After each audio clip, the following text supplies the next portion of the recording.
You walk into the bookstore, holding the door so it doesn't slam shut. You smile, embarrassed that you're such a good girl, your nails unpainted, dressed in a beige V-neck blouse. It's hard to tell if you're wearing a bra. You are remarkably proper in your pink jeans, a pink woven from Charlotte's Web. You pass by me, muttering, "Hi." Others usually pass me without a word. Where did you come from? You are a classic beauty, a petite person, my private Natalie Portman, more or less from the end of Closer, when the young heroine, once and for all breaking up with the bad British men, returns to her home, to America. And you came to my home. You finally arrived here, on Tuesday at 10:06. Every day I commute to the bookstore on the Lower East Side from Bed-Stuy. Every day I close it in the evening, having met no one like you. Look at yourself. Today you were born into my world. I'm trembling all over. I'd take an Ativan, but the package is downstairs, and I don't want to take it at all. I don't want to go downstairs. I want to stay here, completely, watching you bite your unpainted nails and look left. No, you're working on your pinky finger. You open your eyes wide. To the right. No, you bypass biographies, self-help books, thank goodness, and slow down when you reach fiction. Yes, I let you disappear between the shelves, fiction by authors F.K. And you're not a typical insecure nymphette hunting for Faulkner, whom you'll never finish or even start. Faulkner, who will fuse with your nightstand and calcify, if that's even possible. Faulkner, who only serves to legitimize your words when you tell one-night stands that such adventures are not your style at all. No, you're not like that. You don't display Faulkner. Your genes hang on you. You're too tanned for Stephen King and not trendy enough for Heidi Julavits. So who will you choose? Who? You sneeze loudly. I imagine your spirited reactions. "Bless you," I shout. You giggle, you playful girl, and shout back, "You too, old man." Old man, you're flirting. If I were one of those clowns who use Instagram, I'd take a picture of the FK sign and you, run the photo through some effect, and upload it with the comment, "Yes, I found her." Calm down, Joe. Girls don't like it when a man is too pushy. Thank goodness for the customer. I'm having trouble scanning Salinger's barcode. Well, it's not the first time. How old is this guy? 36? And only now reading Franny and Zooey? Anyway, let's be serious. He won't read it at all. Salinger is just a cover for the Dan Browns lying at the bottom of the basket. Work in a bookstore for a while, and you'll see that most people have a strange sense of guilt about who they are. First, I put the Dan Brown in the bag, as if it were forbidden material, and I say that Franny and Zooey is terrible. The guy nods, and you're still standing by FK. I know, because I see the beige stain of your sweater between the books. If you raise your hand, I'll see your belly button. But you won't do that. You'll pick up a book, sit between the shelves, and maybe stay all evening. Maybe it'll be like Where the Heart Is with Natalie Portman, an unfaithful adaptation of Billy Letz's novel, nonsense but reasonably decent, and I'll find you in the middle of the night. I'll lean over and say, "Excuse me, but we're closing," and you'll look at me, smile, and reply, "But I," breathe, "am quite awake, old man." Salinger Brown speaks up. Is he still here? Unfortunately. Can I have a receipt? Yes, sorry. He snatches it from my hand. He doesn't feel hatred for me. He feels it for himself. If people could control their self-hatred, customer service would run more smoothly.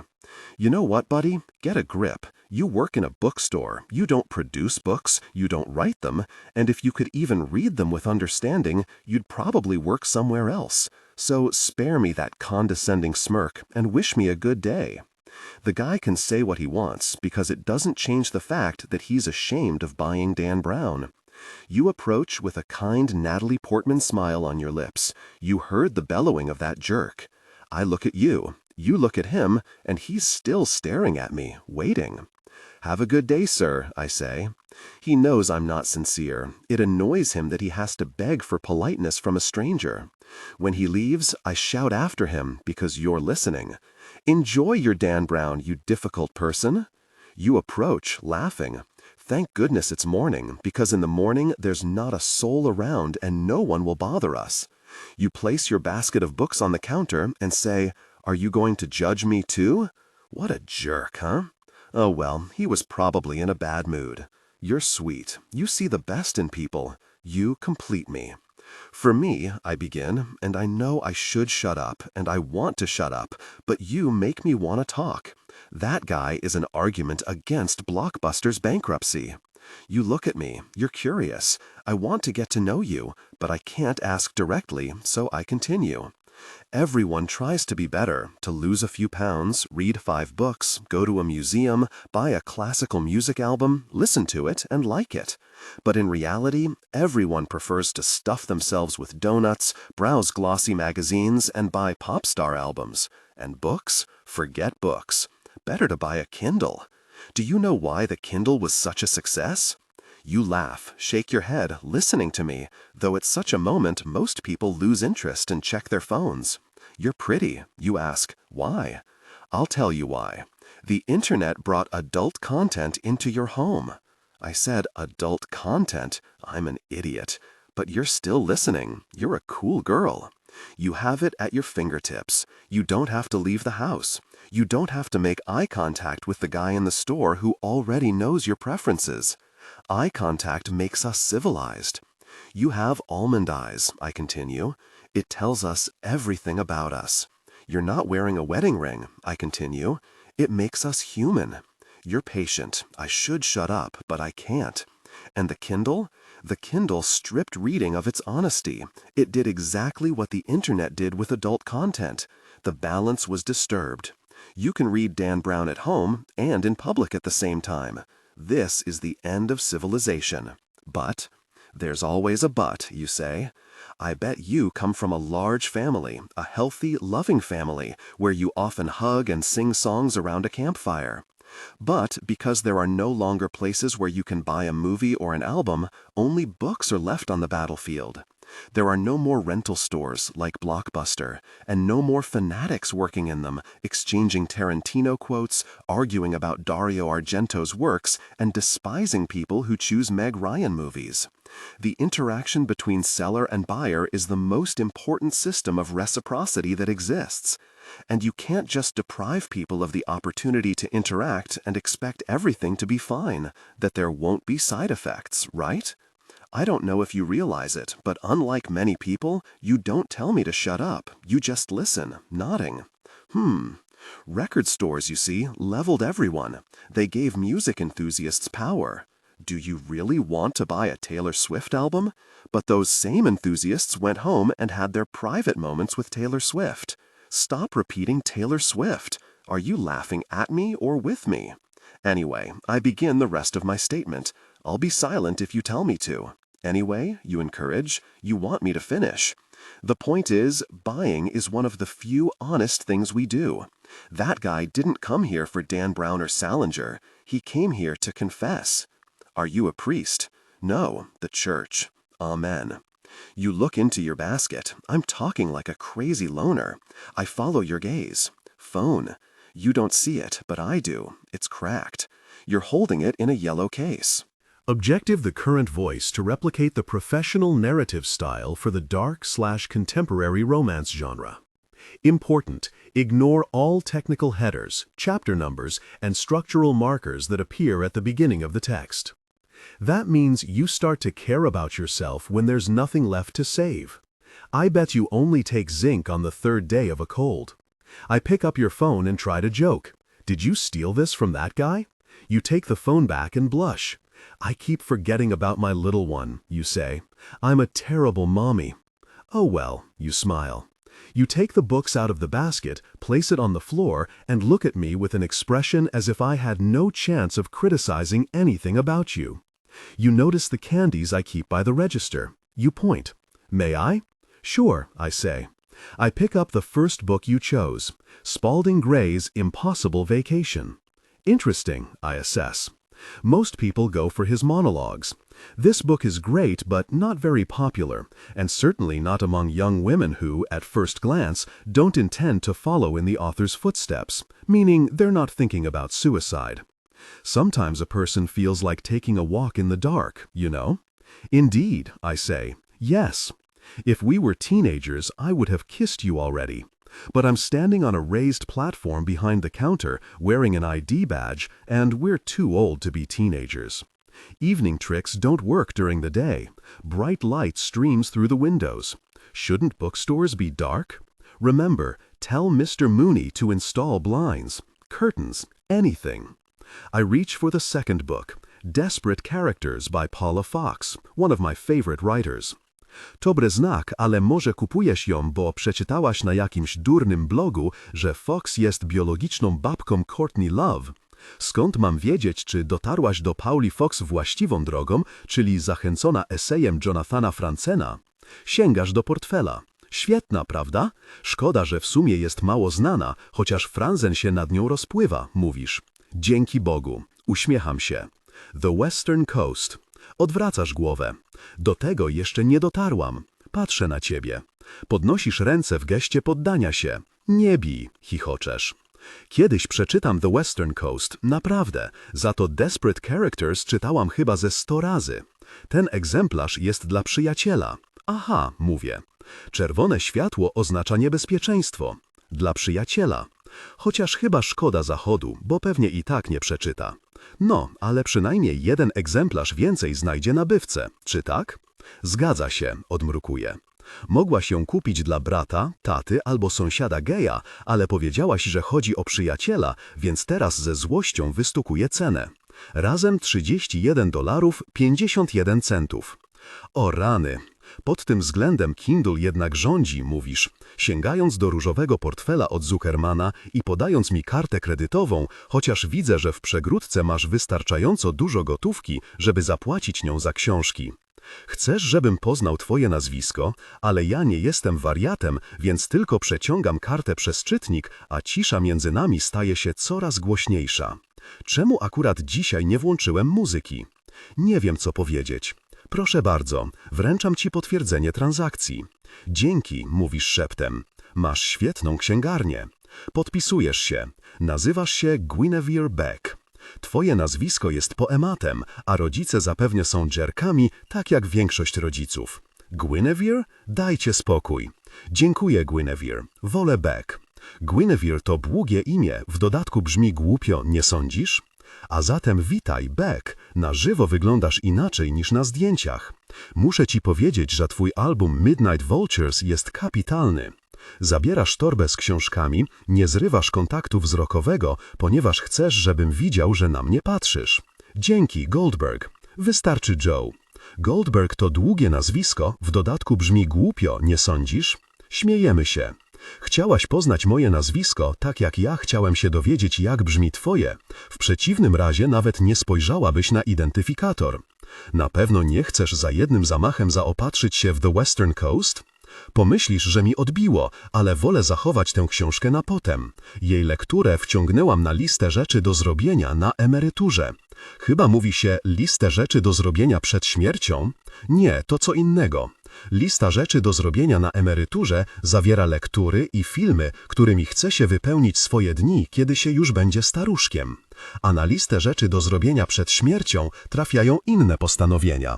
Wycieczka do Nigerii, skok ze spadochronem, wiesz, tego rodzaju. Lista rzeczy do zrobienia na emeryturze to dla mnie na przykład przeczytać The Western Coast, obejrzeć Pulp Fiction, posłuchać ostatniego albumu Daft Punk. Nie wyobrażam sobie ciebie w domu spokojnej starości. Rumienisz się. Jesteś pajęczyną Charlotty i mógłbym cię pokochać. Będziesz mi życzył miłego dnia? Miłego dnia, Beck. Uśmiechasz się. Dzięki, Joe. Nie przyszłaś tu po książki, Beck. Nie musiałaś wypowiadać mojego imienia. Nie musiałaś się uśmiechać ani mnie słuchać. Ale to zrobiłaś. Na potwierdzeniu widnieje twój podpis. To nie była transakcja gotówkowa ani karta debetowa. To było coś prawdziwego. Przyciskam kciuk do papieru, mokry tusz, którym napisałaś swoje imię i nazwisko, odbija się na mojej skórze. Poznałem E.E. Cummingsa tak, jak poznała go większość wrażliwych, inteligentnych mężczyzn mojego pokolenia, czyli poprzez jedną z najbardziej romantycznych scen w jednej z najbardziej romantycznych historii miłosnych wszechczasów. w Hanna i jej siostry, w której inteligentny, wyrobiony, żonaty nowojorczyk Elliot Michael Caine zakochuje się w swojej szwagierce Lee, Barbara Hershey.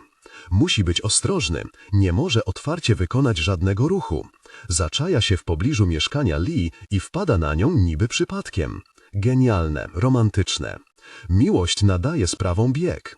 Lee jest zaskoczona spotkaniem, zabiera Elliota do księgarni Pageant, dostrzegacie elementy wspólne?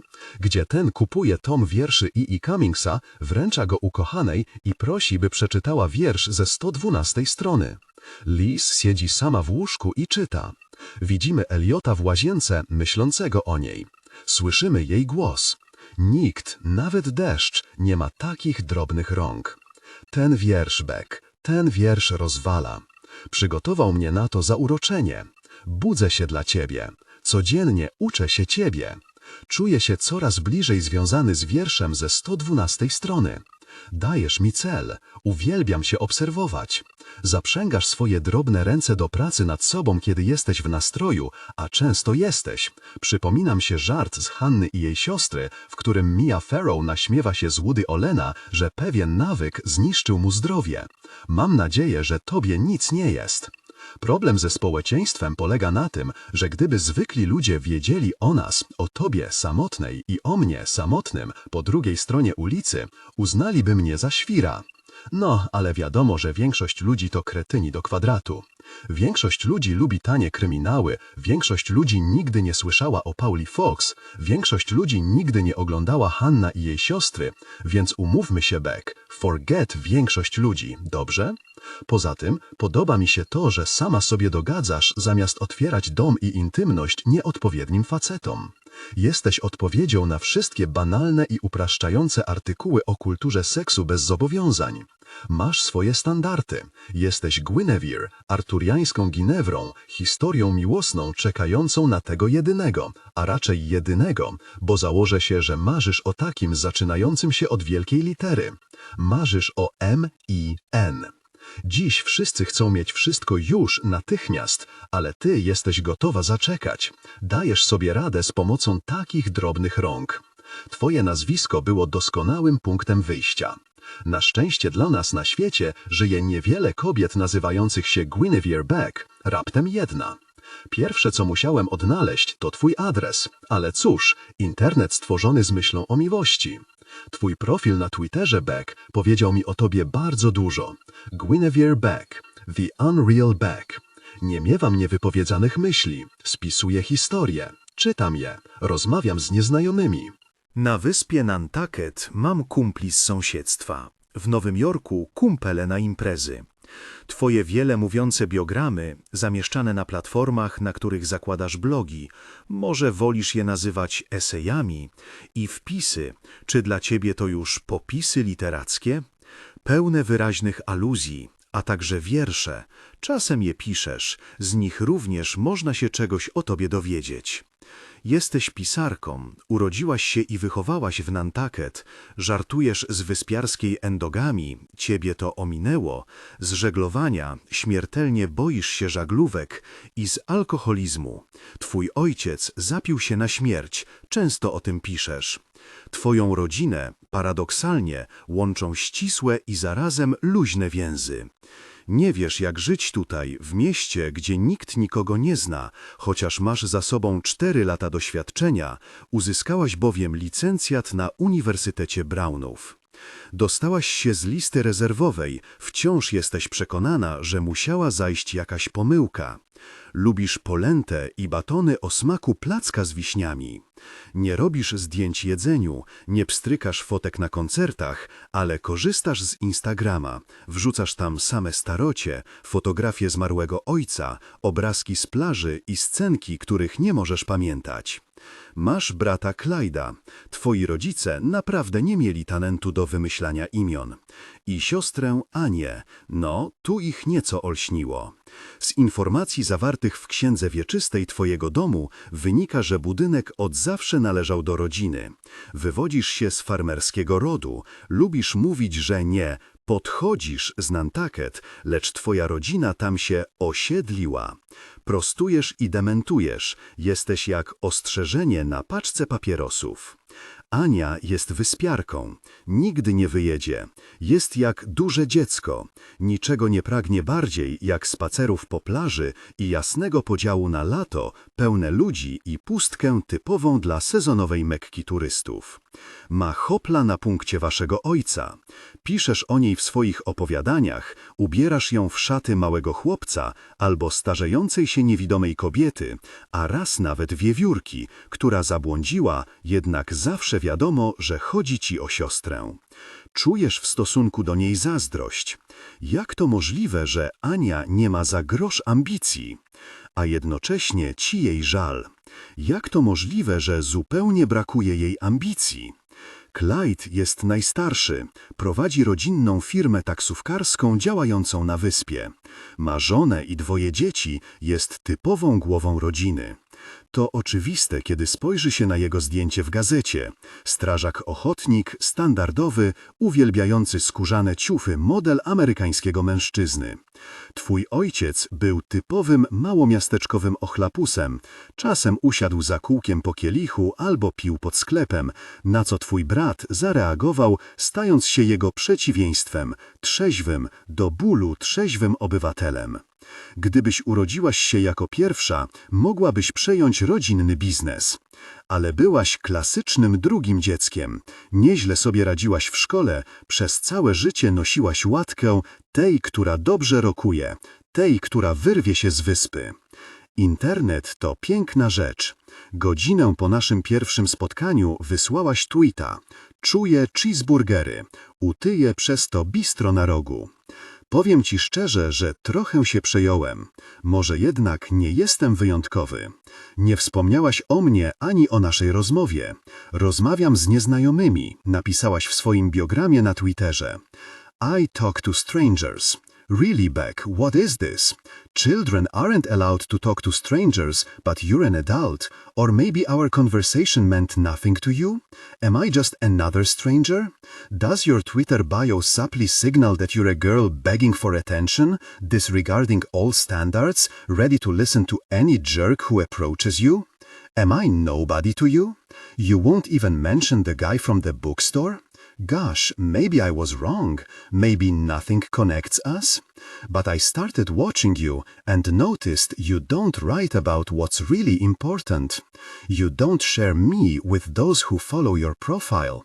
Your online life is like a show, so the fact that you didn't mention me in your monologue means you desire me, perhaps even more than I thought, as a private moment unfolds.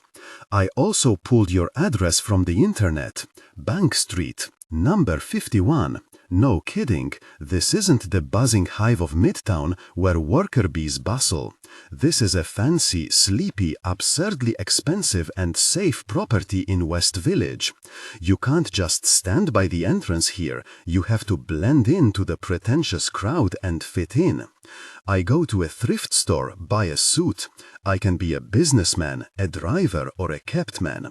A carpenter's jumpsuit and a tool belt. I can be a handyman on a lunch break. And a tracksuit. I can be a jerk caring for his precious body. For the first visit, I wear the suit. And I must tell you, Beck, I like your building. The brownstone is the quintessence of old New York. I look around to see if Edith Wharton and Truman Capote are walking down the street, if they're holding paper coffee cups, if they look like they're in their prime, as if they'd spent all this time preserved in formaldehyde. Princesses live on this street. Sid Vicious died on this street, long ago, when princesses were growing in their mothers' wombs and Manhattan was still cool. I stand across the street. Your apartment windows are open. You have no curtains. I watch you pour instant oatmeal into a bowl. You're no princess. A Twitter post confirms you won some real estate lottery. Not to sound like Anna Kendrick 47, but I love you nerds from Brown BISDNC and I can't wait to move to Bank Street. I sit on the steps and Google. The Brownstone Biased Lottery is an essay contest for Brown University graduates who are going to graduate school in New York and need accommodation. The apartment on Bank Street has belonged to the Brown family for many years, whatever that exactly means. Twoją chcienie to Master of Arts, będziesz studiować fikcję, to już bez powodu wygrałaś taki kontest. Anna Kendrick jest aktorka, która główniła w Pitch Perfect, filmie o koleżankach, które konkurują w kompetycjach a cappella. Widzisz w niej odbiór siebie, co ma zupełnie sensu. Patrzyłem na Pitch Perfect. Ta dziewczyna to pewnie nie wiąże życia takie. Ludzie przechodzą przez okno jej górnego podjału i nie trzymają dalej, nie glądają w tę, chociaż żyje w nim jako wystawę. Ma 2 okna, oba otwarte. Rano dziękuję, że jest niewiele ruchu. To Aromadej wpłużywa łanie sens własnego prywatności. Wracam następny wieczór, w tym samym kostiumie, co mam robić? Paradej rozrywasz się apartamentem bez ubrania z oknami otwartymi. Bez ubrania, again. Po raz kukrze w klasę nad placami, nikt nie widzi, nikt nie zna. Czy wszyscy rzeczywiście są ślepi? Tygodnie minęły, jestem nerwowy. Paradej rozrywasz się tak często, to jest niebezpieczne. Wystarczy jednemu psychowi ten ład by chwycić i zacząć wizytę. Kilka dni później odziewam pracownię, prowadzę okno zakręcanie, by chronić to punktom, firmę domu na rogu. Uważam tą lokalizację za bezpieczną, rzeczywiście, ale jest tu tak cicho jak cmentarz. Moglebym zgrzyjąc u Rampiego moszcze na środku ulicy, a prawdopodobnie nikt z domu się nie dostanie. Wracam w kostiumie, lepiej niż jumpsuit, noszę New York Yankees cap, który znalazłem w innym second-handrze. Chodzi o to, abyś mnie nie rozpoznawał zbyt szybko, ale ty nie wnikasz. Męż mieszkający w twoim budynku podchodzi na schody, to tylko 3 schody, do przejściowej drzwi, otwartej, do której są bardzo blisko. To jest tak blisko, że gdyby chciał i kto by nie chciał, mógłby oprzeć się na ogrodzie, po haćdbanach i skurzył się hellu. Przychodzą dniem, przychodzą nocą, a gdybym tu był, okna są otwarte. Niw jakbyś podszykała na wieczory uziełkiętą Eni. Siedzę na schodach Pramstone'a nad pokojną, czystą ulicą, prosto przed twoim budynkiem i przetwarzam, że czytam Poor George by Pauli Fox, że tekstuję biznespartnerów, albo dzwonią do kolegi, który się spóźnia i głośno zgadzam się na jeszcze 20 minut. I do this for the benefit of a neighbor who might be hiding somewhere and suspiciously looking at the man sitting on the steps. I've seen plenty of such movies. With an open-door policy, you invite me into your world. On a good breeze, the scent of your favorite frozen foods reaches me, and I hear you playing Vampire Weekend, and when I pretend to yawn and look up, I see you lounging, yawning, breathing. Were you always like this? I wonder if you behaved the same way in Providence. Did you parade around the apartment as if you wanted to show your sophisticated neighbors that you like to walk around unclothed or semi-unclothed, that you are addicted to the microwave, and that you engage in private moments with audible expressions of release? I hope not. I hope there's some logic to it that you'll explain to me in due time. And that computer of yours? As if you had to remind your imaginary audience that you write, while I, know who you really are. An actress, an exhibitionist. I have to be vigilant. One day I slick back my hair, the next I leave it messy. I have to remain unnoticed by those who don't notice other people. If an average person were told there's a girl who opens her apartment windows and exposes her rear, discreetly observed by a boy in love with her sitting across the street, they'd think I was crazy. But you're the crazy one. Except no one calls you that, because you have an allure that everyone wants to approach, while I and my entire existence are repulsive to your neighbors. I live on the 5th floor of a walk-up in Bed-Stuy. I didn't mess up with the student loan fund of the University of Suckers. I get paid under the table. I have a TV and an antenna. These people wouldn't even touch my private parts with a stick. Your allure, oh, that's different. I sip coffee, sitting on the steps across the street, clutching a rolled-up copy of the Wall Street Journal in my hand, breathing and watching you. I never wear a tracksuit. You force me, Beck, to change my clothes. 2 weeks pass, and a corpulent matron emerges from her quarters. I stand up, a bit messy, but a gentleman. "Hello, madam," I say, and offer help. She accepts it. "It's high time you young people learned good manners," she says in a raspy voice. "I completely agree with you," I reply. Her limousine driver opens the door. He nods at me. We are like brothers. I could do this forever. I sit on the step again. Is that why people like reality shows so much? Your world is a marvel to me. I see you lounging in Victoria's Secret cotton underwear, which you buy in bulk online. One day I noticed you opening a package. And how you don't sleep. You sit on the couch and read some nonsense online. A thought occurs to me. Maybe you're looking for information about the handsome guy from the bookstore. Just maybe. In the same spot, you write, tie your hair in a bun, sit up straight, and tap your fingers on the keyboard like a bunny, until, finally, you've had enough.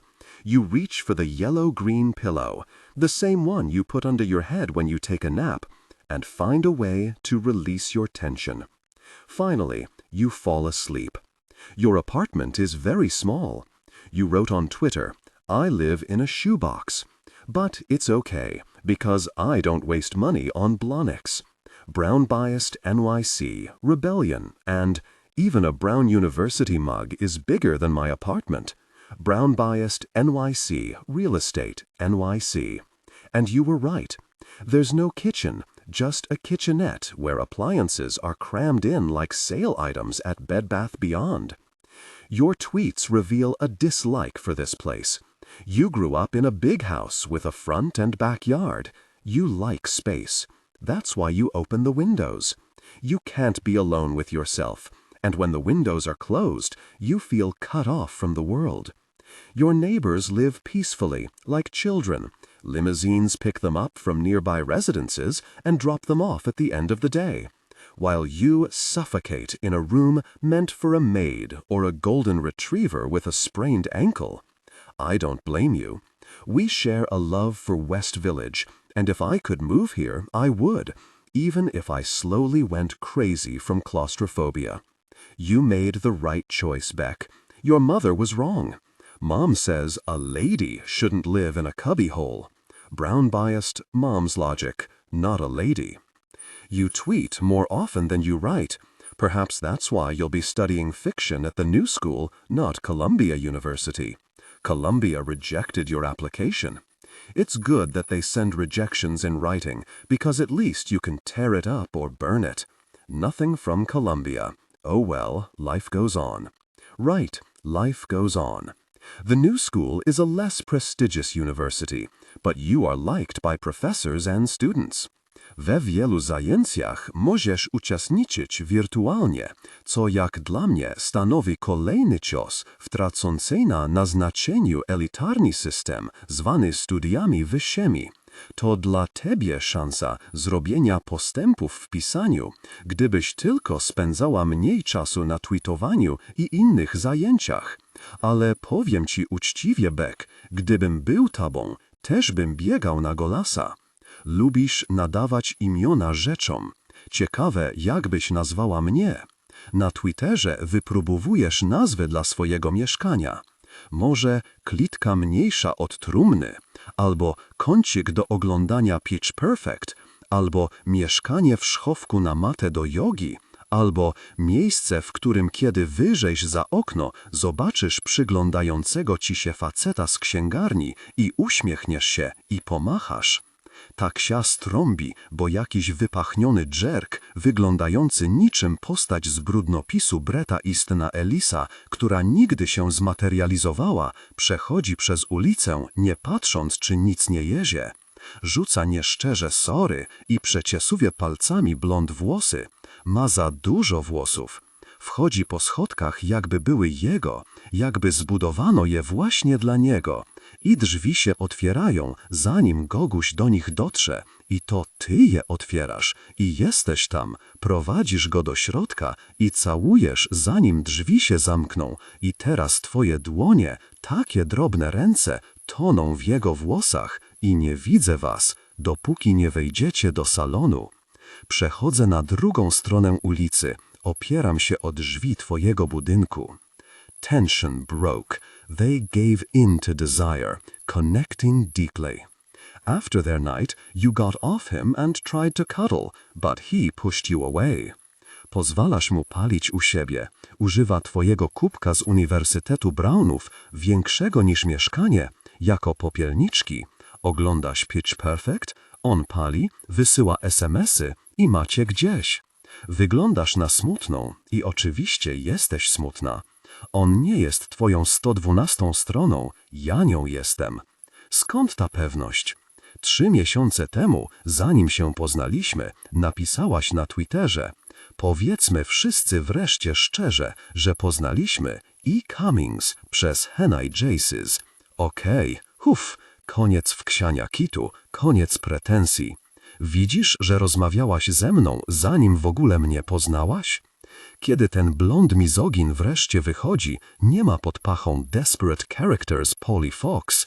Stawia kolierz i dmuchnięciem odgarnia włosy z czoła, żeby nie wpadały do oczu. Przed chwilą cię wykorzystała, nie jest twoim przyjacielem, muszę już iść. Przed tobą była Candace, uparciocha, tak jak ty. Teraz będę tak samo cierpliwy, jak byłem wtedy. Nie pogniewam się, że w tym swoim starym, nieporęcznym laptopie piszesz o wszystkim, tylko really, nie o mnie.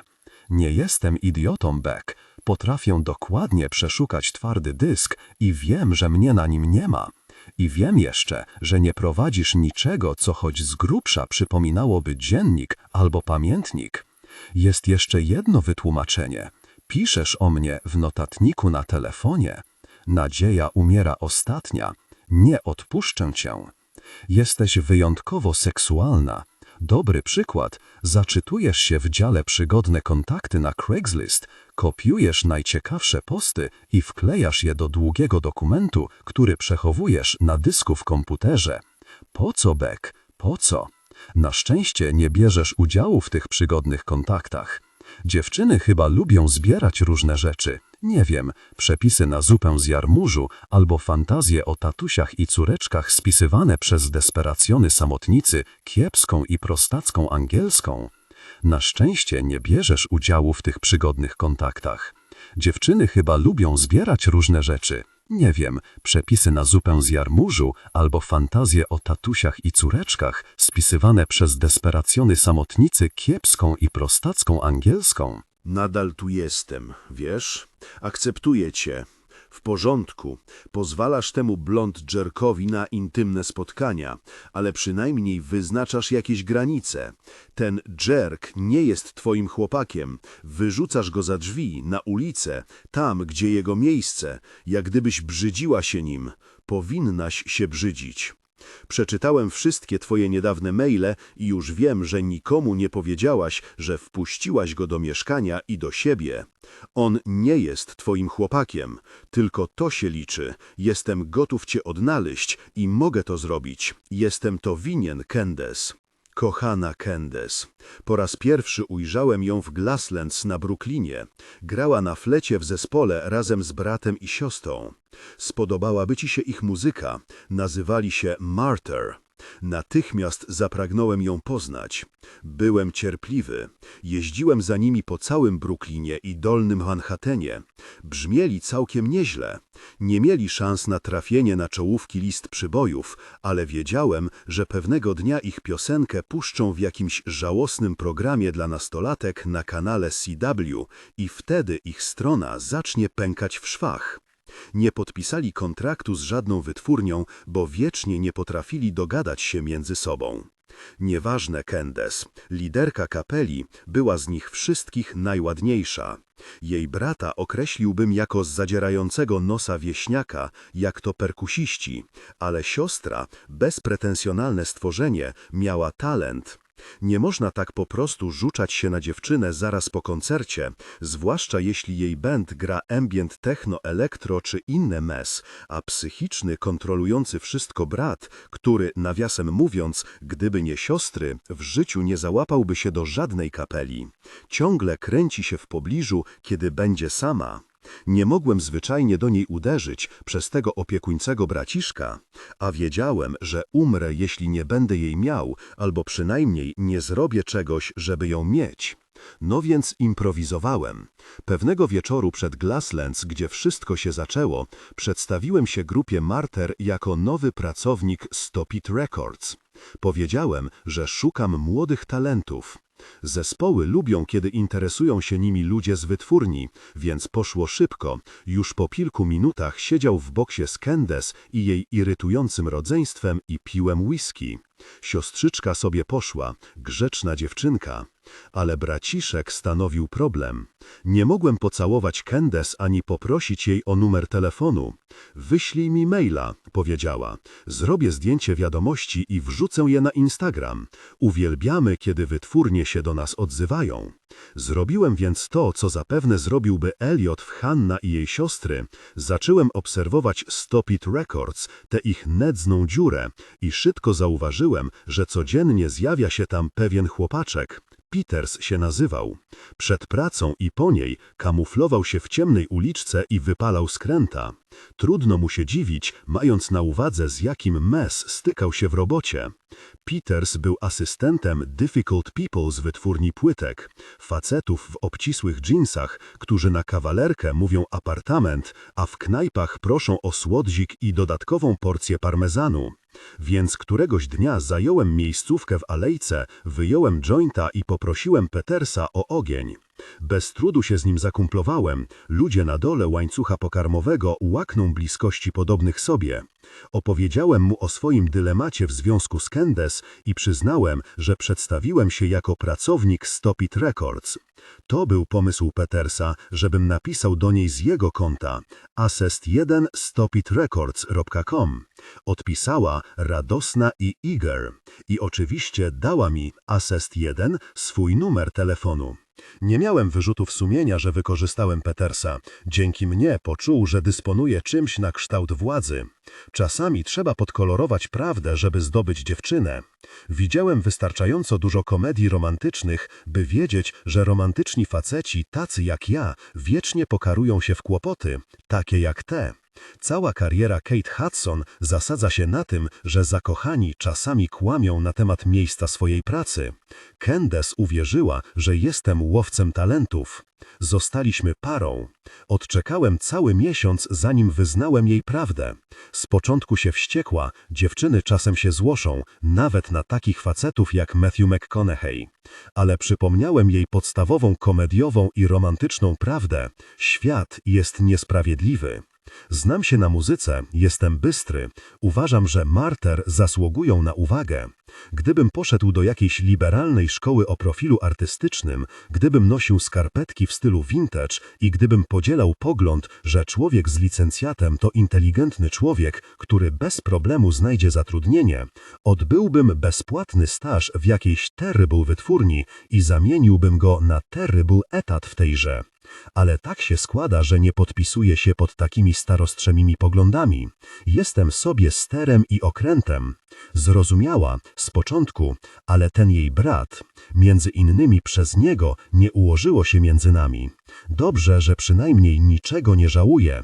Kłopoty z Kepnes były tylko wprawką przed tym, przed teraz.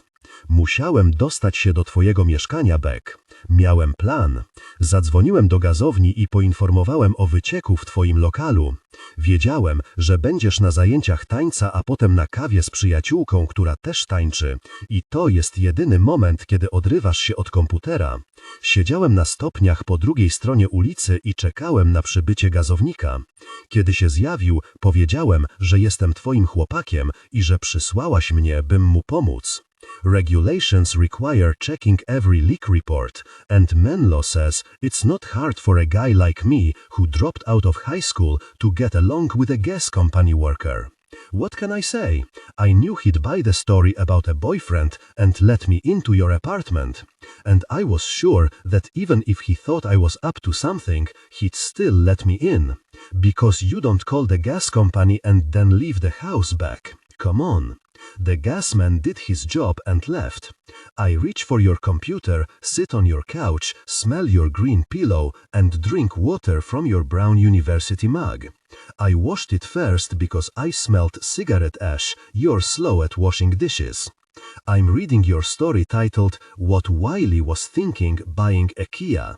It's the story of a California grandpa who buys crappy imported car and feels it's his last link to his cowboy past. The trick is, he wasn't a cowboy at all, he just acted in westerns. But westerns aren't made anymore, and Wiley couldn't adapt to the new reality. He never had a car, but he spent most of his life in a diner where guys like him gathered and talked about the good old days. Except they recently outlawed smoking. You write outlawed in italics, that's nice, because you know it should be banned smoking. And now the old-timers have no gdzie to smoke and reminisce. The story ends with Wiley getting into the Kia and not remembering jak to start engine. He holds the key, which is a miniature computer, I realizuje, że nie wie gdzie pójść, so buys an e-cigarette, returns to the diner, sits down and smokes the electronic cigarette alone.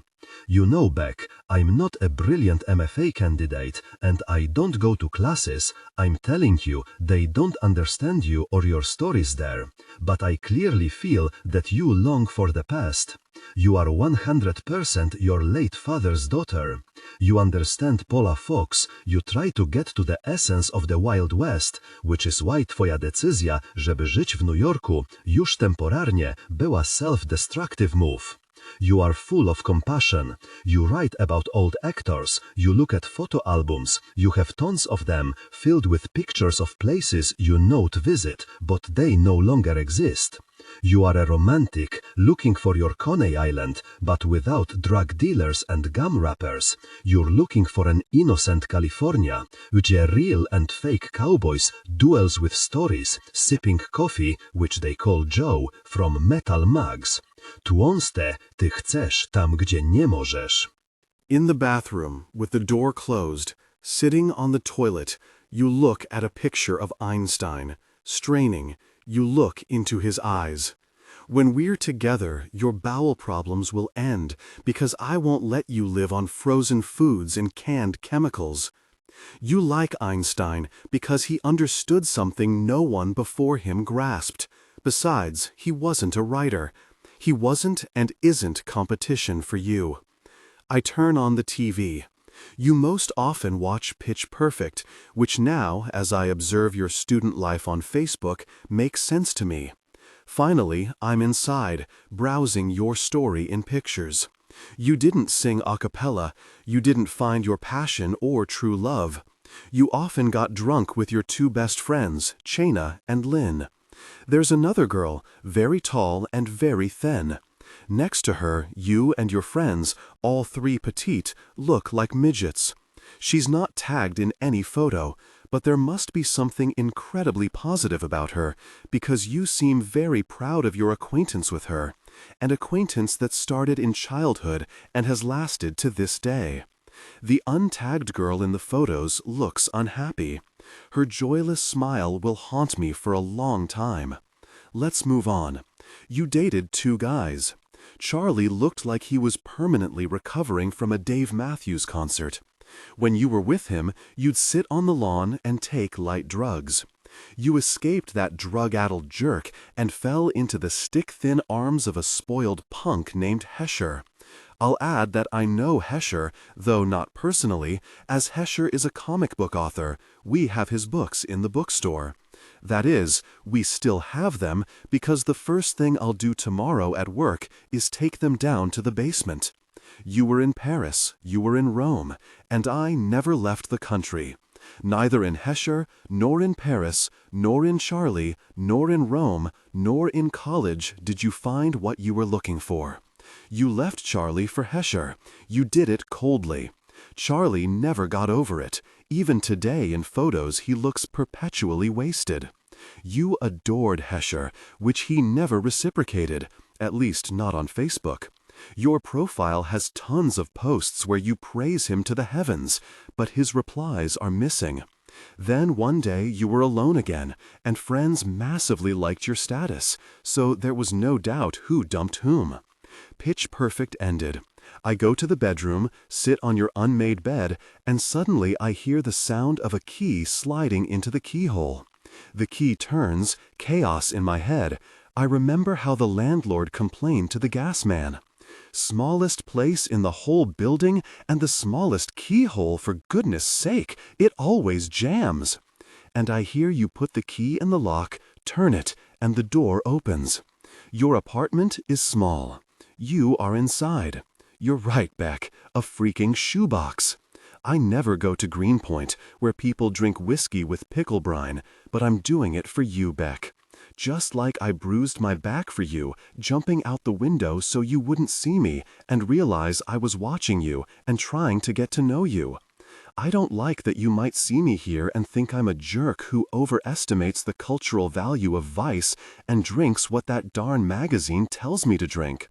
I never went to college, Beck, and I'm not wasting my adulthood trying to resurrect the spirit of college days.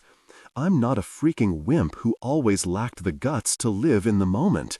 I live to live, and I'd order another vodka soda, but that would mean having to talk to the bartender in the Bukowski t-shirt, who, the bartender, not Bukowski, would ask me again what kind of water I want with that vodka. I'm in that mood, and you're on stage in yellow stockings with holes in them, reading and trying too hard. You left Charlotte's Web, but I don't look my best either. I had to jump out the window. The fall wasn't from very high, but it was still a fall, and now my back hurts, and if I hear someone ask for a drink and it's a pickleback again, I swear. Your best friends are sitting at a table right next to you. They're loud and disloyal, typical Queens girls. They wear trendy boots and put highlights in their damaged hair, insulting girls from New Jersey who do all that on purpose. All three of you studied at Brown University. All three of you live in New York. All of you can't stand girls and constantly complain about that show. But isn't that exactly what you're trying to do with your own lives? Brooklyn guys and picklebacks? You're sitting with other writers, so your friends have a chance to gossip about you. And unfortunately, they're right, saying that you put much more effort into being a writer, accepting compliments and drinking whiskey, than into writing. But luckily, they're also wrong. Everyone in the room is so pickled that no one understands your cowboy story. Your friends are jealous. Shauna is the great critic, the female equivalent of Adam Levine, with a piercing gaze and unjustified self-confidence. Please explain to me again, what the heck does someone who isn't Lena Dunham need an MFA for? Maybe it allows them to teach in school, says Lynn. Lynn is dead inside. She's like a corpse. Methodically, coldly, emotionlessly, she publishes material on Instagram, as if collecting evidence for her defense. The main theme of her life is proving that she has any life at all. She loudly mocks your Lulu's Authors Evening, tweets how pumped she is to be at Lulu's Authors Evening, and I'm telling you, Beck, I promise, a little more and... Lynn speaks again. Do you think it's like an art opening? You know, you go once and you're done? Or will you have to go every week? Do I go to a fashion show every time I sew a piece of clothing? Shauna snaps. No, I work on one and then another until a whole collection is gathered, and then I design the next ones. Will Peach be there? Spit those words out. It's possible they're talking about the sad tall girl from the photos, but I can't ask them about it. Sorry. Lynn sighs. At an art opening, at least they serve wine.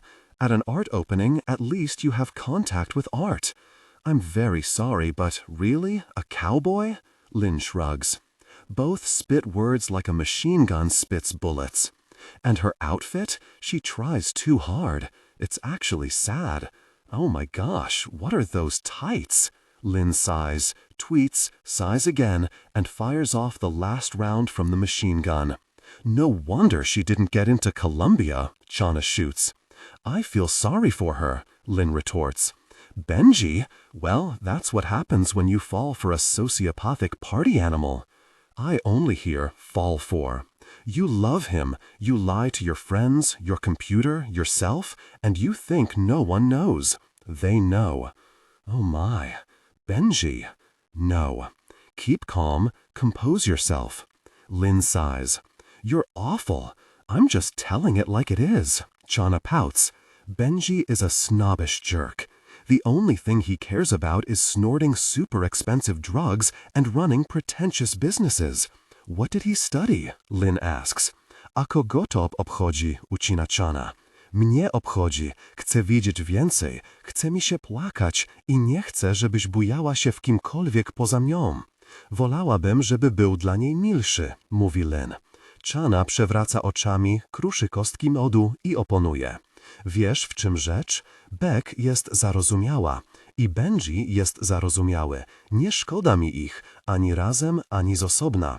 Ona udaje, że jest pisarką, a on wmawia światu, że jest przeklętym rzemieślnikiem. Dobre sobie. Oboje kochają wyłącznie samych siebie. Przecież nie mówimy o wrażliwych, udrączonych duszach piszących wiersze o tym, jakie to wszystko beznadziejne i tak dalej.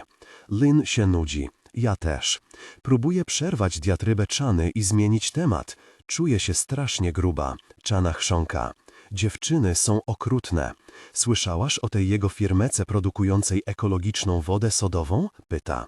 Brooklyn sprawia, że mam ochotę przenieść się do Los Angeles, kupić skrzynkę Red Bulla i zaszaleć do kawałków Mariah Carey.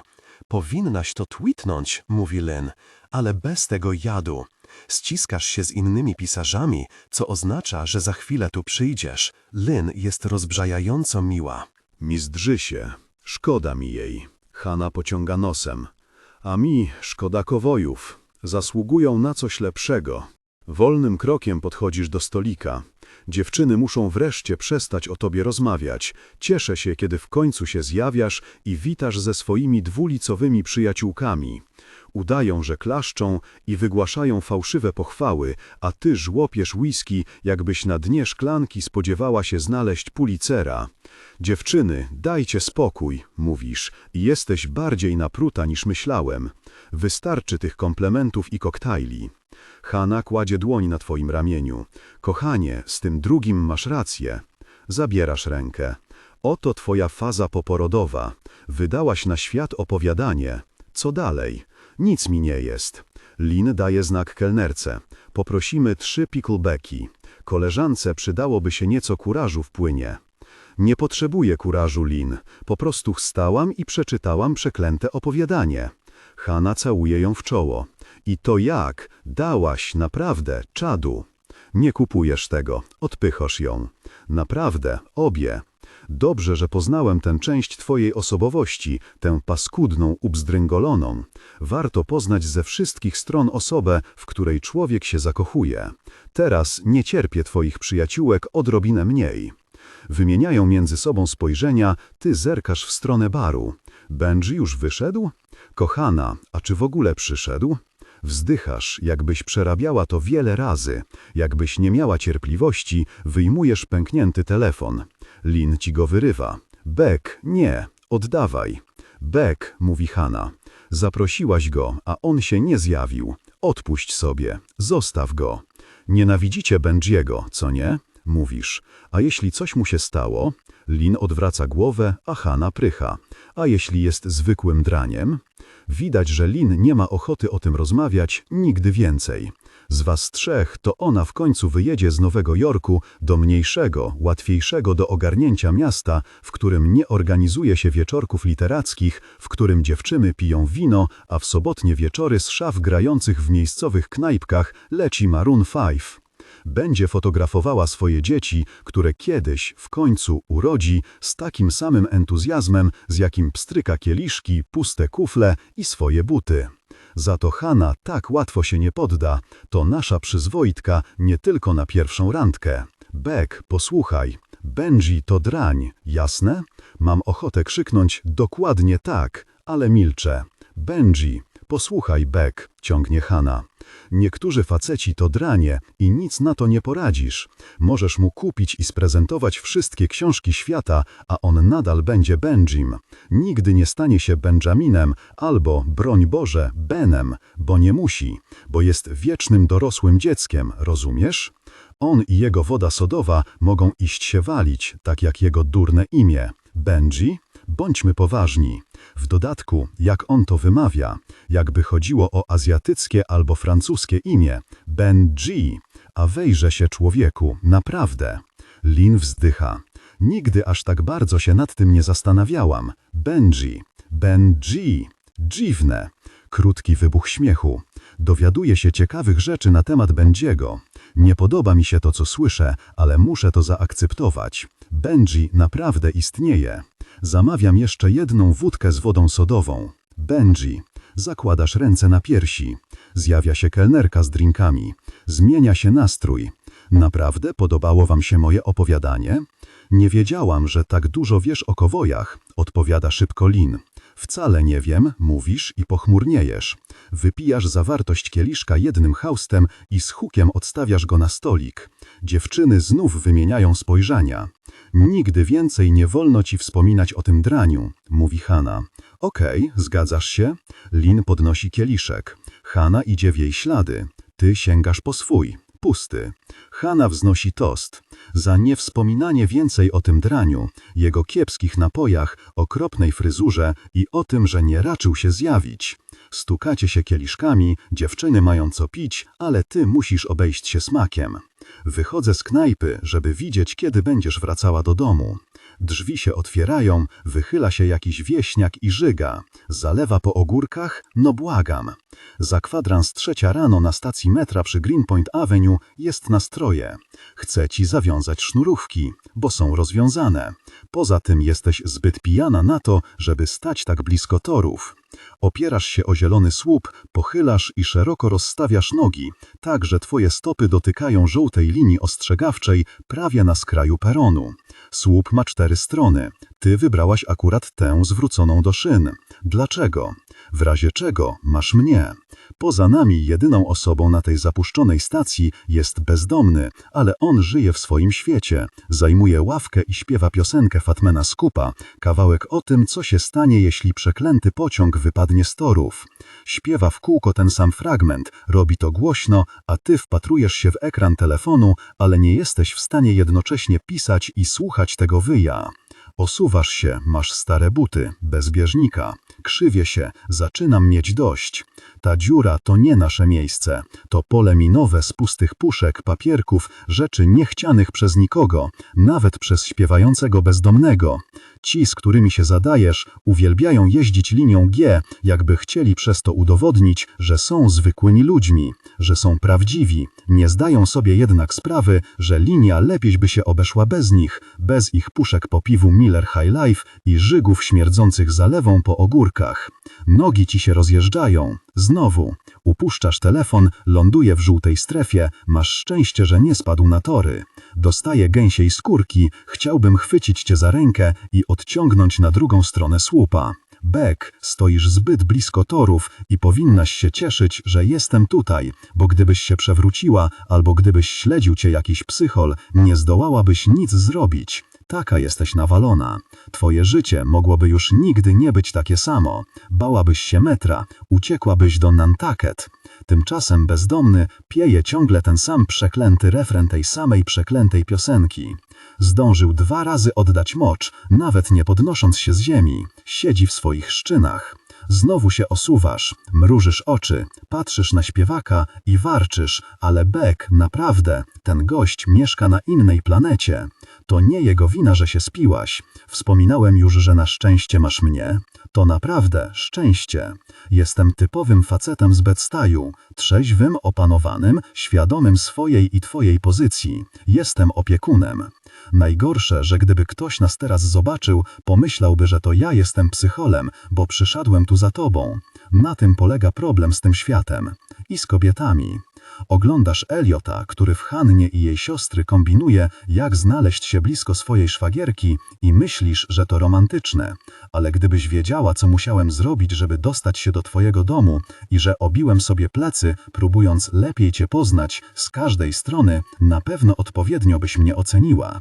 Wiem, co robisz z telefonem. Próbujesz się porozumieć z Benjim, tym draniem, specem od wody sodowej, bujnej czupryny i wystawiania dziewczyn do wiatru. Miałaś z nim kontakty, bynajmniej nieprzygodne, przynajmniej dla ciebie nie były przygodne. Zabiegasz o niego, pragniesz go, to minie. Jedną ze składowych problemu stanowi telefon.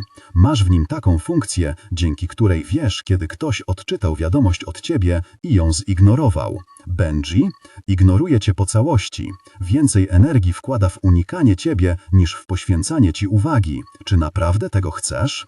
Dgasz telefon palcem. Ten twój telefon. Wystarczy, Beck. Przez niego stracisz głos i poranisz sobie palce. Wykończy cię. Naprawdę go. Mam ochotę rzucić aparat na tory, przytrzymać cię i zaczekać, aż urządzenie rozpadnie się pod kołami pociągu. Nie bez powodu jest pęknięty i nie bez przyczyny zostawiłaś go w koszyku wtedy w księgarni. W głębi duszy wiesz, że byłoby ci lepiej bez niego. Z tego telefonu nie wynika nic dobrego. Nie rozumiesz tego? Ależ rozumiesz. W przeciwnym razie traktowałabyś go delikatniej. Umieściłabyś go w jakimś etui, zanim pękł. Nie próbowałabyś go po omacku obsługiwać, pozwalając, by kierował twoim życiem. Naprawdę wolałbym, żebyś cisnęła go na tory, wylogowała się z sieci, odwróciła głowę, spojrzała na mnie i powiedziała, czy my się czasem nie znamy?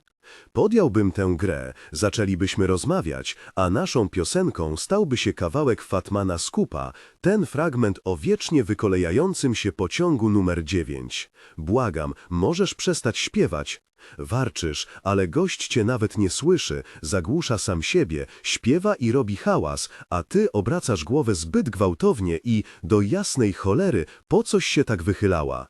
Wszystko dzieje się błyskawicznie. Wyciągasz ręce, ale nadal się chwiejesz, upuszczasz telefon, pochylasz się, żeby go podnieść i wtedy źle stawiasz nogę, stopa odjeżdża, potykasz się o tę sznurówkę, lądujesz na peronie, ale tak pechowo, że znajdujesz się za żółtą linią, w naprawdę niebezpiecznej strefie. Krzyczysz, to najszybszy, najwolniejszy upanek, jaki kiedykolwiek widziałem i naraz jesteś tylko głosem z dołu, z torów, wrzeszczysz, a bezdomny śpiewa i jego głos brutalnie przypomina, że w każdej chwili możesz zginąć pod kołami pociągu. To najgorsza ścieżka dźwiękowa do tego, co muszę zrobić, zupełnie niewłaściwa.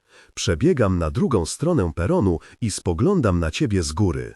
Pomocy! No już, daj rękę! Ale ty znów krzyczysz i wyglądasz jak ta dziewczyna w studni w milczeniu owiec. Naprawdę, nie musisz tak panikować, przecież jestem tutaj, podaję ci dłoń, chcę cię wyciągnąć. Cała się trzęsiesz, spoglądasz w stronę tunelu, twoja głowa wypełnia się strachem, a wystarczy, że chwycisz mnie za rękę. O Jezu, zaraz umrę. Spójrz na mnie, zaraz umrę. Robisz krok do przodu i od razu widać, że nie masz pojęcia o torach. Nie ruszaj się, bo cię porazi prąd. Co? Dzwonisz zębami. Spokojnie, nie umrzesz. Daj rękę. Zwariuję od tego. Mówisz i zasłaniasz uszy, bo masz już dość. Spadłam przez to pianie. Próbuję ci pomóc, przypominam. Wytrzeszczasz oczy. Patrzysz w stronę tunelu, a potem na mnie. Patrzysz mi prosto w oczy.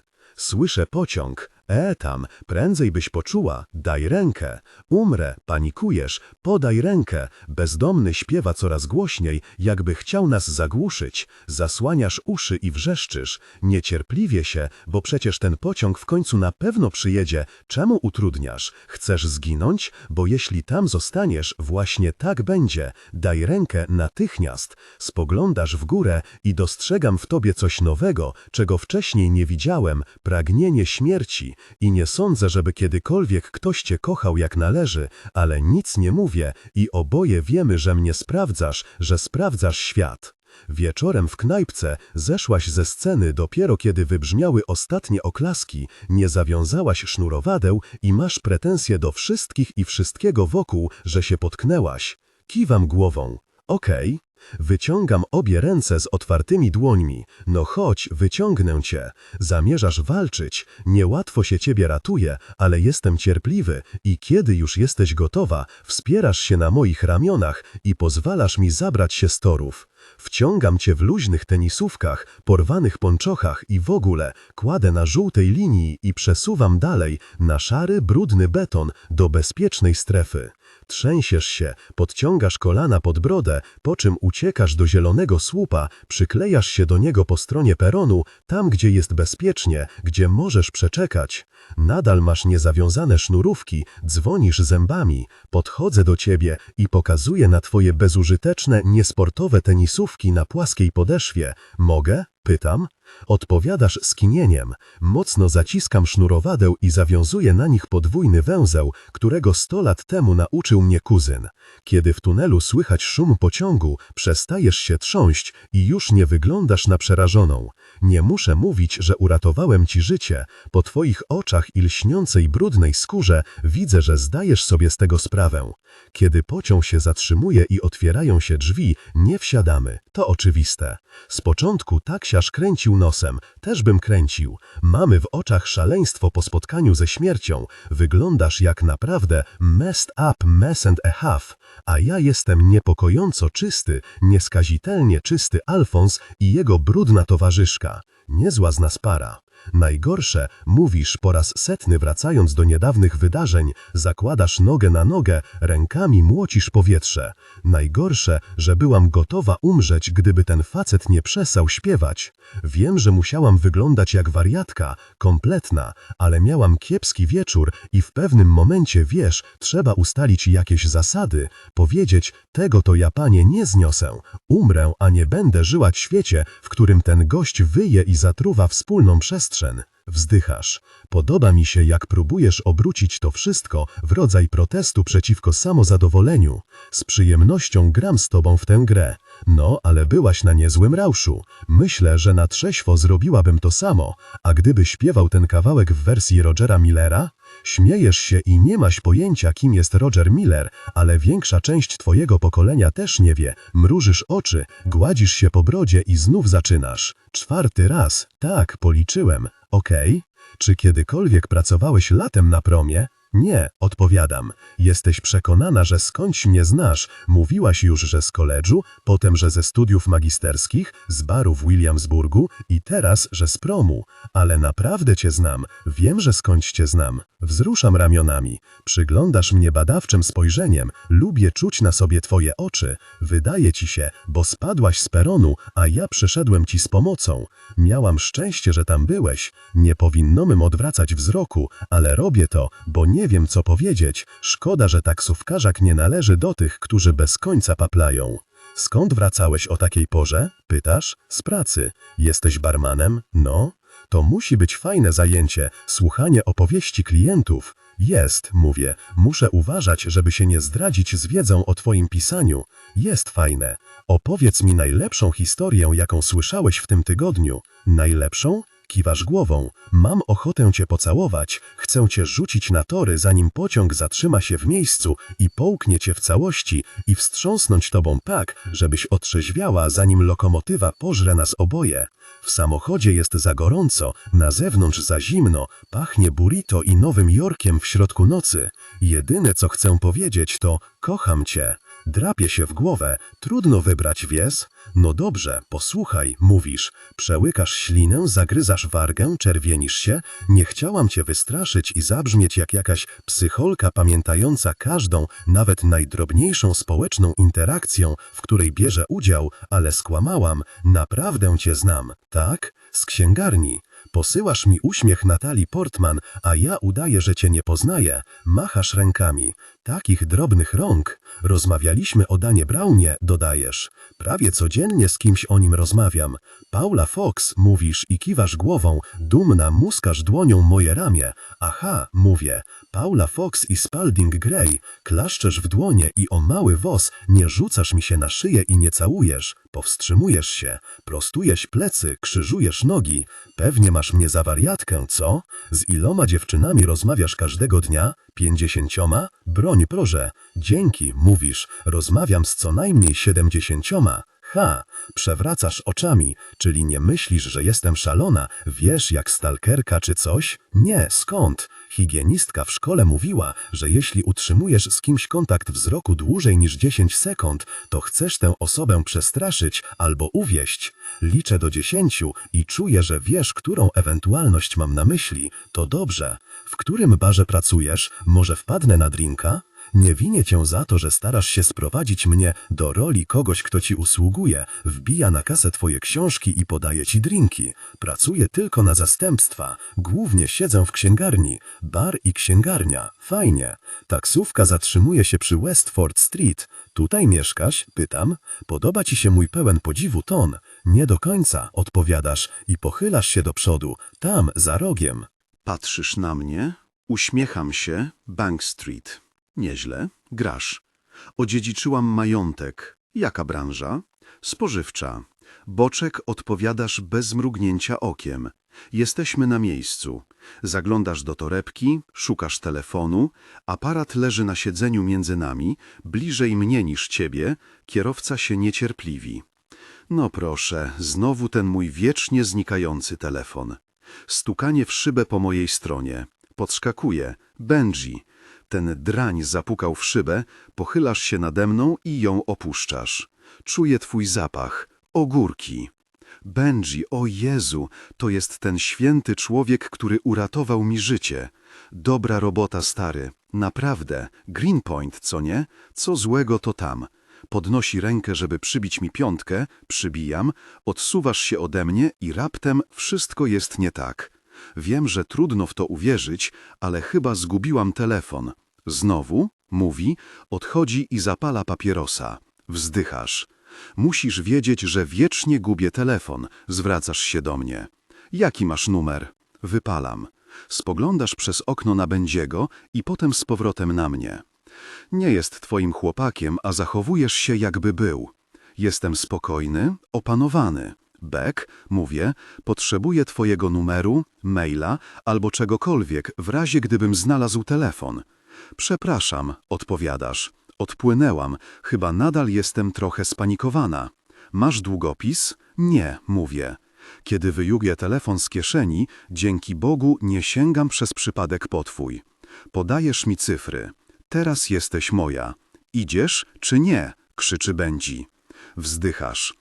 Bardzo ci dziękuję, polecam się na przyszłość. Podoba mi się. To lepsze niż nie ma za co. Dwuznaczne. Mówię poważnie. Kończy się nasza pierwsza randka, wchodzisz po schodkach, za chwilę będziesz z Benjim intymnie, ale to nieważne. Nasze telefony są razem. Wiesz, że wiem, gdzie mieszkasz, a ja wiem, że wiesz, gdzie mnie znaleźć. Thoughts swell in my head. You, me, your stockings, your phone, Benji. When I get into such a state, there's only one place I can go. I enter the bookstore through the back entrance and open the door to the basement. I close it behind me. I stand in the vestibule, which to Curtis, or anyone really, looks like a cleaning supply closet. I reach into my pocket and pull out the real key, the one used to open the next door, guarding access to the soundproof basement. I close it behind me, turn the key. I descend, smiling, because I see it's there. Our beautiful, large animal enclosure, the cage. Though perhaps cage is the wrong word. The structure is impressively sized, almost as large as the entire fiction section upstairs. It's not an ordinary clumsy metal trap like cells in a detention center or kennels in a pet store. Rather, it resembles a chapel, and I wouldn't be surprised if Frank Lloyd Wright himself had a hand in its design. Take for instance those austere mahogany beams, perfectly smooth, heavy. The genius who built it created walls of acrylic, a durable yet breathable material. It's truly a mystical structure, Beck, you'll see for yourself. Sometimes, when collectors of old books write hefty checks, I feel they're under the cage's spell. It's practical. It contains a bathroom, a miniature cubicle with a miniature toilet, because Mr. Money would never bother going upstairs for something as trivial as excretion. Books stand on high-mounted shelves, accessible only by ladder. Good luck, thieves. In the front wall is a small drawer, like those used at gas stations in shady areas. I open the door and step inside. I lift my head, smile and say, "Well, hello." I take off my shoes and lie on the bench. I put my head behind my head and tell the books about you, Beck. They listen. I know it sounds strange, but they really listen. I close my eyes. I remember the day we got the cage. I was 15, had been working for Mr. Mooney for a few months. He told me to come to work exactly at 8 because a truck would arrive. I was punctual, but the custom acrylic pliers didn't show up until 10. The driver honked and waved for us to come out. Mr. Mooney told me to watch carefully. The driver yelled, shouting over the engine's roar, "Mooney Books!" Mr. Mooney glanced at me, disgusted by the Philistine who couldn't be bothered to read the sign above the shop. He shifted his gaze to the driver. "Did you bring my cage?" The man spat. "It won't fit whole. It's in pieces. The beams are 4.5 meters long and the walls are too wide, and gosh, they won't squeeze through that door." "I'll open both wings," Mr. Mooney said. "We're not in a hurry. It's not about time." The driver sniffed and looked at his colleague sitting next to him.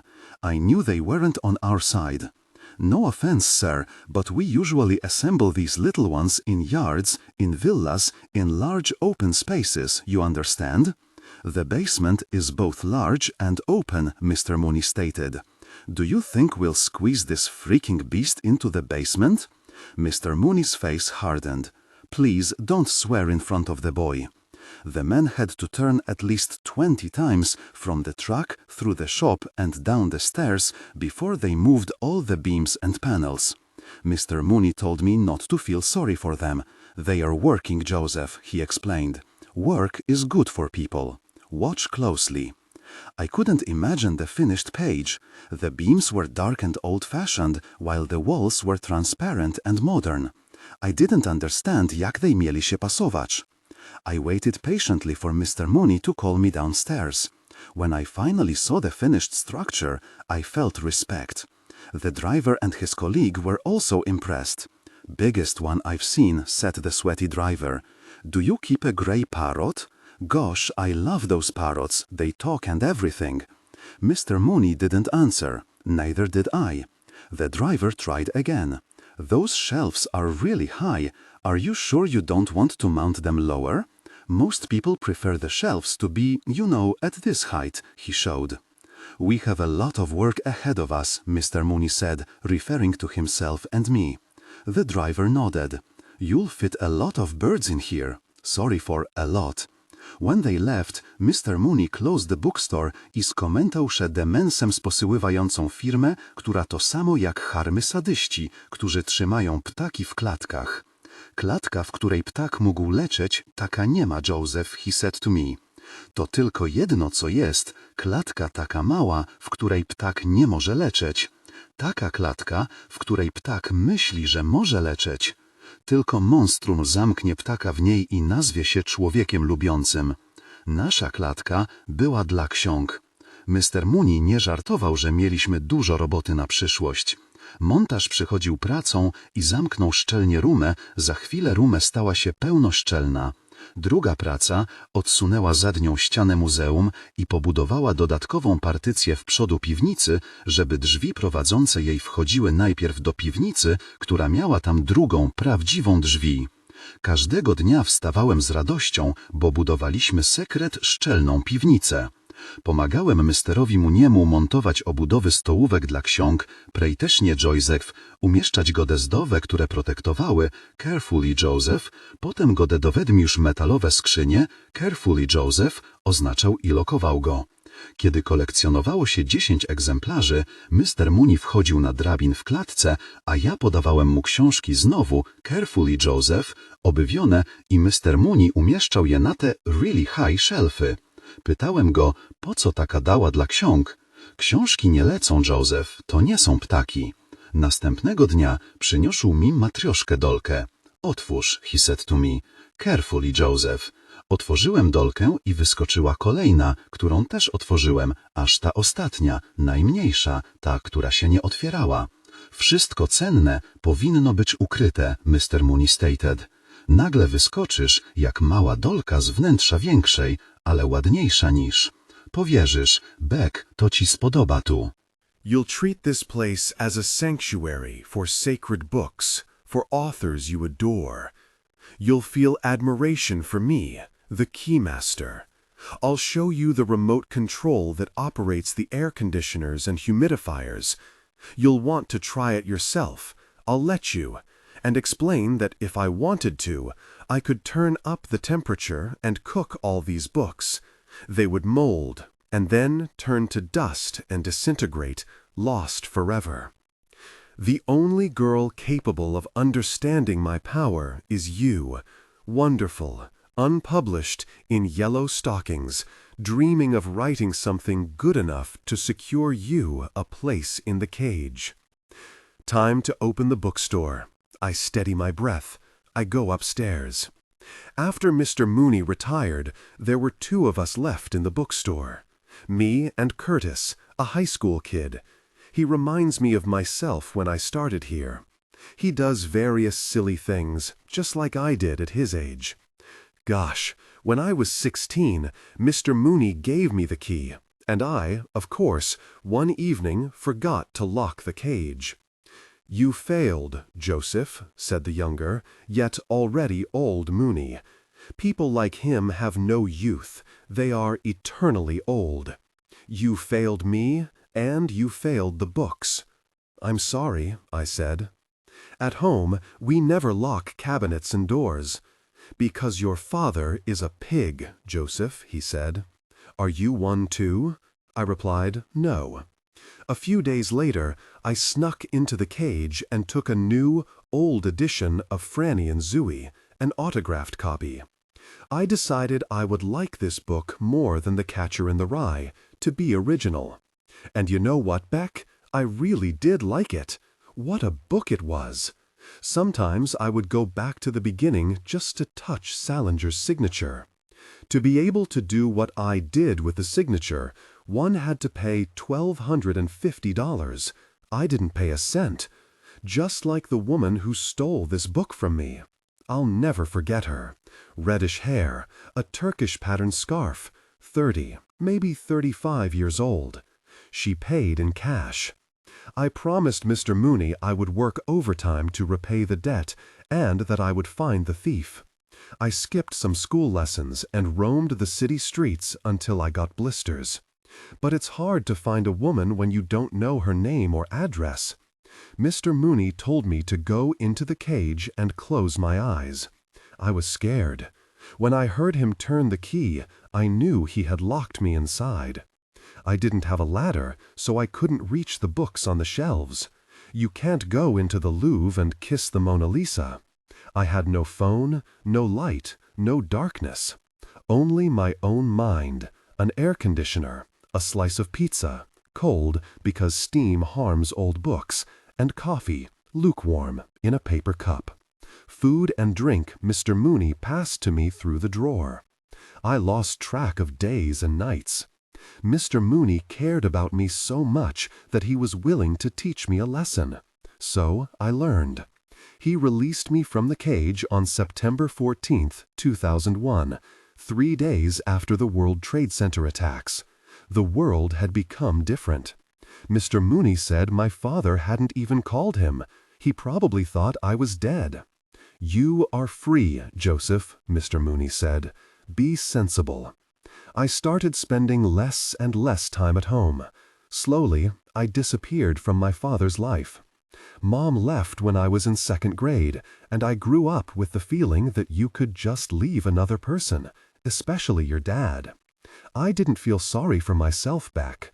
Lots of people have bad parents, cockroaches in their cupboards, stale rolls for breakfast, a TV that barely works, and a father who doesn't care that his son isn't coming home after September 11th. But you see, Beck, it wasn't so bad, because I had the bookstore. It doesn't take a village to raise a child, as they say here. Mr. Mooney was my boss. He was a father I wanted to be fair to. I was looking for the thief of Franny and Zooey. I was doing it right after the September 11th attacks, and I wasn't the only one looking for someone. People were wandering the streets, wanting to find their loved ones, and I was looking for that woman. Missing person posters were put up all over the city. I thought I could learn to draw and cover the city with her likenesses. I could pretend I was looking for my mother. I gave up on that. Sometimes I think maybe she died in one of the towers, just karma catching up to her. But more often, I conclude that she still lives somewhere here, alive and reading. I'm browsing the fiction section by the LR shelf. The bell rings. I'm ready. You told your friends you'd drop by around this time. I know, because I have your phone. Luckily, you don't use a PIN. Security isn't your style. I've read your emails. I took a picture of the passwords you keep in a separate folder. That way, when you change one, if you change it, it'll be easier for me to guess the new one. Because coming up with new passwords isn't your style either. You use 3 interchangeably. ACBEC1027, 1027ME, 1027 Beck Ale. That's not all. You don't want to tell your mother you lost another phone, so you went and bought a new device, signed a new contract, and got a new number. I know this because your old phone is still active. I read the mass email with the new number you sent to your friends. Because imagine, I can read all your messages. Chana was terrified. What the heck? Tell your mother you lost your phone and block the card. Identity theft. Perverts. Beck, I'm serious. Tell your mother you messed up. She'll get over it. People lose phones. It's not the end of the world. Have them deactivate the card. You replied, the phone probably fell into the sewer, so it's really not the end of the world. If someone found it, too bad. I'm a poor student with debts. Who would want to steal such an identity? And if someone thinks I'm pretty enough to post my selfie online, then okay, I'll feel pretty. No, just kidding. Seriously, everything's fine. I wanted to change my phone anyway. I love my new number. Chana didn't give up. You'll get a new phone when you say you lost the old one. Your mother will realize you lost your phone when she sees the new number. Besides, you were stubborn. Please calm down. I told Mom I changed my number because I wanted one that would indicate a New York subscriber. She can't even text, let alone read bills. It's okay. And money? Oh well, at this stage, one bill more or less doesn't make a difference. Chana didn't reply. I love your mom, thanks. And I love you, you little hypocrite. The old, still working, phone is a true encyclopedia of your life, available to me as long as Mrs. Beck doesn't stop paying the bills. Point for me. Oh, Beck, I love reading your emails and getting to know your life. I'm careful. I always mark new messages as unread, so you don't get suspicious. That's not all. It turns out you prefer emailing to texting. This means I only miss a small fragment of your communication with other people. You wrote an essay for a blog stating that emails are eternal. You can search for any word at any time and see everything you've said to others in connection with that word. Texts don't compare. I love you for liking to archive messages, and I love your archives for being available to me. I am full of you. I see your calendar, how many calories you eat daily, when you are intimate, when you have your period. I see your self-portraits that you don't publish online, your recipes and exercises. Soon you'll get to know me too, I promise. Today, you are here. Just a moment, I call out, as if I didn't know it was you. I'm faking it. I run up the stairs, weave between the shelves, and see you. You're wearing a plaid pullover and knee-high socks. You dressed up for me, I know it, holding a pink cloth bag. I hum that Subway song, and you laugh. I'm good when I have time to prepare. What's up? I approach to hug you, you let me. We fit together. I embrace you. I could crush you to death and to life. I pull away first, because I know what you girls can imagine. Colorful magazines and television have warped your basic instincts. I have something for you, you say. You didn't have to. You saved me, you laugh. So, yes, I did. We walk to the counter. I know why. You desire me. Here and now. You know that if we stayed between the shelves, our connection would deepen before I gave you the gift. So I sit behind the counter, just as I planned. I clasp my hands behind my head, lean back in the chair, rest my feet on the counter, my shirt rides up and my stomach is visible, so you have something to dream about. I smile. Show me what you've got there, little one. You place it on the counter. I lower my legs, move closer, and lean over the counter. You're so close I could touch you. I know you like my cologne because you and Channa rave about a bartender who uses the identical one. That's the only reason I bought it. I open the gift, from you to me. It's the Da Vinci Code in Italian. You clap your hands and laugh. I love your enthusiasm.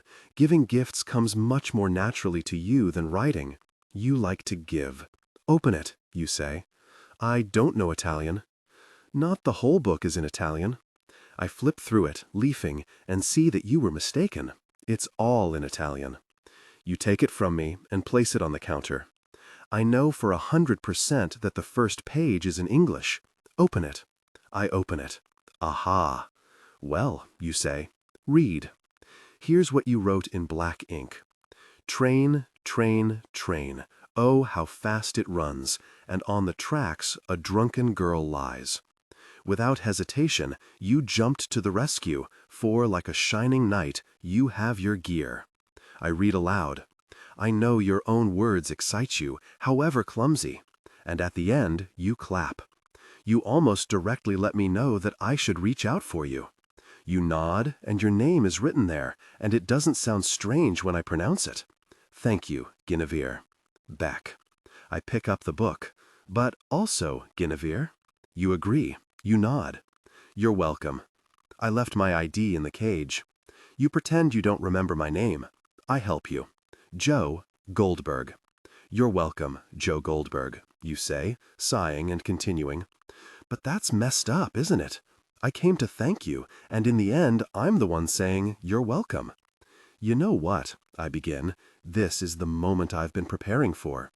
Since we're both alive, no one's singing to us, and you bought me this awesome, really great gift, because even though we have tons of books, we don't have an Italian edition of Dan Brown among them. I noticed, you say, in a melodic voice. You blink and smile, swaying slightly. I take a breath. This is it, the next step. Maybe we could go for a drink sometime. Sure, you say. You cross your arms. You don't look at me. You don't give a specific date. You don't set a place. Elements of the dynamic between us slowly emerge, like a photograph in a dark room. You didn't write your phone number under the dedication. You bought me Dan Brown, an author we joked about, instead of Paula Fox, who was the subject of the serious part of our conversation. Besides, you probably have a hickey, a tiny one, but still a hickey. You bought Paula Fox for Benji. For me, you bought Dan Brown. The problem is, you say, that I still can't find my phone, and since I don't have a new one yet, I'm trying not to make too many plans, you understand? Right. I pretend to check something on the computer and think about what you wrote in your email to friends, more about the rescue itself than about your obsession with me, an obsession so strong that you had to pretend you didn't remember me. You didn't tell Channa and Lynn what thoughts about me come to your mind when you sit on your green pillow, or how intimidated and nervous you feel in my presence. Beck, you were so absent and tense that you misplaced your phone, remember? Instead, you write to them about Benji. I have to say something or I'll mess everything up. So you still haven't found your phone? Well, yes, no, I haven't found it. I think it was left on the subway. You had it in the taxi. Right, indeed, but come on, who would remember the company name? Premier Taxi of Lower Manhattan. One never remembers the company name, I admit. You ask for a pen, then take one of our company bookmarks and write your email address on the back, which I already know. You know what, you say, writing, I'm a bit busy with studies and everything right now, but send me a message and we'll figure something out. You realize these bookmarks are for customers who have made purchases, right? You laugh, feeling embarrassed without a phone you could check now. You stand and look around, waiting for permission to leave. Oh, Beck, you really have a daddy complex. Not without reason, because books, unfortunately, don't sell themselves. So maybe you should run along now and let me, work a bit. You smile with relief, retreat, almost bowing. Thanks again. You're welcome in the future, I say. I planned this. You smile without showing your teeth. You don't say goodbye, and I don't reply, have a nice day, because we are beyond pleasantries. You gave me your email. Now I have to decide which version to send you. I knew you would come, and I knew you would give me your address, so last night I sat down and wrote several versions of my first message to you. I wrote all night, Beck, just like you. I sat in my cage, Beck, just like you. I put the bookmark with your address into an Italian Dan Brown. It fits perfectly.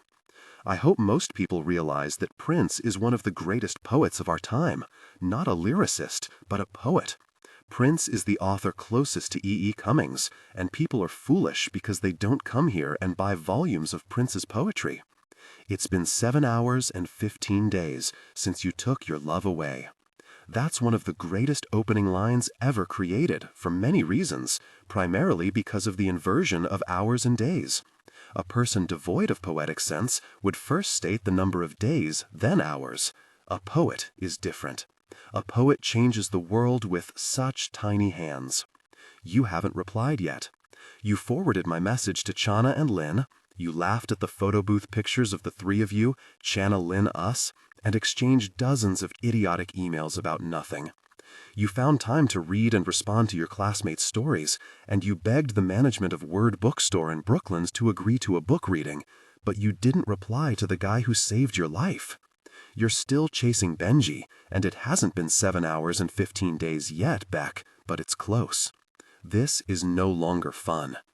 You wrote to Chana Lynn, "How is it that I have to be the stereotypical girl who meets a nice guy but says no thank you? I don't read Cosmo, I don't do detox diets, I don't post selfies online, so I don't fit the profile of a stale llama who hates decent guys. Benji sees nothing beyond his business, and this guy is his complete opposite. He works in business." On another note, Friday, wife, on the roof. Chana replied first. "Beck, is this the one you met at KGB? Wythe could work. This tells me you meet too many guys. You crave contact with strangers. That's why you read casual encounters on Craigslist. No, you don't maintain them, thank God, but at the same time, you treat your whole life like one really big casual encounter, wasting time with Benji and with guys met in places like KGB. Lynn replied, "My dear, there are psychiatrists at the university who can answer that question. By the way, the guy from KGB was sweet. Wife, yes, but maybe something in the Upper East for a change. Just a loose suggestion. The girls don't know about our Italian Dan Brown. They have no idea how much you've fallen for me, because you haven't told them." Finally, in the middle of the night, after 5 hours and 8 days, you reply to me, "Maybe happy hour on Thursday." I wait 3 hours and 1 day before replying, "Agreed." Where? You didn't improve my mood. You didn't reply immediately. It takes 4 minutes, 3 hours, and 2 days before this appears in my inbox. Oh gosh, I'm sorry, I got mixed up. Studying is not a good idea. It's a real treadmill. I can't this week. Maybe next? I have a poetic nature, just like Prince, and I know how to change perspective. It turns out you won't let yourself be guided into my arms. You're scared. You flirt. You destroy your phone. You don't delete anything. You use your period as an excuse to extend a deadline. Many of your emails are much more creative than the stories you write. You talk to 9 guys on 9 different portals. You flirt with everyone. Do you realize how much junk you've put in your Anthropology.com cart? Gosh, Beck, you need to learn to make decisions. Meanwhile, I see you're sick, just like your father. You've latched on to Benji. I can't detach you from him until I know everything about him. It takes me about 35 seconds. Benjamin Benji Baird Keyes III is really a joke. He was in rehab, a farce. From his satisfied expression, it's clear he wouldn't be capable of true addiction. He runs a company producing organic soda water, the essence of evil of our times. His product is called home soda and is supposedly a perfect alternative to regular club soda because clubs can be exclusive, but home is the most exclusive and unique place in the world. To get into a club, you have to pay a fee, which is unnecessary for home. Beck, please don't tell me you buy into that nonsense. Benji's small startup is a huge Whole Foods Market-style success. His pastel-overloaded website contains a diatribe against Monsanto, as if his parents didn't make money from Monsanto products, as if he didn't grow up on Monsanto. Literally, when Benji was little, his father worked at Nestle. And yet Benji complains and invents. From a photo essay, really speaking humanly, a slideshow, I learned that Benji invented home soda during a camping trip in Nantucket, which he took with friends. Camping? Nonsense. Nantucket is not New Hampshire, and Benji stayed in a friend's summer house right on the water. I zoom in on one of the photos and see a mysterious girl I noticed on your Facebook profile. Aha! So you met Benji through this unhappy, strange girl who has a smile reserved for posed photos with rich friends. Did you go camping with them? No. They probably didn't invite you. Your friend fed you a line that the beach was really crowded and there wasn't enough room for you. You're a city dweller, and Benji is a tourist who literally uses you, takes advantage of you as an interlude, a vacation from the sweat and toil of managing his homemade soda company, and then discards you at the end of the holidays, just before Labor Day. He's the daddy you desperately try to please, the daddy who will leave anyway, no matter what you do. Your emotional existence is based on insane seasonality. Labor Day is every other day. Benji rents you, just as he rents a loft in Sobro, South Bronx for those of us who don't feel the need to invent silly affectionate nicknames for neighborhoods where they are not welcome. He cheats on you, Beck, often, compulsively. He's chasing a performer who really messes with his head just as he messes with yours. 6 minutes, 3 hours, and 1 day later, a message from you arrives. I happen to be in Greenpoint. Aren't you working at the bar now? I reply, no, but we can meet at Lulu's. You reply, fantastic. Sorry for the caps lock. I'm really excited. I reply, 12 seconds and 9 minutes later. I'm on my way. 5 o'clock? You don't reply. To get there, I have to take 2 trains. The soundtrack from Hannah and her sisters plays in my head, all the songs at once, and so loudly that I can't listen to music on my phone or yours. And I think about our first kiss, which we will most likely experience in 18 seconds, 19 minutes, and 3 hours, when both of us, drunk, will be riding in a taxi to Bank Street. And now I understand why some guys get worked up on the train. I don't do that. Soon, I will have you. The train number 9, drags along. See how much we already have in common, and we haven't even been intimate yet. I have a gift for you. I'm carrying the Western Coast. I wrote a dedication. Train number 9. It travels briskly through the town. When you retire, reach for this literature. Clumsy rhymes, I know, a mediocre gift, but I had to buy something to reward you for meeting me halfway. And it's about a train, and I hope Prince got to where I am, that he overcame 16 steps, 2 blocks, and 1 avenue, heading towards the rest of his life. I'm only halfway down the subway stairs when your phone rings. A lot of information to process. I need to sit down. I sit. Plans have changed, quickly, too quickly. Almost 2 weeks after you sent a mass message about changing your phone number, Benji replied to an email. Hi. You replied, come over. He replied, you wrote to me, I have to go to university. Shall we postpone it until next week? I'm sorry. Sorry. Then Benji wrote to you, give me an hour. I need to finish something at work. You replied, You smile, because you want life to be like it was before your father ruined everything in Nantucket, so there would be no secrets and no threats. You write about how safe it is there, and claustrophobia and psychological comfort go hand in hand.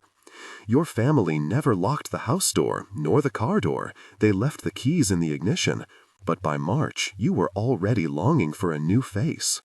A few weeks ago, you tweeted, "Manhattan Island reminds me of Nantucket Island. Expensive shopping, expensive drinks, and in winter, everyone goes crazy." That's nice, Beck, but Manhattan Island is nothing like your beloved Nantucket Island. Let me tell you what I did last Tuesday. Na Wyspie Manhattan trzeba wszystko dobrze zamykać, bo inaczej jakiś człaniak może wpaść z wizytą. Dajmy na to do fabryki wody sodowej, akurat we wtorek, kiedy wie, że szefa nie ma w pracy. Specjalne podziękowania dla Twittera Benjiego. Może zapytać, czy wolno skorzystać z toalety, a potem olać kibelek. Nie dosłownie. I zajrzeć do biura Benjiego, niezamkniętego. Odpuścić sobie wycieczkę po fabryce i skupić się na wyprawę w głąb komputera, bez hasła. Dowiedzieć się, że Benji prowadzi kalendarz zawierający linki do harmonogramu występów Loca Monika. Dzisiaj spektakl będzie bazgroliła na żywo w przerobionej remizie w Astorii. Daj spokój. Jako wierny fan artystki śledzę ją na wszystkich portalach społecznościowych. Och, czegoś się nie robi dla ciebie, Beck. Mam dostęp do relacji na żywo z tego wydarzenia. Wprawdzie nie udaje mi się znaleźć Benjiego, za duży tłum, ale na zdjęciach wszędzie widzę butelki home soda. A zatem tam jest. Potwierdza to komentarz jakiejś pany w różowych okularach i z równo obciętą grzywką. Dzięki Benjiemu za dostawę wody sodowej. Ekologiczne. Rządzi home soda. Soduwa za darmo. No proszę. Najdroższy Benji nie zjawił się na twoim wieczorku, ale za to w środku dnia znalazł czas, żeby wyprawić się aż do Astorii, ponieważ uważa Monikę za wybitną artystkę, bo jest wysoka, ma blond włosy, a jemu się wydaje, że jej bazgroły to sztuka. Muszę się uspokoić. Nic o tym nie wiesz. Nie znasz twórczości Moniki, bo nie jesteś kretynką, ale musisz się dowiedzieć. Tylko że nie zdążę wydostać się z tej rozdętej fabryki w krótkim czasie. Muszę cię uratować. Jestem typem zapobiegliwym, przygotowanym na sytuacje awaryjne. Mam więc założone specjalne konto na takie okazje. hercognathaniel@gmail.com. Nie krążysz po necie tak często jak ja, więc nie wiesz, że Nathan Herzog jest krytykiem kulinarnym nowego działu Jedzenie magazynu Vulture, który wykorzystuje pretensjonalnych bubków takich jak Benji i jego home soda, jak ze smoczka. Czytam jego wypociny, nie robią specjalnego wrażenia. Benji mu się podlizuje, tweetuje jego recenzję, ewidentnie próbując zdobyć sympatię i aprobatę Herzoga. A w porywającej sekcji newsów na homesoda.com fani nijakiej wody Benjiego nieustannie skarżą się i dopytują, kiedy wreszcie Vulture napisze o homesodzie. Kiedy? Teraz. Używam nowego adresu mailowego, żeby podszyć się pod Nathana Herzoga. Wkrótce Benji odbierze wiadomość od Herzoga, który właśnie posmakował najwspanialszej wody sodowej, jaką kiedykolwiek pił. Jest już spóźniony na imprezę, lecz mimo to bardzo chciałby się spotkać z twórcą tej marki.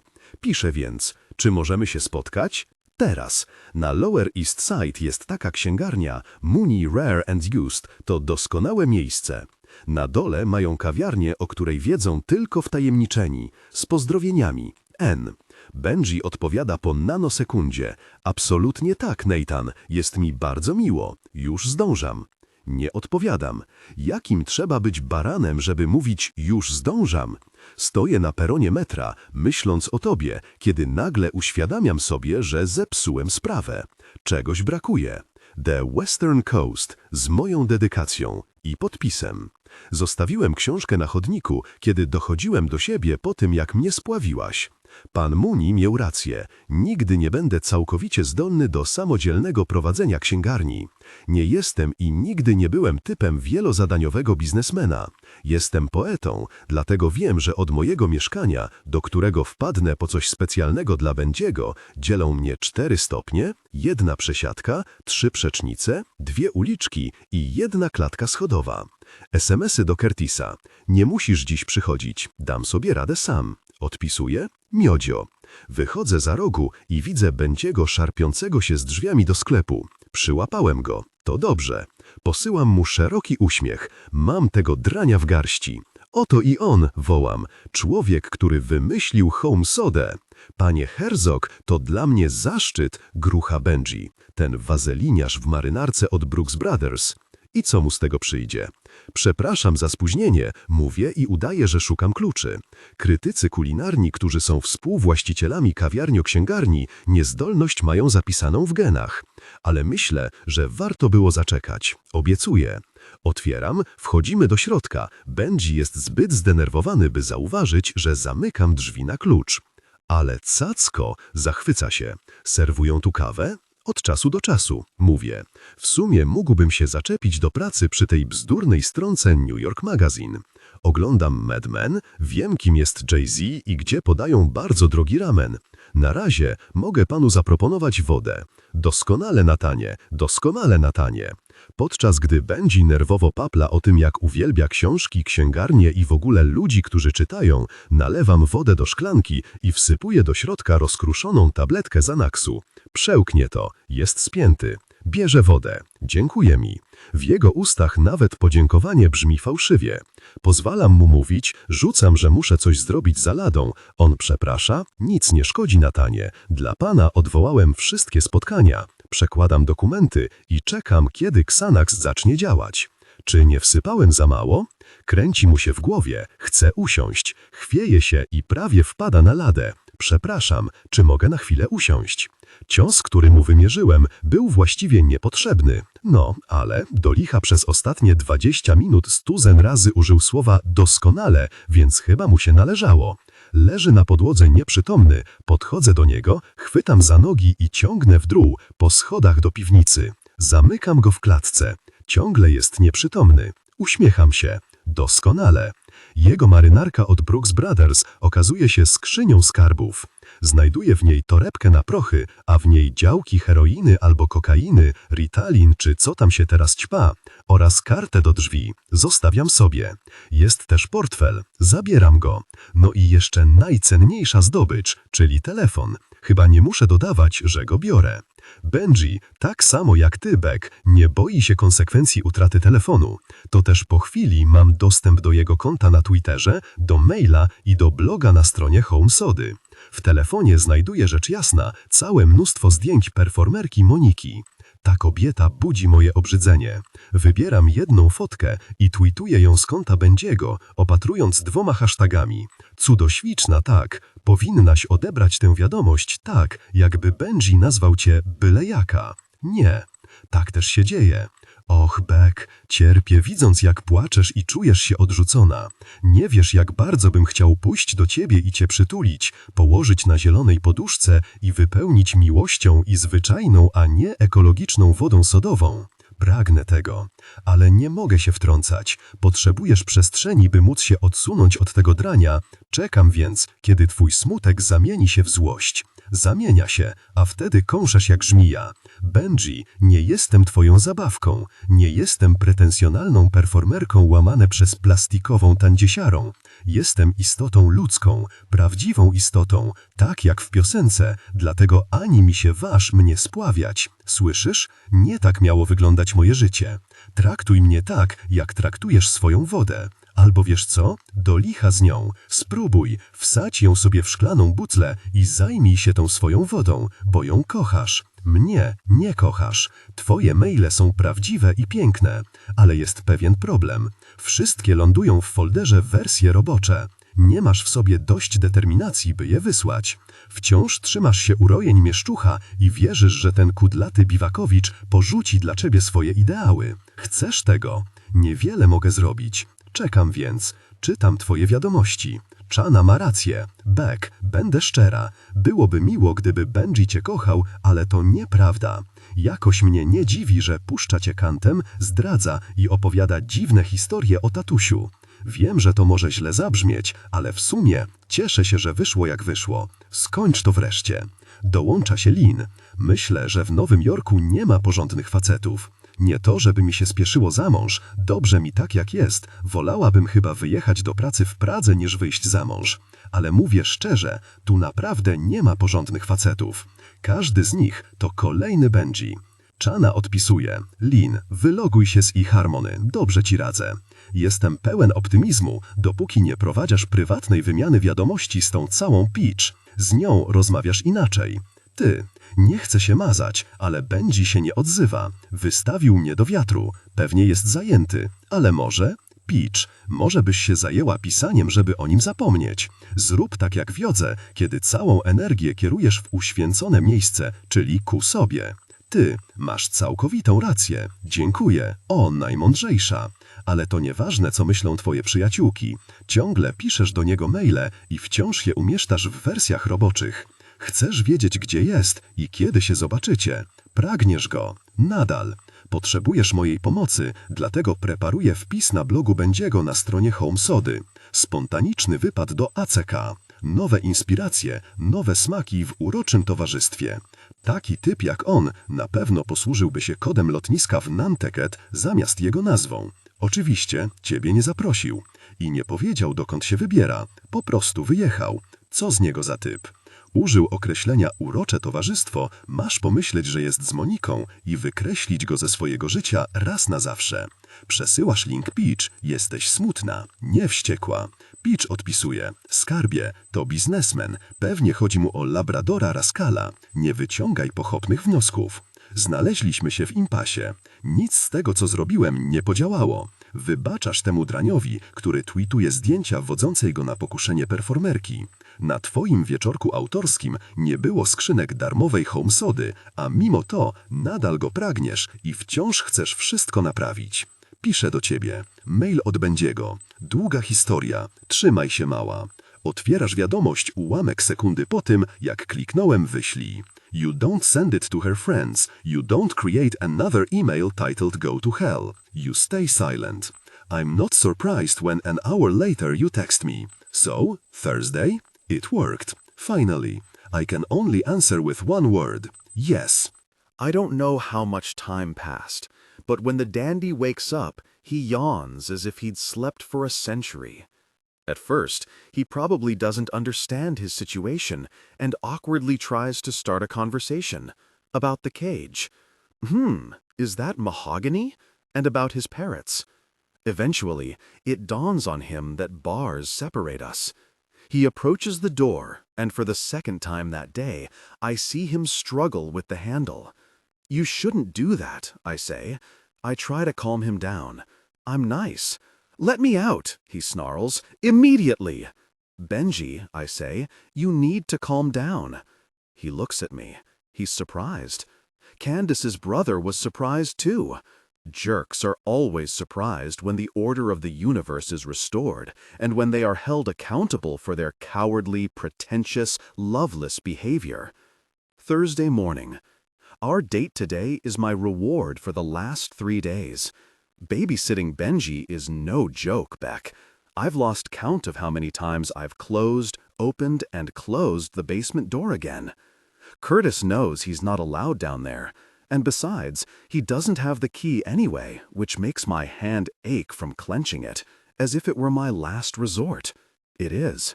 I feel tired, Beck. It took me a solid hour to lift the floorboards where I keep the machete.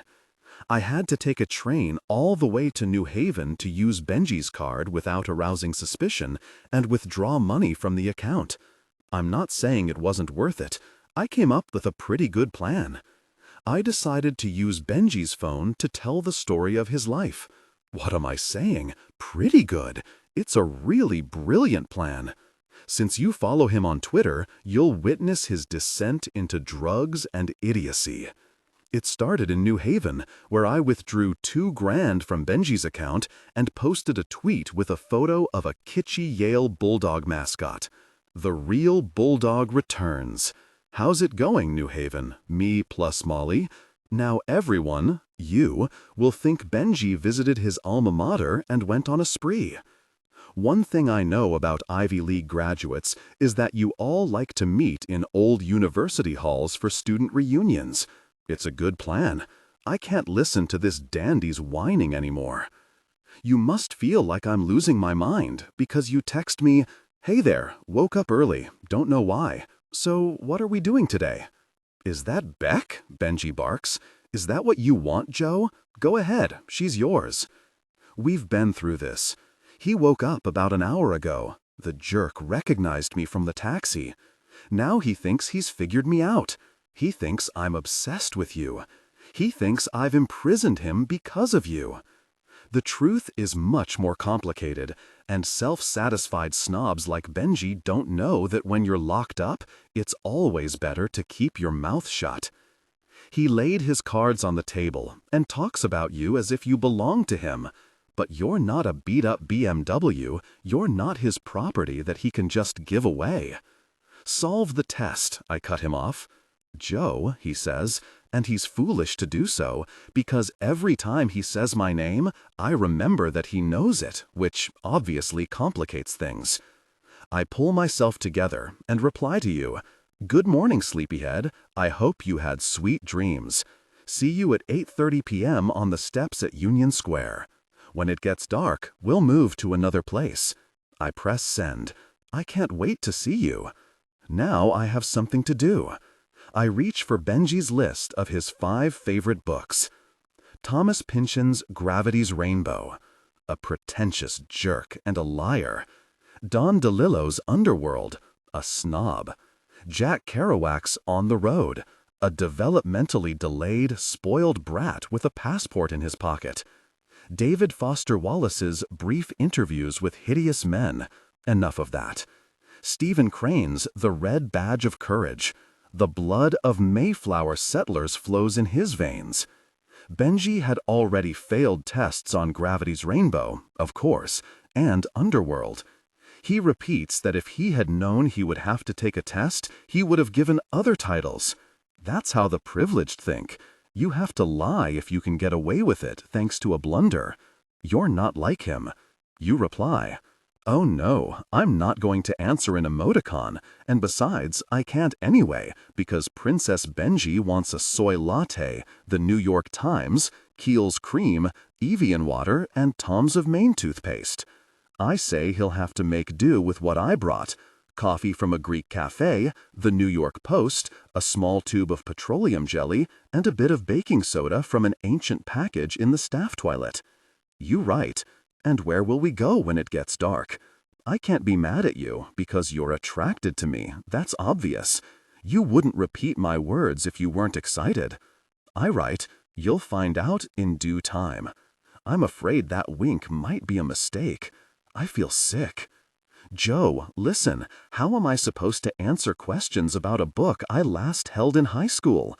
I can't do it without a decent dose of caffeine. I'm the boss. I decide. I really can't listen to him anymore. Forget On the Road. You can tear up the page. That's enough for today. He lifts his head and looks at me like I'm God. Thank you, Joe. I never read On the Road. Thank you. He thanks me for forcing him to admit to being a liar. He lies, fighting for his life. I want him to understand that. You didn't read On the Road? No. But you put that book on the list? I know. I told you to prepare a list of your favorite books. I know. Unbelievable. Doesn't it sink in that you're in a basement under a bookstore? That you're sitting in a cage? You come into my store and lie to my face. That's not how it's done. Don't get angry. Eye movement. He knows about the machete. I have no choice. I have to reach for it. I approach slowly, extend my hand. I hold it. I stand with my back turned. You don't want to do that, he whines. I spread my legs slightly, trying to take up as much space as possible. I say, I spend time preparing tests for you, tests about books you supposedly read, while in reality you haven't read any of them. That means I wasted that time, and you really don't want me to get angry. Do you think that's how it works? I'm a fraud, okay? I turn around. Benji crosses his legs, hangs his head, and runs his fingers through his too long blonde hair. He is fragile and weak. He could fall apart at any moment. I hold the machete, but when I look at him, it seems unnecessary. I nod, giving him a signal. Go on, you jerk, go on. It's amazing how some people just exude wealth. His family members' hands, smooth like a woman's, had softened over centuries, long before he was born, and their thick hair never thinned from windy nights, from days filled with shoveling snow, moving sand and ash. In his hair and the arch of his nose lies proof of life's injustice. In my defense, I'll say I love this book in a postmodern way, and always felt there was something in it that spoke to me. It echoes my views, and besides, I always got along great with people who read it, and I wrote about it too, because, you know, I majored in comparative literature in college. In my opinion, you can read a book without reading it in the traditional sense of the word. You can read about a book. You know what I mean, right, Joe? Do you understand? Yes, Benji, I understand. I knew you would understand. I didn't go to Yale, but I have a first-rate sense for when someone's full of it. As I move towards the stairs, he first screams what a gigantic jerk I am and what awaits me when his father finds out about everything, and then he starts to beg. Give me a copy of that, Wallace. I'll read it, and then you can test me. Do you hear, Joe? Do you hear, Joe? The basement is well soundproofed. Mr. Mooney spared no expense to make this place a sanctuary of privacy. Benji can scream his head off, but no one will hear him, just as no one heard me. You right. You're a funny guy, Joe. My text about winking didn't deter you after all. The sun is shining. I close the basement door and text you, I have to get back to the books. Be on the south side steps at Union Square, roughly in the middle, punctually at 8:30 p.m., and I turn off my phone. I told you where and when to be, and if you think you'll get anything more out of me, that you'll have me all night, then you're very mistaken. My day is falling apart. I forgot that Stephen King's new book, Dr. Sleep, the long-awaited sequel to The Shining, is coming out. A new king means crowds. Even a week or two after the premiere, people are lazy, and a host of customers eager to meet Danny Torrance again. But I prefer you, Beck. Dr. Sleep turns the bookstore into a temple of Stephen K. I have neither the time nor the space to think about you and prepare for you.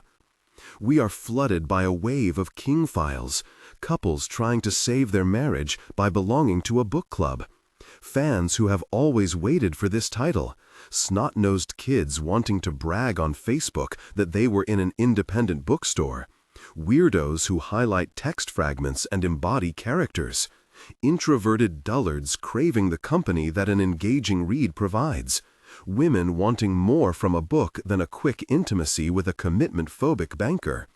Everyone loves King, and I love you, and today I should be thinking about how to do my hair and whether you'll lick your fingers after eating.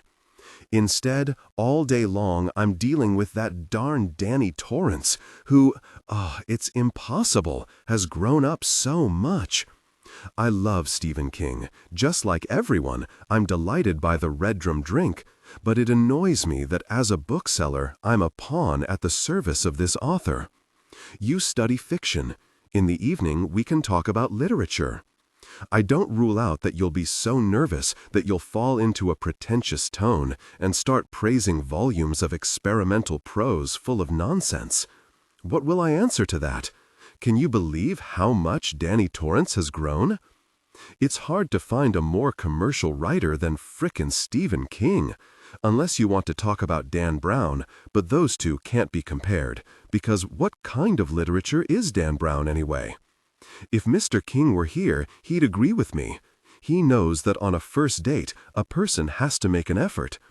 He also likes other authors' books and would be happy if all these people read something they didn't learn about from Good Morning America, just not a volume of experimental prose. Besides, Mr. King owes me something. After all, I sell his books. Really? Well, but of course he's not here. The sun is dragging, the cash register is barely breathing, and I'm having the same conversation 85,000 times. Have you seen the review in the New York Times? Of course. I don't know about you, but I can't wait to read this book. Jack Nicholson was terrifying in the first part. Philistines. I hit the cash register when it jams. Again, I hit it because time drags so terribly. I miss you. I desire you. Finally, a woman comes along who doesn't buy Stephen King. She chose Rachel Ray cookbooks. She acts as if I hit her, not the register. She lets out a passive-aggressive sigh and starts typing into the Twitter app on her phone. Poor service, no doubt. Mooney rare. She shows me what she wrote. The cursor blinks. All right, lady, okay. I apologize for the inappropriate behavior and add that Rachel Ray is underrated, and then she deletes the post. Good. There are times when the universe can either be on your side or go really bad, and the universe is called to order. I use the moment of respite to tweet from Benji's account. Home. Soda and absinthe? Yes. 5 o'clock somewhere. Another jerk takes out a credit card from his wallet and pays for Stephen King, so he can read, fingers crossed, about a psycho doing sick things.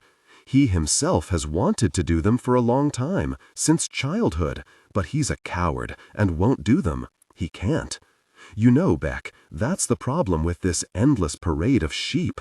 One knows perfectly well that they are all suckers who buy books to get a little scared because they have too easy a life. Isn't that pathetic? Apparently the ending is amazing and surprising. Apparently. Card or cash? Do you think dating Benji was annoying?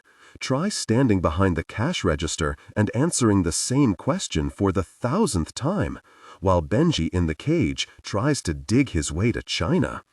Well, you put up with that freaking talk, Beck, but did you ever lock him in a cage and have to listen to his whining for 24 hours? The dandy is allergic to gluten, peanuts, yeast, dust, sugar, and eye drops. I bought him peanut butter, and he yelled at me that the smell of that stuff alone could kill him. Oh, come on. You know what that jerk really is allergic to? Real life. I'm doing the brat a favor. When he gets out of here, he'll first be annoyed that he was locked up, and then he'll thank me for making a man out of a boy. I have all of Stephen King's books. That's great. You can be proud. But have you read them all, you stupid jerk? You know, Beck, it's not easy for me, because I have to sleep in the bookstore and make sure Mr. Mooney doesn't come in late at night to browse through the 70s explicit magazines he's collected in the basement. I have to answer questions about frickin' Stephen King and remember to buy apples and honey for the dandy in the cage. At the same time, I pray that nothing happens tonight when I meet you, that Curtis turns out to be too drunk to try to get into the basement, and that Mr. Mooney turns out to be too old and lazy to watch explicit magazines. Beck, I love you, really, but you don't know what it's like.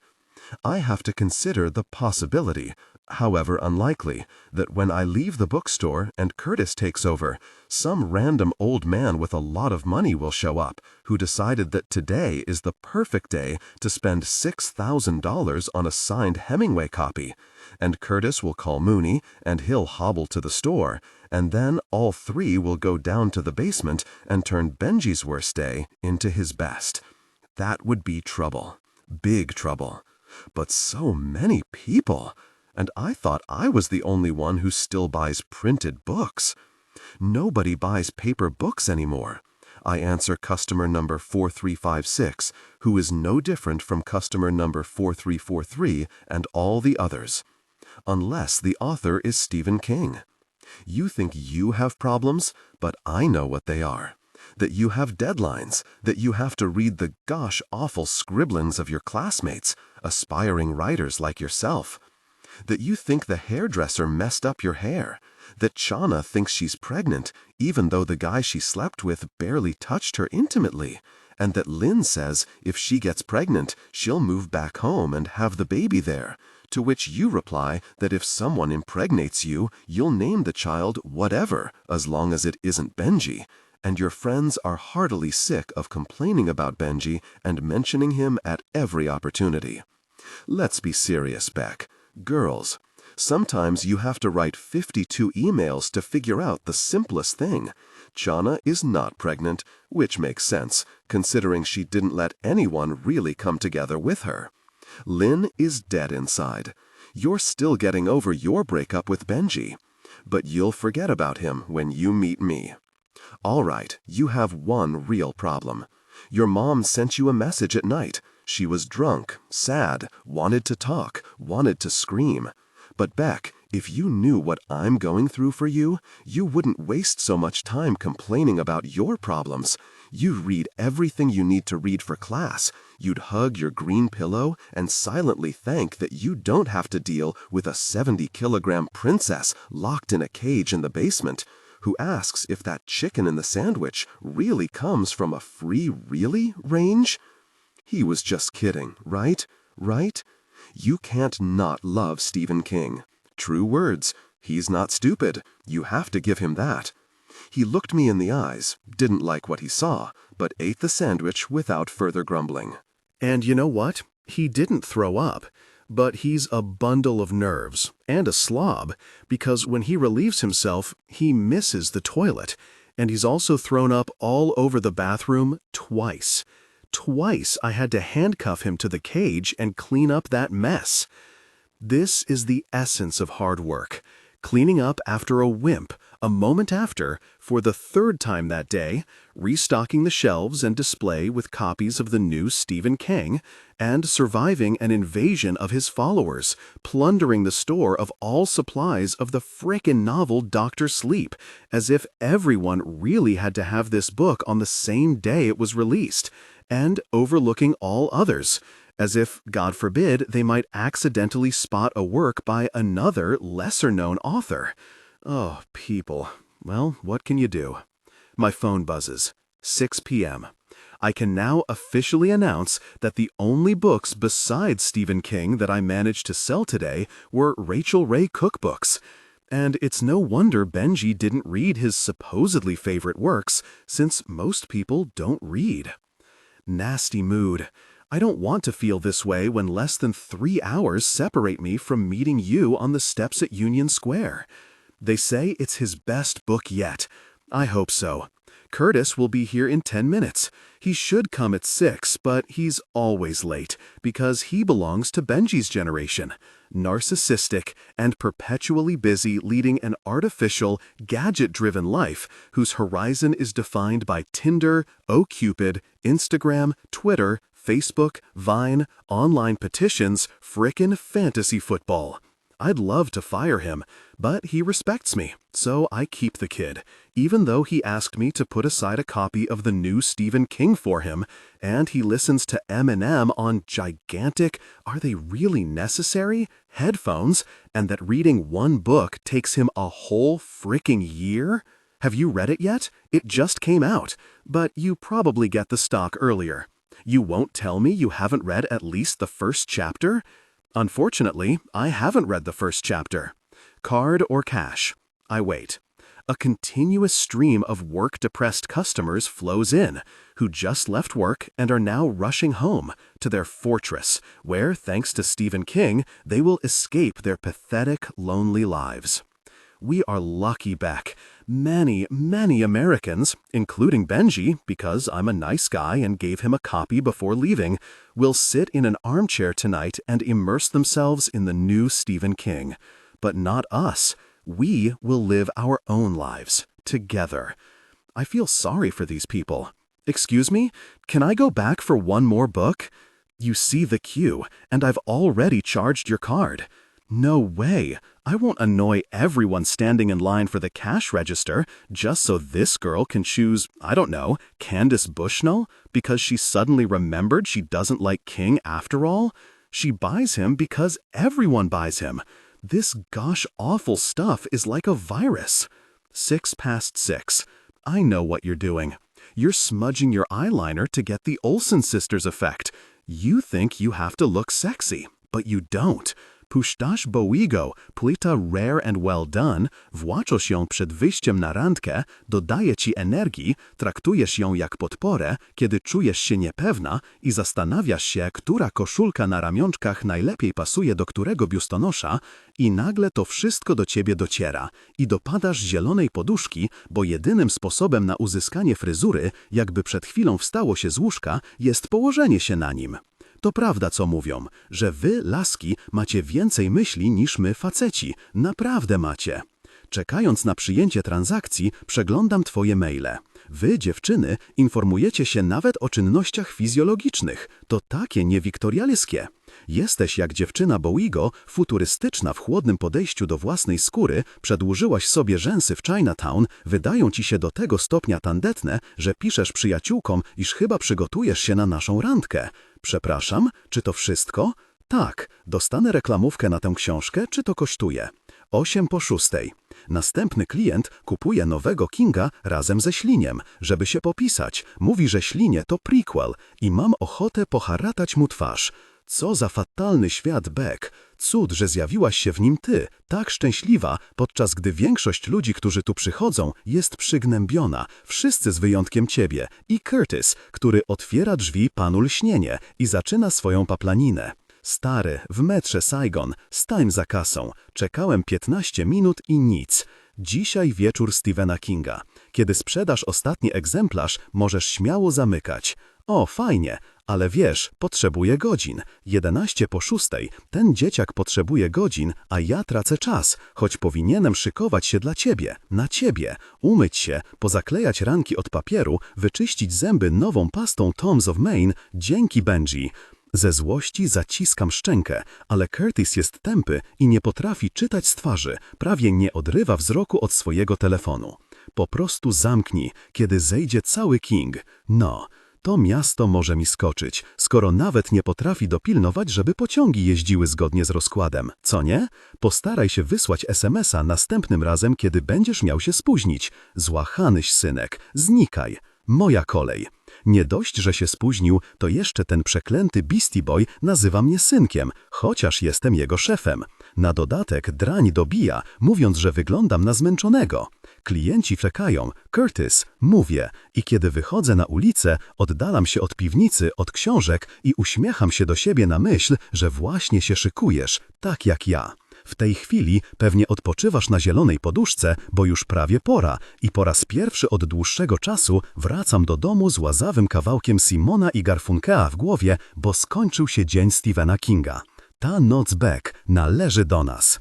Docieram do domu o 7:00, wychodzę spod prysznica kwadrans później, uderzam dużym palcem u nogi o jedną z moich maszyn do pisania, leci krew, ale nie biorę tego za zły omen. Maszyna ma na imię Hector, to Smith Corona z 1982 roku, którą znalazłem w jakiejś uliczce w Bushwick. Akurat stała mi na drodze. Denerwuję się, może mały rozlew krwi mnie uspokoi. Zresztą, gosh, Hector też się pewnie denerwuje.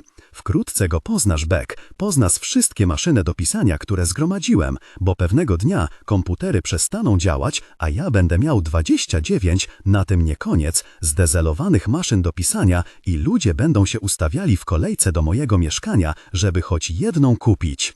Bo to oczywiste, że kiedyś świat wrzuci wsteczny bieg, a ja czekam na ten dzień.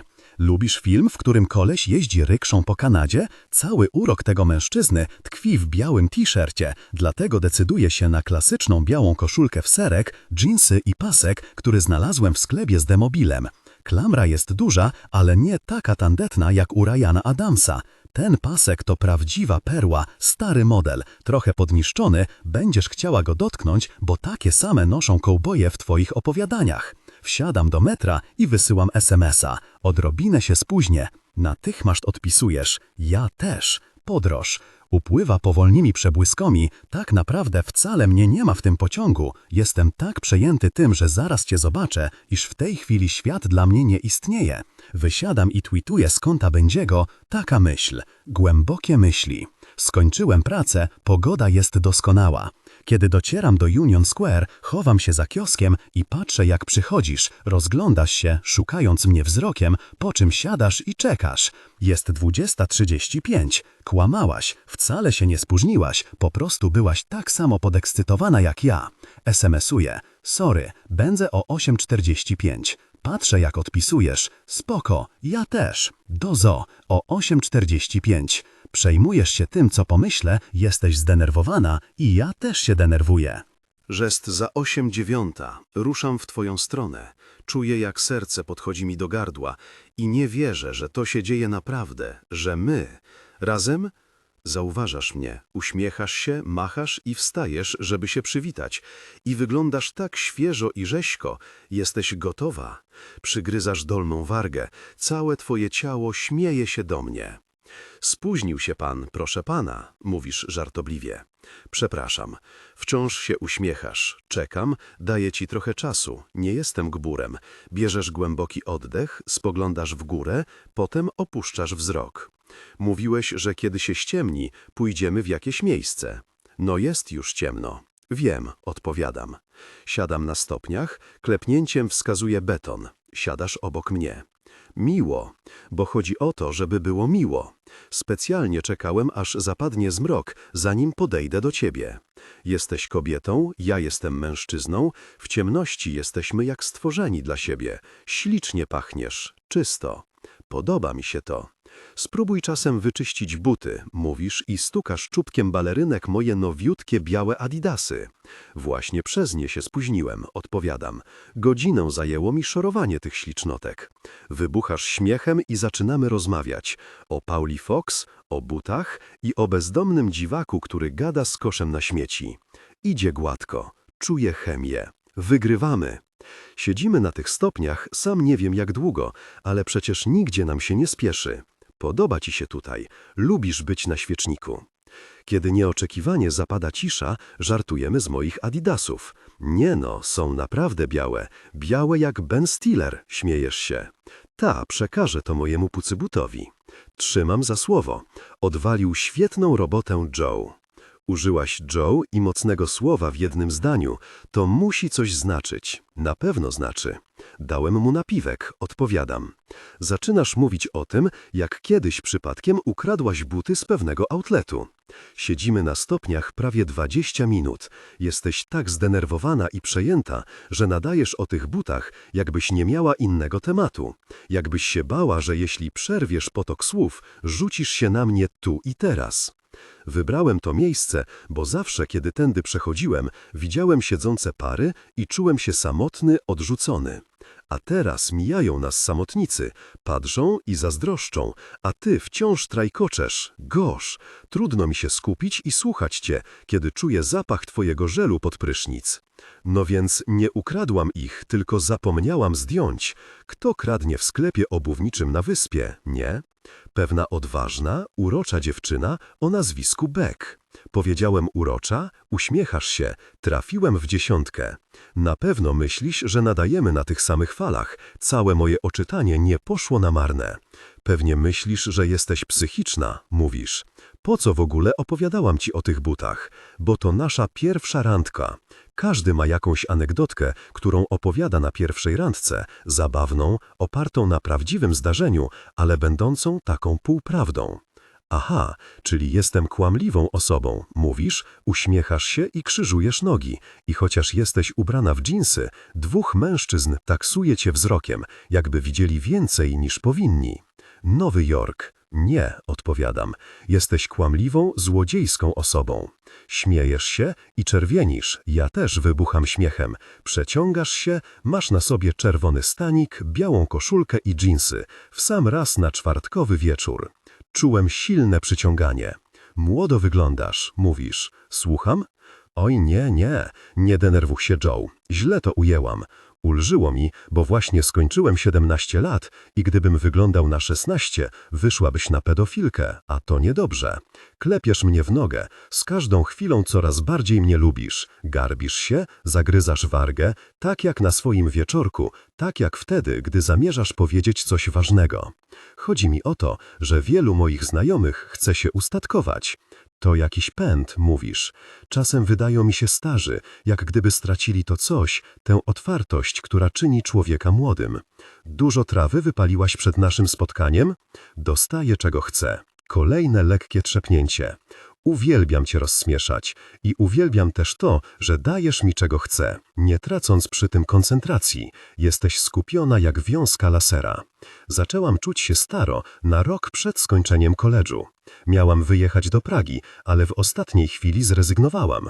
Przez znajomych poczułam się stara, jakby coś mnie omijało, coś, do czego już nigdy miałam nie wrócić, jak gdyby, nie wiem, Praga miała nagle zniknąć, jak gdyby studiowanie było warunkiem wyjazdu za granicę.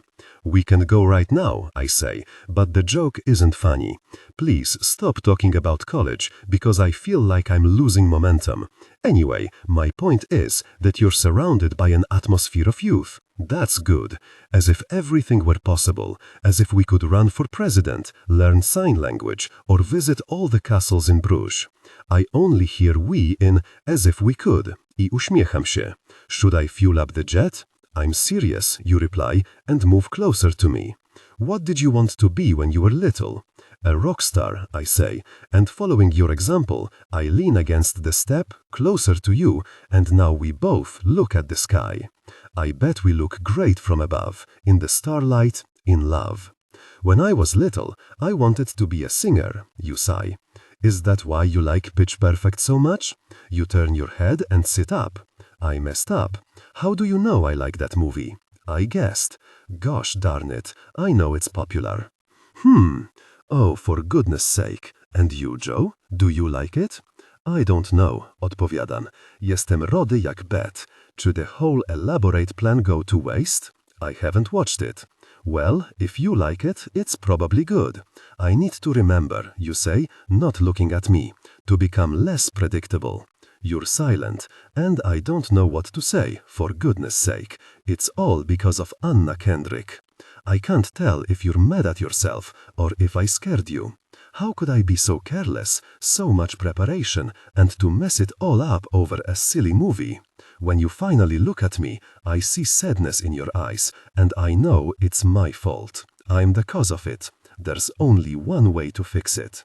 Beck, you're not predictable at all. But you are on Facebook. You're my stalker, you say, now without a trace of sadness, and you pat my leg. You like me, you really do.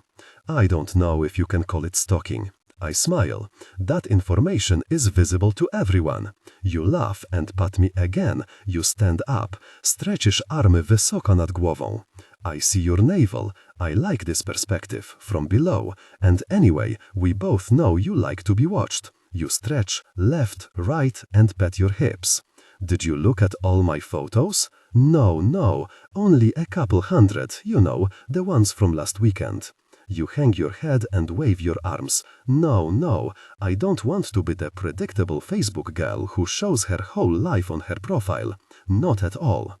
Exactly, because you left a lot for Twitter. You pat my knee, you like it, and I like it. Guys on skateboards pass us, some kid screams that he wants chocolate ice cream, a hippie plays the banjo, and a difficult person in high heels yells into her phone. All this for us? You lower your voice. I was looking for you. Really? I wanted to see your photos, but you're not on Facebook. I used to be, I lie, but I deleted my profile. Some people act like they care more about updating status than about real life. True, you say. I have a friend who's anti-Facebook like you. I'm not that anti, but you don't have a profile. I know you're thinking of Peach. You think I'm like her, but nobody likes her, and that's not good. I panic. I fall silent. Chocolate ice cream silences the kid. The wind picks up. It's getting darker. Skateboards land loudly at the concrete. You feel like taking out your phone. I feel like you want to text your friends. The guys I'm with right now just announced he stalked me on Facebook. That's all. Listen, do you want something to eat or what? Ask. I stretch, flex my muscles, and show that I'm ready to kill anyone who dares to look at you. Or what? I thought you were hungry. I didn't think you'd choose or what. Have you noticed how many words we waste? Indeed, I say. And I almost mentioned the nonsense you exchange with Channa and Lynn while watching Jess and the guys, even though, or precisely because, you can't stand that show. But I bite my tongue in time. I'd prefer to choose my words more carefully and only say what's really important. You know, just the meat, no fat. Sure, I reply. I understand. So yes, I want something to eat. I stand up and offer you my hand. Even though you don't need help at all, you take it. Ladies first, I say. What do you feel like? I can adapt, you reply, and look back. As long as it's not too far from my place, because I have to get up early tomorrow. We ate burgers and fries at Corner Bistro, washed them down with vodka and whiskey. I let you lead the conversation. You told me about Benji, my ex-junkie.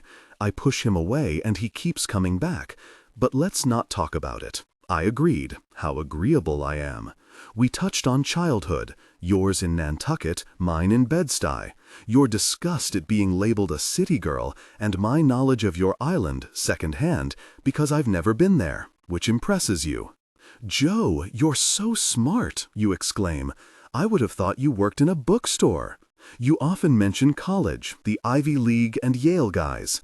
Finally, you reach a state of intoxication where you can ask me what you really want to know. What college did you graduate from? None, I say. I didn't even go to college. You nod. You don't associate with people like me. I start to laugh. You laugh too. And I don't associate with people like you. I start another round of the Who's Read More Books game. I win again, which leaves you stunned. You know, what? You stammer. Maybe this sounds rude, but even though you didn't go to college, you seem more well-read than half my classmates. It's crazy. I frown. Just don't tell them about it. You smile, wink, and now we have our shared secret. I know how to talk to you. I played it really well. And when we're alone in the bar, you start to understand why I insisted we sit in the very corner. We have the whole room to ourselves. We sit at a 4-person table. All the others are cleared, with chairs turned upside down on them. You sit against the wall, I opposite you. You look left, then right, and finally at me. You ask if you can lie on the couch, but I have a better idea. You can lie down, I say, or I can drive you home. You blink, deliberately slowly, and tease me. And then what? Whatever you want, Beck. You grin. Aha, so you're a gentleman? I don't answer. You're both intimidated and drunk.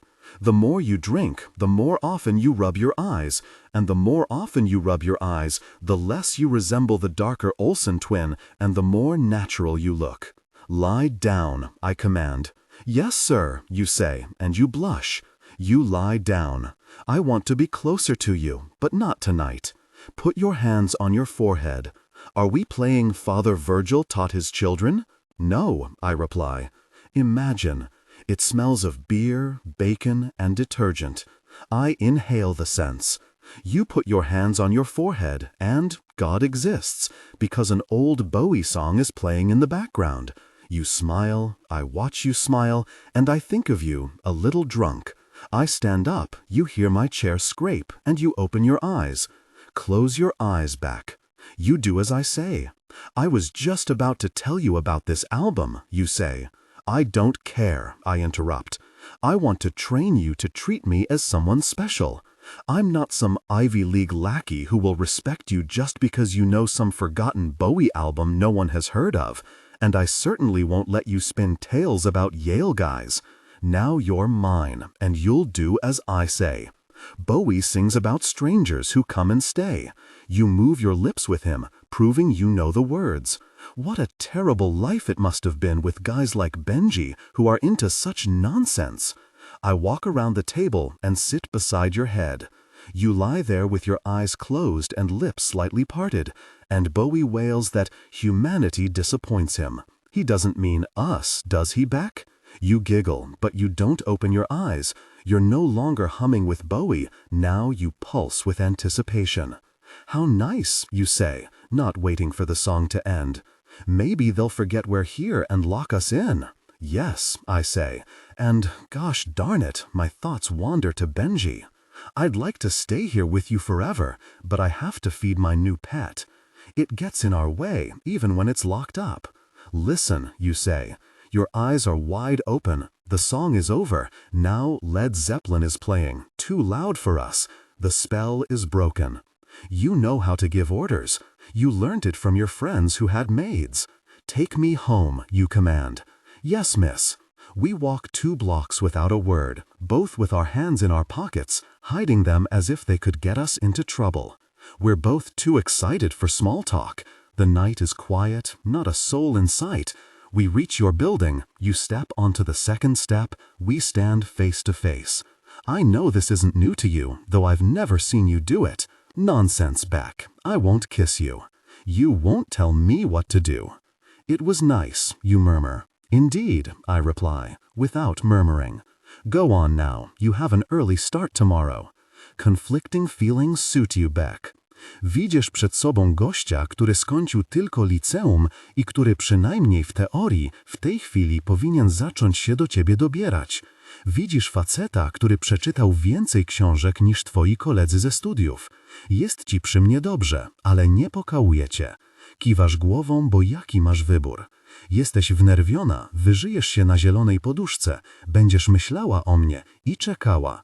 Będzie robiło ci się niedobrze, tak bardzo będziesz tego nie pragnęła, jak to wrzeszczące dziecko, które czekało na lody, jak Ameryka, która czekała na Stephena Kinga, jak ja czekałem na Curtisa, a Benji czeka na mnie na drugim końcu miasta. Poczeka. Słodkich snów, Beck. Może napijesz się wody, zanim pójdziesz. Próbujesz jeszcze. Stoisz w otwartych drzwiach, zapraszasz mnie do środka. Ostatnie podejście. Nie, dziękuję, odpowiadam i się nie odwracam. Masz, really, obsesję na moim punkcie i powiem ci szczerze, cieszę się, że muszę wracać do Bendiego, do jego ekologicznych jabłek i wody sodowej, bo gdyby nie to, poszedłbym za tobą. Zaczekał, aż otworzysz drzwi do mieszkania, a potem napięcie między nami stałoby się przytłaczające. Ale nie, dasz mi wodę, tylko nie w plastikowej butelce na drogę, no really. Ugasisz moje pragnienie po naszym pierwszym intymnym spotkaniu w twoim łóżku, przyniesiesz mi wodę w szklance, z której napijemy się razem i to będzie pierwsza szklanka z wielu. Nie potrafię cię odepchnąć, skoro tak bardzo cię pragnę. No, ale czeka na mnie Goguś w klatce. Really, Benji wybawcą, kto by pomyślał, co nie? Wracam do domu z uśmiechem na ustach, opowiadam maszynom do pisania o naszym wieczorze, reflektuję nad naszym czasem razem, biorę prysznic, smaruję się kremem od kichla i ściągam Rare and Well Done Bowiego, żeby posłuchać go w drodze do księgarni. Znowu muszę wyjść. Really, jak tu spać, czekając aż porozsyłasz maile do przyjaciółek i opowiesz im o randce? Wstępuję do spożywcze i kupuję paczkę Cheeriosów i mleko. Niech będzie, że Bendziemu też się coś należy. Pogwizdywałbym pod nosem, gdybym umiał to robić. Wchodzę do księgarni, schodzę do piwnicy i widzę, że księżniczka Benji dąsa się i obgryza paznokcie. Zerkam na powieść Kinga, nawet jej nie otworzył. Jestem zawodowcem. Podaję mu Cheeriosy i karton przez szufladę. Miły ze mnie gość, co nie? Ale księżniczka wącha miskę i odsuwa ją od siebie. Czy to mleko migdałowe? Jedz i czytaj, mówię. Będzie sprawdzian z pierwszych 100 stron. Jazda. Biegnę na górę i urządzam sobie długą sesję z tobą. Słucham Rare and Well Done, przeglądam twoje zdjęcia, które ściągnąłem z Facebooka, oglądam fragmenty Pitch Perfect z wyłączonym głosem. Tak bardzo zatracam się w tobie, że zastaje mnie świt.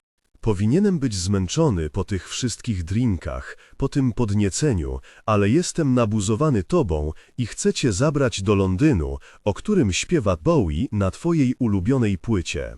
Teraz jednak muszę zejść z powrotem na dół i przekonać się, czy Benji nauczył się wykonywać polecenia. Ależ widok, Beck. Benji nie tyle czyta Kinga, ile pochłania go jak tłusty brat batona. Zaczynam bić brawo, na co oczywiście odkłada książkę i udaje ziewnięcie. Mówię, że pora na test. Odpowiada, że nie chce testu. Też mi zaskoczenie. Ale oznajmiam, że to będzie sprawdzian z wody sodowej. Ale przecież powiedziałeś, że mam czytać Kinga. Zgadza się. Czytasz. Gratulacje. Zaczyna narzekać jak mamin synek. Nie chce sprawdzianu z wody sodowej, bo bolą go brzuch i głowa. Wydaje mu się, że ma alergię na coś, co jest w książkach i potrzebuje plastra z opatrunkiem. Tobie się, Jerk, wydaje, że to obóz harcerski i witaminy B i kremu na egzemę, którą podrażnia tania kawa, mleko oczywiście pochodzi z krowiego wymienia Benji. I jest zmęczony i już nie chce więcej testów. Pora zaczynać, Benji. Potrzebuję więcej czasu. Mówię ci, że nie toleruję nabiału. Te płatki są dla mnie jak trucizna, mówi. Woda sodowa dobrze ci zrobi na żołądek. Proszę, nie czytałeś w drodze, zgadza się? Nie odpowiada. Kręcę głową, mam ochotę zadzwonić na Really Uniwersytet Yale i powiedzieć, że wypuścili bubel, nie absolwenta. Nie jestem złym człowiekiem, odzywa się. Ależ oczywiście, że nie. Wiesz, Beck, on wcale nie jest Jerkiem. Tak, Really brakuje mu pewności siebie, że musi odłożyć Kinga, który mu się bardzo podoba. Daje mu jeszcze jedną szansę. I jak King? Odpowiada, wciąż niczego się nie nauczył. Biorę tacę, stawiam na niej 3 identyczne plastikowe kubeczki i napełniam je wodą sodową. Nie czytałeś Brief Interviews with Hideous Men? Każdy dzień to nowy sprawdzian. Joe, mam pieniądze, dużo pieniędzy, moja rodzina jest bogata, mam samochód, nowiutką Alfę Romeo. Chcesz samochód? Bo mogę ci załatwić. Otwieram szufladę, pojedynczo, ostrożnie, Josephie, przekładam kubeczki. Okej, Benji, pora zaczynać. Joe, zaczekaj, nie rób tego.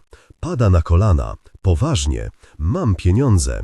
Naprawdę jest idiotą i nie rozumie sytuacji. Niemal jest mi go żal. Pokazuje, żeby wstał. Wstaje, posłuszny piesek. Benji, nie dosypałem niczego do wody, Bogu dzięki. To jest test. Do wszystkich kubeczków nalałem wodę sodową, wyjaśniam. Wypij szlyk z każdego kubeczka i powiesz mi, w którym znajduje się home soda. Przekonamy się, czy potrafisz rozpoznać własny produkt. Zakłada ręce na piersi. Muszę oczyścić podniebienie. Przewidziałem to. Sięgam do torby i wyjmuję czerstwego bajgla. Czy wszystkie butelki zostały otwarte w tym samym czasie? Pod wpływem powietrza woda sodowa zmienia swoje właściwości. Zostały, Benji. Potrzebne są szklanki. Plastik wchodzi w reakcję z wodą. Pij. Podaję mu pierwszy kubeczek. Bierze łyk, zamyka oczy, obraca wodę w ustach, płucze gardło, aż mam ochotę really hitting go tym kubkiem w łeb. Wypluwa do nocznika, przeciąga się i chodzi po klatce. Wiesz co, mój ojciec ma dostęp do odrzutowca. Mogę cię zabrać dokądkolwiek zechciesz.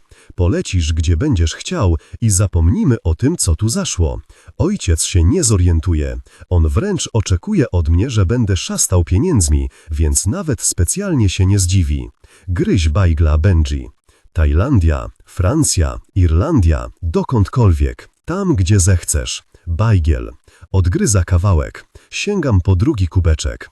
Joe, proszę, zastanów się, czego chcesz. Bierz wodę. Test się nie liczy, bo drożdże z bajgla wpływają na wrażliwość kubków smakowych. Powinienem przepłukać gardło słoną wodą. Nigdy nie podnoszę głosu, dlatego teraz, kiedy to robię, Benji wygląda na przestrasonego. Bierz ten kubek, really. The difficult person pada na kolana. Chyba zanadto się identyfikuje z bohaterem powieści Dr. Sen. Ignorant Benji pewnie nawet nie wie, że dr Dan Torrance jest postacią, która narodziła się w lśnieniu, postacią, która z trudem brnęła przez życie, a ten Jerk nie przepracował nawet jednego dnia, dotarł może do połowy lśnienia, a potem włączył film, no i nigdy nie trzymał w rękach siekiery. Benji nie jest prawdziwym mężczyzną. Tego, co robi, nie sposób nazwać pracą. Wstań, błagam, daj mi wodę z solą. Na testach Pepsi i Coca-Coli jej nie dają. Wiesz, co odróżnia wodę sodową od zwykłej gazowanej? Przewracam oczami. Sól, Joe. Czasem soda oczyszczona. Bywa też, że soda z kwaskiem cytrynowym albo wodorofosforan sodu. Pij, Benji. Nie wksit kitu. Nie wykpisz się. Nie wksitkam, mówi. Nie tym razem. To prawda. Pij. Upija lyk. Płucze gardło. To nie jest moja woda. Chcę wiedzieć, czy zaliczył sprawdzian. Głośno się dopytuję, ale ignoruję go i wchodzę po schodach. Niepewność dobrze robi ludziom. Wzmacnia. To dlatego Ameryka tak kocha Stephena Kinga, bo King trzyma czytelnika w napięciu tak, że aż boli. King wie, że są sytuacje, w których każdy, nieważne kto, zwykły robul albo uprzywilejowany młody jerk, postrada rozum. King doceniłby moją pracę nad Benjim. Uśmiecham się i zamykam drzwi. W delikatesach za rogiem mają sól i mają też słoiki. Zaopatruję się w jedno i drugie.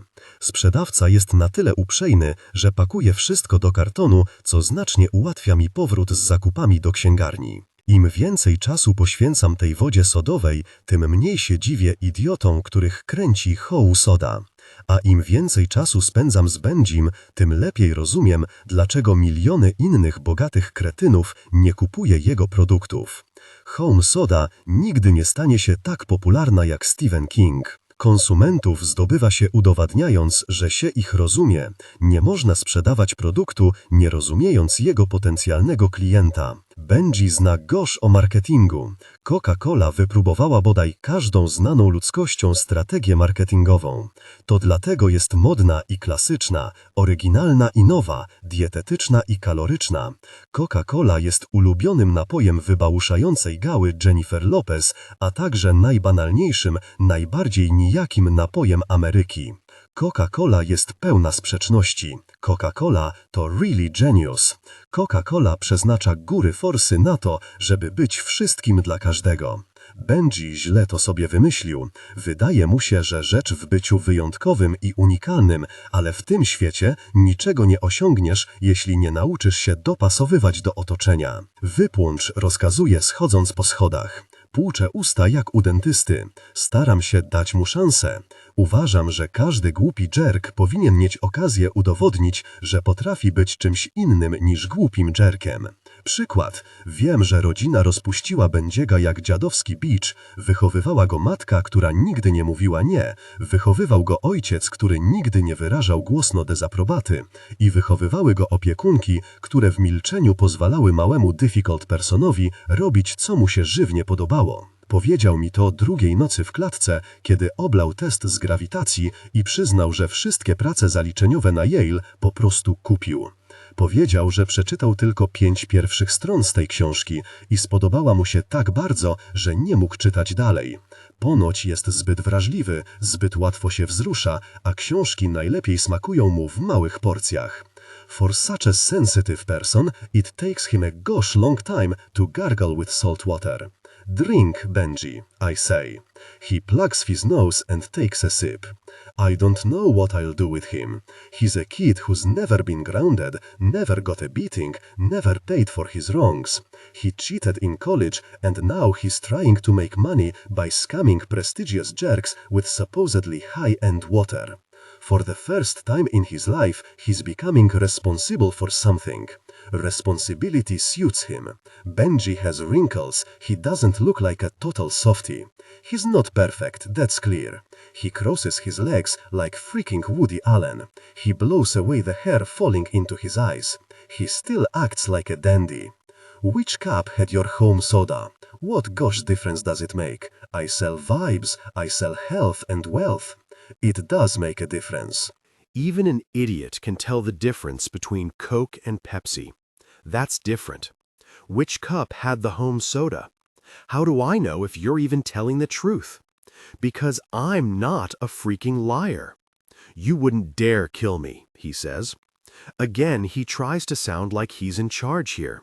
He thinks I'm a fool who wants to be understood by an all-knowing, rich, difficult person. None of that. I make it clear who's in charge here, and I ask, which cup had the home soda? You're too clever to kill me. He becomes aggressive. You know, someone like me, I have parents who will find out what happened. You won't risk it. I don't answer. I know the power of silence. I remembered the moments my father was silent much better than the words he spoke to me. Benji starts to tremble. He reaches for cup number 1 again, but his hand shakes so much that when he puts his mouth to the rim of the cup and tilts it, most of the water runs down his chin and drips onto his Brooks Brothers jacket. I still can't understand how many people miss this guy, how many love him. You should see his inbox, Beck. Benji disappears for 3 days, and everyone acts like he's a gosh Ferris Bueller. An uninterrupted stream of emails. Get in touch. Where are you? How are you? Is everything okay? I don't reply to these messages. Let people realize that Benji has gone off the rails. Haven't they seen his tweets? This wave of curiosity about the fate of a liar is a slap in the face to society. Whoever is responsible for the distribution of love in the world really messes up. Beloved Benji nibbles on a bagel, and I check my phone to calm my nerves. You haven't written to anyone about our evening yet, which means you're either busy with a green pillow or you've collapsed from exhaustion. Benji drinks from cup number 2, gargles and spits. That cup is definitely out, he says. He's cheating. It's obvious, trying to get a hint from me. I ignore him. You have to know how to ignore such spoiled rich kids until they humble themselves. When I was in a cage, I behaved differently. I didn't complain and didn't shake like a little girl. He reaches for cup number 3. Salute, he says. And suddenly I feel like it's the most offensive thing that has come out of his mouth. He's not Italian, so what right does he have to say salute? He takes a sip, licks his lips, strokes his chin, and starts walking around the cage. So, I ask? The conditions are far from perfect when it comes to a taste test. You know that. Life isn't perfect either, at least for most of us. It's humid here. It smells musty. Which cup had the home soda? The first, second, or third? He grabs the bars, shakes his head, and cries. Again. I check your sent folder. It's 9 in the morning. You're already awake. I know because you just wrote to some guy from class that you really liked his story. I breathe deeply. You definitely had to do that. It's just about school. Benji. Which cup? He raises his head, takes a step back, looks like he's about to faint. Yeah, right. Wipes his eyes, crosses his arms, and spits. None. Is that your answer? He grabs his disheveled blonde hair. It gets darker every day from sweat. Wait, is that your answer or not? They all tasted equally hopeless. They all tasted like the most ordinary, cheapest, chemical-laden sparkling water. You set the rules, so I can't win. It's not right. It's unfair. Is that your answer? Yes. I'm sorry, Benji, I say, and I see his lower lip begin to tremble. You're wrong. All 3 cups had home soda. You get an email. It's that jerk from class. Thanks, Beck. I'm reading you right now. It's great. It's never been this good. No, Benji explodes. What a pretentious idiot. I'm reading you. Gosh, Beck, who is this? Come on, write to Chana, write to Lynn. You just had the best date in the world and you're emailing some guy from college? Joe, I don't believe it. That couldn't have been my water. But it was, I say. And Benji stops being just Benji. He's all the bad people, all the educated scammers. That's called quality control. If you knew about business, you'd know that quality control is fundamental. He sits cross-legged, and suddenly I feel sorry for him. The world abandoned him, didn't prepare him for adulthood. What was left for him? A shirt wet with tears, a belly full of soda water and cow's milk. His blonde hair and rich vocabulary finally failed him. What now? He asks. He doesn't deserve an answer. He failed the test. I turn off the light and leave the basement. He screams after me that he needs light. Well, yes, that's clear. King got to him. You're sending that loser from class message after message. I feel like a can of Coke and a text from you. I stop, turn around, and turn on that freaking light for him.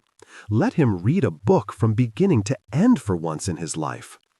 I had a girl working for me. I fired her about 2 years ago. Her name was, irritating, Sarah.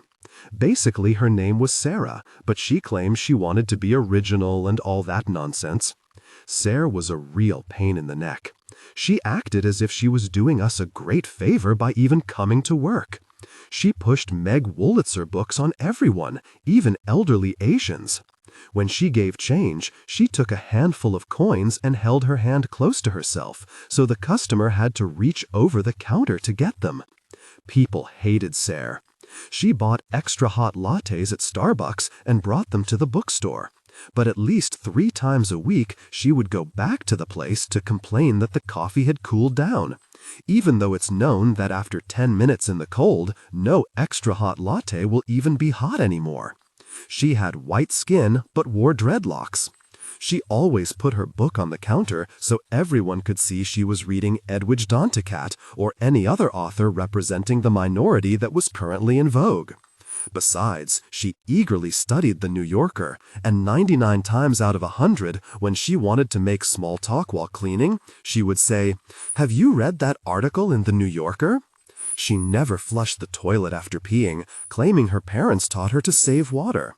The thing is, her urine smelled because she was a vegetarian who mainly ate asparagus. She wore hopeless glasses, had a boyfriend who studied medicine, and when she stood behind the counter, she hunched over and wrapped herself in a shapeless wool cardigan, which made customers feel like they were imposing on her. When I fired her, I left her a message that she would find her last paycheck in the bathroom. I dropped it into the toilet full of asparagus urine. She never looked into the bookstore again. She found a job at some non-profit organization and married her doctor, who must be as irritating a person as she is, if only because he married her.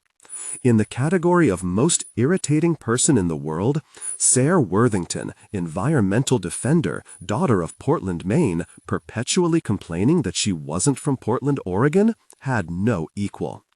A dull, difficult person, she could have just moved to the other Portland. But I envied her. Oh yes, I envied her. She was composed, almost dispassionate. Nothing ever impressed her. If we got assigned James Joyce, she would at most shrug. I had to watch myself around her. It annoyed me that I tried to impress her, and that I, sniffing the dried ink of Joyce's signature, was so easily impressed. Now, too, I'm impressed, sitting with you in a taxi. I couldn't believe it when you said you wanted to take me to a friend's party. It seemed a bit too early, but you insisted. Anyway, it doesn't matter. I'd be nervous anyway, because parties aren't my thing. But now I'm doubly nervous, because it turns out we're not going to just any friend's place. We're going to a wealthy neighborhood where your friend Peach Salinger's house stands. A taxi is taking us, and we're not used to riding in cabs together. And I'm trying to relax, but today you're not that girl from Corner Bistro. I'm proud of how I'm handling Benji. Mr. Mooney and Curtis know nothing, and I don't want to accidentally start bragging about what a great manager I am.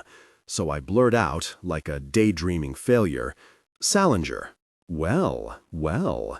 You answer too calmly. "She's related to him." Sarah would have taken the prospect of partying with a member of the Salinger family indifferently, but I was trembling. I can't believe I'm going to meet a relative of J.D. Salinger, and on our second date. When I called to make plans, I intended to take you to the planetarium. We'd sit in the back row and cuddle, but you said briefly, "I have a party," and then you added, "Do you want to go?" I agreed, anywhere with you. But the closer we get to our destination, the more nervous I become. I'm afraid everyone will dislike me, and you seem to fear that too. I see it, Beck. You're fidgeting, constantly fidgeting. The problem is, when I get nervous, I become unpleasant. J.D., is he her uncle? She never calls him that, you reply. You also become unpleasant when you're nervous. So what's their relation? He just is, you sigh. We don't ask such questions. He was a private person. I breathe deeply and recall how you described me in today's email to Peach. Different, attractive. You invited me to the party because I'm different, attractive. What if I really mess everything up? The taxi passes more blocks, and I feel increasingly uncertain. We're driving into Woody Allen territory, where I've always wanted to live. I sell, Salinger, your friend's last name is Salinger, and you keep fixing your makeup. As we passed 14th Street, you started smearing some gosh under your eyes, and you're still doing it, and yet I'm the one who should be preparing for battle. I don't get along well with post-grads, and with those from Brown University, not at all. You send the driver an angry look. I said Upper West Side, not Upper East Side. You're holding your Prada bag, glaring, and I have the impression that a completely different Beck is sitting next to me. You must be reading my mind, because suddenly you blush and become defensive. I'm sorry, I didn't mean for it to sound so aggressive. I'm just nervous. Oh well, I tease you. Me too. I'm worried your friends won't like me. You remember what a catch I am. Stop rummaging in your bag and start talking to me. You don't tell stories, you live them. When you mention your favorite birthday party, your dad let you and your 2 friends take a ferry to the mainland and watch Love Actually. During that trip, you met a boy. I suddenly find myself envying that 13-year-old. Talking to you is like time travel. You sigh. He meant a lot to me. Do you keep in touch? You smile. I was talking about Hugh Grant. I'll get that Grant. Oh. And do you know, Joe, that in one of Hugh Grant's films, he works in a bookstore? Seriously? Maybe I won't get him after all. I feel how little separates us from a kiss, but suddenly your phone buzzes. You got a text message. It's from Peach, you say. I have to reply right away, otherwise she'll go crazy. Is she as crazy as Uncle J.D.? You don't laugh at my joke. I hope Peach realizes how lucky she is to have you as a friend. She calls before you can reply to the message. We're almost there, you say. I hear Peach's raised voice on the phone. You is not you back. You hang up, the mood changes. You don't laugh when I say J.D.'s niece is quite a character. No, Joe, Peach is not his niece. I don't like the way you pronounce my name. I should bite my tongue, but I don't. My instinctive dislike for Peach wins out. I don't understand. You're such good friends, and you don't even know how she's related to one of the most famous writers of all time? It's a matter of certain boundaries. You push me away on our second date, even though I'm different, attractive. You're afraid of love. That's sad. I don't feel like going into a house full of strangers. But we're here. I'm your +1. The doorman opens the taxi door. You let him help you out. I wanted to do that. Come on, you say. I don't want to be late. If it weren't for Peach's call, you would have said, we don't want to be late. In the elevator, we reset. We agree that it smells of lavender. On the wall, floral wallpaper. Violets, it seems. The elevator is old. There's a small bench inside. We stand next to each other and watch the buttons for the next floors light up. Penthouse apartment? Yes, you say, and shift your Prada bag to your right shoulder. It separates us. I'm glad I remembered to switch bags. I got this one from Peach last year for my birthday. I would have felt terrible if I'd forgotten it. No way. We're not talking about bags before we become intimate. I feign interest in another topic. Did Peaches also study at Brown? Peach, you correct me. You lick your finger and smudge your eyeliner. You're nervous. The elevator is terribly slow. Gosh, why can't we press the red button and stay here? Uh-huh. Never, you say, in a tone as serious as if we were discussing politics. Although, no, not entirely. Her middle name is Isabella. Sometimes we joke about it. You know, Peach is, almost like peaches. You understand? Is as a short for Isabella. I look at you because I know you think I'm different, attractive. I don't ask if I can touch you. I just raise my hand to your cheek and remove a black speck of mascara with my thumb. You swallow. You smile. Your pupils show growing desire. I'm the first to look away. I've got you. Anyway, you say, we've been friends for a very long time. Her family spent holidays on Nantucket. We met when we were both still little. She's brilliant. That's great. She knows Chana because they went to Nightingale together, and Lynn was her roommate in freshman year. She connects our whole foursome. I burst out laughing. You blush. What? You said foursome instead of four? Get lost. Young lady, you deserve a reprimand. Oh yeah? And what happens if I get another one, you ask? And it really wouldn't take much for me to push you against the elevator wall.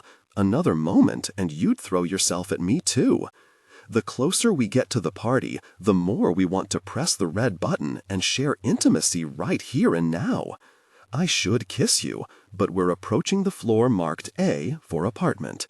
You shift your bag to your other shoulder, you desire me. I gently slide my left hand across your lower back, and you almost jump. Your fingers brush against my leg. The elevator stops. I slowly lower my hand. You wait. You fidget with your fingers. You're ready. When my hand finally approaches yours, you sharply inhale. We intertwine our fingers. We hold hands. Your sweat mixes with mine. Wow. Time for a kiss. I want to kiss you. But the doors slide open, and here we are. It takes my breath away. Have we found ourselves on the set of Hannah and Her Sisters? My desire for you mixes with jealousy for everything that suddenly surrounds me. Besides, people here know your name, but not mine. Your world is bigger than mine. You hug your friends from Brown University. Some of them have instruments. A drum circle? Seriously? Like it's 1995 again? They perform their own version of Jane Says, singing as if they knew what desire and weakness were. You squeeze my hand. Joe, you say, this is Peach. Indeed, taller than I expected. She has a lush curly mane that resembles a tornado above her head. You look too petite next to her, while she looks enormous next to you. You come from two different planets. You shouldn't stand next to each other. Peach claps her hands as if she'd seen a 5-year-old. I don't like it when a girl is taller than me. Welcome, Joseph, she says, with overly good diction.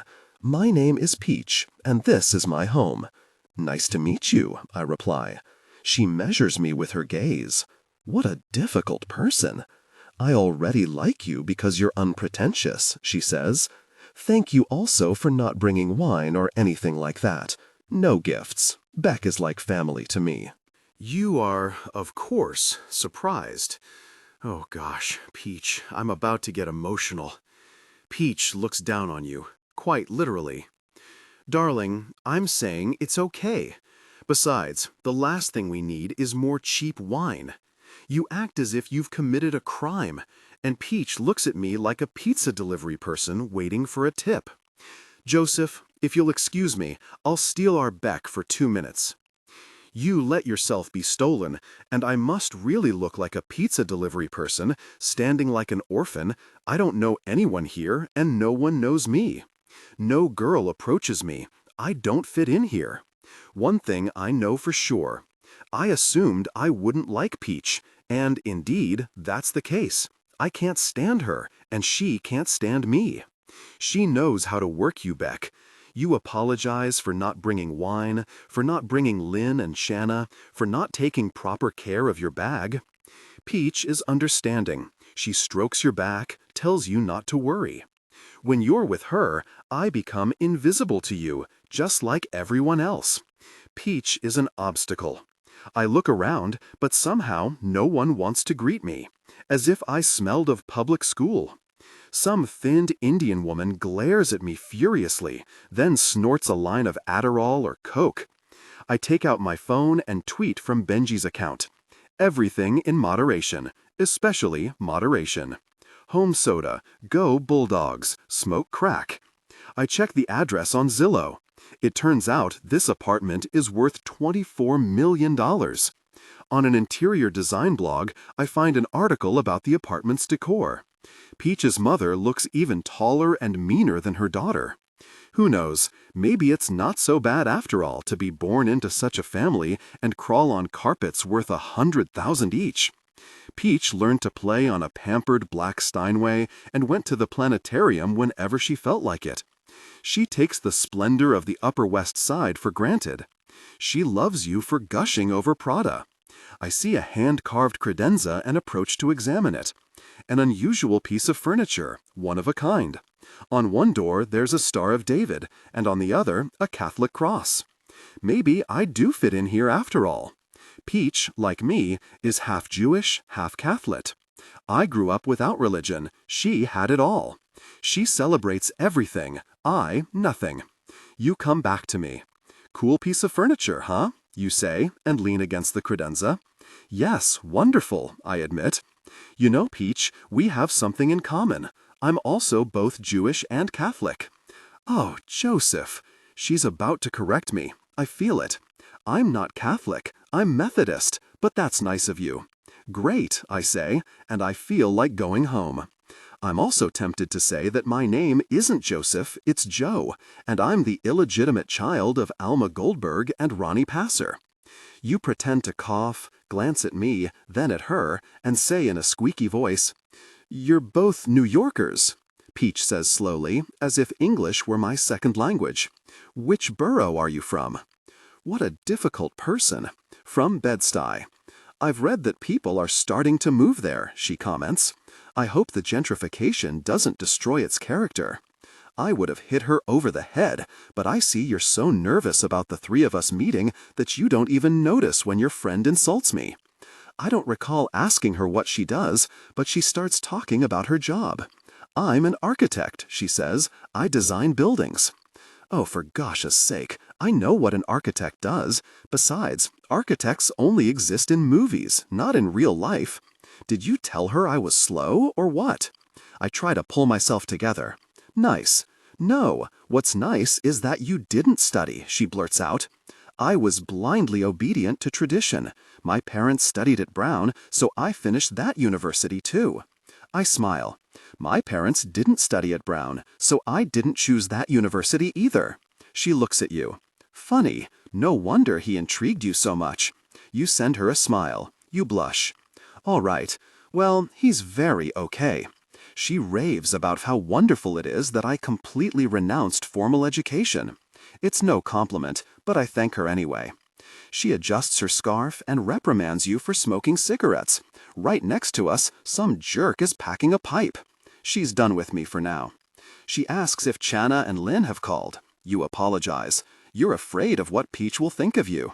I'd love to take you out of here and drive you to my neighborhood. Peach is a hypocrite, a really awful person, worse than I expected.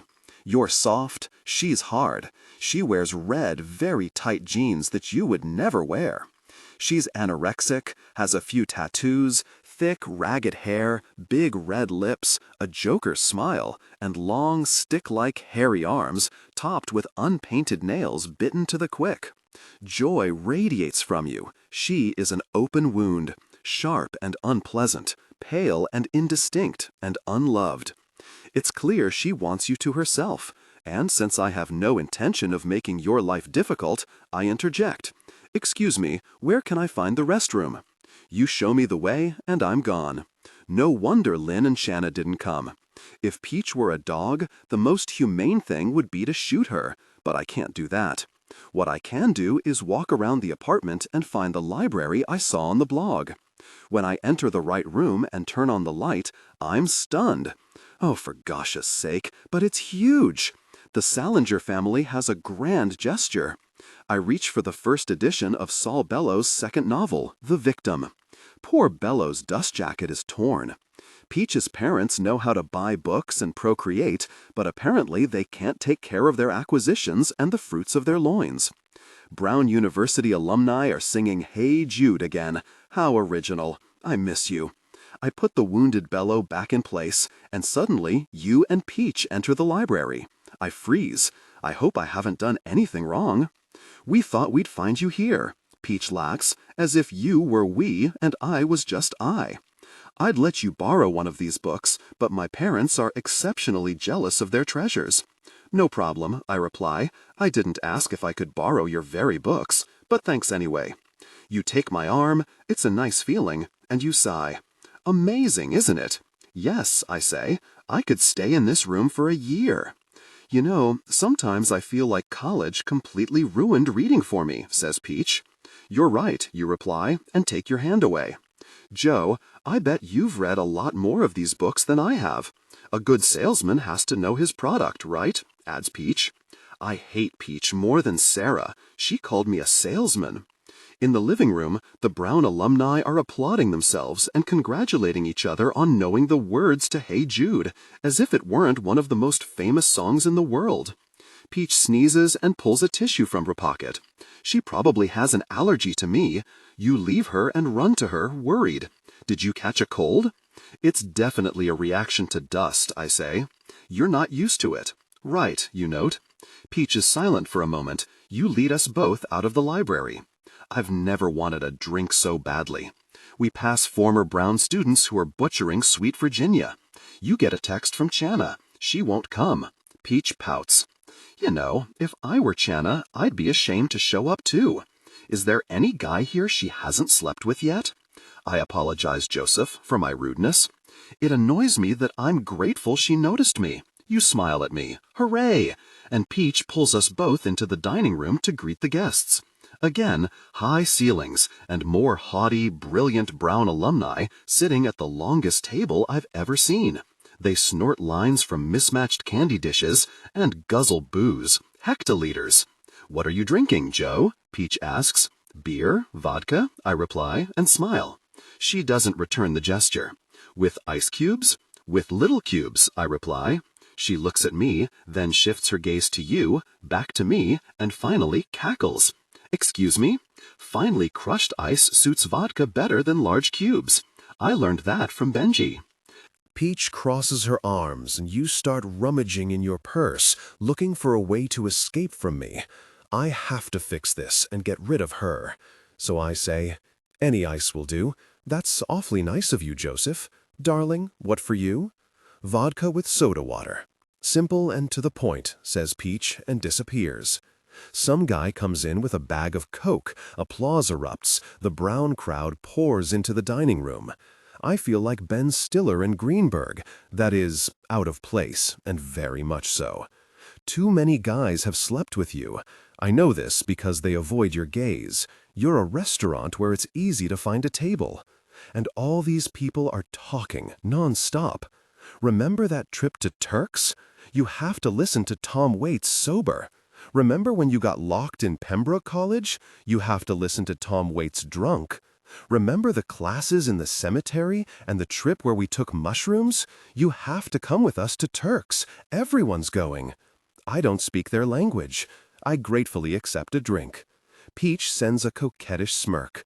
Joseph, is the ice finally crushed enough for you? Yes, I was just kidding.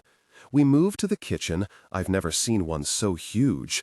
I try not to look around so it doesn't seem like it's my first time in such an impressively spacious kitchen. It looks like something from a movie where disgustingly rich Michael Douglas wants to kill Gwyneth Paltrow because she fell in love with a poor artist. Stainless steel and marble dominate, and the island in the middle is the size of a small car. I don't remember if he finally managed to get Gwyneth. At the moment, it's not very important to me. I can't find anything to fix my gaze on. I stare at Peach. That's not good. Or at you. That's even worse. A CD, the soundtrack to Hannah and Her Sisters, thank goodness, sticks out from under a copy of the New York Times Book Review. Nice tracks, Peaches, I say. I can't control my tone. It's impossible in such a loud and smelly room. Your friend glares at me as if I'd asked her for alms. Peach, she corrects. Peach, you repeat immediately, and sometimes I understand why Mr. Mooney gave up on women. I'm sorry. Do you like this movie, Joseph? I reach for that very CD. One of my favorites, Alan's best film. Peach ignores my confession, talks to a girl she hasn't seen in ages. It's no pleasure, Beck, to share you with all these people. Besides, you're downing drinks too fast, too fast. Do you like me?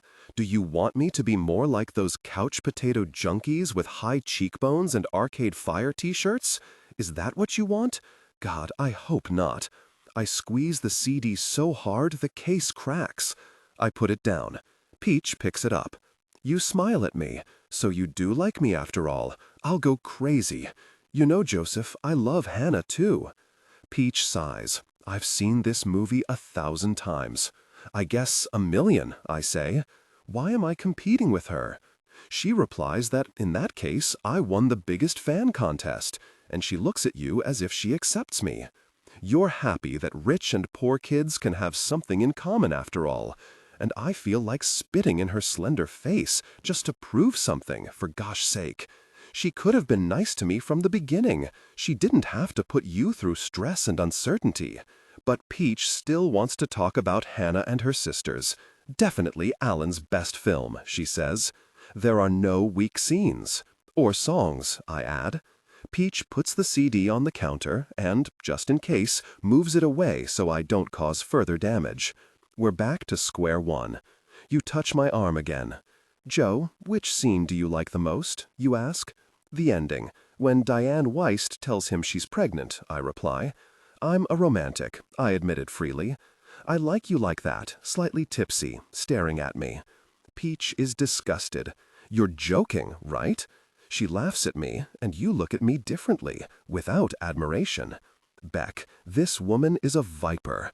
There's no warmth in her, not even from the short hairs covering her entire body. Joseph, you can't be serious. Oh, but I am. I love that shot of them in the mirror, and how they kiss when she tells him she's pregnant. Peach pokes the cracked CD case with a skinny finger and shakes her head. You touch me unpleasantly, as if you want me to stop. Brown students know the words to My Sweet Lord. Someone found a tambourine, and it dawns on me that George Harrison's son probably studied at the same university, and it annoys me that I'm remembering it now.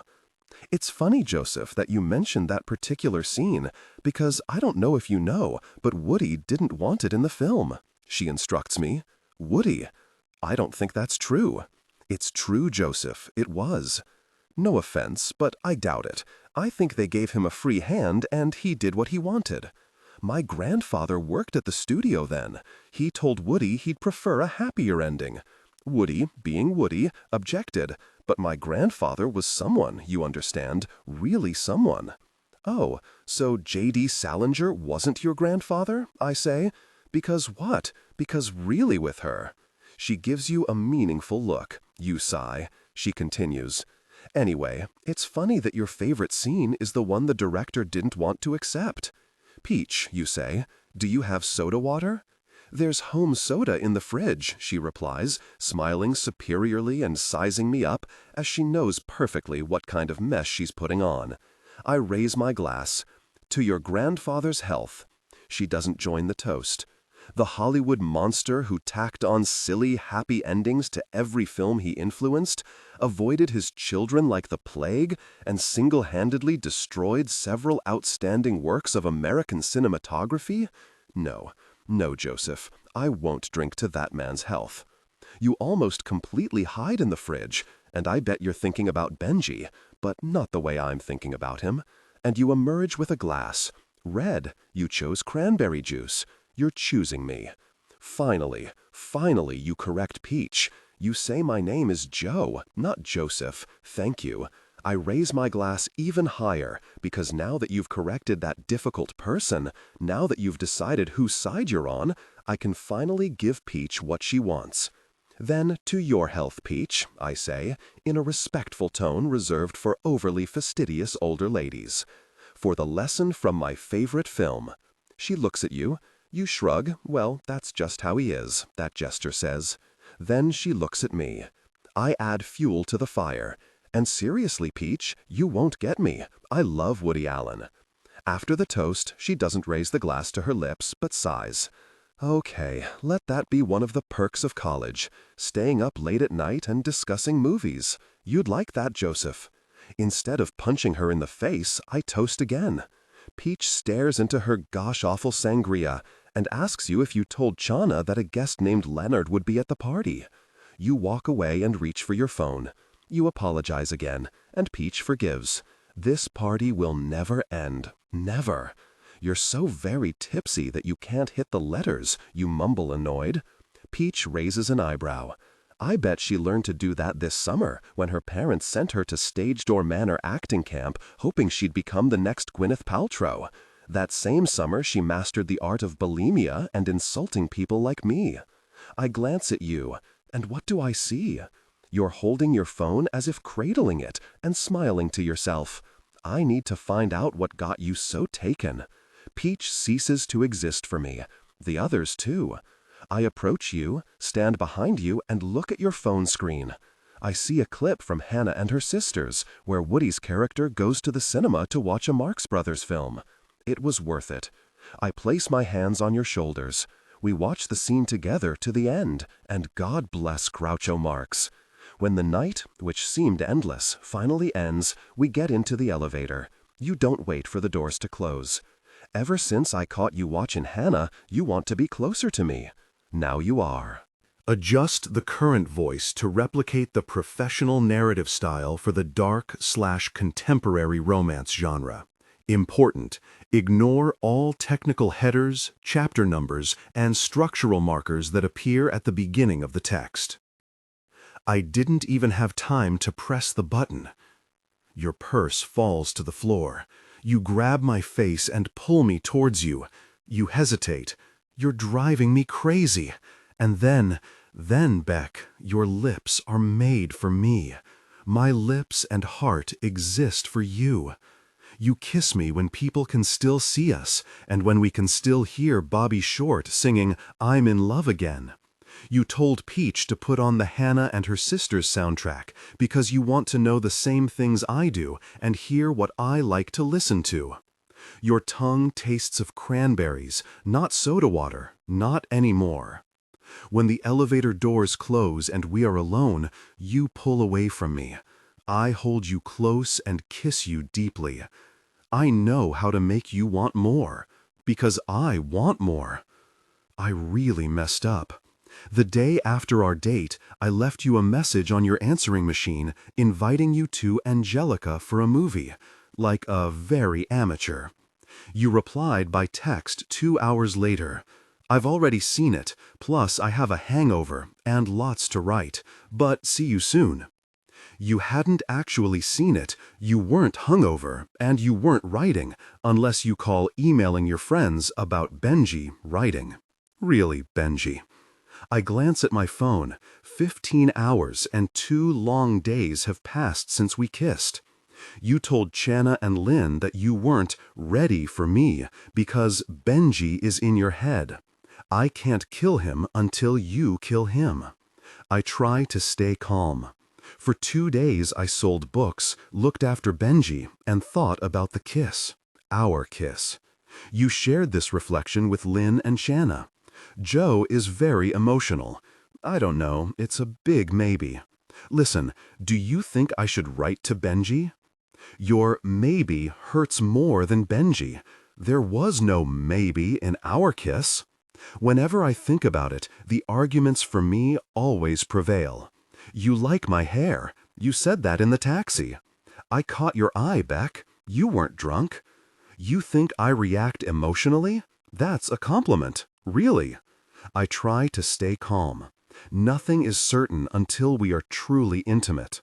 This morning, your tweet woke me up. This is the day when you can no longer postpone a trip to IKEA. What to do today? Broken bed. I kicked one of the typewriters. How could you send broken bed out into the world knowing I'd see that tweet? Do you want to drive me crazy? Channa reacted instantly. Broken bed? WTF? You replied, not broken, just old and creaky. I thought someone would help me sooner if I wrote that it was broken, right? Would you help if I promised to make dinner or something? Channa didn't reply. You wrote to several Craigslist guys who offer furniture assembly services. I wanted to ask if you only assemble furniture or if you could also go to IKEA and bring it to me in NJ. After learning that the assemblers categorically would not also act as movers, you turned to me. Do you like IKEA? It's probably clear that I hate it. But of course, I replied, I love it. I go there every day. Why do you ask? It's not very romantic, a midday date, but I understand that your pull towards me is so strong that you need to maintain an appropriate distance. That's why you reply, "Wouldn't you come with me? We'll take a boat. I'm buying meatballs." Meatballs isn't a very sexy word, and boat is actually a ferry we have to take to get to IKEA. Buying furniture is an extremely thankless task, but in the taxi we took from Peach's party, you whispered, "I like you," 1,000 times, and that whisper cuts through all the nonsense you feed your friends on Twitter. I reply, "Thanks for the meatballs, but I'd love to take a boat with you." So this afternoon, you and I will go to IKEA, and there's no chance we'll share intimacy there. I know, girls, how you operate. I know the third date rule and all that nonsense. But I also know that there's an obstacle between us, a significant obstacle. Benji. After you invited me to IKEA, you sent emails to Channa and Lynn to draw attention to Benji's tweets. Terrible, right? I'm worried about him. Apparently, I'm not doing well tweeting from his account. They were supposed to push you away from him, but you're still worried about his fate. Lynn and Channa convince you to stop. Lynn, Beck, it's not terrible when a guy dumps you. It happens. Channa, I bet he's on a yacht in St. Bartholomew with some artistic, difficult person and telling her how terribly worried he is about you. Seriously, B, I'm starting to think Peach is right, and I feel bad about it. One thing is certain, you finally have to let him go. They're right, but your love doesn't die easily, and I admit it's my fault. I messed with your head with the tweets, and I promise I'll try to fix it. You deserve to cut that umbilical cord connecting you to Benji. After all, you can't fall in love with me when he's still poisoning your thoughts. I have a heart, just like you, so I decide to go wild. I buy Princess Benji's favorite things: a vegan burrito, a soy latte, a half-liter container of dairy-free ice cream, and a copy of the New York Observer. He reacts positively, is grateful, devours the burrito, and mourns the death of Lou Reed.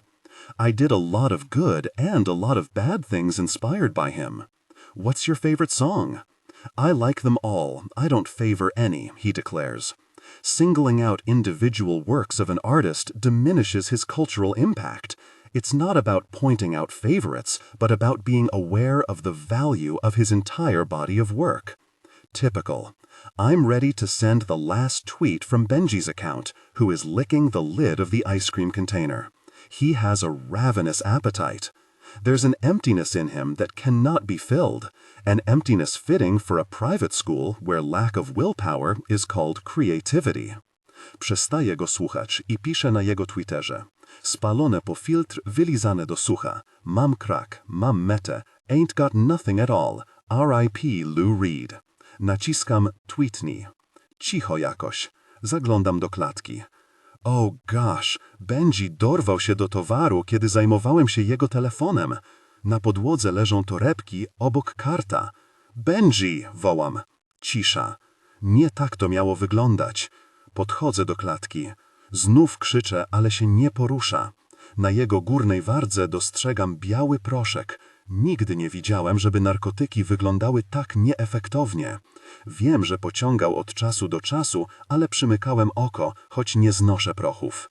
Nigdy nie ćpałem. Czy to ma być kara dla mnie za unikanie dragów? Żałuję, że nie mogę zrobić zdjęcia i przesłać go tobie, żebyś zobaczyła, jak Benji potrafi się upodabnić. Nie, nie mogę. Wreszcie odzyskuję świadomość.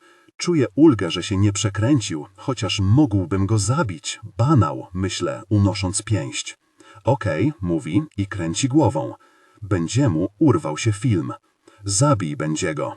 Daruj sobie, odpowiadam. Nie jestem w nastroju. Bo nie jestem. Przecież to nie tak, że bawi mnie usypianie ludzi, nawet jeśli człowiekowi, któremu to robię, do tego stopnia brakuje odwagi i wyobraźni, że musi się faszerować narkotykami akurat wtedy, kiedy powinien walczyć o życie. Zabiłeś mnie już? Zjadaj lody. Co to za lody, śmieje się, skoro nie ma w nich mleka? Zamknij się i jedz, krzyczę. Śmieje się i macha rękami i już wiem, dlaczego na ten narkotyk mówi się smak, bo mam teraz ochotę trzasnąć Benjiego w ryj. Liże lody w pojemniku i w tej chwili wygląda jak najgorszy czpun. Czy na pewno to właśnie w nim tak się kochasz, Beck? Sięga po obserwera i próbuje przedrzeć go na pół, ale jest tak bardzo high, że nie daje rady. Potem wstaje, chwiejąc się. Siadaj, Benji. Zabiłeś mnie już? Jest jak zombie, kaleka jeden i znowu gada. Joe, stary, proszę cię, nie powiesz, że to niezabawne? Dziewczyna łazi za mną ze 100 lat, zachowuje się jak stalker i proszę, dokąd przez nią trafiłem? Jestem martwy. Bo ty łazisz za nią. Nikt za nikim nie łazi, z wyjątkiem ciebie, Joe, ucina. Nie mam co robić, więc myślę, wiesz, i rozumiem. Wtedy w metrze wcale nie trafiłeś na nią przypadkiem. Powiem ci szczerze, że jeśli naprawdę tak ci na niej zależy, jeśli naprawdę, ale to naprawdę nie chcesz mi wierzyć, kiedy mówię ci, że ona ma nierówno pod sufitem, to proszę bardzo, niech ci będzie, niech będzie. Znów jęczy. Typowe dla takich jak on, że takie jak ty oskarżają o łażenie za nimi, o bycie stalkerkami. Już słyszę tych palantów z miasta, co to się przechwalają, że mają swoje panny stalkerki. Niezły dowcip, co, Beck? Chyba nie ma faceta, którego mogłoby zmartwić, a co dopiero zaniepokoić, zainteresowanie z twojej strony. Łazisz za nim, stalkerka, nonsens, dziecina da. Odwracam się, chcę wyjść, krzyczy za mną. Zaczekaj. Czołga się do klatki, rzuca kartę, której używa do robienia kresek. Bierz. Po co mi to? Magazyn mówi, jestem kleptomanem, Joe, nie mam na to czasu. Karta otwiera skrytkę. W jego głosie pobrzmiewa desperacja. Adres jest na odwrocie. Nikt o niej nie wie. Steven Crane. Nie nazywasz się Steven Crane. Nazywam dla gościa, u którego wynająłem skrytkę. Uśmiecha się. Darn heroina. Szkarłate godło odwagi to jedyna książka z tej listy, którą przeczytałem. No jasne, że jedyna. Kolesie tacy jak Benji całą pracę domową odrabiają w podstawówce, żeby później nie musieć się wysilać. Weź wszystko, co tam jest, Joe, sprzedaj to, zastaw, zrób, co zechcesz, zawodzi. Wyobrażam go sobie w Disneylandzie, jak urządza scenę, bo jest mu za gorąco. Proszę cię, Joe, w skrytce jest tego całe mnóstwo. Zacząłem kraść, kiedy nauczyłem się chodzić. Spytaj moich rodziców. Cześć, mamusiu. Przysypia.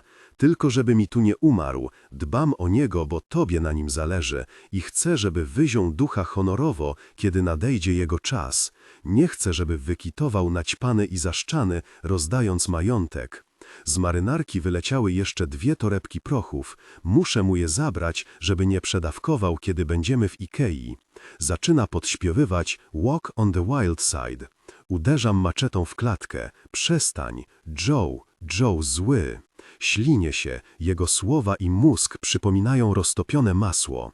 Przysyłasz mi SMS-a. Gotowy? Nie wiem, co ci odpowiedzieć. Benji przygląda mi się rozbawiony. Ona nie jest tego warta. Odpisuje, daj mi godzinę, urwanie głowy w pracy. Benji wyjmuje papierosa z tej swojej darn marynareczki, pogwizduje i nagle, nie wiedzieć czemu, to ja czuję się, jakbym siedział w klatce. Joe to wariatka. Odpowiadam mu, że jest na haju, ale głos trochę mi się łamie. On mocno się zaciąga sztucznym fajkiem, prawdziwy z niego nałogowiec, nie ma co. Gawędziarz z niego, a ze mnie słuchacz, mógłbym wbić sobie tę maczetę w stopę i niczego by to nie zmieniło. Chcesz się czegoś dowiedzieć o Beck? Pyta. Nie zmusi mnie, żebym powiedział tak. No więc powiem ci, jej zależy wyłącznie na pieniądzach, na bogatych kolesiach. Kiedy byłem na ostatnim roku, przyszła do mnie do mieszkania i udawała sprzątaczkę. Oczywiście wiedziałem, że nią nie jest, ale ją wpuściłem. I didn't ask her for intimate favors, Joe, just as I didn't ask her to scrub the toilet, but she performed both tasks. Jesteś bardzo high, mówię, ale brzmię coraz mniej przekonująco, wręcz żałośnie. Rechoczę. Joe, darn it, jasne, że jestem bardzo high. I try to banish the thought of you engaging in intimate acts with him, but I can't. Skoro tak bardzo zależy jej na pieniądzach, to dlaczego cieszy się z naszego popołudniowego wyjścia? Popołudniowego? Znowu się śmieje. Gosh darn it. Słabo, Joe. Nawet nie załapałeś się na wieczór. Jest jak ptak w klatce. Pan Mooney się mylił. Ptak, który myśli, że lata, jednak jest szczęśliwy. On cię nienawidzi, a ty go kochasz i wszystko jest nie tak. Stoję tu, chociaż nie chcę, a ten difficult person leży rozpłaszczony na podłodze. Spotykamy się po południu, bo jedziemy do Ikei kupić nowe łóżko dla niej. Mówię with a defiant tone. Przeszywa mnie wzrokiem. Nic. Potem skręca się jak pies na słońcu i wybucha śmiechem. Ze mną zrobiła to samo. We were intimate all night. Potem zaczęła pieprzyć o jakiejś durnej czerwonej chochli i próbowała wyciągnąć do Ikei. Nic nie wiem o żadnej durnej chochli. Dostaję SMS-a od ciebie. Do zoo za 45 minut. You weren't intimate with me all night. Benji cię naśladuje. Zabierz mnie do Ikei, Benji, ślicznie proszę w imieniu swoim i czerwonej chochli. Śmieje się, jęczy i już nikogo nie imituje. If she wants to be playful with a ladle, she should find someone online, right? Nieważne co zrobię, ani jak bardzo się postaram, zawsze koniec będzie taki jak ten. Zostanę złapany w pułapkę przez gościa, który więcej ma i więcej wie. Nie pozwolę mu wygrać. Otwieram klatkę, Benji próbuje uciec, sprzedaję mu kopniaka i zapędzam w róg, jak psa, którym jest. Sprzątam z podłogi resztki narkotyków, wrzucam je do sedesu i spuszczam wodę. Dziękuję mu za śmieci ze skrytki, wybucha płaczem i od razu czuję się lepiej. Myliłem się, rządzę. Niech sobie zostawia tę czerwoną chochlę, ja mam klucz. Uśmieszek darn samozadowolenia nie schodzi z twoich ust od chwili, w której położyłaś swoją dłoń na mojej i uparłaś się, że zapłacisz za bilety na prom do Ikei. Wyglądasz jak nadęta w tych białych dżinsach, których nigdy wcześniej na tobie nie widziałem. Dżinsy są sygnałem, że dziś nie zamierzasz się wysiłać. Na nogach masz japonki, twoje pomalowane paznokcie u stóp błyszczą, włosy uczesałaś w kok, nie widzę żadnych malinek. Strasznie się cieszysz, że zgodziłem się na wypad i obiecujesz, że będzie fajnie. Lepiej się bardzo postaraj, bo kiedy do mnie mówisz, I see your mouth and the thought of Benji's intimate actions with you crosses my mind. I myślę o zabawnej wymianie maili pomiędzy tobą a przyjaciółkami. Ty, Joe pojedzie, mam tragarza, punkt dla Beck. Hannah, lol, but you know you'll have to be intimate with him. Ty, nie, Joe nie będzie skręcał łóżka, tylko ze mną po nie jedzie. Lynn, słuchaj, a gdybyś go poprosiła, zamontowałby mi klimę? Hannah, Lynn, do you want to be intimate with Joe? Lynn, oblesna jesteś. Ty, don't worry, no one will be intimate with anyone. Spotykamy się na nabrzeżu i całujemy na powitanie jak Europejczycy, jak para platonicznych znajomych. Dobrze, że przynajmniej na promie siedzimy obok siebie. Bierzesz mnie pod rękę. Nie umiem powiedzieć, czy jesteś rozpalona, czy ci zimno. Uśmiechasz się. Trudno mi uwierzyć, że nigdy nie byłeś w Ikei, mówisz, a ja nie mogę uwierzyć, że ty byłaś. Och, uwielbiam ten sklep, mówisz i przysuwasz się bliżej. Zaczekaj, aż zobaczysz ekspozycję, te w pełni urządzone pokoiki. Chodzisz od jednego saloniku do drugiego i nie wyjdziesz, dopóki nie obejdziesz całego sklepu. Jest w tym coś magicznego. Gadam jak potłoczona. Wcale nie, odpowiadam. Naprawdę nie. Mam to samo, jeśli chodzi o księgarnię. Wiesz, chodzę między regałami i wydaje mi się, jakby na półkach stał cały świat, najważniejsze opowieści wszechczasów. I na dole, w klatce też. Przepraszam, powiedziałeś w klatce? Rzadkie egzemplarze, Beck, należy je trzymać w bezpiecznym miejscu. Usłyszałam słowo klatka i pomyślałam o zwierzętach. Benji już pewnie nie śpi. Wspaniałe powietrze na promie. Nie, już prędzej jak w kasynie. Trzymają pieniądze w klatce. Co takiego jest w sklepach? Ty lubisz sprzedawać, a ja jestem uzależniona od zakupów. I to w najbardziej stereotypowy dziewczyński sposób. Uwielbiam szwendać się po sklepach. Wiesz, mogę mieć najgorszy ze złych nastrojów, a wystarczy, że skoczę do Ikei, wyjdę stamtąd i... milkniesz. Czy o to chodzi? Czerwona chochla, czerwona chochla, czerwona chochla. Z parą podkładkami pod talerze i czuję się jak nowonarodzona. Gosh, to dobrze, to miłe uczucie. Może jeśli podzielę się z tobą przywiązaniem do jakiegoś przedmiotu, ty podzielisz się ze mną chochlą. I'm inviting you. You smile because I'm your boyfriend. You just called me that yourself, Beck. Yes, yes. We leave the stroller outside the restaurant. It's terribly noisy here, and there's a mile-long queue, but you say it's worth waiting. You're chattering about meatballs, and that very Chinese family is standing in front of us. How did they manage to get ahead of us? Their order takes forever. They're ahead of us in the queue and in life. They're married. They have children. I get gloomy when I realize you use the word boyfriend in an email to some guy from Craigslist, not in a message to a friend. What if you didn't write it seriously, but just offhand? What if you quickly decided on the bed because you'd spotted it online earlier? What if you don't care what I think? What if you're not smiling at the prospect of going to bed with me, starting a family with me? The Chinese father can't decide. I've had enough, so I reach over his shoulder and take the second ladle sticking out of the meatball container. Ladle.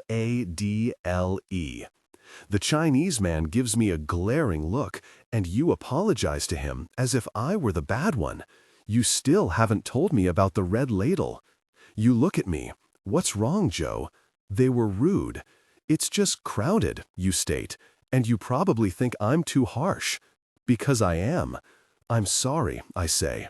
Your jaw drops. You close it, open your eyes wide. You're astonished. You apologize when you're wrong. You let me spend 2 hours looking at sofas I don't need. Joe, do you really exist? I give you a radiant smile. I exist. When the Chinese woman pushes my hand away because she's reaching for a napkin, I don't even react. I don't have to hold back my anger because I'm not angry at all. You serve yourself meatballs. I pay. I'm your boyfriend. You choose a table, I follow you. Finally, we sit down. No, Joe, that I'll definitely help you assemble the bed. Of course, my lady. You cut a meatball in half, put a piece in your mouth and chew. My turn. You spear the other half, I open my mouth. I'm your private seal. I open my mouth, you put half a meatball in, I close. Chew.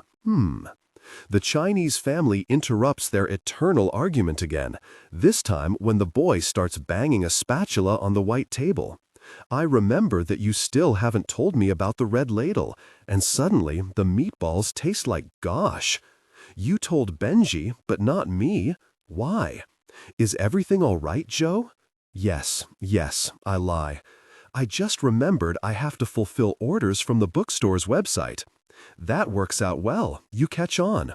I'll have time to shower and get ready, and then we can meet. Everything's fine, but you still haven't mentioned the red ladle, and I see you probably never will. I take matters into my own hands. I need to find something. Yes? It sounds like you don't believe me. And what is it? I can't say a ladle, a spatula. Joe and his spatula, you say, like the title of a children's book. The Chinese family passes us, hurrying to the next attraction in this plastic zoo. You look after them with a longing or perhaps desirous gaze that falls on their full stroller. We walk on. I look for kitchen utensils. You sigh. I'm exhausted. I'll just find that spatula and we can leave. You've had enough. You don't feel like it. I'll wait here with the stroller. Could you come with me, though? I ask. The previous one I bought was useless. Together we go to kitchen utensils. I don't rush, hoping the spatulas will be right next to the ladles. I spot the red ladles, and my heart starts beating faster. You don't react. You need encouragement. I pick up a ladle. Maybe I'll buy everything red, I say. Won't that be lame? You look at the red ladle. Strange. What? Finally. You caress the red ladle I'm holding in my hand and tell me the story connected with it.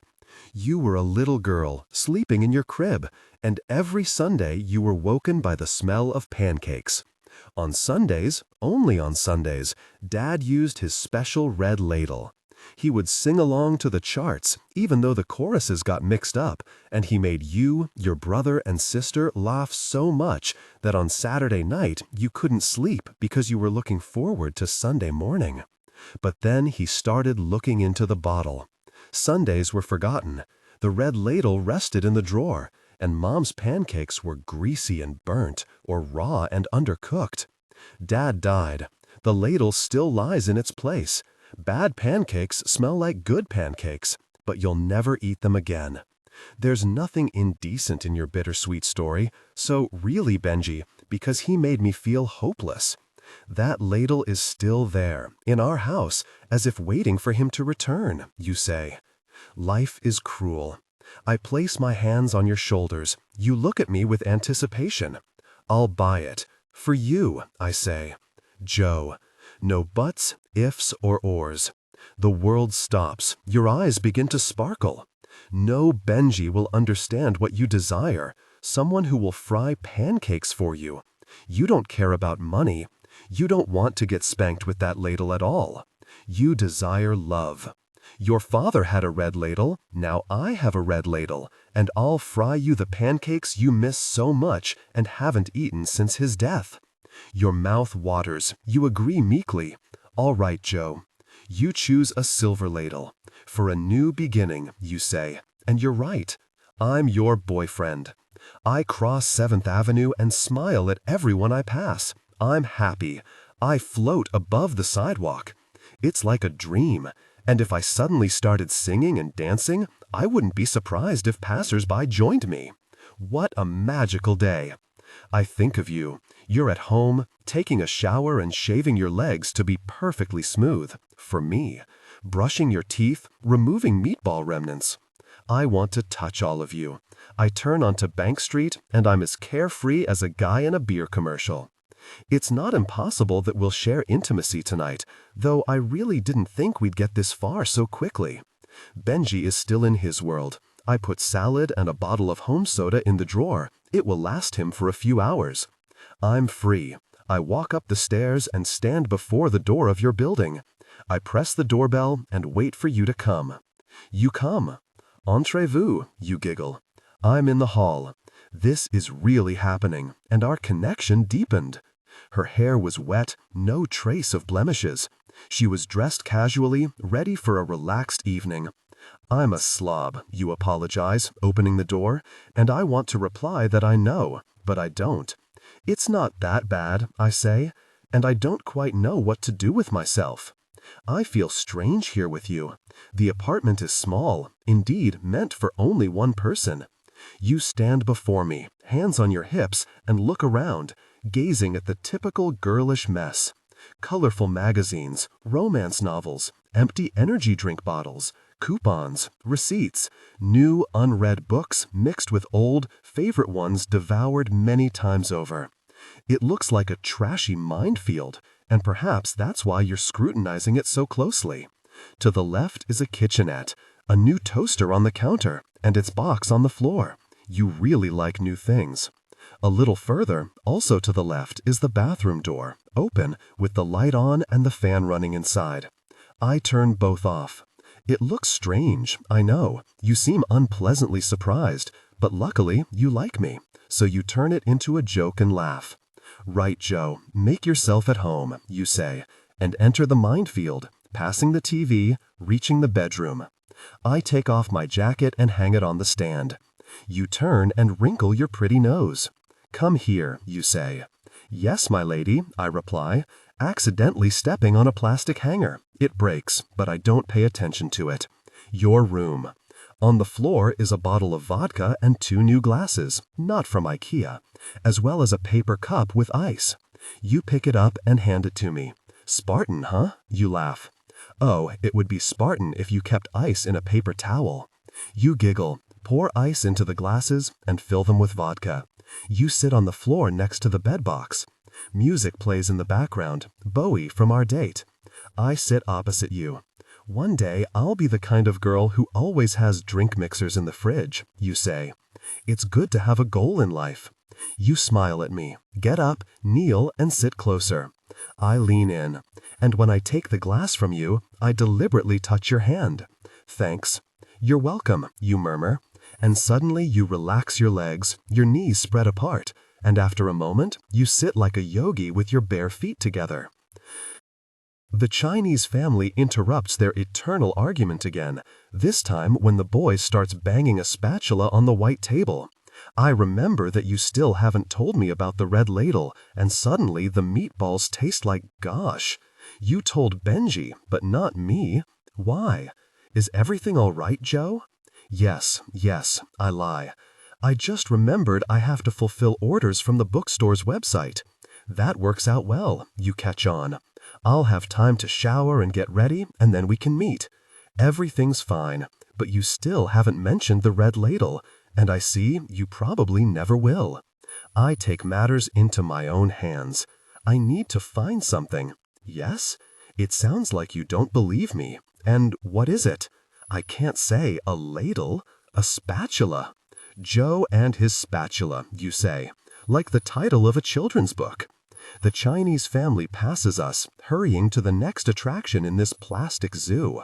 You look after them with a longing, or perhaps desirous gaze that falls on their full stroller. We walk on. I look for kitchen utensils. You sigh.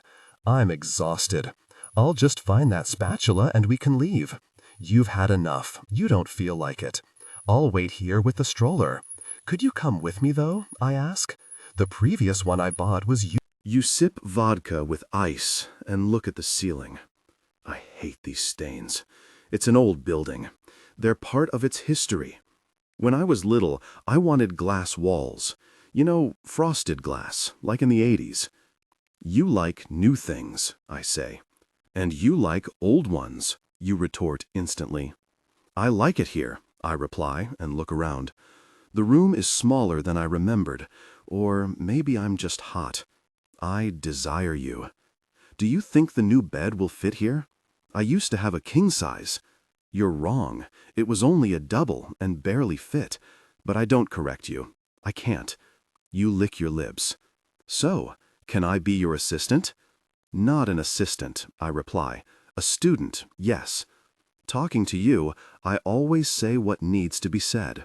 I said it without thinking. You like certain words, and I know which ones. We toast to nothing specific, empty our glasses, and then I stand up. I offer you my hand. I hold your hand. First one, then both. This time you don't let go, and I feel a surge of emotion, standing with my back to the window, hearing the rustle of leaves on the trees. The cars race down West 4th Street. I feel their speed in my gut. My senses, Beck, you literally ignite them. The wind blows through the open window and nips at my back. We shared a moment of intense connection. The bed was still in the box.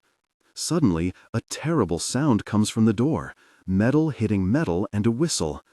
You put your feet on the floor and fix my hair. Someone rings the doorbell? Your mom? I ask. You lick your hand and smooth my eyebrow. No, you say. Peach. So that's how it is. You pull away from me. It wasn't supposed to be like this. This was our time. You run to the door and let Peach in, and although I don't hear what she says, I bet she asks, "What happened to your hair?" You answer something. She shudders. "You're not really with that Craigslist assembler, are you?" You answer something again. Peach groans. "Beck, dessert is eaten after dinner. Think, girl, he hasn't even assembled the bed yet." But now you speak loudly and clearly. "Joe!" Called, I come and nod in greeting. Peach fakes a smile. "Hi, Joseph," she says.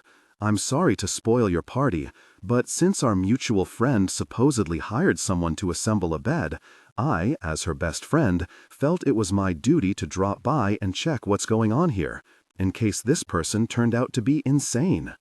And here's a surprise," I announce. You laugh, but Peach is unmoved.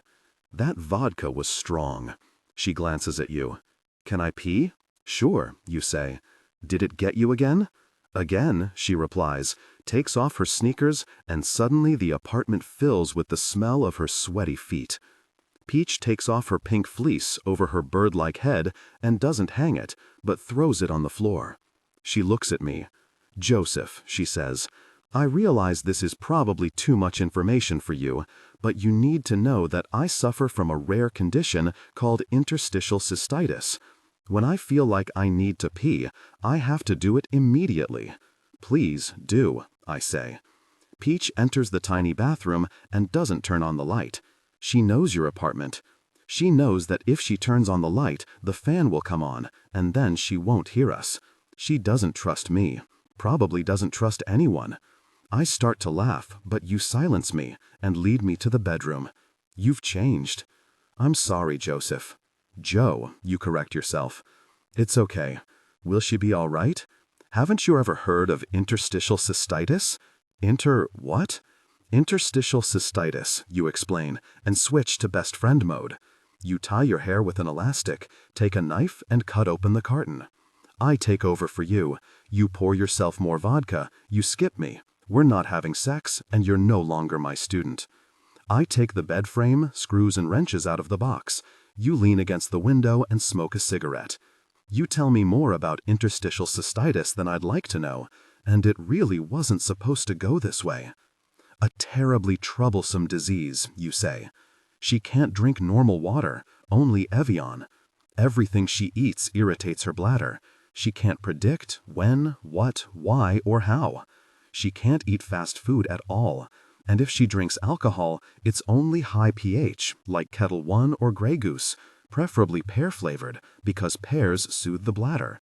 Anyway, the poor thing suffers terribly. People think Peach is a snob, but the point is that if she eats something unhealthy, her bladder could burst. She drank Jägermeister at the party," I point out. "Joe, don't be like that. I'm sorry, my head's a mess." "It's a complicated disease," you say. I apologize again, you forgive me, you come over, stroke my hair, and kiss my head. But then you go back to your spot by the windowsill, and I didn't sign up to assemble this bed alone. I miss you. We had shared intimate moments, and now you don't even look at me when we talk.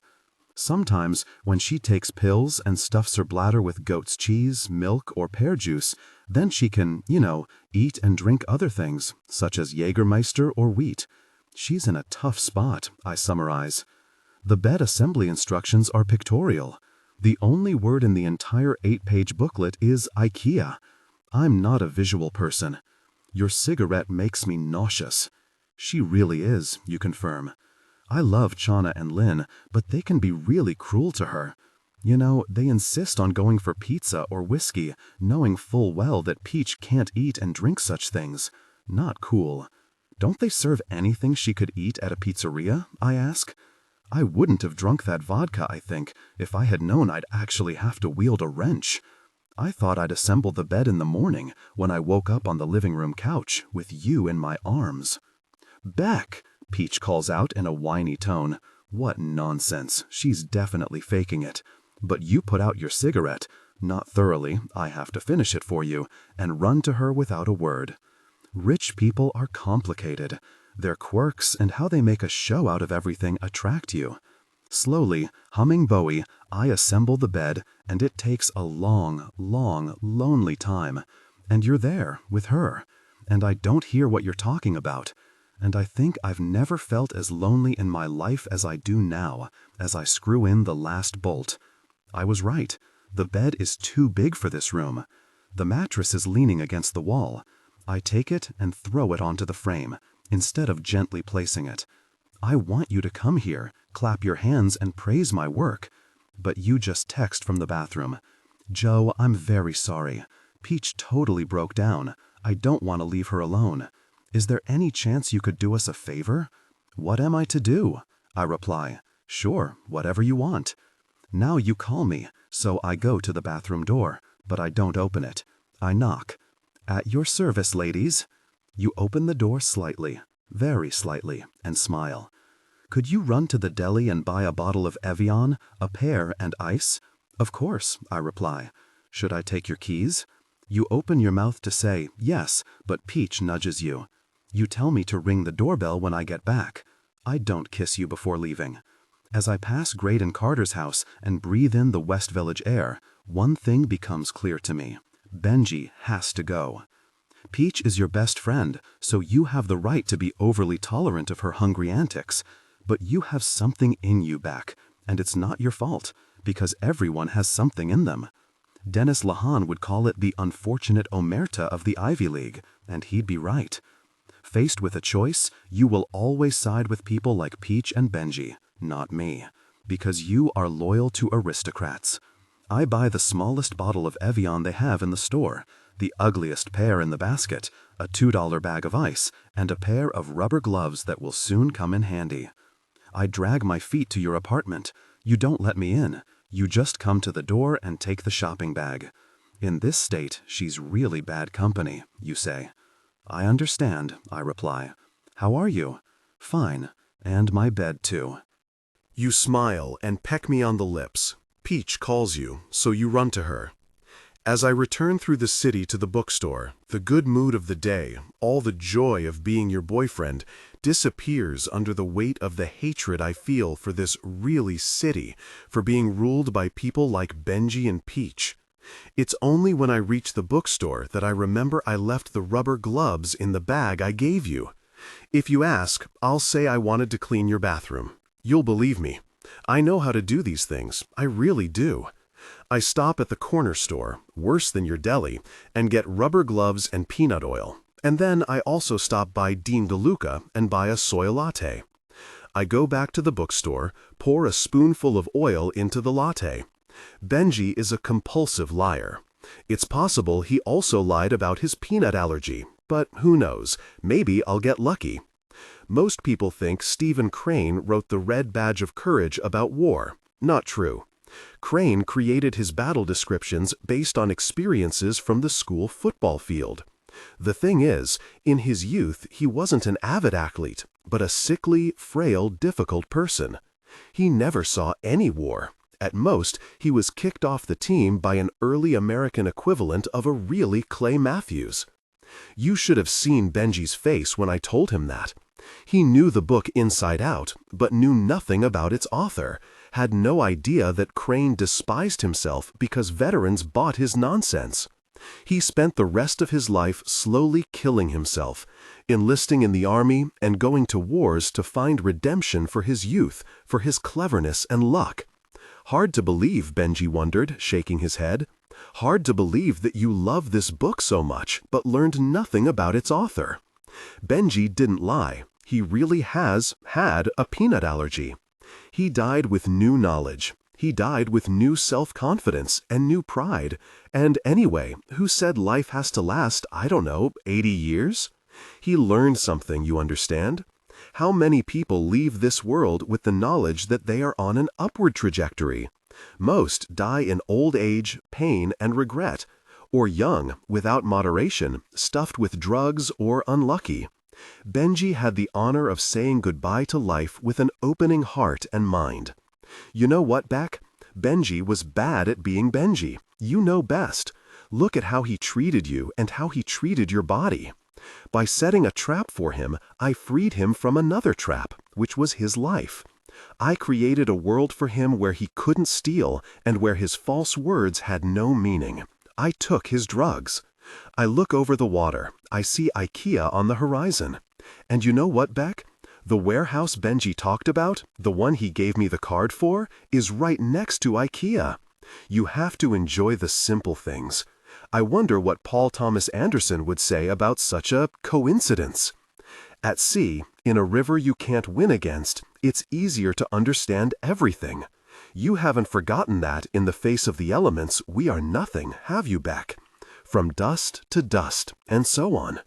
Benji's ashes are in an IKEA box, the only memento of our shared journey.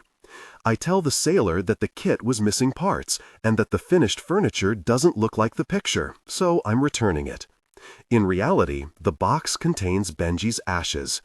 You wouldn't believe how difficult it was. A person doesn't just turn to dust. 2 days ago, you started stressing about Halloween. You wanted to dress up as Princess Leia. You're a flirt.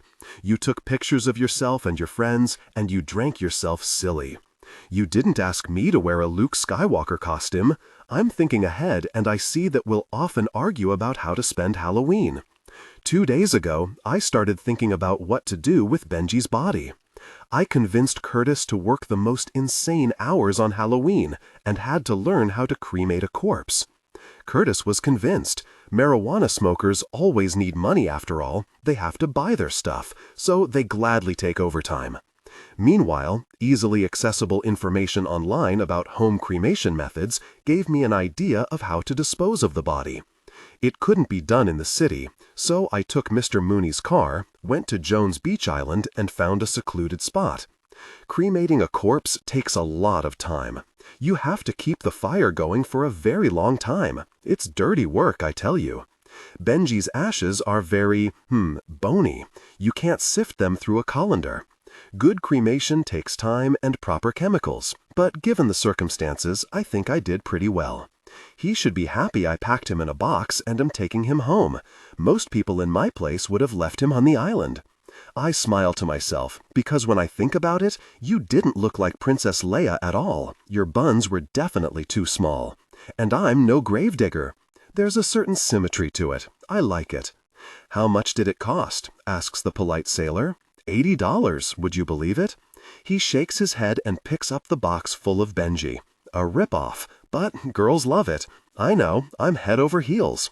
I joke, we laugh, I give him $10, he's happy with the tip, because no one ever tips him. We approach the ramp. The sailor has a cigarette tucked behind his ear. He holds the rope, gathers it, and prepares to throw it. He says he'll help me carry the box to IKEA, but I reply that it's not necessary. Light up, I say, you only live once. But it runs 6 times a day back and forth. He laughs. The card works. Benji told the truth. The locker is where it was supposed to be, and getting into it is no problem, because no one hires people anymore.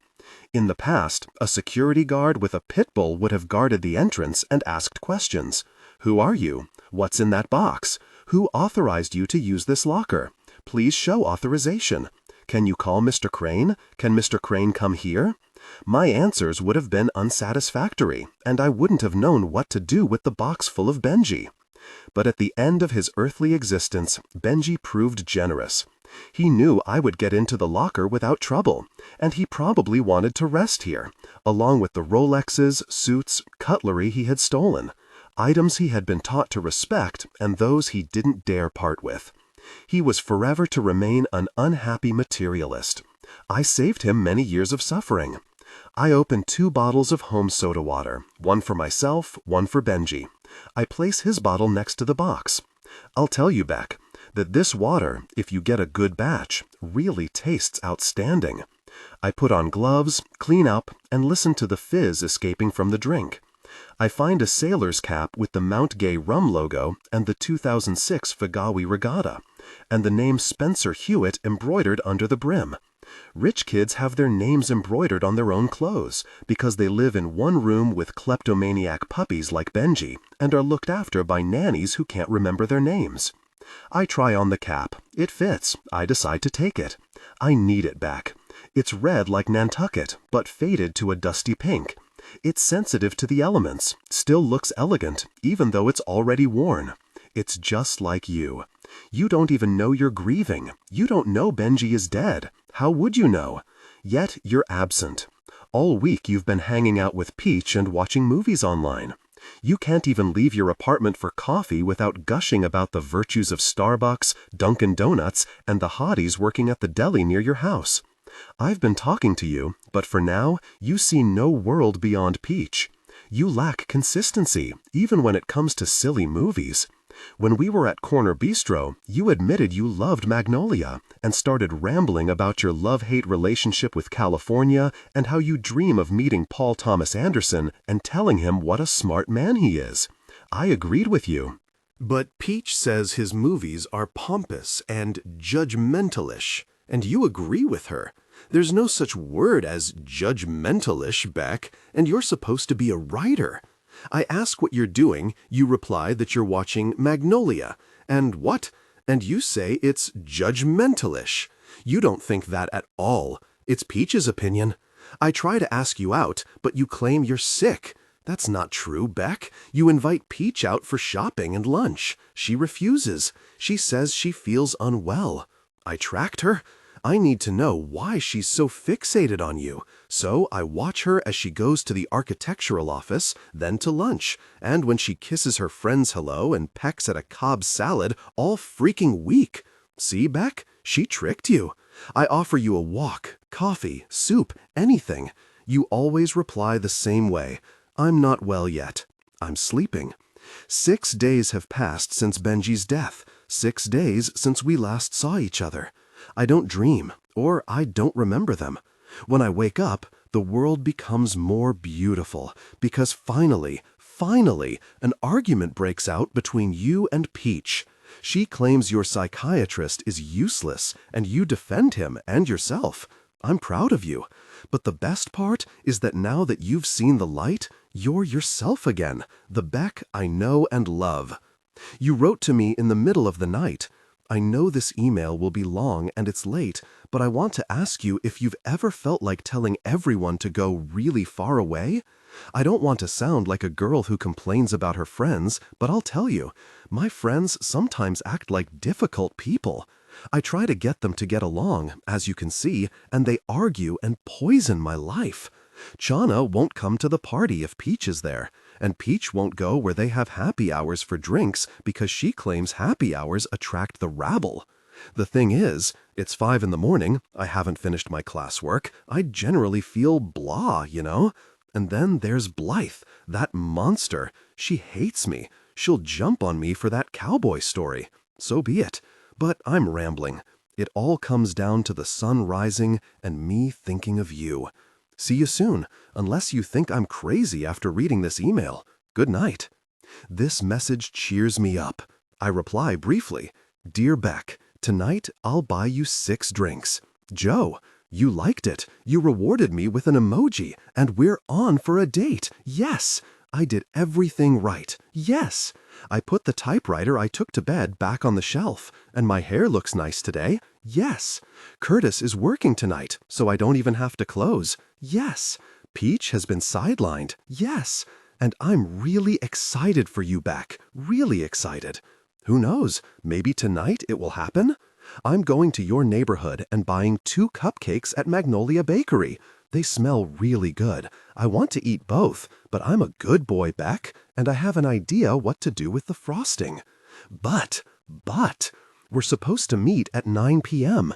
You call 4 minutes past, barely catching your breath, informing me you're going to the rich neighborhood.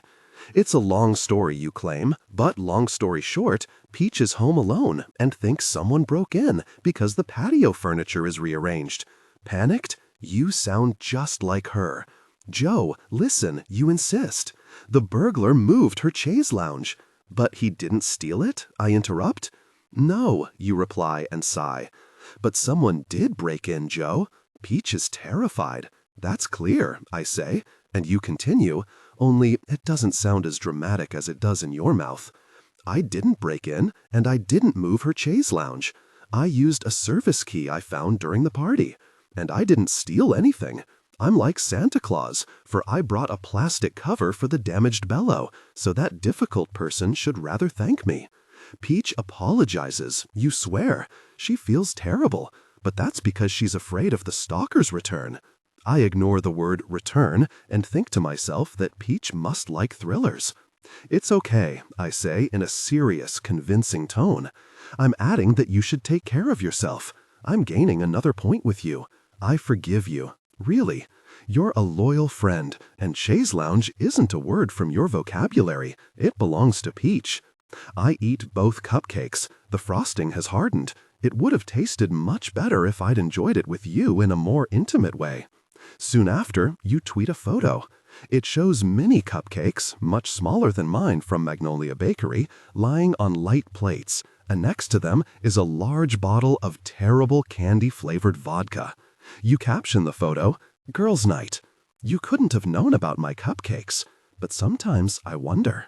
The next day, you make up for the canceled date, but not with 6 drinks and 2 cupcakes in a dark bar. We meet for lunch, and you tell me about Peach's depression, her loneliness. We sit in the asexual Sarabeths, drink plain water, sexless, taste homemade jams, eminently sexless, and the only thing you talk about is Peach, totally sexless. You feel responsible for her because she can't count on family support in New York. We should only go to places like this after we've been intimate. The logic of it all escapes me. She's an eternal orphan, you say. But your family doesn't live in New York either, I interject. I know, you reply, picking at a biscuit, but I moved out of the house. That's natural. Meanwhile, her family left her. That's messed up. They moved to San Francisco right after Peach and I graduated. It doesn't surprise me. You change the subject, start complaining about Blythe, I listen, I nod, I listen, I nod, I stuff myself with the darn biscuit, and at some point, you go to the bathroom and send an email to Peach. I have to tell you, Joe is an amazing listener. Don't lose faith in people. Peach replies with a long message, written suspiciously quickly. Great. Be gentle with him. He seems to have something special. I told my yoga instructor about Joseph, and she compared him to Will Hunting from Good Will Hunting. Is he good at math? Have a great lunch. I hope you invited him to a nice restaurant. Thank you for reaching out, and don't worry, my faith in humanity has been restored. I love being single. One thing is for sure, we're too young to settle down. Have fun with Joseph. He's surely learning a lot from you, and that's fantastic. You come back to the table and ask if I liked math when I was little. I say no, and when I ask why you want to know, you brush me off and start attacking Blythe again. We order more coffee. I would have enjoyed lunch much more if we'd been intimate afterward. I can't kiss you goodbye in the middle of the day. Are you trying to put me in a let's be friends box? Does such a thing even exist, or is it a myth? Did that smart girl end up with Will Hunting or not? Because I don't remember. When we leave Sarabeth's and go our separate ways, we hug like relatives and are no longer as close as that evening when we almost put the bed together. It was nice, you say. What are you doing later? Girls' night. But you had cupcakes last night. You caught me. It suits you. Joe, are you checking my Twitter sometimes? A little, I say. And maybe I could kiss you. There's a fog. It's like autumn in Hannah and her sisters. Yesterday was girls' night with Peach, and today is girls' night with Lynn and Shauna. Then maybe tomorrow night, I say. Begging you is the opposite of kissing you. I should let go. Tomorrow night I really need to sit down and write, but maybe earlier. Lunch? I agree to lunch. We part ways. A long walk to the bookstore. I wish I could hate Tucker Maxim, and the character played by Tom Cruise in Magnolia. And I wish I could believe that women aren't as simple as they all tell us. I'm on the verge of stealing a move from Frank T.J. Mackey's Seduce and Destroy program because I feel like I'm messing up. It becomes clear to me that I made a mistake by not being intimate with you, not even trying, that evening when I put the bed together. I'm messing up completely, and it's the biggest mistake of my adult life. After 5 hours of listening to a detailed analysis of your life, I didn't even kiss you. I messed things up, really. You'll even think I'm the one insisting we stay just friends. A nasty domino effect, because the next day we have lunch at some new place that, as you say, is delicious like Sarabeth's. And again, I don't kiss you goodbye.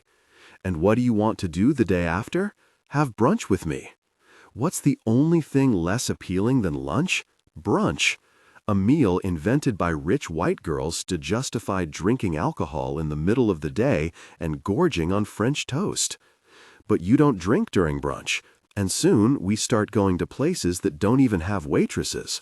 You love darn delis.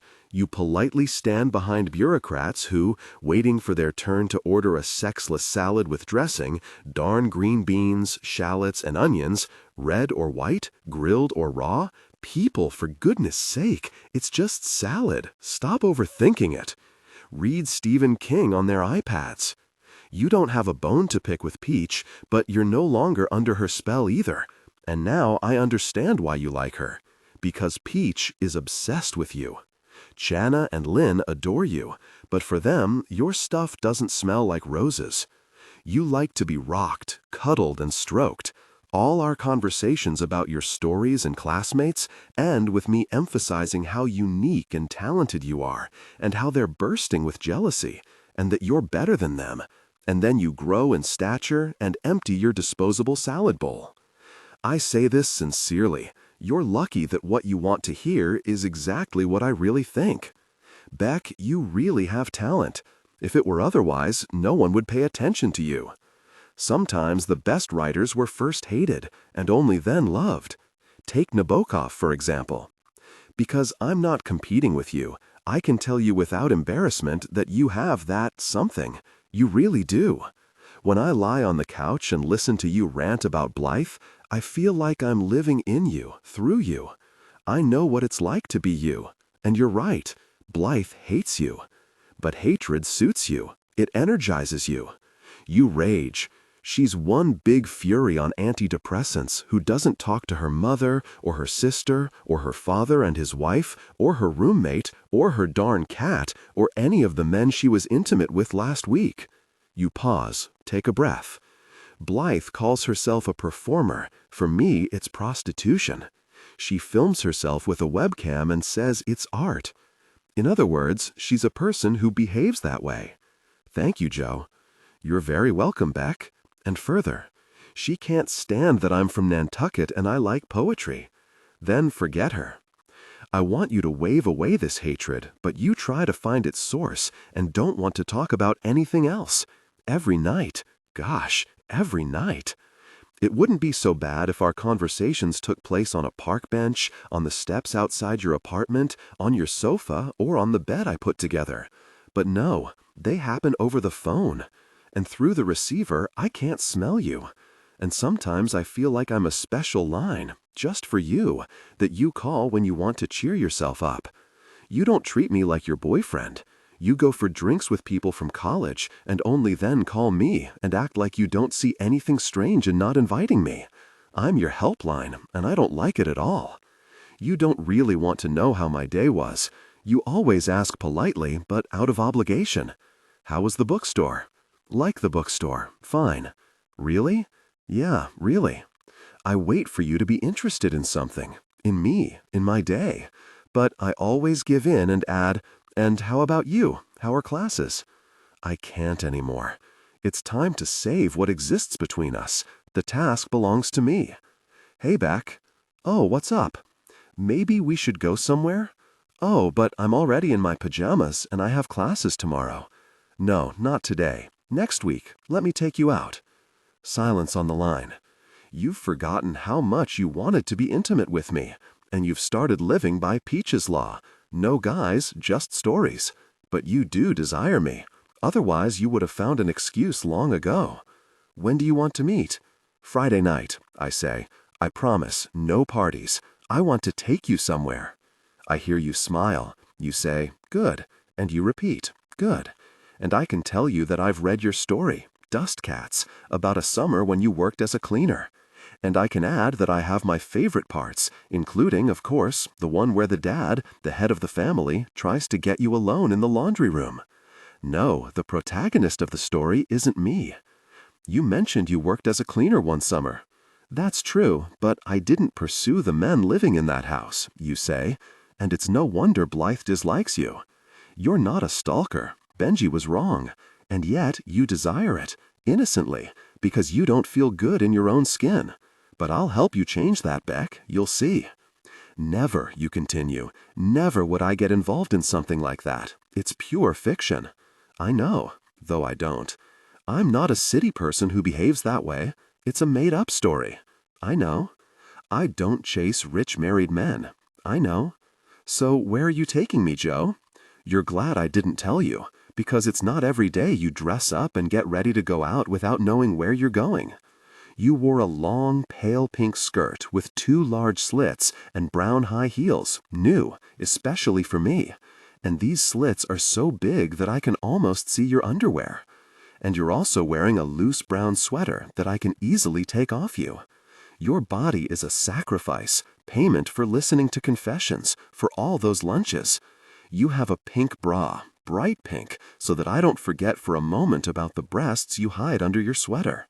When I hug you, I smell flowers, laundry detergent, and a subtle scent, and I wonder how much you must have indulged in private moments. And I'm proud of myself for not checking your email for 2 whole hours, so that we both taste a bit of the uncertainty we need so much. And I see you want to say, forget this date, let's just be together. It's been a long time, Beck. You're a delightful girl, but until now you've never dressed like this for me.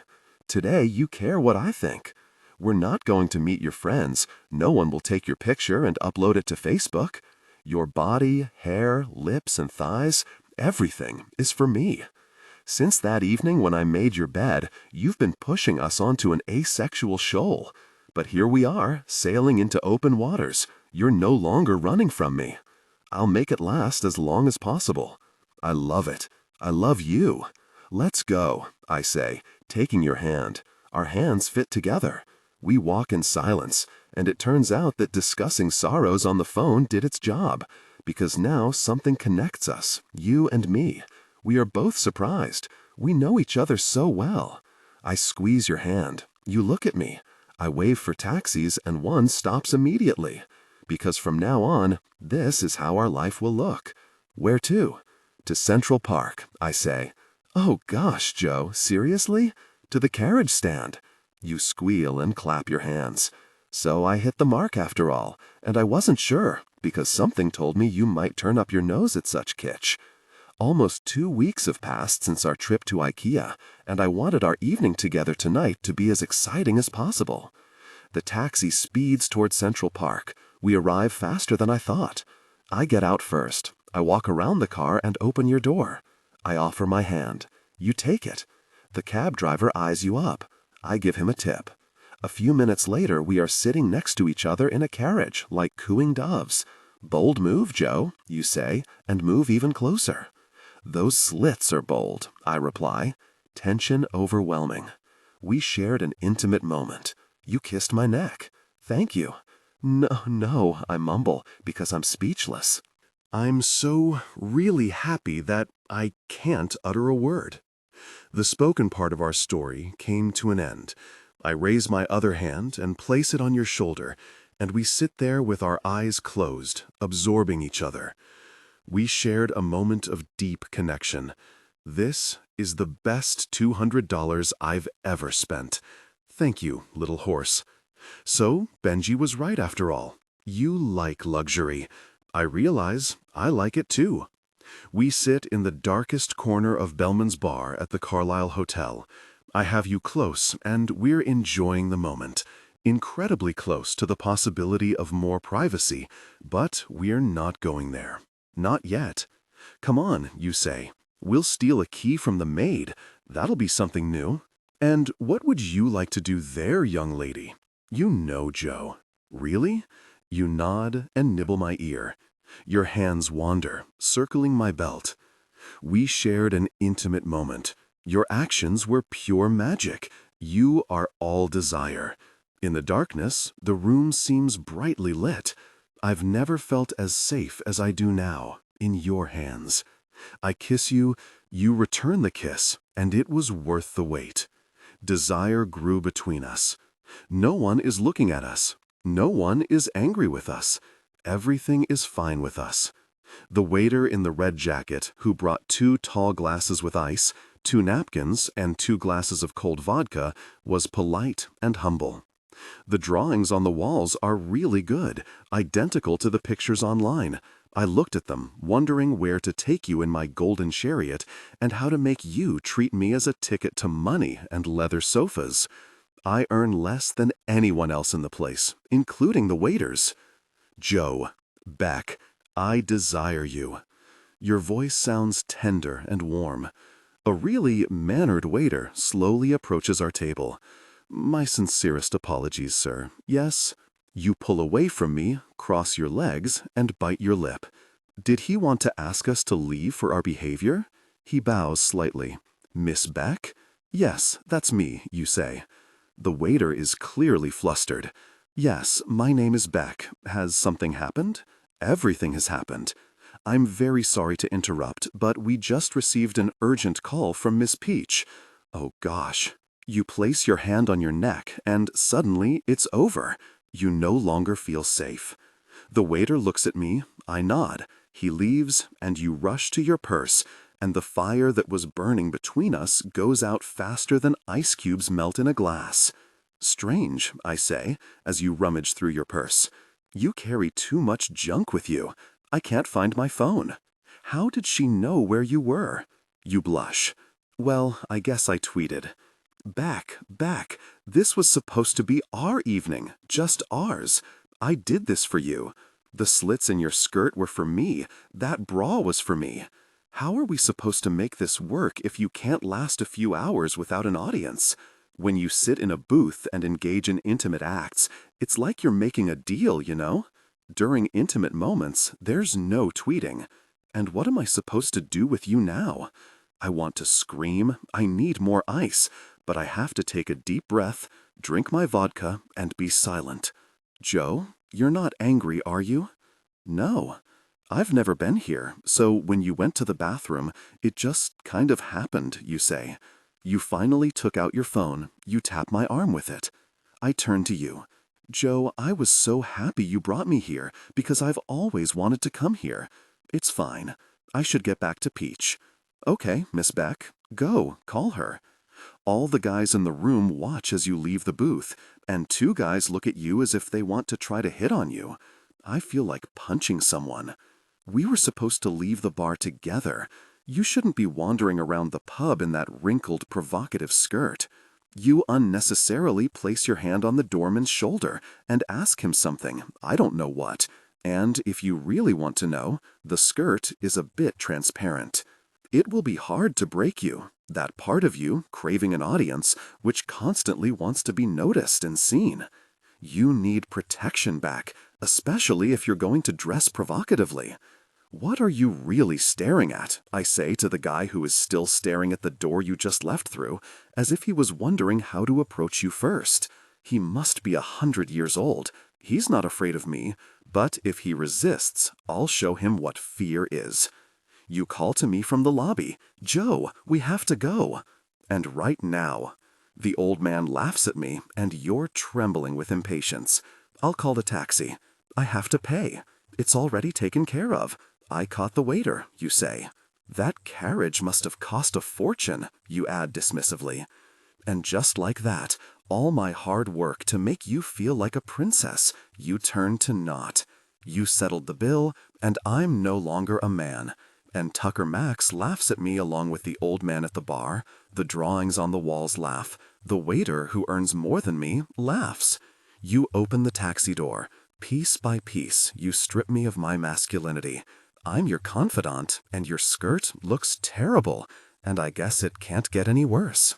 And yet, where are you going? To the corner of 71st and Central Park West. Is Peach okay? I say, surprised I even managed to get the words out. No, you answer, and tie your hair with a rubber band you took out of that big, sexless, really annoying purse of yours, as if you knew it would end this way. You won't believe what happened. Sooner or later, everything reaches its peak. Such is the nature of all life. As we drive in the taxi to Peach's, I feel more and more clearly that in the carriage, and not in a chariot, as you put it, I reached my peak. And I know I will never be such a magnificent male again. I will never again be at that point with a pure and fresh you, literally captivated by my presence. As Michael Cunningham wrote in The Hours, happiness is the belief that one will be happy. It is hope. Peach took away my hope. You read emails and send texts, you hold my hand for the first time in our life together, and at the same time you move away from me. You are far away, talking to people who have nothing to do with us. Listen back, I say. Ko? Nie patrzysz na mnie, nie jesteś subtelna. Może powiesz mi, co się dzieje? Dużo się dzieje, odpowiadasz i w końcu przenosisz na mnie spojrzenie. Och, na pewno się gniewasz. Nie, mówię. I to nie moja wina, że masz kretynów za przyjaciół.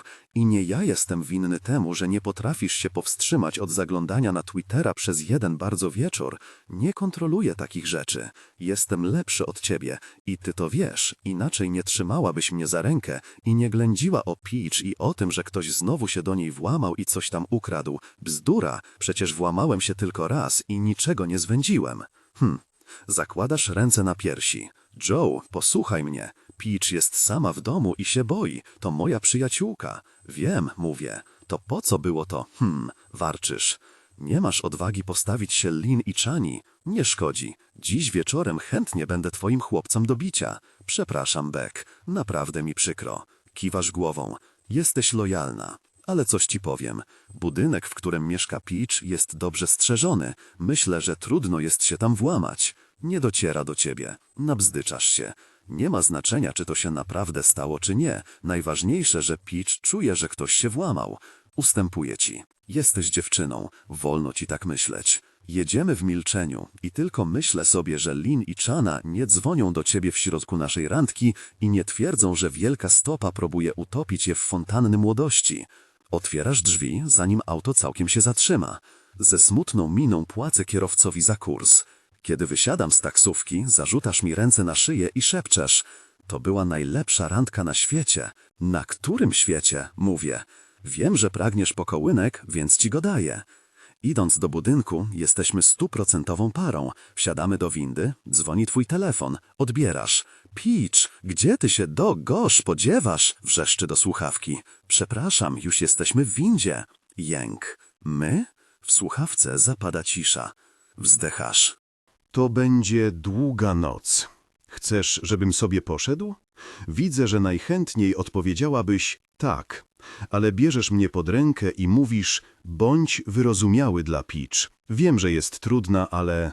Widzisz, ona próbowała popełnić samobójstwo. 2 razy. Jest słaba i smutna. Po prostu nie podoba mi się, kiedy na ciebie krzyczy. Uśmiechasz się i ściskasz moje ramię. Ależ z ciebie obrońca. Owszem, podnoszę do ust twoją dłoń, całuję ją i mówię, że przy mnie możesz czuć się bezpieczna. Mój rycerz w lśniącej zbroi. Winda szumi i się chybocze, rozlega się dźwięk dzwonka, drzwi się rozsuwają i naszym oczom ukazuje się okropny widok. Mieszkanie wypełnia swoim głosem Elton John, a Peach wygląda jak rażona prądem, ma nastroszone włosy i oczy jak po nieprzespanej nocy. Jest uzbrojona w ostry nóż do obierania warzyw. Co tak długo? Rzuca. Pusty salon, niezaludniony przez absolwentów Uniwersytetu Browna, jest ogromny. Peach przemierza tę wielką próżnię szybkim krokiem. Ściskasz moją dłoń. Przepraszam. Odpowiadam tym samym gestem w porządku. Idziemy za wściekłą Peach. Gdybym miał mieszkać sam w takiej charcharze, też bym zwariował. Nie minęło nawet 10 minut i znów czuję się jak dostawca pizzy czekający na napiwek. Peach rozmawia tylko z tobą, a kiedy zdarza mi się wtrącić 2 słowa, czeka aż skończę, po czym wraca do swojego ględzenia. Tak jak mówiłam. Nie biorę tego do siebie, wydaje mi się, że gdybyś przyprowadziła Lynn albo Chanę, Peach byłaby tak samo bardzo zirytowana. Ale Beck to nic przyjemnego. Siedzę rozparty na kanapie, z rozłożonymi ramionami, ty, pochylona do przodu, wręcz wisisz obok mnie na samym brzegu. Nie mogę powiedzieć, że Peach to jadowita żmija. Słucham jej kłamstw, widzę jak przyjmujesz je bez mrugnięcia okiem i w kieszeni otwiera mi się nóż. Ale milczę, nie mówię ani słowa. Wyjmujesz telefon. Myślę, że powinniśmy zadzwonić na policję. Zbywa cię. Mam tego dość. Wstaję, proponuję sprawdzić, czy wszystko w porządku. Mogę? Peach wzrusza ramionami. Rób co chcesz, Josephie. Czy kogoś podejrzewasz? Pytam. Obejmujesz moją nogę, głaszczę cię po głowie. Peach wygląda przez okno, typowy gest kłamcy. Jest taki chłopak w pijalni soków, smutny i niekompetentny, dostarcza zamówienia. Ale nie potrafię sobie wyobrazić, żeby się odważył na włamanie do tego budynku.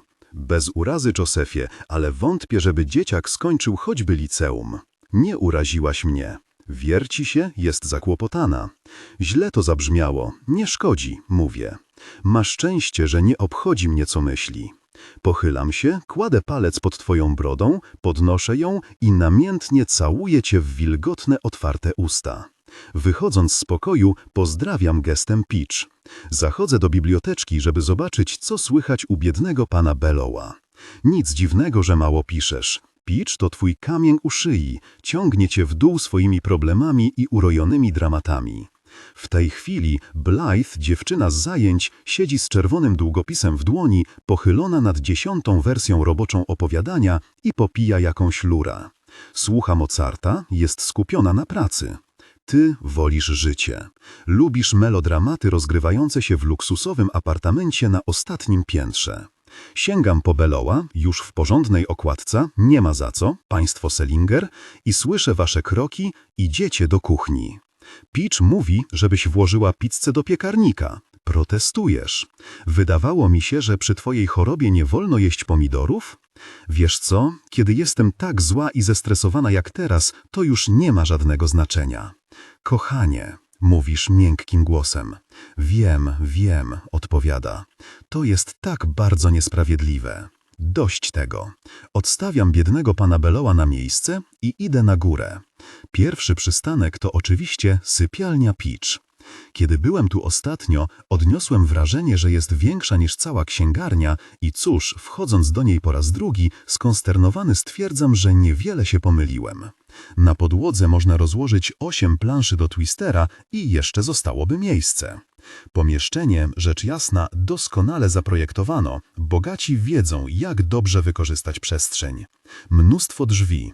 Jedne prowadzą do przestronnej garderoby, inne na taras. Pod ścianą przepiękny mebel, komoda z bielonego mahoniu, zabytek, imponująca. Ma 5, może 6 metrów długości. Dotykam jej. Mam ochotę trochę się rozluźnić, przekręcam klucz w drzwiach. Zuwam buty i zdejmuję skarpety. Dywan z norek, to raj dla stóp. Łóżko, prawdziwe cudo, królewskie z baldachimem, stoi pośrodku pokoju. Pościel z logo Ralpha Laurena, sprawdziłem, kolekcja Virginia Woolf w szafce na książki wbudowanej w ścianę, egzemplarze w twardej i w miękkiej oprawie, stare i nowe wydania. Peach startowała w 1000 maratonów, o tym świadczą pamiątkowe wstęgi, na chybił trafił powtykany między karty książek. Przesuwam dłonią po komodzie, wspaniały przedmiot, tyle że prawie nie widać blatu, bo zasłania go plastikowy las kosmetyków do włosów. Szkoda. Jest jeszcze telewizor z ogromnym ekranem, ale to chyba standard w takich mieszkaniach.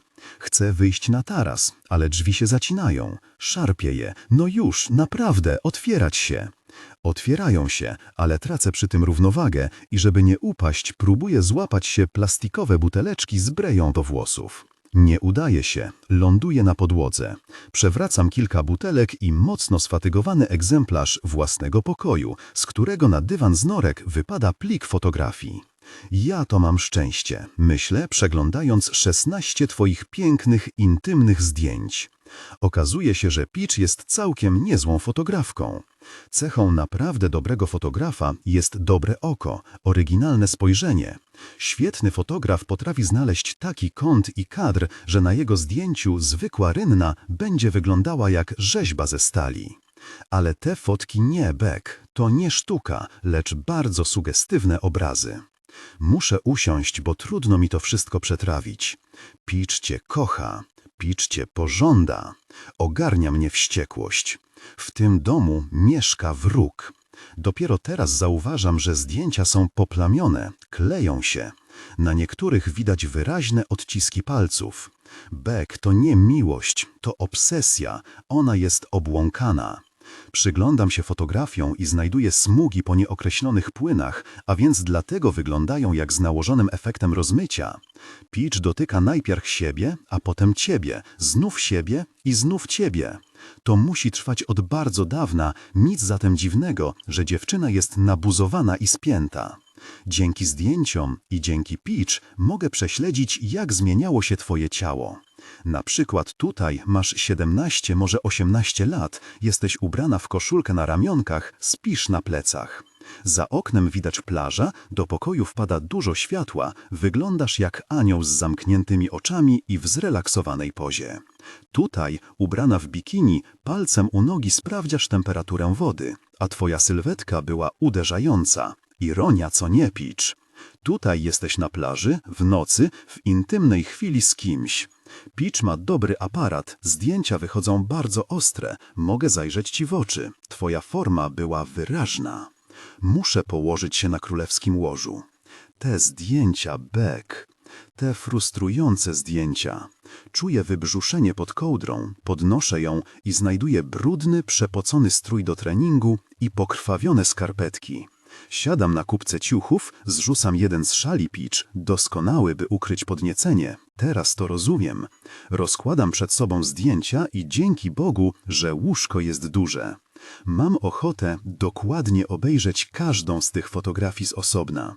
Tę z liceum, kiedy miałaś grzywkę, tę ze studiów, kiedy miałaś więcej ciałka i ten czarno-biały obraz ciebie, na którym oddajesz się namiętności. Nie ja jestem na tym zdjęciu, ale wyobrażam sobie, że to ja.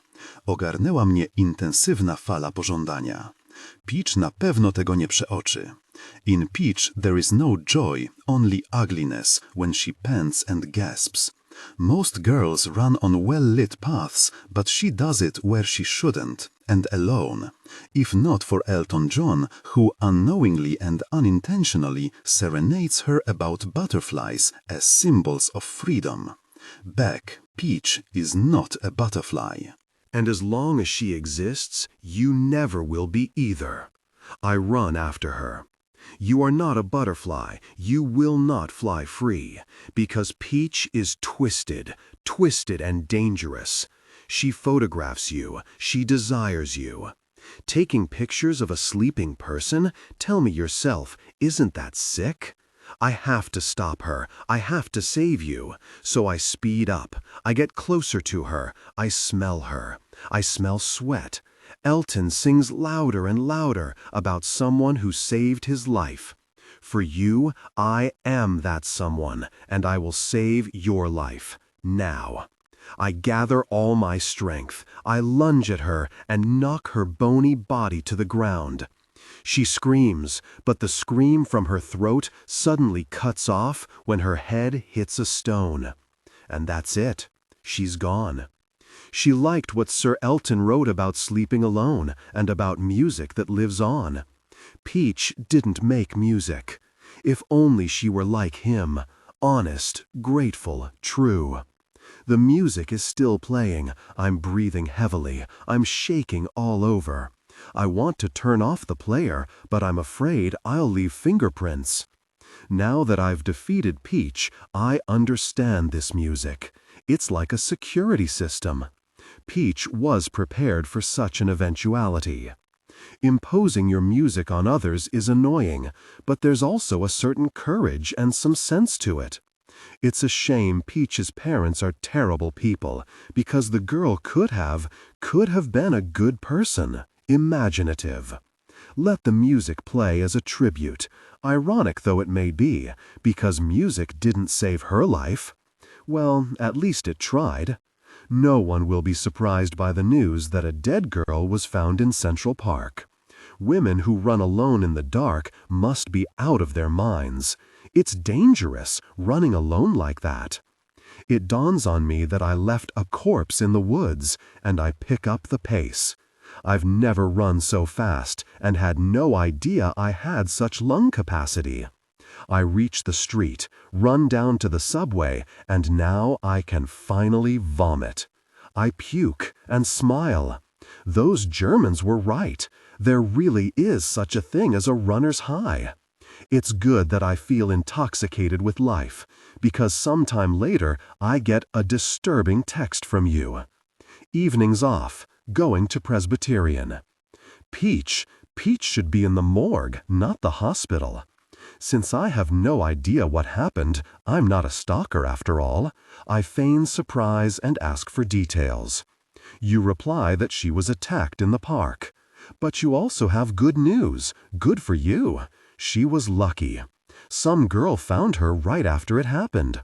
If it weren't for her, Peach would be Well, you know.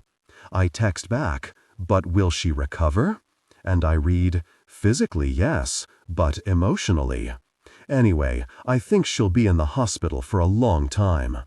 You wouldn't be talking to me if Peach had noticed me when I lunged at her, so at least that's good. I offer help. You insist it's not needed, but I'll show you I'm a good guy, and I'll overlook the blatant injustice that Peach got a bed in the Presbyterian hospital.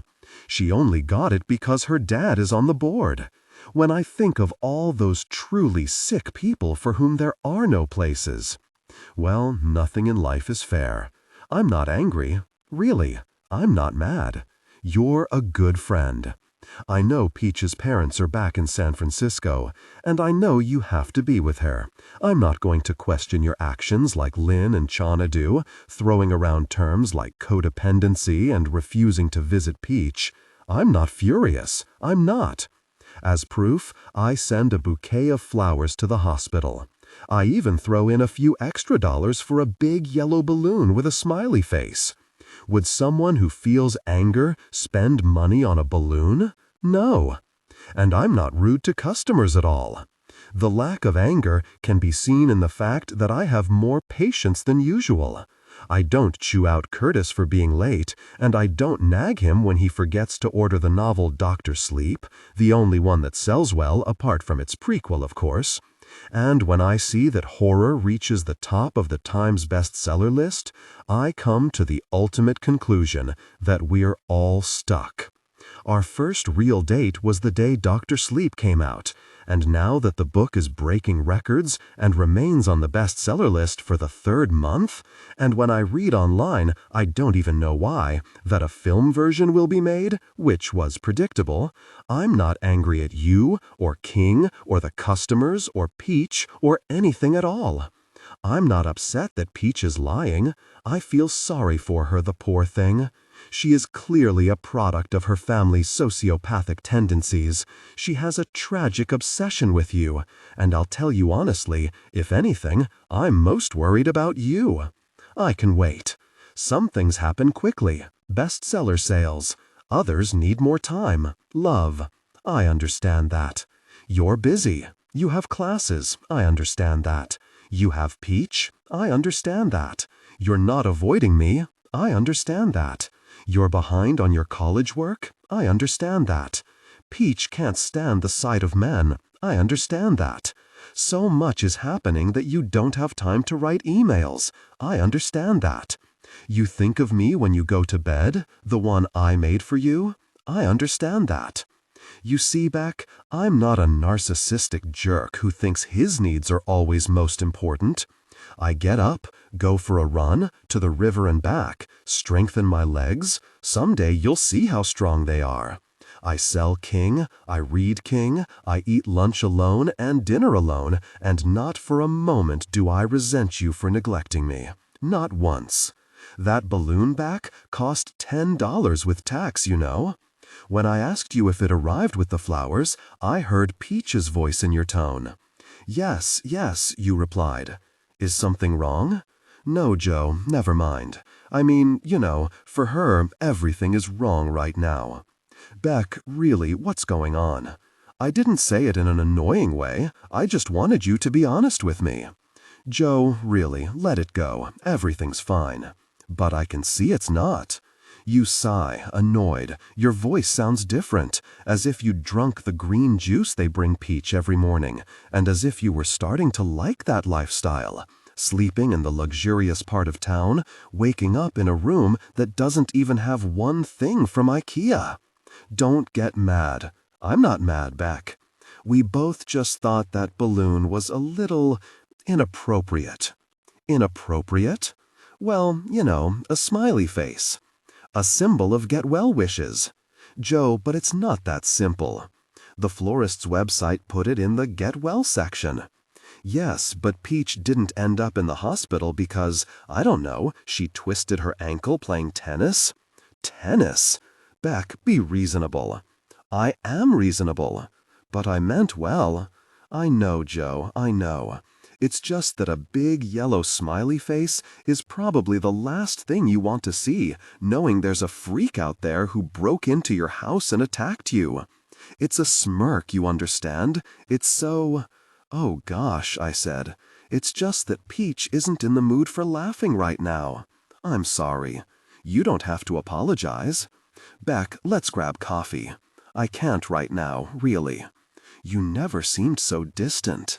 I'll take that balloon and tear it to shreds, or better yet, I'll deflate it and tie it around Peach's neck, because what in the world is her problem with a balloon?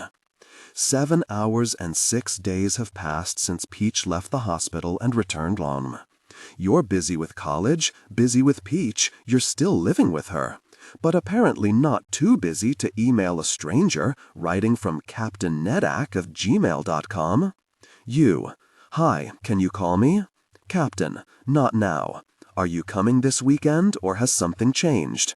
You. I'm terribly busy. Can't you just call? Captain. I want to see you. You. I don't have a car. Captain.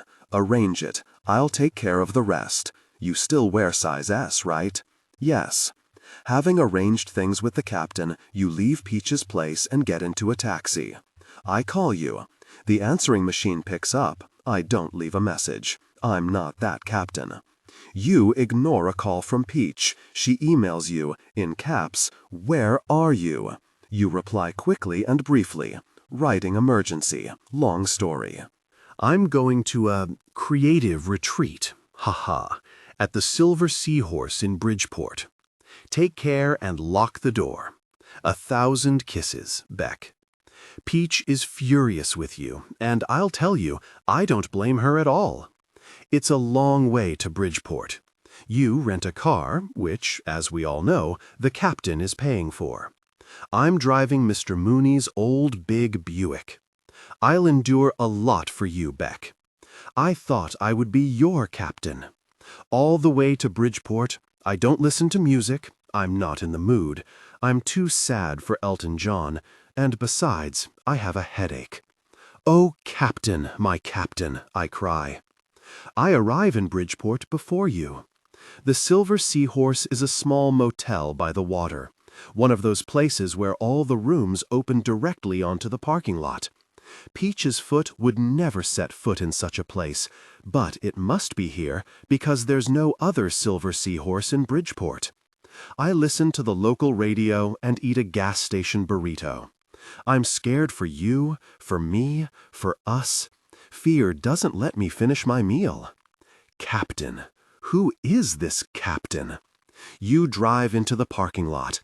I slump in my seat and watch you in the rearview mirror. You open the trunk and walk towards it, but you don't take out your bag, because the captain walks out of one of the rooms. He's at least 45, maybe 50, with George Clooney's gray hair. Does that appeal to you? He flicks a cigarette, and go to hell, Captain. I hope you get cancer. He walks up to you, takes you in his arms, and spins you around. You know what, Beck? Only now am I angry. The retired captain gets into your car. I follow you. He drives, the jerk. You never drove with me. You pull up to the ATM in front of Cumberland Farms. You jump out of the car, and after a moment return with a stack of 20s. He tells you to count the money. I hope he dies right now. You get annoyed. You count slowly, like a third grader. I remember your browsing online listings and fearing she was in a compromising situation. I follow you and the captain back to the Silver Seahorse, and I should be in his place, Beck. The captain gets out first, opens your door. You take your bag from the trunk, he holds the key in his pocket, and I'm close enough to hear your conversation. Can I smoke? He shakes his head. Not a chance, darling.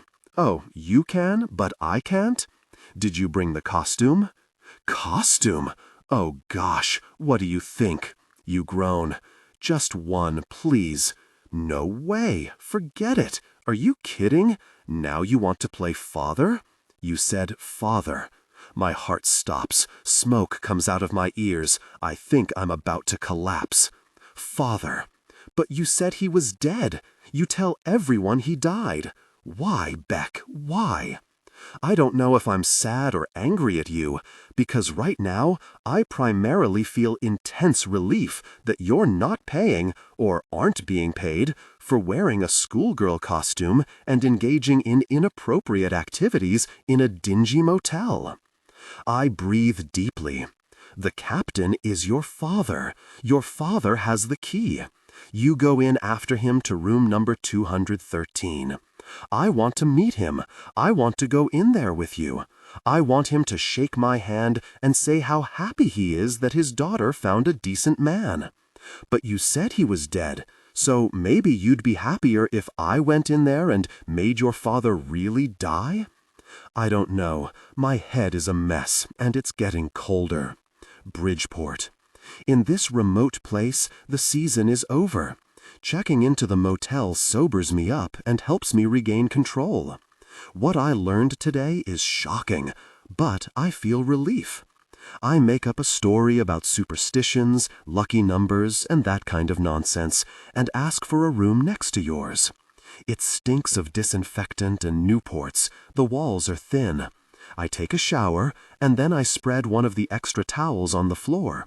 Sit down and listen to your argument with your dad. It's about money and children. Your voice sounds like the adults' voices in the animated Peanuts. Your father leaves, slamming the door. You are left alone. You cry, then you take a shower. You are clean and damp, just like me. I hear the lock on the door.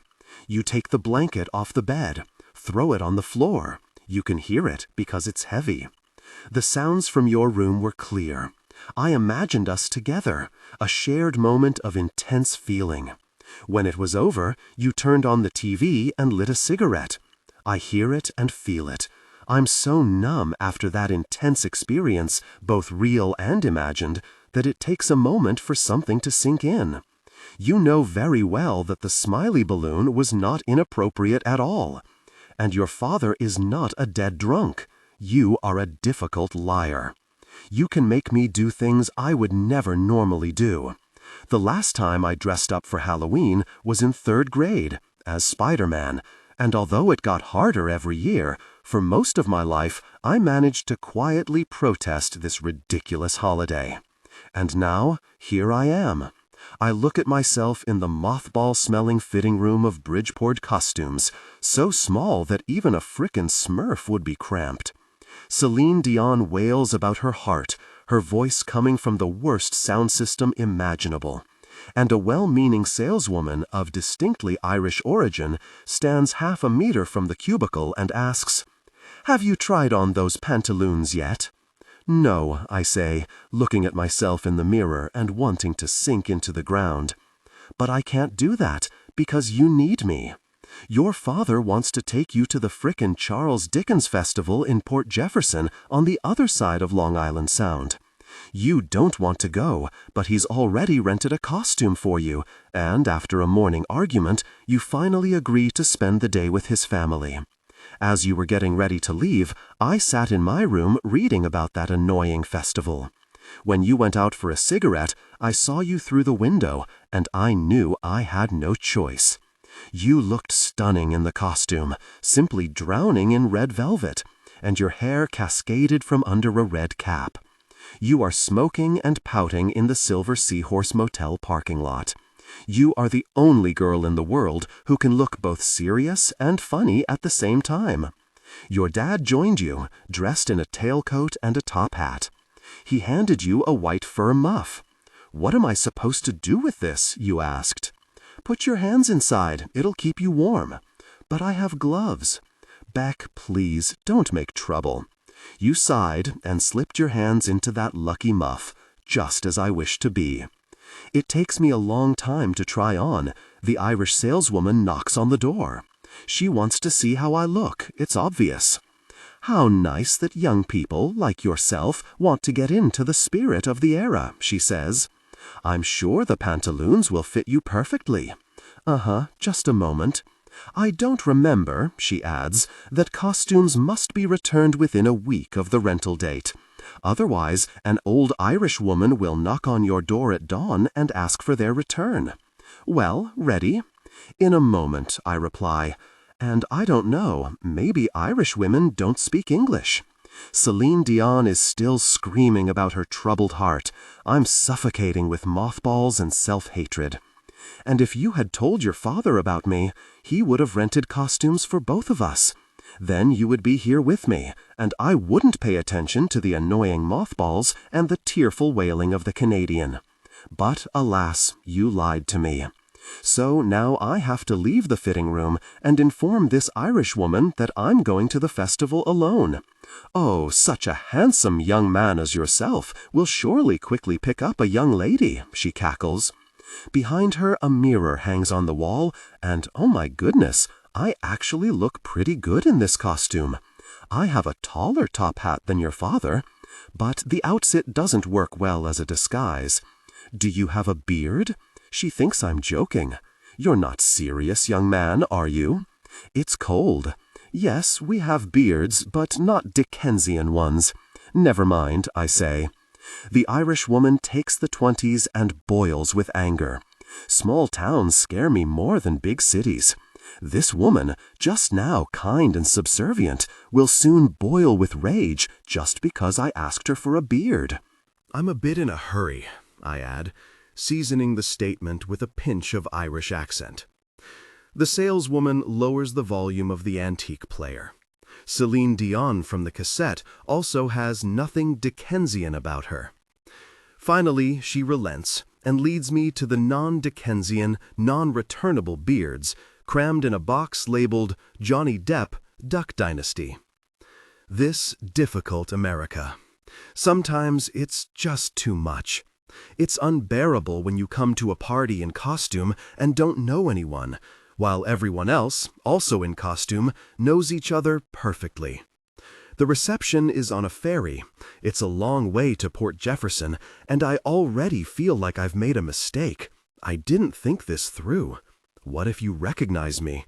You probably wouldn't want to introduce me to your father when I'm wearing freaking pantaloons.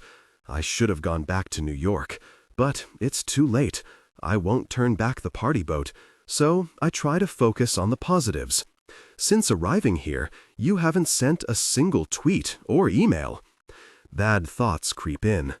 Your father appeared. What if you tell your mother to turn off her phone? Calm down, Joe. I know your passwords, and I'll easily find a way to reach you again. But I like having your phone. I like to think your mother pays me to look after you. It's hard to be rational when you're in disguise, so I go back to the positive.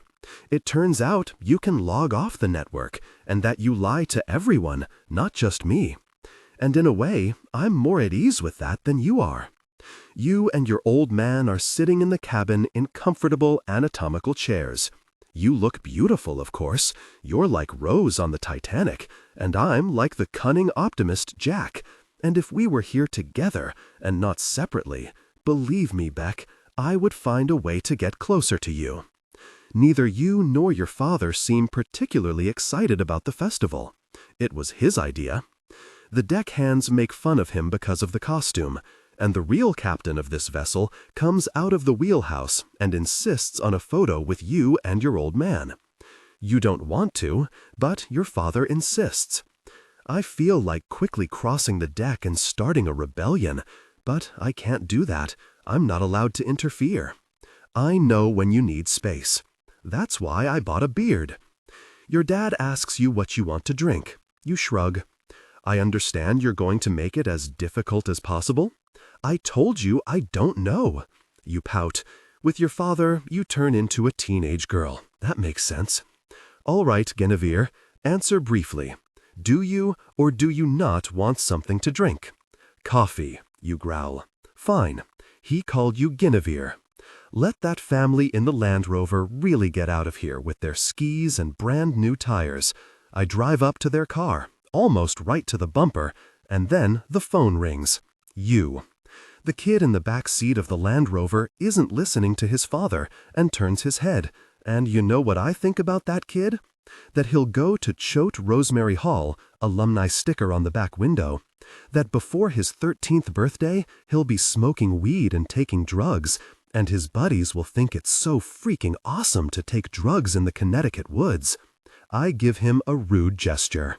Let him remember that. I know who he'll become, and I know he won't face the consequences of his bad deeds, but instead will receive a lot of sympathy and respect. I overtake, cut into their lane, and hit the brakes. The guy driving the Land Rover honks, angry. Oh, now he's awake. I rev the engine, and I'm gone. Forget them and their skis and snow boots. My car has broken heating, and I think I'll never get rid of the cold feeling from the ferry. Whenever I look at a Dickens book, my thoughts will return to that day. I turn into a rest stop, pull over, and turn off the engine. Quiet. Very quiet. It's December, the end of the year. The end in general. The phone rings, and rings again. Loudly. You. I don't react, again, and delete the voicemail message, because I can't stand the thought of you yelling at me and accusing me of stalking. No, it shouldn't be like this. I hit the steering wheel with my fist. My knuckles are bruised. The bruises will fade, but you'll never forget that I followed you to Connecticut dressed up in a costume, and stalked you at the festival. You've probably already put me in the anecdote drawer. I've become inspiration for another story, a memory, one of your many suitors. I cry. You call. I turn off my phone. And I turn off your phone before your mother does. She has to do it eventually. A gloomy, dark day. I return the keys to Mr. Mooney. Mr. Mooney has an oxygen tank and a hunting knife, and someday I'll have both too, because I know you'll never speak to me again, that's for sure. Mr. Mooney means well. He's a decent man, a grandpa in overalls. I stand before him and can't look him in the eye, because it's very hard for me to admit that although I admire and respect him, well, I don't want to be like him. I feel like a terrible person, and he's so good. He opens the door, lets me in. Old people living alone suffer from loneliness. My heart breaks when I see how much he wants me to come in and have a pabst with him. A decent person would accept the invitation, but we all know I'm a difficult person. Mr. Mooney tries to joke. Joseph, what kind of outfit is that? I had completely forgotten about the disguise. I think about what to answer. I was at a costume ball. He's not interested. Is everything all right at the bookstore?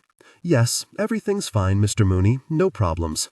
I hand him the keys, but he just waves his hand. The door still stands invitingly open.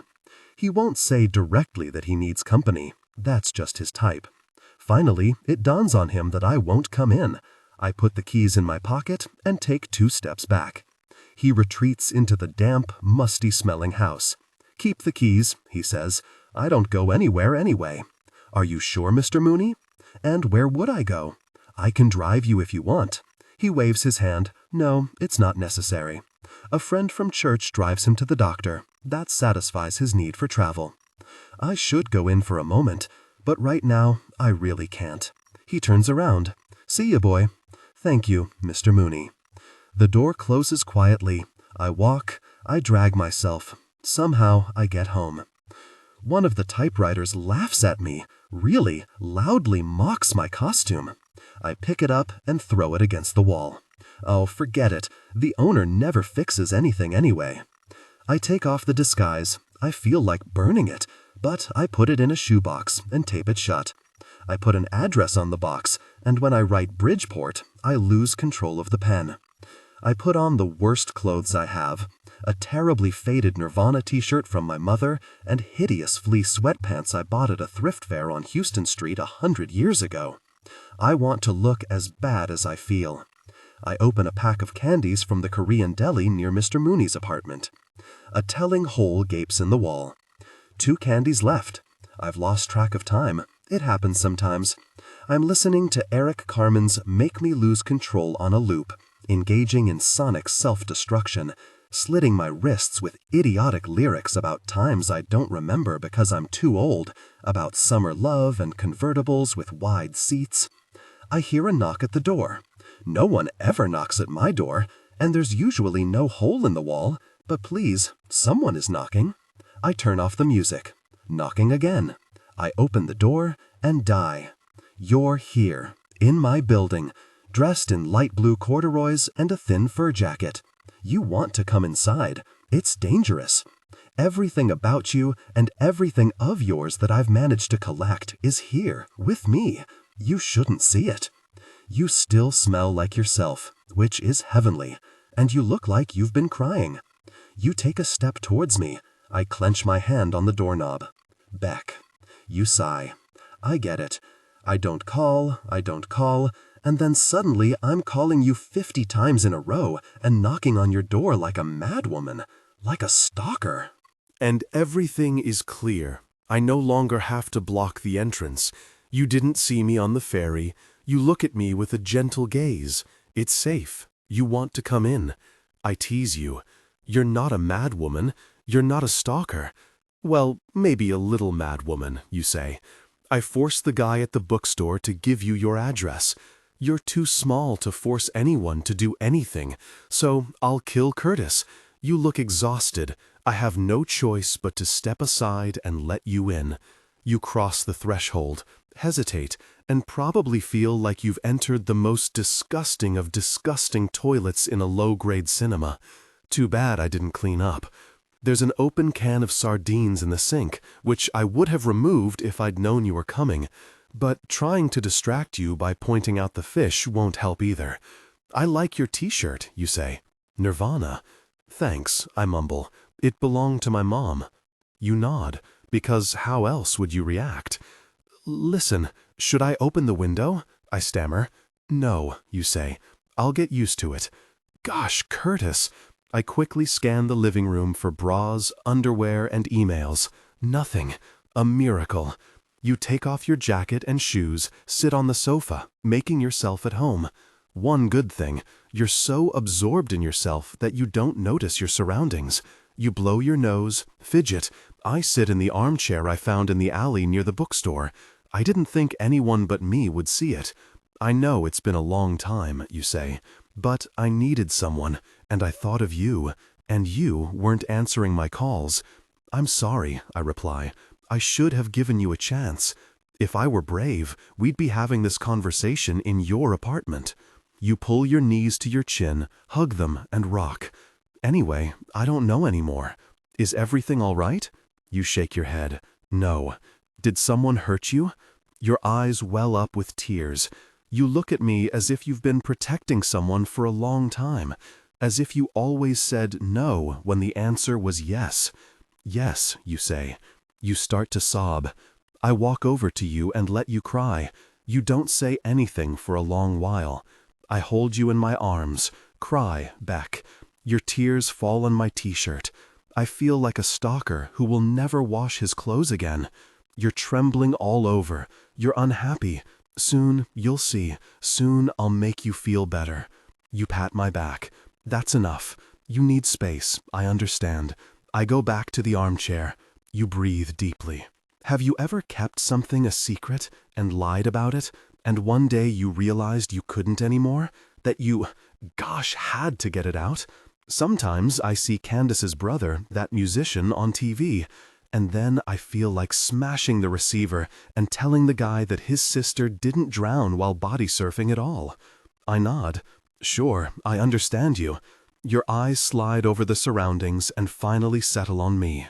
You see, Joe, it's a long story, but it boils down to this.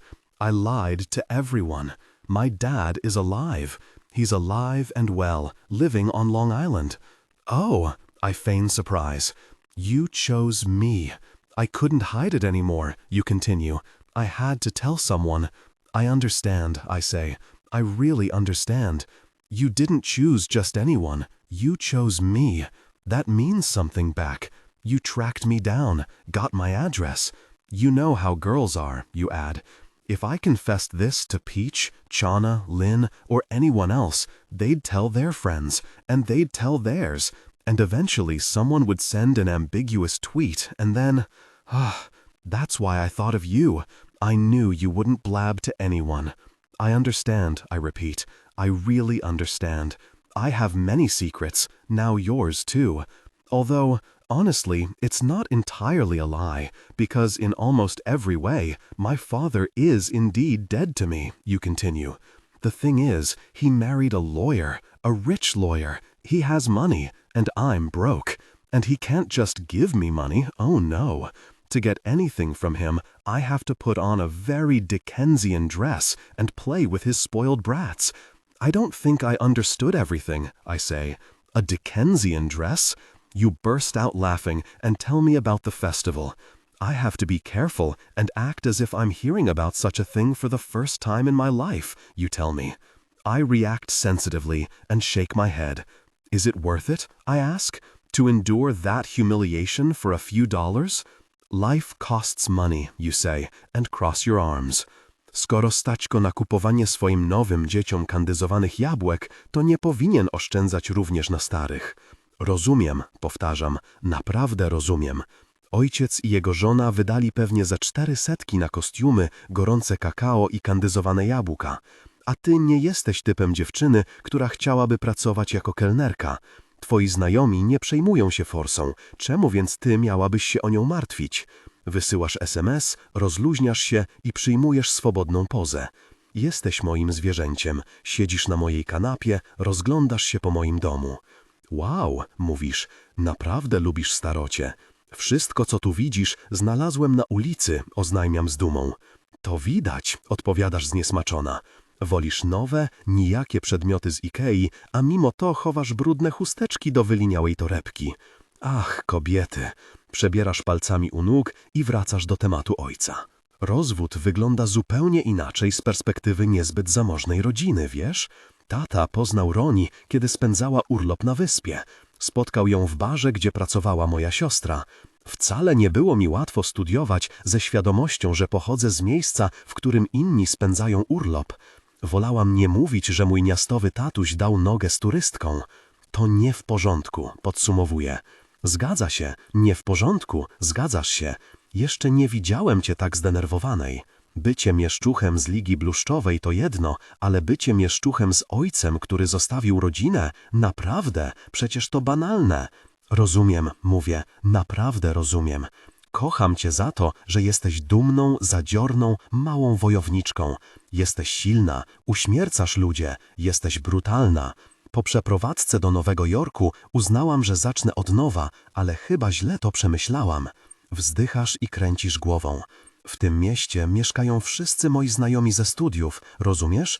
I gdybym teraz wyznała prawdę o ojcu, musiałabym jakoś spojrzeć im w oczy, wiesz?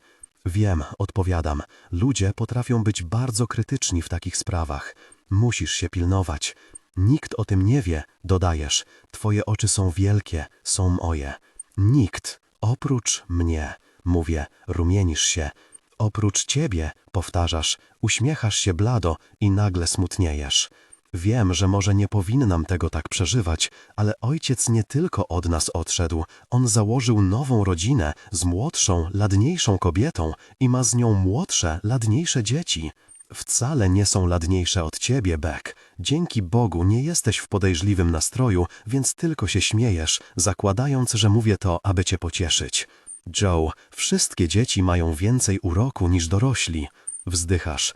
Tak to wymyśliła wredna matka natura. W takim razie, naprawdę, mówię, prowokując cię do śmiechu. Zrobiłaś, co musiałaś. Zobaczyłaś się z nim, spędziłaś czas z jego rodziną. Pomógł ci? Dał forsę?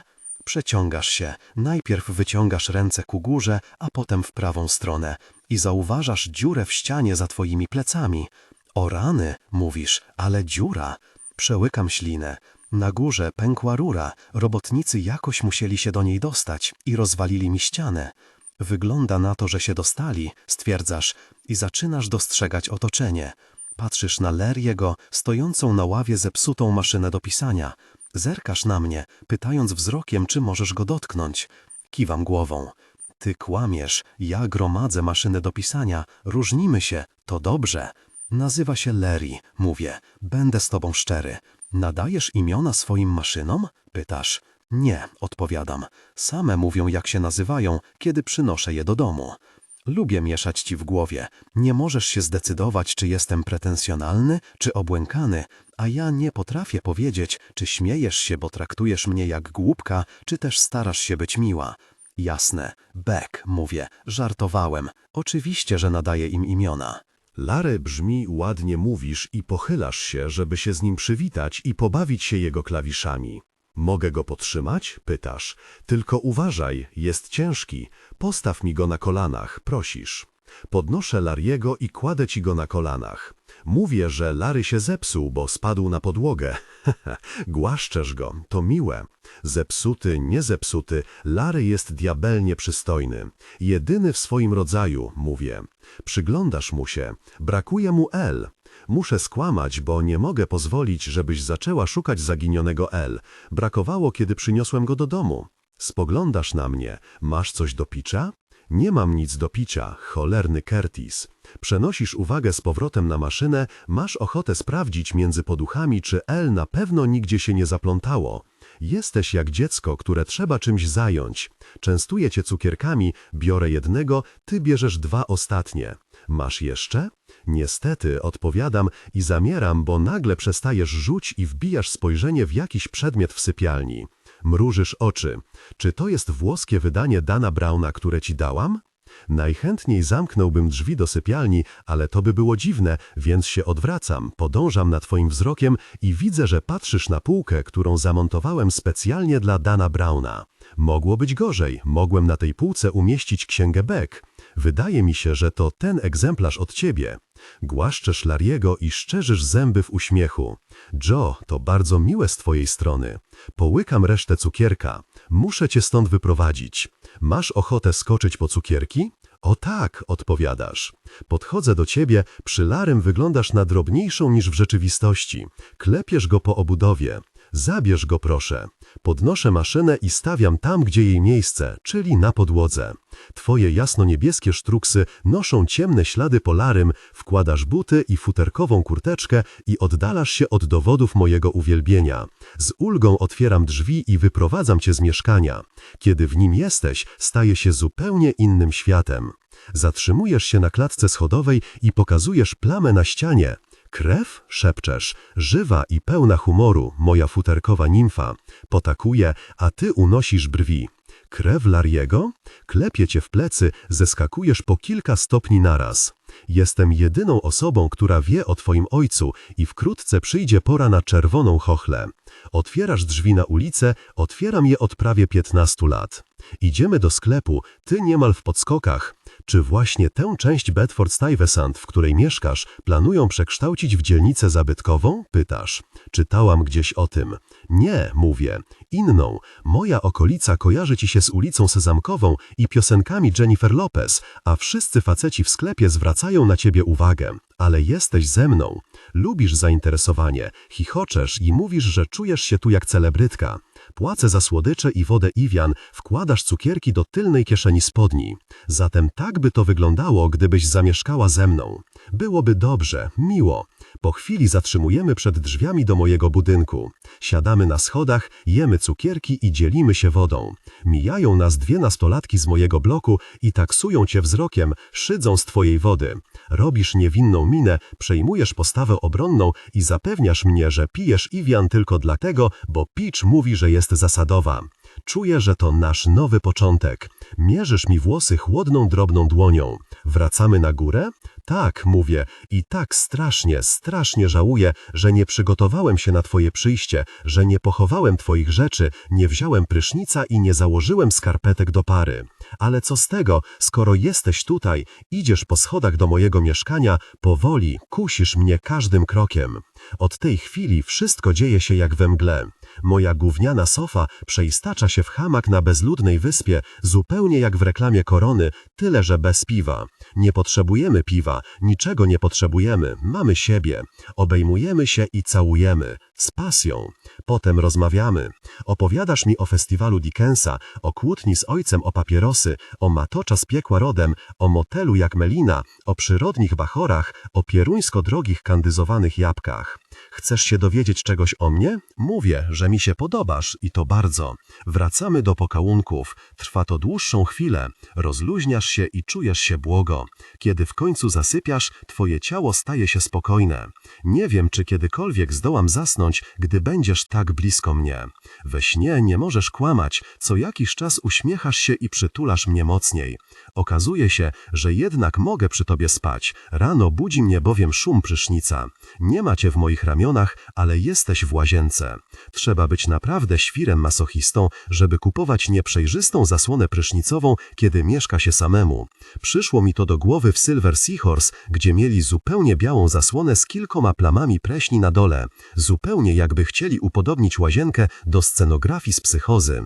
Wydawałoby się, że zakup zasłony prysznicowej to najprostsza rzecz pod słońcem, ale nie. W Bed Bath & Beyond mają 600 nieprzejrzystych modeli, które oczywiście nie wchodzą w grę, a w internecie są tysiące wzorów do wyboru. W końcu nie kupiłem zupełnie przejrzystej, bo jednak musi być jakiś wzorek do oglądania, gdy siedzi się w toalecie, a kiedy się zastanowić, to człowiek patrzy na zasłonę każdego przeklętego dnia. Zacząłem przeglądać oferty w sieci. Most designs were really bad. I couldn't stand looking at them every day. World map, go away. Fish, Brooklyn map, really, go away. Snowman, anchors, come on. I'm not an idiot who buys scarves at Urban Outfitters and rates movies on IMDb. I was looking for something funny and classic at the same time. Ultimately, I decided on a transparent curtain with a yellow stripe that read, "Police line, do not cross." When I bought it, I never even imagined that you would ever be on the other side of the police tape and those darned yellow stripes would obstruct my view. Okay, I've learned my lesson. Next time I'll choose a completely transparent one. Besides, it's even good because I don't have time to watch you shower anyway. I need to take the opportunity to hide all the souvenirs of you. I hope you weren't snooping around the apartment when I was asleep. I'm checking where you've been. You took a towel from the cabinet and left the door open. Typowa dla kobiety. Fortunnie to wziąłeś tą na górze i nie znalazłeś swoich braz zapchniętych na samym dole. O hej, może nie otworzyłeś szafę łazienką i nie znalazłeś swojego zniszczonego silvernego klipsa? Ja dobrze się sprawdzam, wchodziłem twoim domem i takie klipsy można znaleźć wszędzie, nie zaplątasz się, prawda? Przyprzło mi się, bo były parę włosów na nim i twoja DNA i twój zapach zostali w nich zachowani. Pojrzałeś w szufladzie, twój niedojedzony słoik Nantucket Nectars Iced Tea jest tam, twoje usta dotknęły tego i chciałem, żeby miały je u mnie w lodówce. Polałaś sobie szklane wody i może nie rozpoznałaś butelki, może myślałaś, że do mnie należy. Łazienka to pewnie jedyna funkcjonalna rzecz w tym mieszkaniu, mogłaś ją zamknąć, ale nie. Chyba lubisz otwarte drzwi, tak jak lubisz brak kurtyn albo ostonów na oknach. Z krótkiej chwili wychodzisz z łazienki, zwracasz się do mnie. Hej Joe, skąd idziesz z tą ganą w ręku? Na chwilę panika ogarnia mnie, wiesz wszystko, bikini to gan i jestem w dużej problemie, ale nie, stoisz okapana w toaletą, a ja wyglądam jak szalony. I'm joking, you say. A bad joke, I know, but not that bad, relax. I see you found the towels. I hope you don't mind, you whisper. You don't walk barefoot in my apartment. You don't stop because the floor is sticky with dirt. You look at my machines and ask too many questions. You touch the stuffed head of a young alligator that I would have hidden if I have known you were coming. And it's not like that. Everything is not like that. It looks bad in daylight. You slept here, you showered and washed with my soap, even though we didn't have sex. And show me the circumstances in which such a situation would be okay. Your clean hands touch everything in a cool and factual way. You look at the apartment as if it were indeed a crime scene. Did the yellow tape in the bathroom inspire you and awaken your vigilance? You want to know when I started collecting typewriters and dead animals. You jokingly ask if I'm not a serial killer. You point to a hole in the wall and say, "Remind me what that hole was about, Joseph." You laugh at this. It's true. In reality, you're not making me explain myself at all. But such a conversation won't do us any good. You're too clean, sterile. I don't have coffee and scrambled eggs for breakfast, but sleep in my eyes and morning arousal. Water drips from the tap. You didn't turn it off completely, but I can't go fix it after you because I'm not allowed to leave you alone in the living room. You go to the bathroom, wash your hands with a lot of soap, stuffed animals and typewriters. When you return with scrubbed hands, you quickly evacuate, making excuses about your activities. You kiss me goodbye, but without tongue. After you leave, I sit in the wet bathtub and inhale you. All of you. Hey man, aren't you overdoing it a bit? Curtis explains himself, red as a brick. No one had ever fired the darn jerk before. Suddenly he really likes it here at Mooney's. Suddenly he cares. And suddenly this junky minion promises he'll never come to the bookstore high again. Curtis, the best thing you can do now is say, "Okay, boss." Curtis grumbles. Some short, plump woman knocks on the counter like a door. "Excuse me, do you have Feed Zone cookbooks?" "We do," I say, and I'm about to show her where she can find them, when suddenly it turns out that Curtis actually works here, and that he actually cares about something. Suddenly he goes on the offensive, leads the nice plump woman to the culinary section, explains the rules by which we order Feed Zone books, any one her plump heart desires, and how to make a return. He does it so loudly as if the customer were deaf, not plump. It's incredible how easy it is to bring people to order when you put a gun to their head. I hear your voice. "Hey, Joe, where are you going with that gun in your hand?" This morning happened solely because of him, so he will pay for it. He will pay. Meanwhile, the plump lady wants to pay, part in cash, part by credit card, and part by check. I wonder if she can afford the ingredients for the dishes prepared in Feed Zone. And suddenly, Curtis becomes a diligent employee. He examines her driver's license from every side, just as I taught him. He had never done that before. And correctly swipes the credit card through the reader, decisively and slightly at an angle, so that the old malfunctioning device reads the data correctly. He adds one bookmark to each of the cookbooks the customer chose, and I really mean it. Probably only the biggest freak psychopath, perfectionist, would decide to fire such a dedicated employee. The little plump woman is satisfied, chirping as she leaves. "Goodbye to the nice gentleman." I nod and smile. She should have stuck to just gentlemen. "You should give that young man a raise," she says, flushed from roaming around the store. You know what? I was in another small bookstore downtown, and I had to wait 2 hours for someone to bother to come and help me. This young man turned out to be an extremely polite salesperson, and he knows his stuff. I feel like telling her that in a bookstore combined with a cafe, it's good etiquette not to bother customers.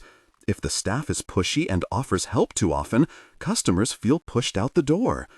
But alas, the lady knows nothing about the kind young man. I would tell her that this overzealous Curtis, did he start taking amphetamines, managed to scare off several customers today, because most people don't like to be disturbed when they're trying to read the first pages of a book. She should also know that Curtis smokes 4 joints a day, steals bicycles, and sells them to get money for drugs.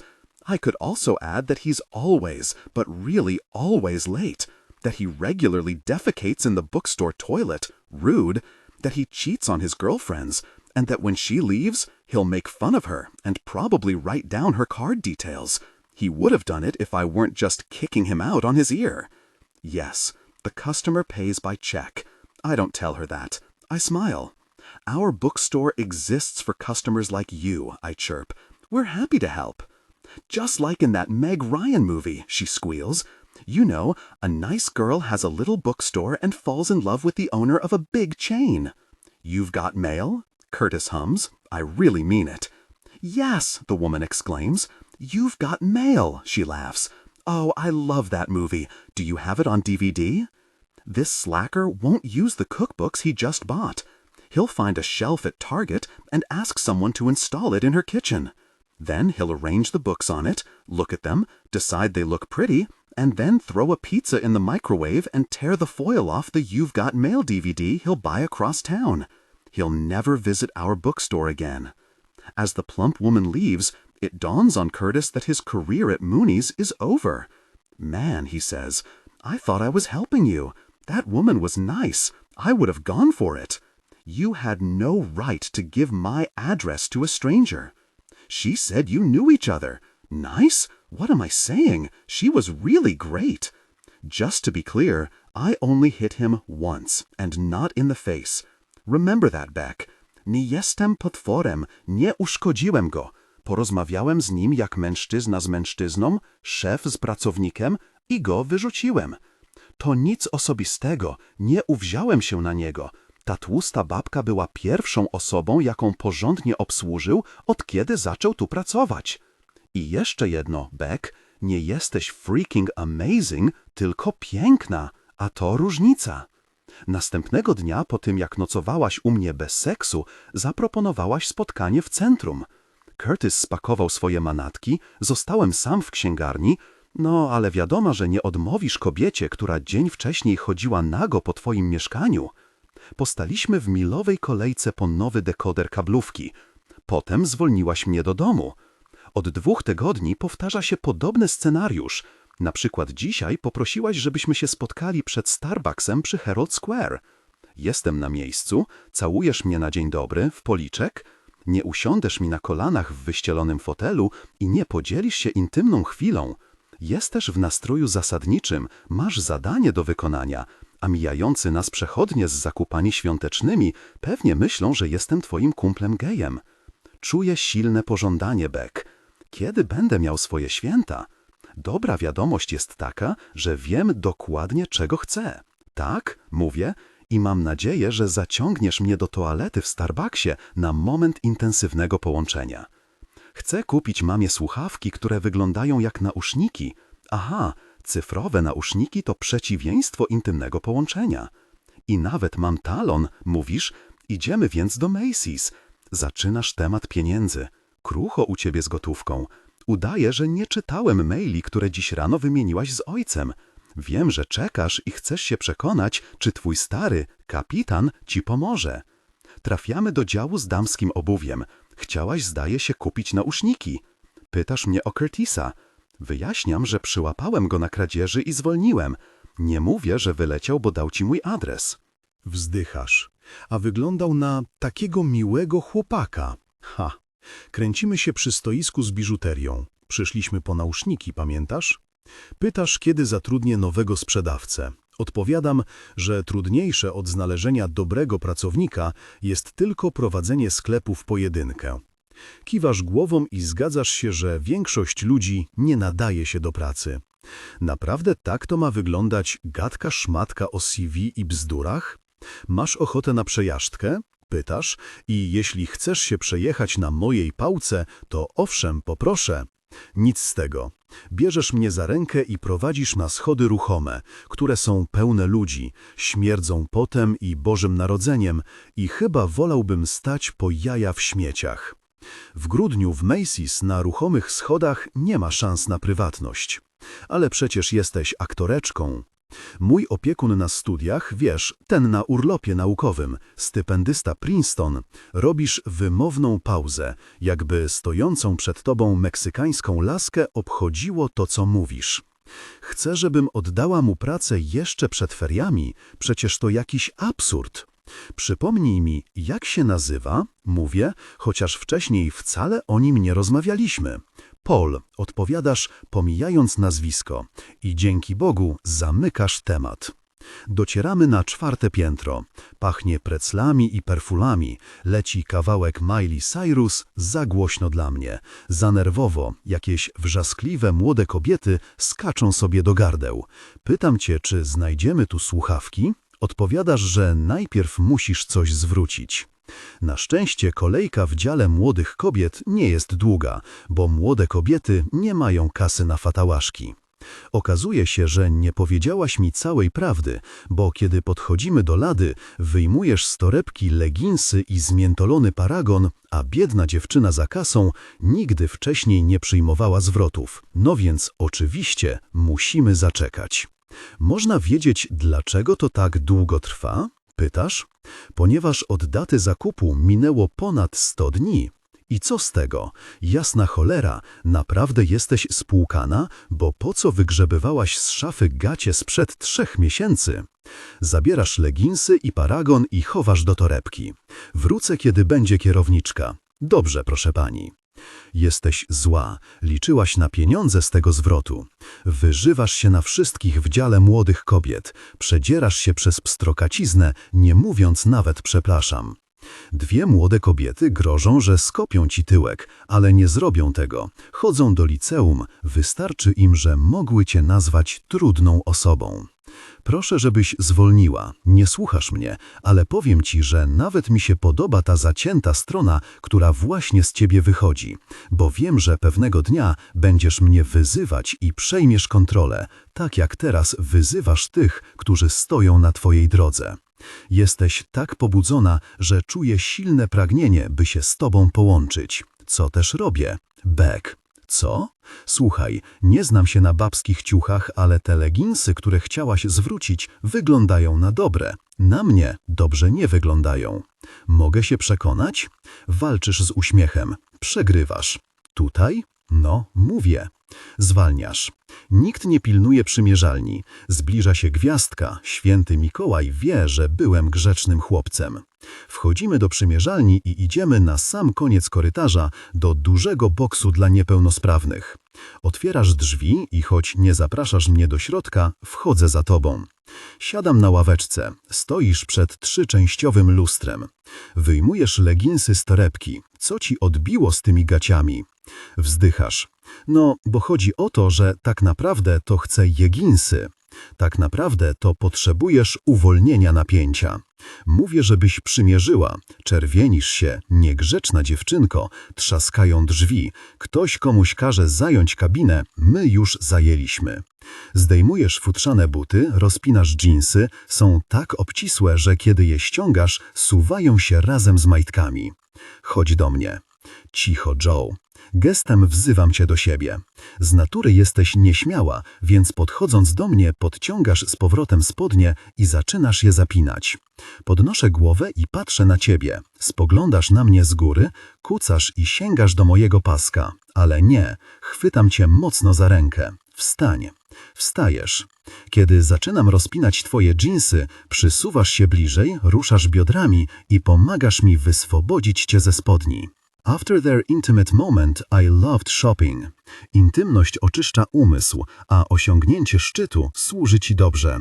Wychodzimy z przymierzalni i te leginsy, które próbowałaś oddać, postanawiasz sprezentować swojej matce. Wiedziałem, że nie kupimy nauszników.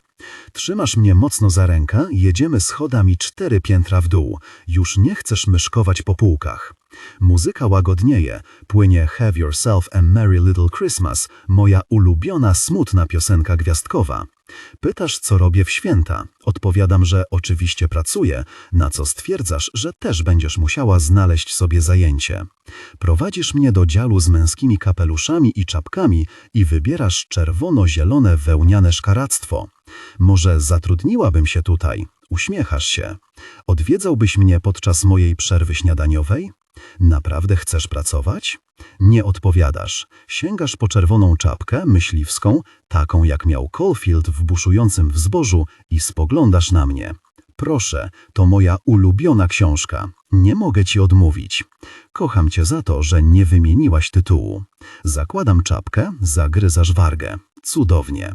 Wiem, że trudno się spodziewać, żebyś potraktowała moje słowa poważnie, kiedy mam na głowie to idiotyczne coś. Mimo wszystko próbuję. Beck, posłuchaj, naprawdę potrzebujesz pracy? Super wyglądasz. Piszczysz i wyjmujesz telefon. Jedno zdjęcie? Dobrze? No pozwól. Tylko żebym się później nie zobaczył na Facebooku. Przecież nie macie na Facebooku. Głuptasie, mówisz. Uśmiech proszę. Robisz mi zdjęcie, oddaję ci czapkę, sięgasz do torebki po kartę kredytową. Beck, mówię. Nie musisz mi kupować czapki, której nigdy nie włożę. Mówię poważnie. Czy naprawdę szukasz pracy? Wiem, że nie muszę, odpowiadasz. Ale chcę. Są święta, więc ci ustępuję. Kupujesz mi tę czapkę. Mówię, że włożę ją pod jednym warunkiem. Co tylko zechcesz, mówisz. I uwielbiam te twoje klapki na oczach. Przyjmij propozycję pracy w księgarni. Tak, cieszysz się, ściskasz mnie, daję ci wszystko, czego pragniesz, wszystko, czego potrzebujesz, całujesz mnie w szyję, delikatnie, w usta, czule. Szepczesz moje imię, Joe. Ludzie, założę się, myślą, że właśnie się zaręczyliśmy. Później tego samego dnia na rozmowę o pracę przychodzi Ethan. Nie mam serca powiedzieć mu, że stanowisko zostało już obsadzone. Wygląda jak myszoskoczek, łasi się jak szczenie i myślę, że jego miejsce jest nie w księgarni, tylko w schronisku dla zwierząt. Ethan dużo mówi. Sprawdzam twoją skrzynkę mailową, zadzwoniłaś do Peach i opowiedziałaś jej o zakupach i nowej pracy. Peach odpisuje. Bekanieńka, mam nadzieję, że nie grzeszysz się intymnymi chwilami w sklepie.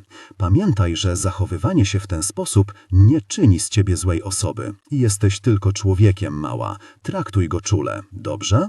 Chociaż to chyba kiepski pomysł, żebyście razem pracowali. Może lepiej poszukaj zajęcia na uczelni.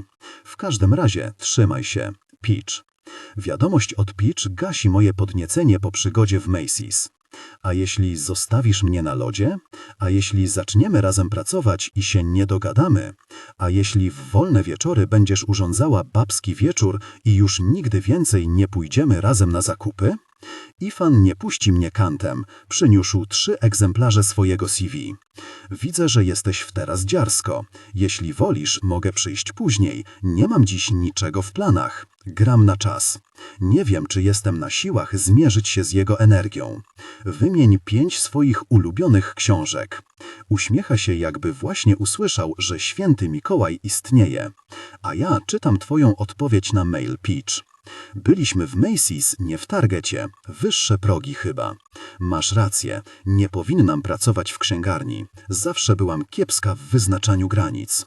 Why do you always have to be so smart? Ethan is analyzing the Lord of the Rings. I interrupt him. Listen, Ethan, excuse me for a moment. You don't have to apologize, he exclaims. You're the boss.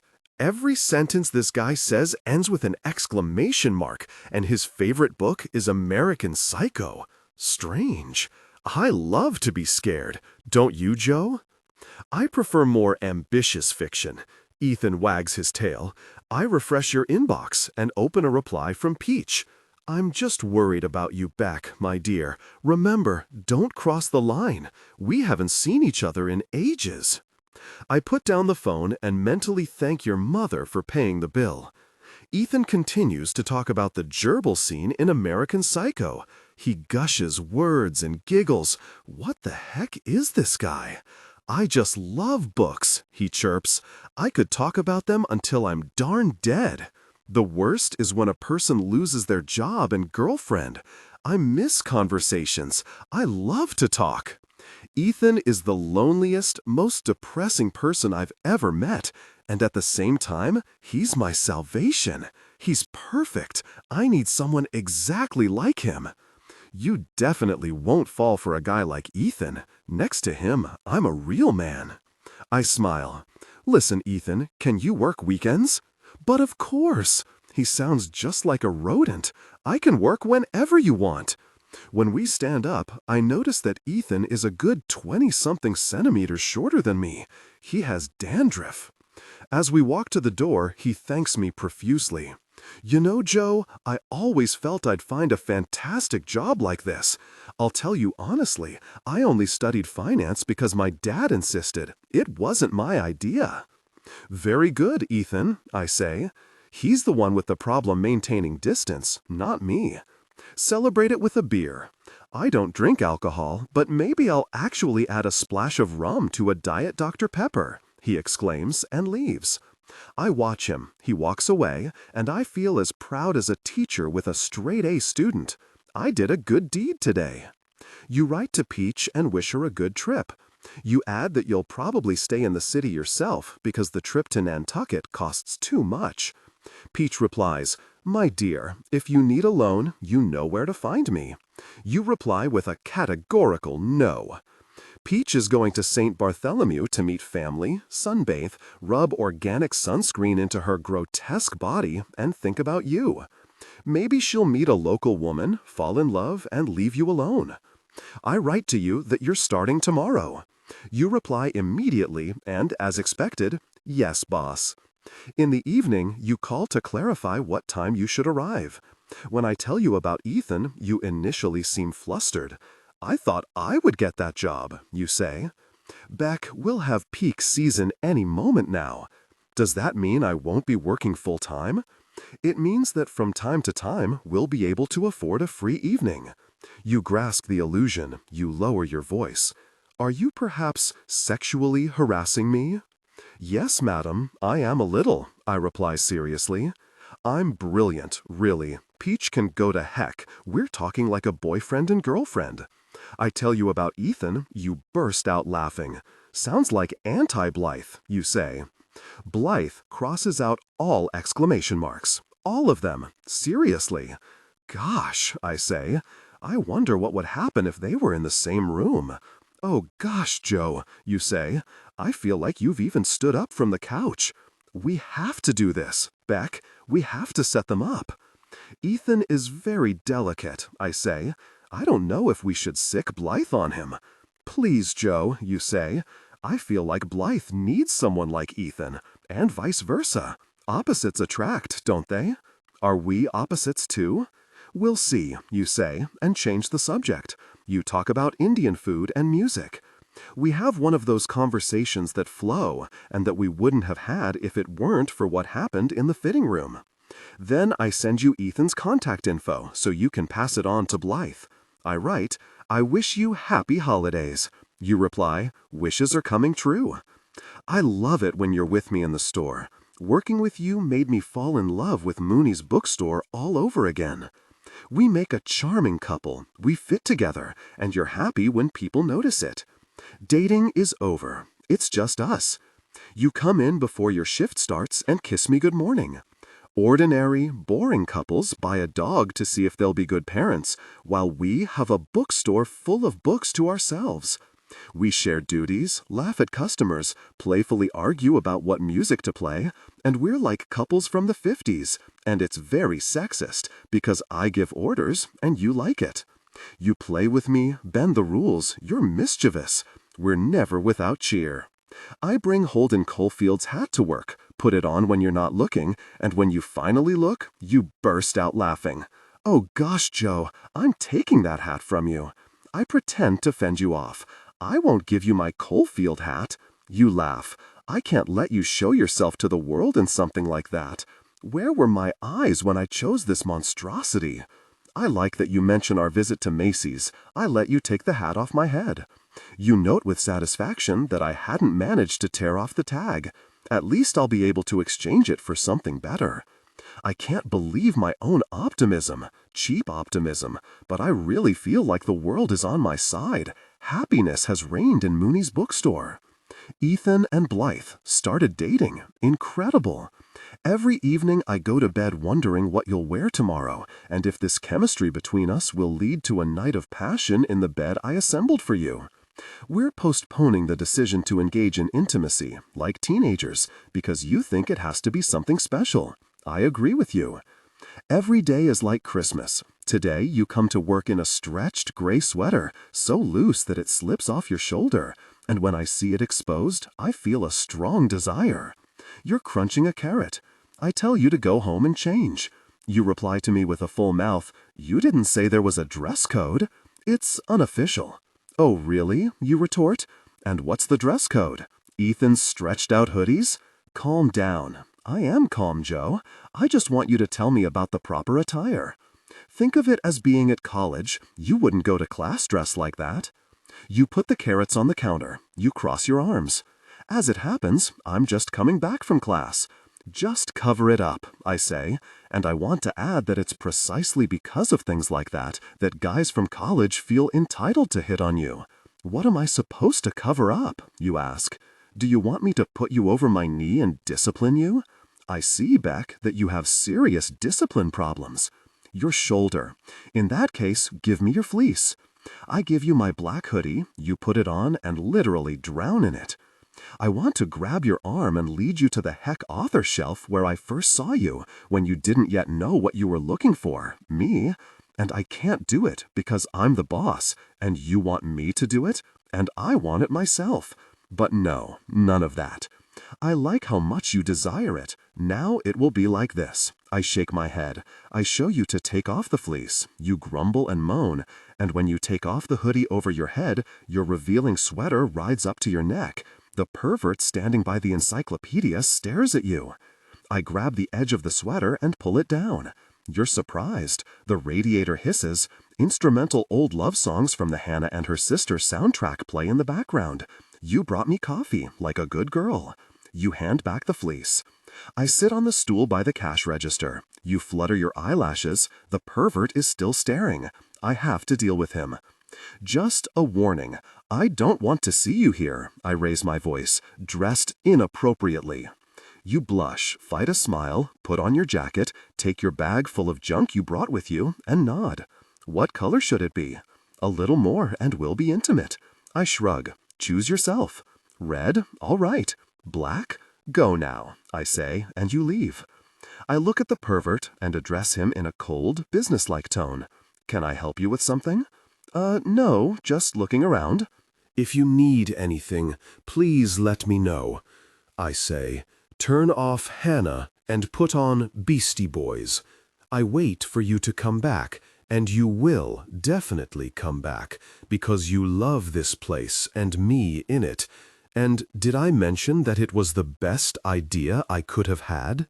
On the first day, you were arrogant and wrong, and at the cash register, you messed up completely, charging some too much, others too little. And on top of that, you wore a lousy hoodie with the Brown University logo, as if you wanted to show everyone you were above them. I said then, no hoodies, and you turned beet red, because you know perfectly well when you're acting like a jerk. The pervert from the encyclopedias asks if we have a toilet. I answer briefly, no. Leaving, he doesn't even bother to say goodbye. I use the moment of peace and go downstairs to relieve the tension, because working with you and waiting for you, when you come and I can see you and smell you and be close to you, excites me like a middle schooler whose class gets a very attractive substitute teacher. The phone buzzes. You're quick. You wrote, knock knock. There's also a photo, you in a red bra. Another text message, is this appropriate work attire? I reply, no. January is the most boring month of the year. I could sit here all day watching your bras, which you know perfectly well. After a moment, another text message comes from you. Knock mock. I reply, yes, and again, a photo, no face, just a glimpse of you in a pink lace bra, and I'm overwhelmed with desire. Dla ciebie wyłożyłem cukierki na półmisek, Beck. Biorę go i ciskam nim o ścianę. Trafiam w gobelin, który kupiłem u starszej pani, mieszkającej kilka domów dalej, po to, żeby zakryć dziurę po maszynie do pisania i żebyś poczuła się swobodniej w moim mieszkaniu. Półmisek nie pęka, odbija się i ląduje na kanapie. Chyba naprawdę jestem najsłabszą osobą na świecie. Nawet nie potrafię rozbić półmiska. Rzucam się ze wściekłością na świecę, ale przecież nie chcę puścić mieszkania z dymem. Byłaś u mnie, widziałaś jak mieszkam, a mimo to byliśmy intymni. Nie mogę przerzucać winy na tenorę, tak jak nie mogę mieć pretensji do półmiska, cukierków i taśmy policyjnej na zasłonie prysznicowej. Zbliżam dłoń do ognia, płomień parzy, boli, podpaliłbym sobie rękę, gdybym się odważył, ale przecież wiadomo, że jestem żałosnym tchórzem. Nie mam odwagi, żeby to zrobić.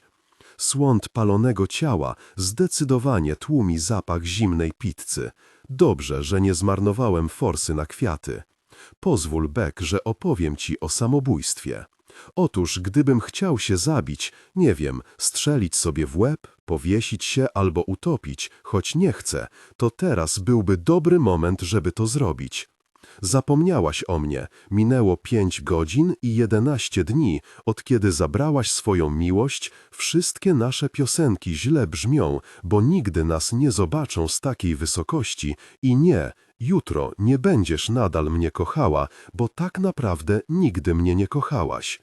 Nie jestem Bobem Shortem ani Beckiem i nie chcesz ze mną podważyć logiki praw seksu i wcale mnie nie kochasz. Byłem w tobie, ale już mnie nie chce. Nic mnie nie bawi, nawet wymyślanie tweetów Bengio. Coca, bo wyśpię się w grobie. Coca-Cola, ha ha ha.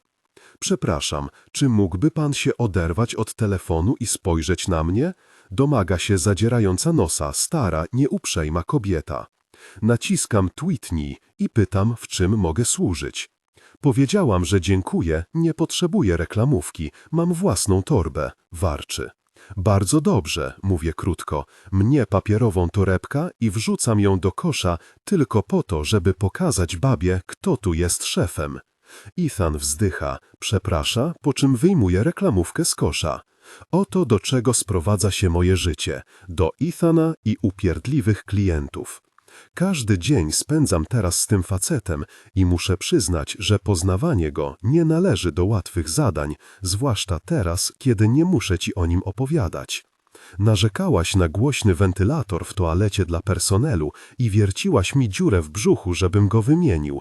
Każdy by wiercił, ale nie Ethan. On nazywa wentylator maszyną dźwięku i twierdzi, że mu nie przeszkadza.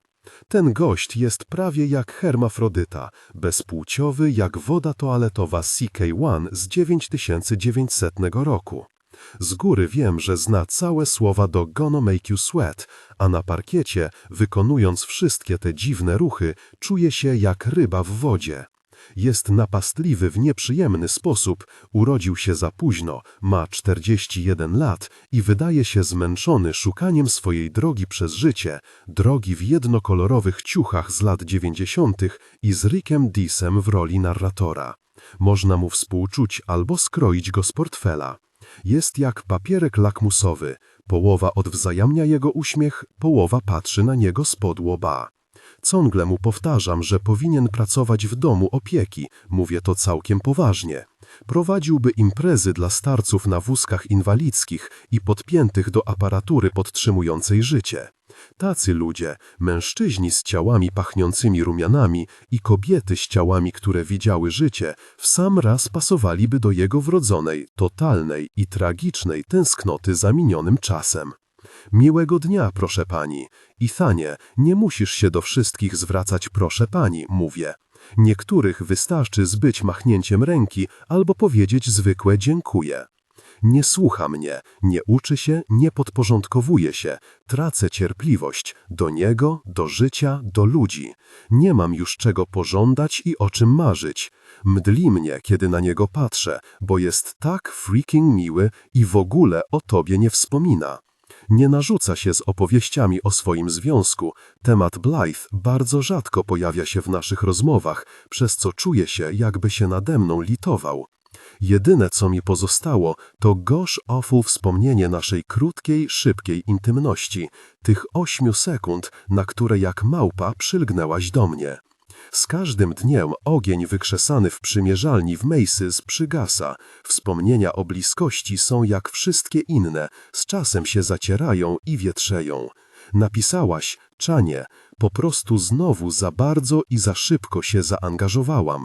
To znowu zabolało, nieskończona równia pochyła. Zaczynam dzień od zwietrzałych Frosted Flakes i niedawno rozdartych dżinsów, które zapomniałem uprać, których nie chcę uprać, bo na nich siedziałaś. Jadę pociągiem do pracy i mam gdzieś książki, ponieważ ich nie dotykasz. Z wściekłością sprawdzam twoją pocztę mailową. Życie panny Beck toczy się dalej, nie piszesz do mnie. Zdrapuję strupa z poparzonego palca.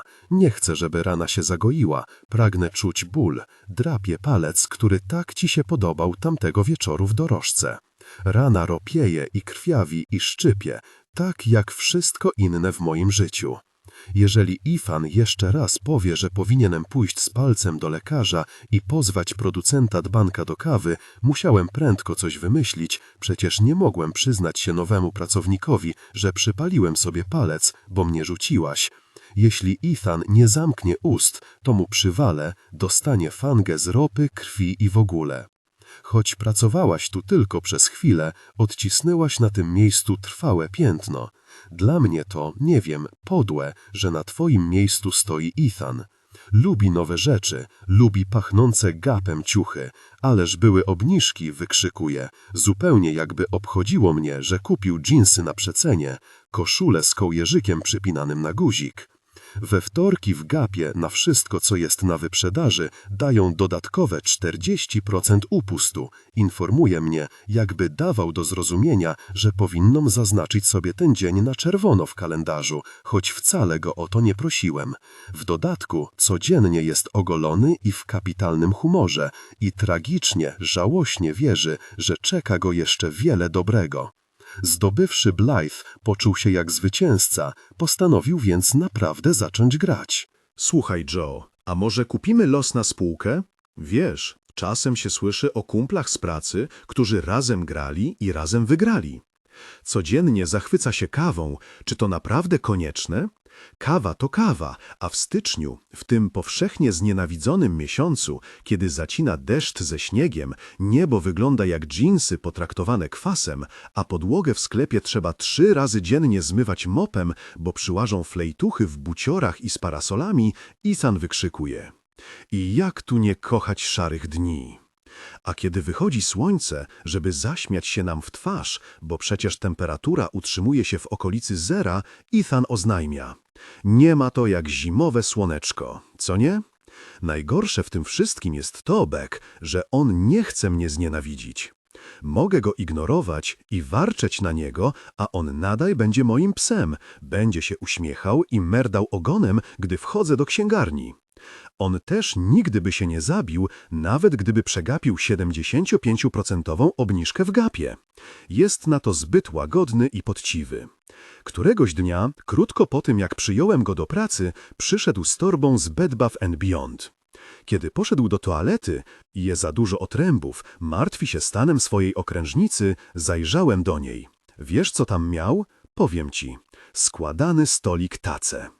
Czy można sobie wyobrazić żałośniejszy zakup? No dobra, może składankę hitów z CC Music Factory, ale już chyba naprawdę nie ma nic gorszego.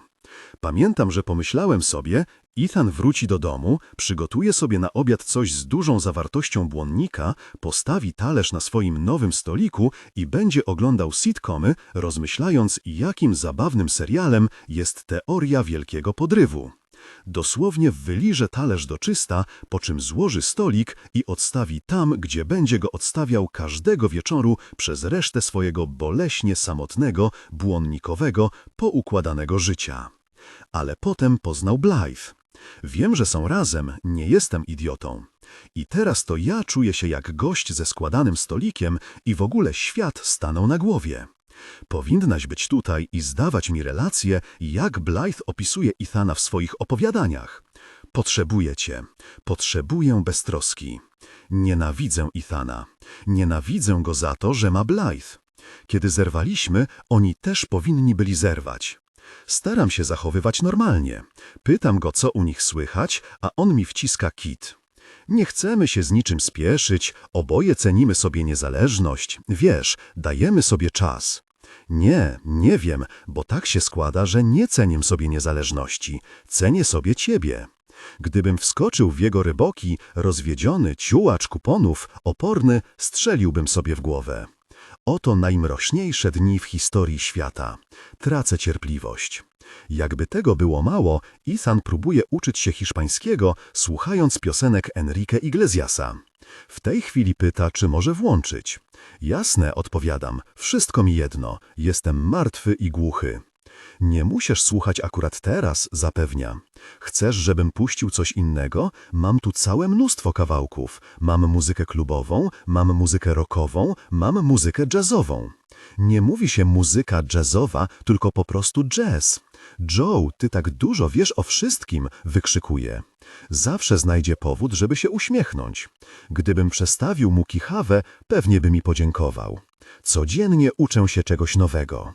Schodzę do piwnicy, zamykam drzwi i sprawdzam twoją pocztę. Dużo śmieci z uczelni, jakaś sprzeczka z rodzicami o pieniądze, tata trochę ci pomaga, z Lin i Czaną urządzasz styczniową stypę. Wciąż znajdujesz sobie zajęcia, kupujesz w sieci mnóstwo badziewia, płacisz kartą tatusia i obiecujesz, że zwrócisz wszystko co do centa. Nie macie, poszłaś na zakupy, zrywam strób i przyglądam się wypływającą ropą. Nie goję się, rana po tobie nie chce się zabliźnić. Nagle piszesz do Czany. Bardzo cię przepraszam, ale nie będę mogła pójść z tobą na przedstawienie w przyszłym tygodniu. Tęsknię za Joe. Gdybym miał składany stolik, wyrzuciłbym go przez okno i zaczął walić się pięściami w klatkę piersiową z dziką radością. Tak, tęsknisz za mną, to prawda. Odliczanie do sądnego dnia przerwane, tęsknisz za mną. Dmucham na palec, kocham życie i CC Music Factory. I może rzeczywiście Ethan nauczy się tego hiszpańskiego. Czytam dalej.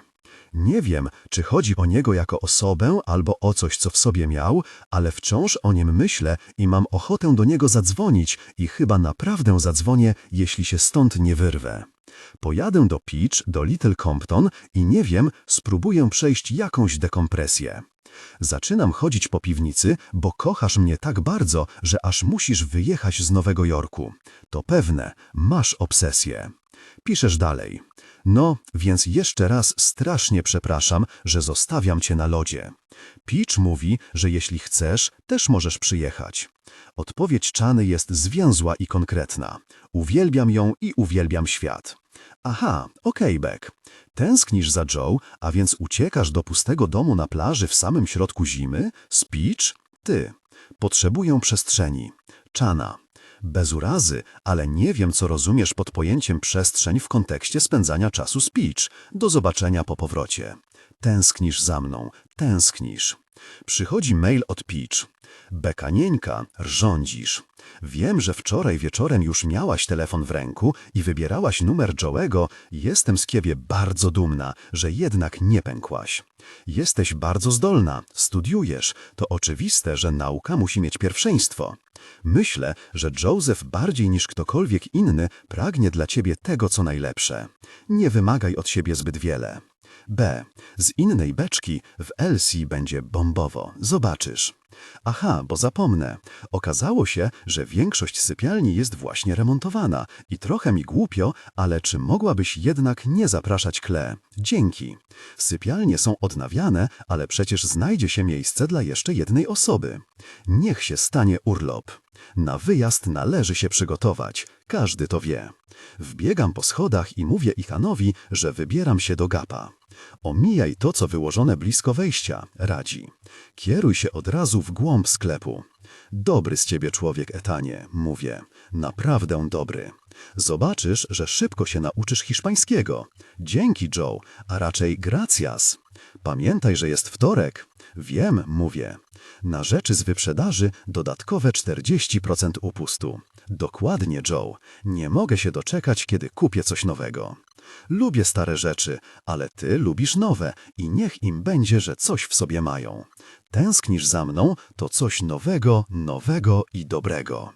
Wraczam do księgarni ze stosem nowości i może jednak bardziej przypominam ciebie, Beck, niż mi się wydawało, bo to, co nowe, rzeczywiście jest podniecające. Nowy bandaż, czysty, nowa czapka, wełniana, nowa fryzura, krótka i nowe podejście, nakręcony. Zwolniłem Ethana wcześniej do domu, ucieszył się widząc mnie w dobrym nastroju. Jest tylko kwestią czasu, kiedy się do mnie odezwiesz. Tęsknisz za mną. Ponownie sprawdzam twoją skrzynkę. Liczę na więcej dobrych wiadomości. Czana zmywa ci głowę za tweeta o Elsie. Czana.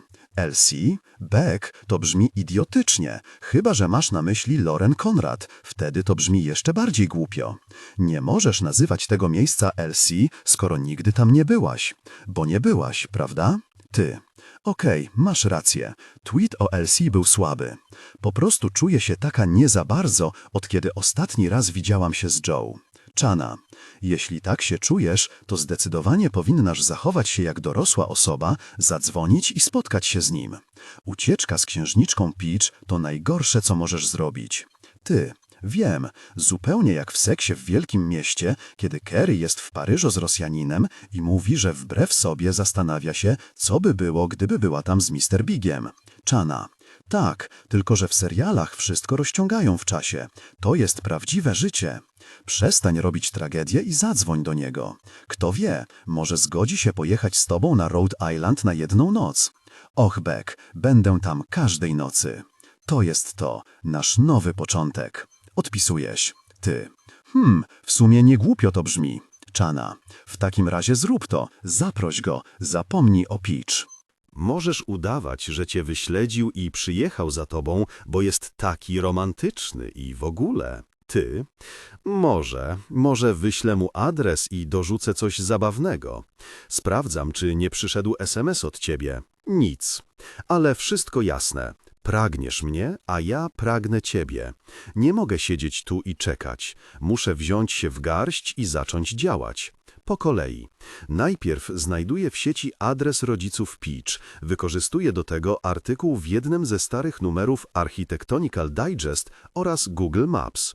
Potem dzwonię do pana Muneya i pytam, czy nie ma nic przeciwko temu, żebym zamknął księgarnię na kilka dni i wyjechał na urlop. Joe, teraz to ty jesteś szefem. Doskonale wiesz, co myślę o styczniu. Strata energii i strata czasu.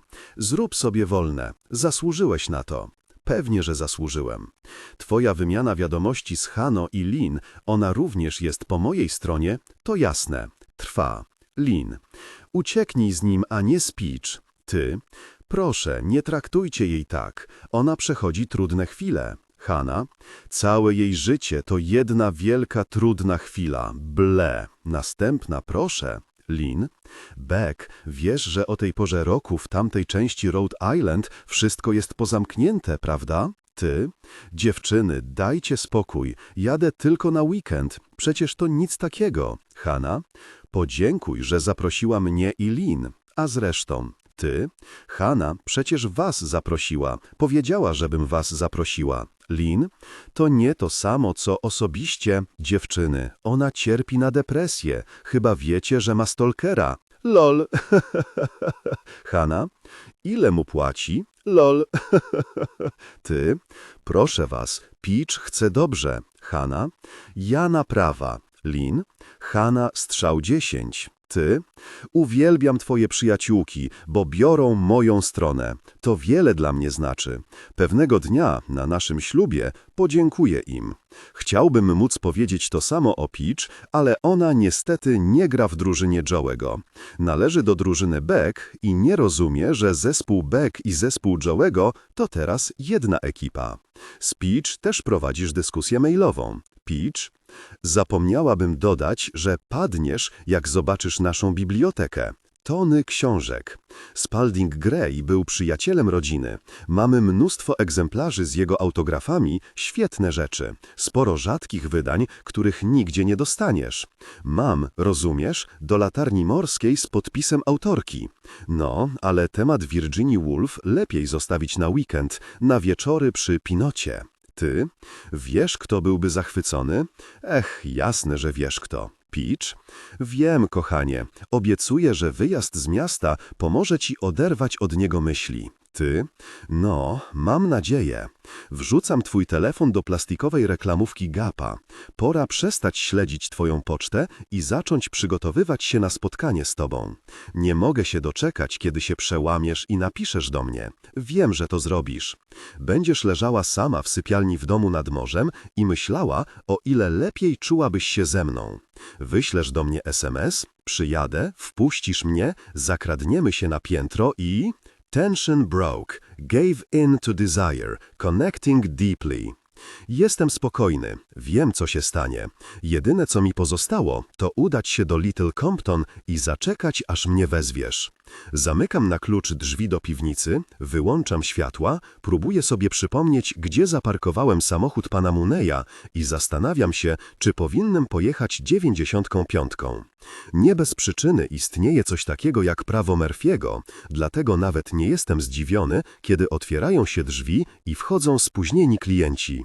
Bardzo mi przykro, ale właśnie zamykamy. Odzywam się najuprzejmniejszym tonem, na jakim mnie stać. Znam odgłosy księgarni i mam złe przeczucia. Potrafię rozpoznać dźwięk drzwi zamykanych na klucz i tabliczki obracanej z otwarte na zamknięte. Jestem na górze. Maczeta została w piwnicy. Słyszę, jak idą w moją stronę. Kimkolwiek są. 3 anonimowi goście w maskach z wizerunkiem Baracka Obamy. 2 postawnych, 1 drobniejszy. Ten mały niesie łom. Nie mam czasu schować się w piwnicy albo chociaż w przedsionku. Kiedy nie możesz wygrać, przegrywasz. Podchodzą do mnie wszyscy jednocześnie. Atakują. Biorę ich na klatę. Zadają mi bolesne ciosy, jakby mścili się z całą siłą. Gębę mam całą we krwi i ślinie. Wydaje mi się, że straciłem wzrok w prawym oku. Kiedy wreszcie przestają spadać ciosy, nie jestem człowiekiem, a workiem pulsujących ran. Otwieram zdrowe oko. Mały Obama zabiera moją nową czapkę Gapa, która leżała na ladzie, i zaciska pięść. O rany, znam te buty. Setki razy kazałem Curtisowi zabierać brudne nogi z lady.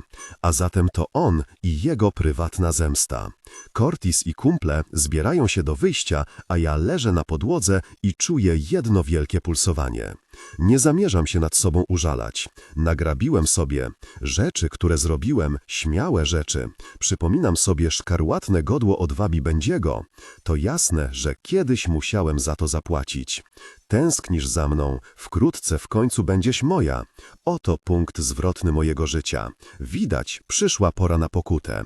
Krwawie, nabrzmiewam, lewe oko wpada w trzepot. Odpokutowałem. Tabliczka z napisem zamknięte okazuje się jak najbardziej na miejscu. Wreszcie jestem wolny. Do Little Compton jedzie się długo. W dodatku okropnie zimno, bo ogrzewanie w buiku pana Muneya nadal jest zepsute. Straciłem wełnianą czapkę, więc muszę się zadowolić tą z figawi Będziego. To ta, którą ukradł Spencerowi Hewittowi. No, ale ona jest płócienna i kiepsko chroni przed zimnem. W takich chwilach przydałoby się być bogatym, mieć nową wełnianą czapę i nowiutkiego SUV-a. I już sam nie wiem, o czym myślałem, zostawiając w schowku kartę klucz do skradzionych przez Będziego przedmiotów i zatrzask Noresty. All these spoils will rot until some reality show scavenger buys the storage unit with all its contents.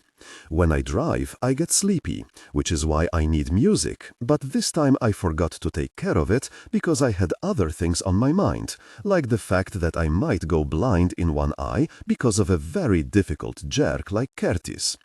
I think I'd rather do something extreme in honor of Ethan! I was left with the radio to listen to, but the stations just play gosh darn Taylor Swift on repeat. Aside from being a celebrity, Swift reminds me of you, Beck. Too many dates, too many painful falls, too many intense relationships, painful breakups. I changed the station, but Taylor Swift must have a residence near LC. In such a small state, there's no such thing as far, and she must be the queen, governor, and princess of Rhode Island, because they play her on rock stations. You know what? I'd like to hear Foo Fighters cover Early Miss Swift, or maybe Arcade Fire. And country, let's listen to the latest single from the Peril of Rhode Island.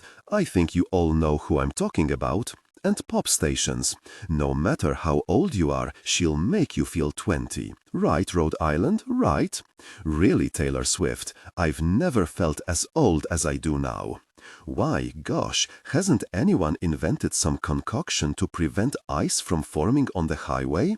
It throws me around like a worker after payday. I stop to refuel and check Twitter. You just tweeted from Mystic, Connecticut. And because you're a girl, you attached a photo of Mystic Pizza. Limo to Mystic for Mystic Pizza on the way to the winter hideout in Little C. Checked, Pepperoni Beach House. Moje asocjacje z Mystic Connecticut mają nic wspólnego z niedurnym filmem Julii Roberts. Mystic jest dla mnie złym miejscem. Byłem tam raz w 4. klasie, na szkolnym wycieczce. Miałem Emlora Marienne, która głosiła się Moe oraz również była znana jako króla szerzerb. Mostki dzieci to pierdoły jak mostki dorośli, dlatego w szkole nazywaliśmy ją królą nienawiść. Nasz klas był na dużym stałym patubie, nuda jak potusa, dlatego Moe i ja oderwaliśmy się od grupy i poszliśmy do pokoju, gdzie było nam zakazane wejście. W pokoju Moe zdeklarowała swoją intencję ze mną. Ja spróbowałem się uciec, ale ona mnie utrzymała. Ją odpchnąłem, pobiegłem i poskarżyłem się nauczycieli. Moe told her version, and since the little girl could cry, guess who was sent to the really difficult school psychologist, the guy who took out a doll and asked, "Show me who touched you and where." Not Moe Grady, no. Well, I'm not going to dwell on the past. Today, Moe is a shadow of a woman. Twice divorced, a paralegal, has an OkCupid profile, and a Pomeranian named Gosling. It's probably obvious she'll be alone for the rest of her life. I prefer to live in the present, so I erase Moe from my memory, log into Benji's account, and tweet, "There's nothing sweeter than a city girl. Winter Nantucket." You officially unfollow Benji and send him a private message. You're dead to me. You're a corpse. I smile to myself. I symbolically pat myself on the back because Benji really is dead and gone, and I have to deal with a messed up defroster and wet, freezing snow. Life is harder than dying, Beck. I'd give anything to eat that pizza with you. I wash my hands in the gas station restroom and look in the mirror, but I can't look at my own face. Really difficult. Curtis and his thugs really did a number on me. I have a big cut on my forehead. It looks like a Halloween makeup effect, and another on my cheek. I splash cold water on myself and drive on. My heart won't stop, just like Celine Dion's heart in the dressing room in Bridgeport. Considering the road conditions and my state, I arrive in Little Compton in pretty good time. My vision is blurry. I try to look at the road with my left eye. When I reach the outskirts of town, it's still snowing. I get nervous. I don't like coastal resorts full of ice cream parlors and sailors. I need to slow down. The bald tires don't grip the road well. The Buick sounds like Sloth from the Goonies. The road is stronger than the Buick. The shops are closed and the lights are off because it's off-season. It looks like all the residents of Little Compton have hidden in Tay-Tay's mansion, as Taylor Swift's fans affectionately call her. Animals roam freely. Suddenly, a deer runs across the road. I instantly hit the brake, but it's too late. The Buick groans and hits the animal. We merge into one, body and steel. The wreck, dancing on the ice, crashes into the trees and drives through them. I lose time. I lose my balance, close my eyes, choked by the smell of burning rubber and meat. Everything. And then, nothing. When I wake up, silence reigns around me. Pain. Branches obscure my view. The Buick is a miracle car. I'm alive. I still have my Figawi hat on. My phone is intact. I was unconscious for 20 minutes.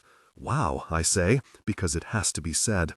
I see shards of glass, bark, and leaves, as if the tree swallowed the Buick. For a moment, I'm overcome with fear that I won't get out of here. I feel myself bleeding under the layer of warm clothes, but that's nothing new. I'm lucky again, because the car isn't packed with electronics, and I can manually open the dented door and crawl out of this wonderfully analog American beast. I fall onto the red snow. Deer blood. My blood. Despite everything, I'm alive. I check my mail. You haven't written to me yet, but you will. I open Google Maps, and I have to tell you, Beck, that we really are meant to be. It's my destiny to be with you, for the phone confirms that I am only 70 meters west of Peach Salinger's house, located at 43 Plover's Way. The climb uphill to the road is difficult. Something bad happened to my body after the close encounter with the deer. I lift my right foot and my left leg begins to ache. I shift my weight to my right foot and my right ribs protest. I lie down in the snow and let the cold seep through my clothes. Patience, Joe, I say. Patience. I crawl a few meters and notice two partially illegible signs. One is a simple, universally understood stop sign. The second is a pompous message in black letters on a whiteboard. Huckins Neck Beach Club. Members only. Do not approach cliff. No diving or jumping. Unguarded beach. Swim at your own risk. Nature is on my side because these rules don't apply in winter. The small guard booth standing right next to the sign is locked up tight. It's good, I say, and push on, stronger than Celine Dion's heart. I cling to the ground like a soldier scrambling out of a trench. My arms are strong, unlike my legs. I'm sweating profusely, my teeth are chattering, my eyes keep clouding over. But I know I have to get there. I check the distance on my phone. 68 meters? No way, I say aloud. Only 2 meters? My mouth is dry. I fill it with snow. At this rate, I'll reach you just in time for next year's vacation. I close my eyes. I can do anything. I can do anything. You miss me. The hardest part will be covering this distance. You can call at any moment. You can. I dig my hands into the snow for better grip. I get up on my knees as if doing cheating push-ups. I wince in pain. It stings, but I can do it, Beck. I stand up. I position my legs to hurt as little as possible. I walk sideways, moving like a zombie, as if dragging a phantom conjoined twin behind me. I check my phone. The blue dot is exactly where the red one is. I'm here. 3 more steps, I reach the driveway. Wow, this is supposed to be a summer cottage?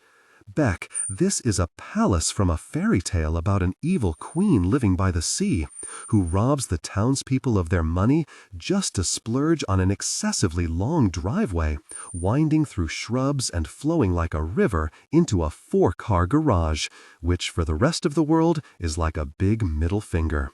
The residence has 2 stories, 3 if you count the rooftop terrace. The front yard looks like an impeccably white, shimmering carpet. Lights are on in the building, and stars twinkle in the sky, hoping to get inside.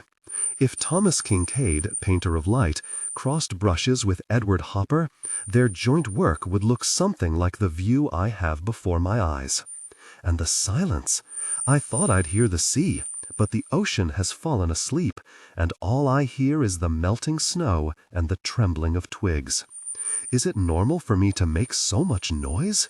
I'm wheezing. I'm afraid you'll hear me. I instinctively step back from this cottage. I hear a drop of my blood plop onto the fresh, delicate snow.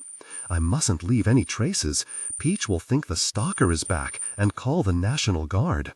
I don't want to scare you. I head east for reconnaissance. We're lucky, Beck. The neighbors don't share the Salingers' passion for landscaping. Their plot is overgrown with trees and shrubs, almost wild. There's no large, smooth, snow-covered surface where my tracks would be clearly visible. There's a silence most people never experience. Suddenly, a scream tears through it. "Back!" Peach yells. I hide. I hear you answer the call, running to the west wing of the cottage. This is my chance. I approach the east wall of the building and allow myself to peek into the great room. Rich people call it a living room. Indeed, it's large, enormous. Through the middle, like a fat, harmless snake, winds a sea-colored sofa. The coffee table consists of 2 repurposed lobster traps welded together and topped with a glass pane. Flames crackle in the fireplace, illuminating it. When I hear your voice, at least I know I'm not dead. Smoke rises from the chimney.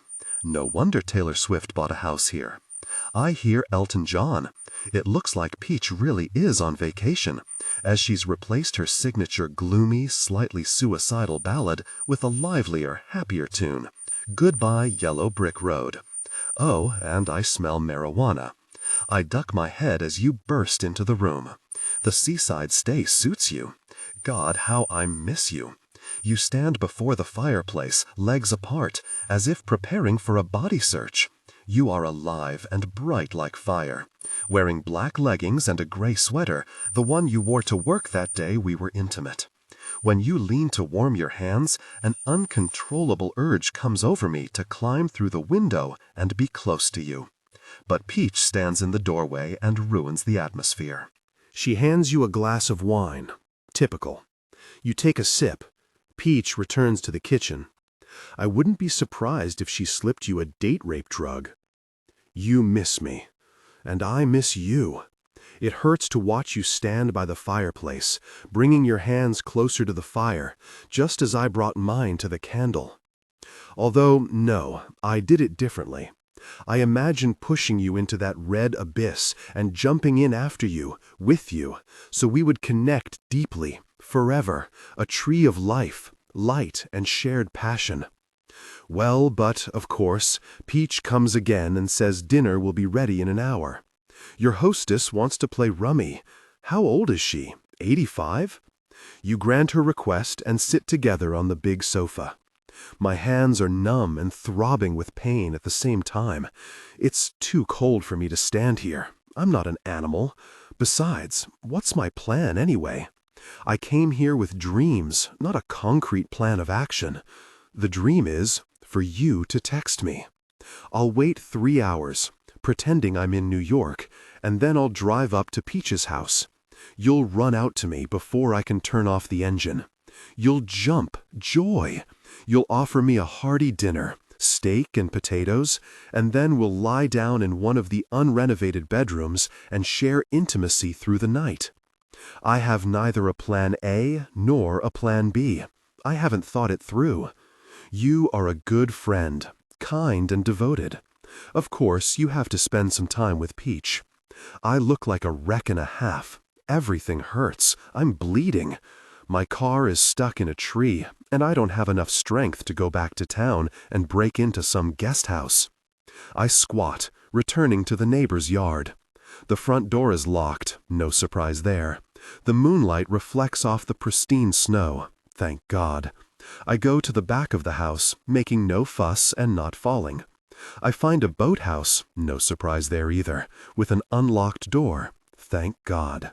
I sneak inside and wrap myself in a tarp. In the warmth of the boathouse, my wounds remind themselves, like an invisible biting dog. It hurts. You miss me. This thought helps me rise above the pain. I settle deep inside, in the left corner where the wind stings less. A cop shines a flashlight in my face. I see his weapon. I don't need a mirror to know I look and smell like a zombie. The cop speaks in a booming baritone. Please state your name. I answer him with a bloody cough. The policeman puts his gun back in its holster. We're making progress. I sit up. Another step. The cop is as American as can be, dark-skinned and working in a white town covered in white snow.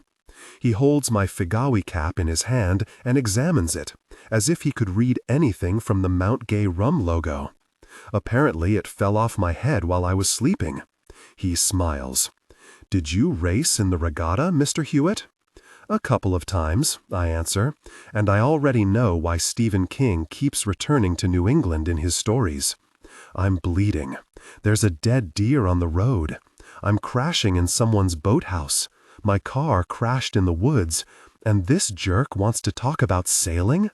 He hands me the cap. Are you an acquaintance of the Salingers? I noticed tracks in the snow. Are you lost? I think I'll die if he repeats that name. I shake my head. No, I'm lost. Then where did you want to go? His questions annoy me, and stress intensifies the pain. Everything is going wrong. Something is pricking my ribs. I wince.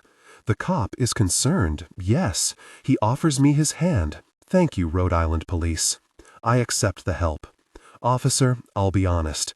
I don't even know where I am. My GPS failed. I'm lost. I feel like a wreck. So, the crashed Buick in the woods belongs to you. Yes, I say. Gosh. Mr. Hewitt, have you been drinking today? I'm about to ask why he's calling me Mr. Hewitt, but then I remember the name embroidered on the inside of the cap. Spencer Hewitt. Relief. No, officer. Have you been smoking? No, I say. But maybe you should ask that deer that jumped out of nowhere if it took anything. He smiles. I wince. He connects with the station, asks how quickly an ambulance can arrive. I need to get out of here. You're close, very close, a few meters away. As far as I know you, you're awake, rubbing your eyes and calming that paranoid peach. Did she see the patrol car? Did the policeman use his siren? Did he call for backup? What if now, at this moment, you're standing outside the house talking to the cops? I vomit on the tarp. Go ahead, the policeman comforts me. The ambulance will be here soon. Ambulances make a lot of noise. I need to be strong. For you. I manage to stand up. That won't be necessary, officer. All right, he says. I'll take you to the hospital. I'll go anywhere, even to the hospital, just to get away from here. I limp to the car, leaning on the cop's arm. The trees block the view of Peach's house. Even if you're standing in the living room window, you won't see me. Officer Nico, cool name, didn't turn on his siren. Cool guy. His patrol car is a hybrid, only an LC. We drive off. Relief. Nico is a good man, kind. He occupies me with stories about his time playing football at the University of Rhode Island. He loves this place. He's from Hartford. He livens up, talking about the weirdos who come here hoping to see Taylor Swift. You'd think she'd date some stalker. Am I right? Right, I answer. Try to get some sleep, he encourages. We have quite a drive. I admit it's nice when someone cares about me and wants me to be well rested. I can relax, doors closed, heating on, grill solid. And soon I drift off and dream of you dressed in a voluminous Dickensian gown. It's only about 30 kilometers to Charlton Memorial Hospital in Fall River, Massachusetts. But those 30-odd kilometers are actually 30-odd light years, because compared to LC, the town is exceptionally dirty, noisy, and smelly. When Nico opens the car door, a wall of cigarette smoke hits me. A group of a dozen degenerates hangs around the entrance trying to get some oxycodone. I'm tempted to ask the cop why he didn't take me to a hospital for summer residents, but what's the point? We're here now. The guy in front of us has a bloody knife sticking out of his back pocket. He's explaining to the nurse that he had an accident with a car door. A 10-year-old would realize the guy is lying, but he, undeterred, asks, "Sue, just one oxy." Sue is unyielding. Have some coffee, report to the clinic, and get out of here. I'm not a drug addict scum. Nico has authority here. We go straight to the examination room. It turns out Nico once worked in this town, but escaped from this chewed up, swallowed, and spit out heroin and oxycodone-ole. He shakes his head. I must be staring too intensely at the desperate people in the waiting room, because only now do I notice Sue baring her teeth at me. "What's up, Sonny?" she sneers. Quite a sight, isn't it? She cackles and has such a strong accent that I feel sorry for the words leaving her mouth. Nico stifles a laugh. The boy isn't from around here. Sue gets serious. "You don't say, Sherlock. Got a license? We'll register you, Birdie." "No," I lie. "I was robbed." "In the parking lot?" "In Manhattan," I reply, imitating Whit Stillman's voice. Sue rolls her eyes. A doctor saves me, suddenly pulling back the curtain. Sue leaves, and the doctor extends his hand. "Dr. Kazekanaski," he says. "Please call me Dr. K." I nod. "Excellent," I say. "My name is Spencer." I get into the role of a regatta racer. Dr. K touches my wounds and asks who did this to me. "Well," I begin, "it was a long and crazy day. Let's start with being mugged in Manhattan. I was leaving Lincoln Center, and then suddenly, bang! I forgot about Nico." "Who was playing at Lincoln Center?" asks the cop. I shrug. "We were just passing through," I say, and wince in pain, so they don't forget I'm a patient. Then I left town and ran into a snowstorm. I had an accident, a collision with a deer, and that's how I ended up here. You drive a pretty old car, says Nico. What year is it? I wince and signal that I need a moment for the wave of pain to pass. Fortunately, Nico and Dr. K start talking about old cars and the approaching warm front. It'll be like Indian summer, comments Sue, who peeks in from time to time, and they forget to ask me what a snobby sailor was doing in a rolling museum. Dr. K takes off his gloves and throws them in the trash. He says that luckily no ribs were broken, and the other injuries are not serious and will heal quickly. The face is worse. Have you ever had stitches? He asks. I shake my head. A pregnant nurse with heavily made-up eyes appears, bringing 2 coffees and 2 puff pastries. I can't believe my luck. I'm starving. Helen, you didn't have to, says the policeman, accepting the refreshments. Come on, the woman replies. I know there's no one at home to cook for you, and a man like you needs to eat a lot. I need too, but Nico chews and swallows his and my pastry. The doctor reaches for a syringe and tells me to close my eyes. It's going to hurt, he warns. When Jude Law said those words to Natalie Portman in Closer, he wasn't exaggerating.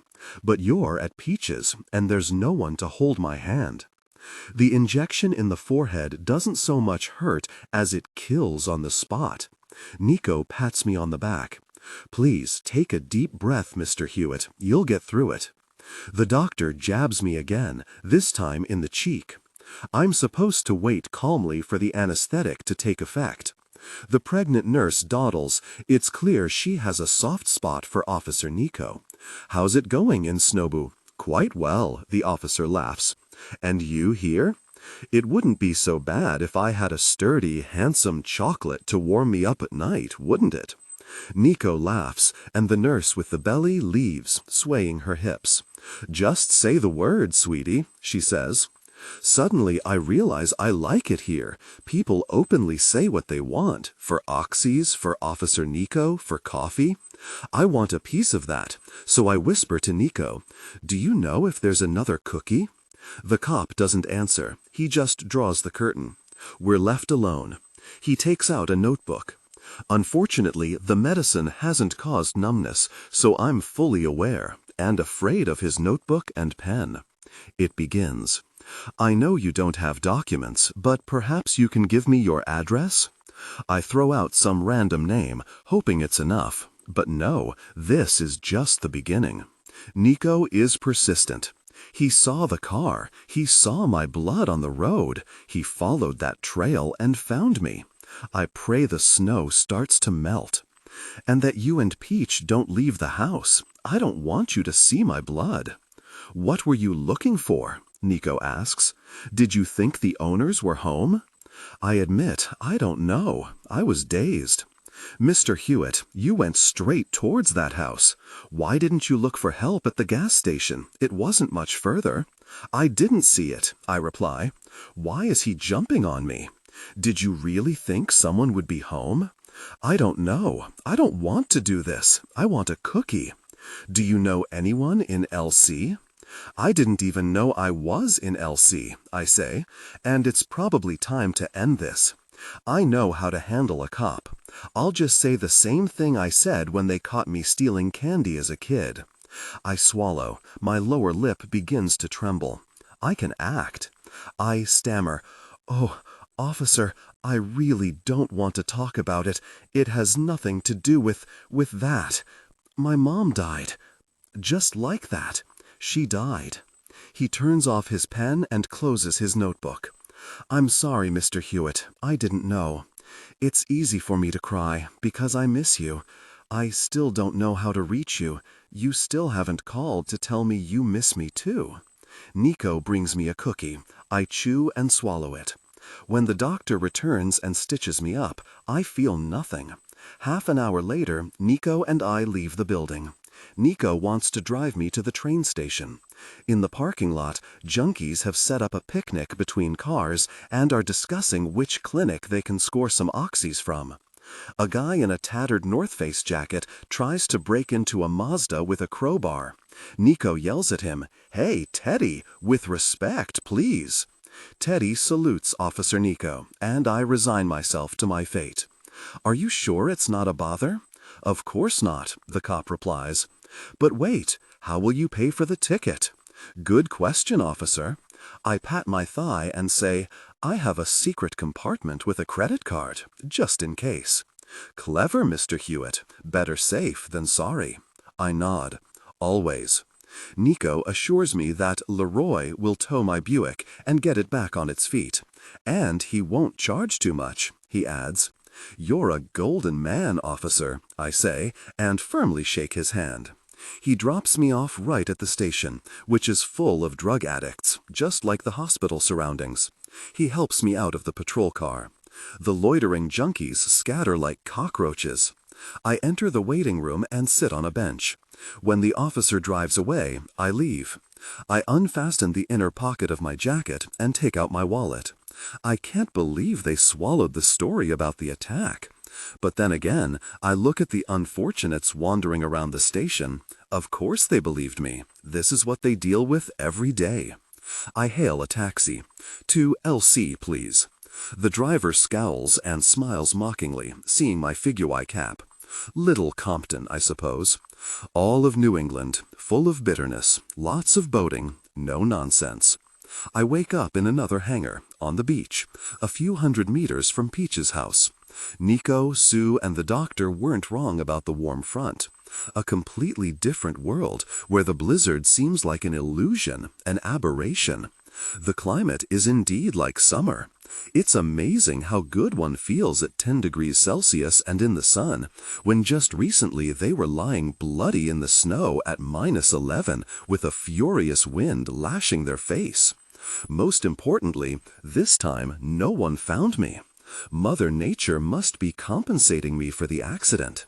I leave the hangar. What a relief. I don't have to contend with the icy wind. I crouch in the tall grass on the dunes. You and Peach are dots on the horizon. You're stretching. You'll be running because you want to please your hostess. My phone died, which is a problem, because if you texted me in the middle of the night begging me to come to you, I have no chance of reading it. I watch as you move along the shore. I run along the dunes, carefully, so I can quickly hide if necessary. When I reach Peach's house, I feel my cut face start to throb with pain again.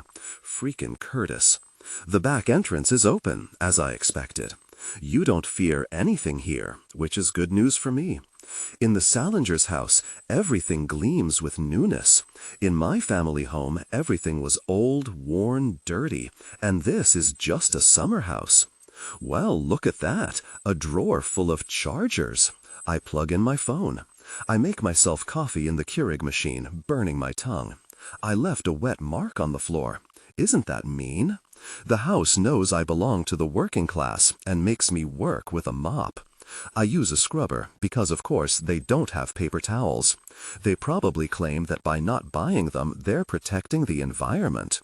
I kneel, scrub, and hate Peach. She's dominant and clingy. Canceling the invitation for Lynn and Shanna was simply rude. I unplug my phone, 10% charged, still no message from you. I put the charger in my pocket, go upstairs, and see that all 6 bedrooms are in excellent condition, clean and fragrant, waiting for guests. Peach is a nutcase back. Really, you are completely different from her. When you need space, I give it to you. In all rooms, thanks to the state-of-the-art sound system, Elton John is playing, and I imagine Peach fawning over him during a court hearing, where the jurors are fans of the artist, begging him, wanting to be his biggest fan. But the unyielding Sir Elton bangs his gavel, sends bailiffs to confiscate all music belonging to this arrogant, difficult person, and sentences her to hard labor at Walmart. But I have to admit, the bed is rock star worthy. You slept in it last night. It smells of you. I pick up the leggings you threw on the floor and inhale your scent. Thank goodness, in the warmth, my face stops burning and stinging. I wrap your leggings tightly around my neck. Tension overwhelming. There must be 70,000 Ralph Lauren towels in the whole house, so I think the Salingers won't notice the absence of the one I used to clean myself up. The coffee is still hot. I relax. It's so pleasant and comfortable here. I deserve it. I rummage through your bag, take out bras and panties and arrange them next to each other. I lose myself in you, and suddenly, trouble arrives. You've returned. You're downstairs in the kitchen, taking off your sneakers, laughing or crying. It's hard to tell. I can't go downstairs and slip out the same way I came in, because the floor creaks terribly. I hear your voice, and I hate old buildings. Everything is audible in them. One can't even fart without revealing their location. With 4 big strides, I escape to the corridor, still with coffee. Then, on tiptoes, as quietly as I can, I enter the main bedroom, located almost directly above the kitchen. I hide in the cedar closet, just in case. I crouch down, and again I'm confined, while you and Peach walk freely. I'm sure you're crying, not laughing. I have to pee. I have no choice. I pee into the cup. Peach is probably hugging you. I hear her kicking the wall in the mudroom, an architectural essential for overly rich white people. They seem to think they need a separate room exclusively for taking off, attention, shoes. She kicks, groans, and rambles. No matter what I do, my shoes are always so muddy. It's like the mud just sucks me in. She says she wants to amuse you, but you're not laughing. Does anyone laugh? Peach tells you to stop crying, yet you sob, and I quietly pee into the coffee cup. Peach isn't very good at comforting you, you know. I would do better. I wish I knew what happened. If you had reached out to me as you wanted, you would be in my arms now. You're crying so loudly that I can safely leave the closet and approach the door without fear of being heard. Read it again, you ask? Peach sighs and reads. Dear friends of Benji. Poor Benji's mom, you wail. Peach reads on. It is with great sadness that we inform you that our son Benji is likely deceased. You interrupt. Shouldn't they look for him? Peach is annoyed. She ignores you and reads on. The wreck of his beloved cat Courage was found near Brant Point Lighthouse. As some of you know, Benji had recently been struggling with addiction. Niedawno poinformował znajomych, że przebywa na wyspie Nantucket. Ten freaking tweet, mówisz. Wiem, odpowiada Peach. Nienawidzę narkotyków. Bogu niech będą dzięki za nowoczesną technologię, bo mówiąc szczerze, zaczynam się denerwować. Wchodzę na stronę Nantucket Inquirer and Mirror i znajduję wiekową fotografię trzeźwego Benjiego w garniturze oraz zdjęcie zniszczonej żaglówki. Brakuje świadków, którzy widzieli Benjiego w Nantucket. Rodzice poszukiwanego przyznają, że pobrał pieniądze w New Haven i że nie byłby to pierwszy raz, kiedy nasz syn uległ podszeptom swoich demonów. Kapitan portu potwierdza, że łódź zaginęła. Jazasz potwierdza, że nie mam z tym nic wspólnego. Najwyraźniej zima w Nantucket bywa bezlitosna. Matka Benjiego mówi gazecie. Przynajmniej umarł, robiąc to, co najbardziej kochał. Nie wiem, czy ma na myśli żeglanie, czy branie heroiny. Jeszcze nigdy nie miałem takiego farta. Peach wydmuchuje nos, ty wciąż płaczesz. Peach bąka, że powinnyście razem wyrwać się na Turks i Caicos. Śmiejesz się, ale ona mówi poważnie. Robiłam to już wcześniej. Czemu nie? Pakujemy się i już nas nie ma. Albo lepiej, nie zabierzemy żadnych bagaży. Zobaczysz, zakochasz się w tych wyspach. Mam zajęcia na uczelni, mówisz. Brzęknięcie. Peach nalewa ci coś do picia. Forget the classes, mówi. Próbuje być harda. Słyszę zamek błyskawiczny i jęknięcie Peach. Gosh, nie ma to jak uwolnić się z przepoconego Goreteksu. No, odpowiadasz, tak mało entuzjastycznie, że mam ochotę cię przytulić. Kolejne kopnięcia. Trwa makabryczny striptease. Peach stwierdza, jak słowo daje, freaking spandex przykleił mi się do nóg. Muszę go oderwać, bo swedzi tak, że za chwilę zwariuję. Chyba zaraz się pożygam. Milczysz. Mam nadzieję, że ci nie przeszkadza, że się tu rozbieram, mówi Peach. Jak pomyślę, że miałamby jeszcze iść na górę, żeby zdjąć ciuchy. Gosh, ale tu gorąco. Odpowiadasz, że nie, nie przeszkadza ci. Słyszę, jak spandex odkleja się od jej kościstego ciała. Peach wychodzi i po chwili wraca, a tobie podoba się to, co widzisz, bo mówisz wow. Mój tata ma fioła na punkcie szlafroków, mówi. Czuję ulgę, że miałaś na myśli tylko szlafrok. W Rycu mają najlepsze. W każdym naszym domu znajdziesz tego na kopy. Chcesz jeden? Chcesz. Postanawiasz przebrać się w łazience. I jak? Pyta Peach, kiedy wracasz. Super, mówisz, a nie jesteś jedną z tych, dla których wszystko jest super. Peach oznajmia, że idzie przygotować koktajl z jarmużu. Gdyby mogła, zamknęłaby cię w szklanej szkatule, ale ty się tego nie domyślasz, prawda?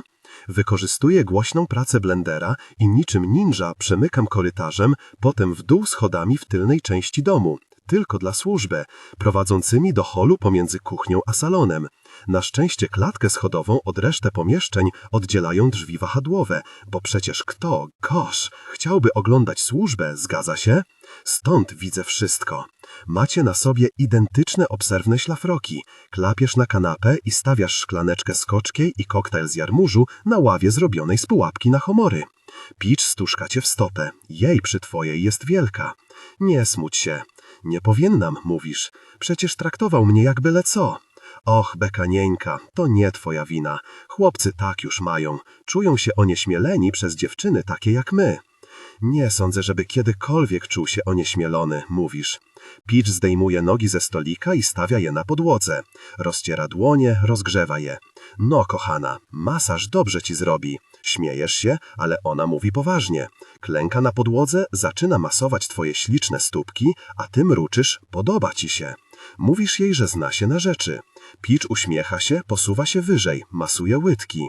The touch became intimate and the tension was overwhelming. You felt conflicted, eventually recoiling and pulling your robe tighter. Przepraszam, zapomnij, mówi Peach i pije koktajl z jarmużu prosto z dzianka. Idę pod prysznic. Peach, zaczekaj, musimy porozmawiać. Proszę cię, Beck, biadoli Peach. Nie pomyślałaś, że właśnie dlatego nie masz szczęścia do facetów? Po prostu, nie wiem, wyluźnij. Nie musimy rozkładać na czynniki pierwsze wszystkiego, co robimy. Odchodzi, niosąc swój koktajl. Widzę, że czujesz się winna, a to nie w porządku. Wołasz ją, w odpowiedzi tylko podkręca głaśniej Eltona Johna. Trzaśnięcie drzwiami. Płaczesz. Jak ona śmie obarczać cię odpowiedzialnością? Idziesz do kuchni, na szczęście omijasz wejście dla służby i po chwili wracasz z telefonem. Cały drże. To jest ta chwila. No już, Beck, zadzwoń do mnie, zadzwoń. Wybierasz numer, ale mój telefon nie wibruje. Cześć, Chana. Wiem, że jesteś na mnie zła, ale potrzebuję twojej pomocy. Benji nie żyje, Peach zamknęła się w pokoju i płacze, a mnie się wydaje, że w ogóle nie powinnam była tu przyjeżdżać. I już nie wiem, co robić. Zadzwoń, bardzo cię proszę. Idziesz na piętro, pukasz, potem walisz do drzwi, błagasz Peach, żeby wyszła i przepraszasz, powtarzasz, jak bardzo jest ci przykro. Chrypisz. Peach cię ignoruje, to wstrętne. Złapała cię w pułapkę i to tak, że nawet się nie zorientowałaś. Otwieram drzwi i wychodzę. Wstyd, że plaża marnuje się na ludzi pokroju Peach. Wszystkie nadbrzeżne wille stoją puste, mimo że, nietypowo jak na tę porę roku, jest przyjemnie ciepło. Odpukać w niemalowane. Plaża jest nieskazilnie czysta, a jednak żaden z właścicieli domków letniskowych nie będzie się fatygować do LC, żeby złożyć uszanowanie aurze i przyrodzie. Idioci za to. Ja z wdzięcznością zbieram to, co morze wyrzuci na brzeg. Wczoraj poszedłem po waszych śladach aż na molo. Świetne miejsce, by się ukryć, by się przyczaić. Mnóstwo porozrzucanych głazów, wchodzenie na skały zabronione i wietrzejący drewniany pomost, który kończy się w piasku. Wykopałem sobie lisią norę pod pomostem, cieplej tam niż w obu hangarach, w których było mi dane spać. Nie ma porównania z ziąbem nocy po wypadku. Wschodzi słońce i już niedługo, już wkrótce przyjdzie Peach. Sama. Candace bardzo by się tu podobało. Kiedy po raz ostatni widziałem wschód słońca na plaży, byłem tam z nią. Nie czas myśleć o Candace, ale trudno uwolnić się od wspomnień. Oglądaliśmy wschód na Brighton Beach, rozjaśniało się, a Candace używała coraz bardziej stanowczych argumentów, by ze mną zerwać. Zaproponowałem jej spacer nad wodą. Zgodziła się. Pod tym względem była okrutna. Inna dziewczyna odmówiłaby, zostawiłaby mnie, żebym w samotności się wypłakał, ale nie Candace, ona pragnęła zostać świadkiem mojej rozpaczy. Naprawdę odchodzę? Powiedziała. No to idź, difficult person, idź. Nie moja wina, że Candace poszła za mną nad samą wodę i nie moja wina, że przytrzymałem ją pod wodą, dopóki nie zionęła ducha. Pragnęła przejść na drugą stronę, inaczej by ze mną nie poszła. Wiedziała, że swoim odejściem zadaje mi śmiertelny cios, a ja nie jestem człowiekiem, który poddaje się bez walki. Nie mam pretensji do Peach o to, że jest żałosna, tak jak nie potępiałem Candace za chęć ucieczki od rodziny. Okropne uczucie, kiedy to, czego człowiekowi brakuje, wzbudza w nim tak silny gniew, że to, co posiada, ma za nic. Peach nie okazuje wdzięczności za dom letniskowy w miejscowości, w której największe niebezpieczeństwo stanowi freaking Taylor Swift. Pod tym względem kojarzy mi się z Candace, ona też nie była wdzięczna za swój głos, za talent. Mam jeszcze trochę czasu, więc schodzę na brzeg. Lubię, jak woda zamazuje moje ślady. Przypomina mi się wiersz ze szkoły, ten o człowieku idącym plażą, który nie jest sam, ponieważ Jezus niesie go na ramionach. Uśmiecham się pod nosem. Długo sądziłem, że było odwrotnie, że to człowiek niósł Jezusa tak, jak krysznowcy noszą tamburyny, a żydowscy chłopcy torę podczas bar micwy. Nie myślałem o Jezusie Chrystusie jako kimś, kto brałby na barana nieudacznika. Tymczasem ja nie zostawiam żadnych śladów i co teraz, szkolny wierszyku? Przyznaję, jestem trochę gderliwy. Ostatnią rzeczą, jaką jadłem, było ciastko w szpitalu. Mijam pomost wybudowany przez rodzinę, której najwyraźniej przeszkadzało chodzenie po śnieżno-białym piasku, wracam do swojej lisiej nory i czekam. Wreszcie jest, widzę ją na patio, tę jaskrawo-czerwoną plamkę. Rozciąga się, rusza truchtem, wbiega na pomost i się zbliża. Z każdą sekundą słyszę ją coraz wyraźniej, jej oddech, dudnienie stóp i rzężące zwary z telefonu Eltona Johna. Mija mnie, wyskakuję z lisiej mory jak diabełek z pudełka i biegnę za nią. Nie słyszy mnie, na tej plaży czuję się niezagrożona. Chwytam ją za kucyk. Zanim zdąży krzyknąć, wciskam jej twarz w piach i siadam na plecach. Walczy, kopie, ale usta ma pełne piasku. Elton śpiewa swoje o księżniczce na krześle elektrycznym. Mam już tego dość. Wyjmuje kamień z kieszeni. He tilts his head. I didn't know he had such beautiful eyes. Suddenly I realize she recognized me. You, she spits. I don't think I've ever dealt with such a strong woman. She uttered her last word, yet she still fights, still struggles. Her skin burns Nantucket red. The exercises gave Peach great strength and lung capacity that astounds me. I don't blame her za fighting. Because she was raised by bigoted, hateful monsters, she never managed to enjoy life. And perhaps that's why she mobilizes all her energy, oh how those legs tremble, to prolong her last moments on this earth as much as possible. Her fingertips reach my arm. Too late, Peach. Her eyeballs roll upwards. There's a lesson in premature tragic death, that blaming others for one's own problems can be dangerous. What a waste of her life. If she had renounced her really difficult family, moved to one of the sunny havens abroad, got a job as a bartender or a Pilates instructor, started doing something of her own, anything, found herself a nice girl and settled down, then, truly being herself, she would have shown respect for the blessings that had fallen upon her. Health, intelligence, physical fitness. Forget her parents, they shouldn't have had a child if they weren't capable of unconditional love.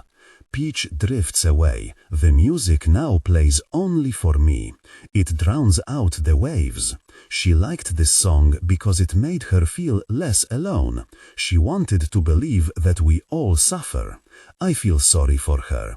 I hit her head with a stone and she finally falls silent.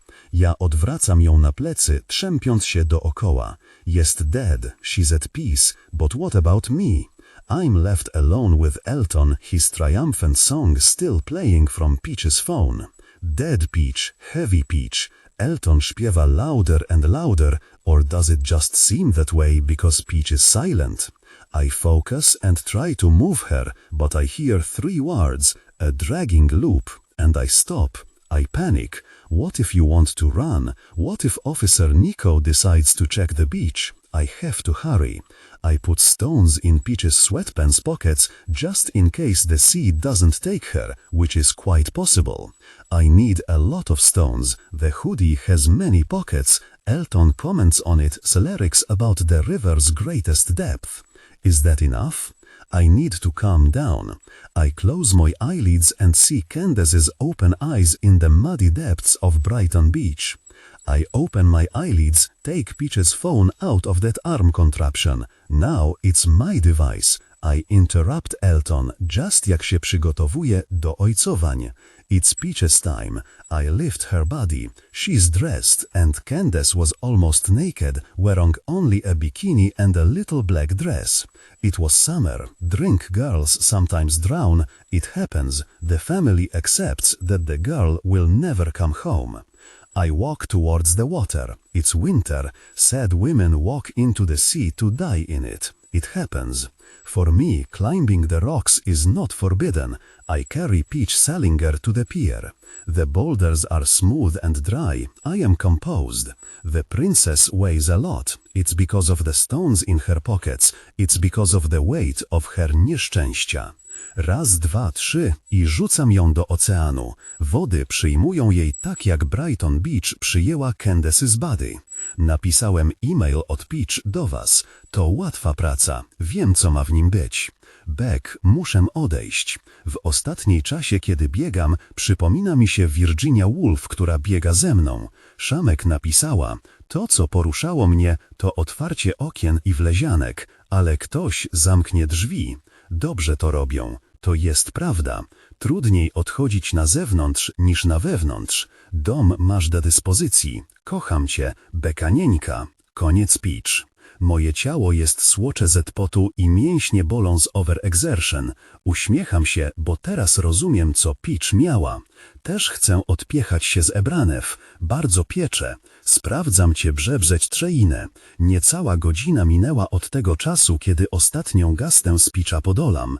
Teraz słuchasz Dowie Lauder, tańczysz w wypadku w upokojeniu, starasz się mają candles, dzwonisz na Lynn, Chanę i twoją matkę i żeresz wszystko. Jesteś szczęśliwa, Beck. Powiedziałaś Lynn to samo, co powiedziałaś Chanie i matce. To nie jest moja wina. W koledżu Peach uciekała co drugi miesiąc. Człowiek, który ma tyle pieniędzy, może sobie na to pozwolić. Besides, probably it's better this way. She seemed, I don't know, happy that Benji was dead. Yes, I know how awful that sounds. Forget Benji, Lynn mówi. It's sad, but death didn't make him a better person. Have you talked to Joe? Keep it up, Lynn. No, you say, but I want to. I don't need anything else. I'm leaving. Łokiem do benza walna wodu non staj drzew, nacham ją sobie. I stop at the workshop. The cops' buddies are obsequiously polite. Not much is happening? Seriously? And since the weather surprise energized them, they quickly finished with my brown beast. The repair cost $400. Good thing I prepared for such expenses. New England is not a very lucky place for me, so I prudently decided to take a pay advance before leaving. The road is empty and perfectly passable, and I find a lot of good music on Peach's phone. Maybe my bad luck in New England is finally ending? I'm almost home when I remember the coffee cup. It was left in the summer cottage. It contains my DNA. I brake almost to a stop.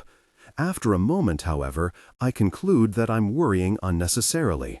Cottage owners give keys to staff, carpenters, interior designers. I won't worry about a cup full of dried waste, not with the knowledge of the good I've recently done. Besides, this is about you. A glance at your Twitter account confirms that you're already on your way to Bank Street. I know you need time to open up, like a flower, like its petals. But eventually, you will open up. Peach is no longer dragging you down. You are free. She would never have let you go. And now, freed from her weight, you will become a completely new person. Peach can rest. And you can relax. With the first glimpse of spring, passing the bookstore in a carriage, you will blush and feel a longing. And then you will reach out to me, to Joe. My phone is working. For a few days now, I've been calling myself from the bookstore several times a day. Yes, it works. You're not far. You're not out of reach. You're in New York. You live here. You write and tweet.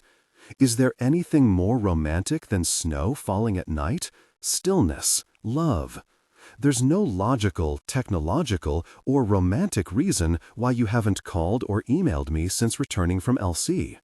23 minutes and 13 days have passed since Peach left our stage. The scar on my face still looks menacing, but it's slowly healing. With each day, I look less and less like a monster. The healing wound reminds me of the precious time passing. I can't figure you out, Beck. You don't email other guys, you don't email friends, you don't talk to them about romantic things, but you write about men. Your latest story is about a girl, you, because it's always about you, who goes to the doctor and finds out that an intimate part is lodged within her. So she calls all the guys she's ever been with and asks each of them if they've accidentally lost an intimate part. The list is disgustingly long. You're definitely exaggerating. But it turns out that no one had misplaced an intimate part. Finally, the girl admits that she skipped one man because he has a wife and children. She didn't want to return the intimate part to him. She preferred that the guy leave his wife and come for it himself. Blythe read the story and sent you a review. It lacks a real ending. There's no climax, no point. I don't assume this story is based on your real life, but if it is, maybe it's better to put it aside and come back to it when you have enough emotional distance. But of course, I'm worried. Since your return, you've been seeing Dr. Nikki twice a week. Now this story about an intimate encounter with a married man? It's a clear illusion.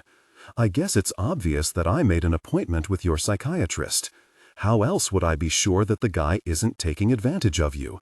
Besides, I'm not the only one worried.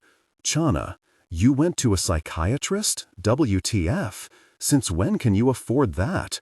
You, change of priorities. No more alcohol and shopping, just writing and development. Chana, okay, Beck, have it your way. Just remember that Dr. Nikki is just Dr. Nikki. Today is a good day. The elevator stops on the 11th floor. I step into the hallway and see that the waiting room door is open, just as Dr. Nikki announced. I'm a little early, but that's fine. At least I have time to review the information about my new identity. Name, Dan Fox, son of Paula Fox and Dan Brown. Occupation, coffee shop manager. Problem, OCE. I've read really a lot about obsessive-compulsive disorder. I feel good here. I like the waiting room. The light blue walls, the light blue sofa. The building where Dr. Nikki has his office is in my favorite neighborhood, the Upper West Side. In Hannah and Her Sisters, Elliot also went to a psychiatrist. Who knows? Maybe there's nothing really going on between you and Dr. Nikki. Maybe Dr. Nikki is just good at what he does. It's possible. In 2 weeks, you've learned a lot about yourself. I know this because Dr. Nikki gives you homework. Every day you have to write a letter to yourself. And you write, Dear Beck, when it comes to men, you only know how to attract them and then push them away. Admit it. Fix it. Kiss. Beck. Dear Beck, you attract men, and once they're yours, you lose interest in them. You don't wear a bra so that men will stare at your chest. Start wearing a bra. Nikki widzi co robisz, to dobrze, bądź widoczna. Cmok. Beck. Droga Beck, bliskość cię przeraża, czego się tak boisz?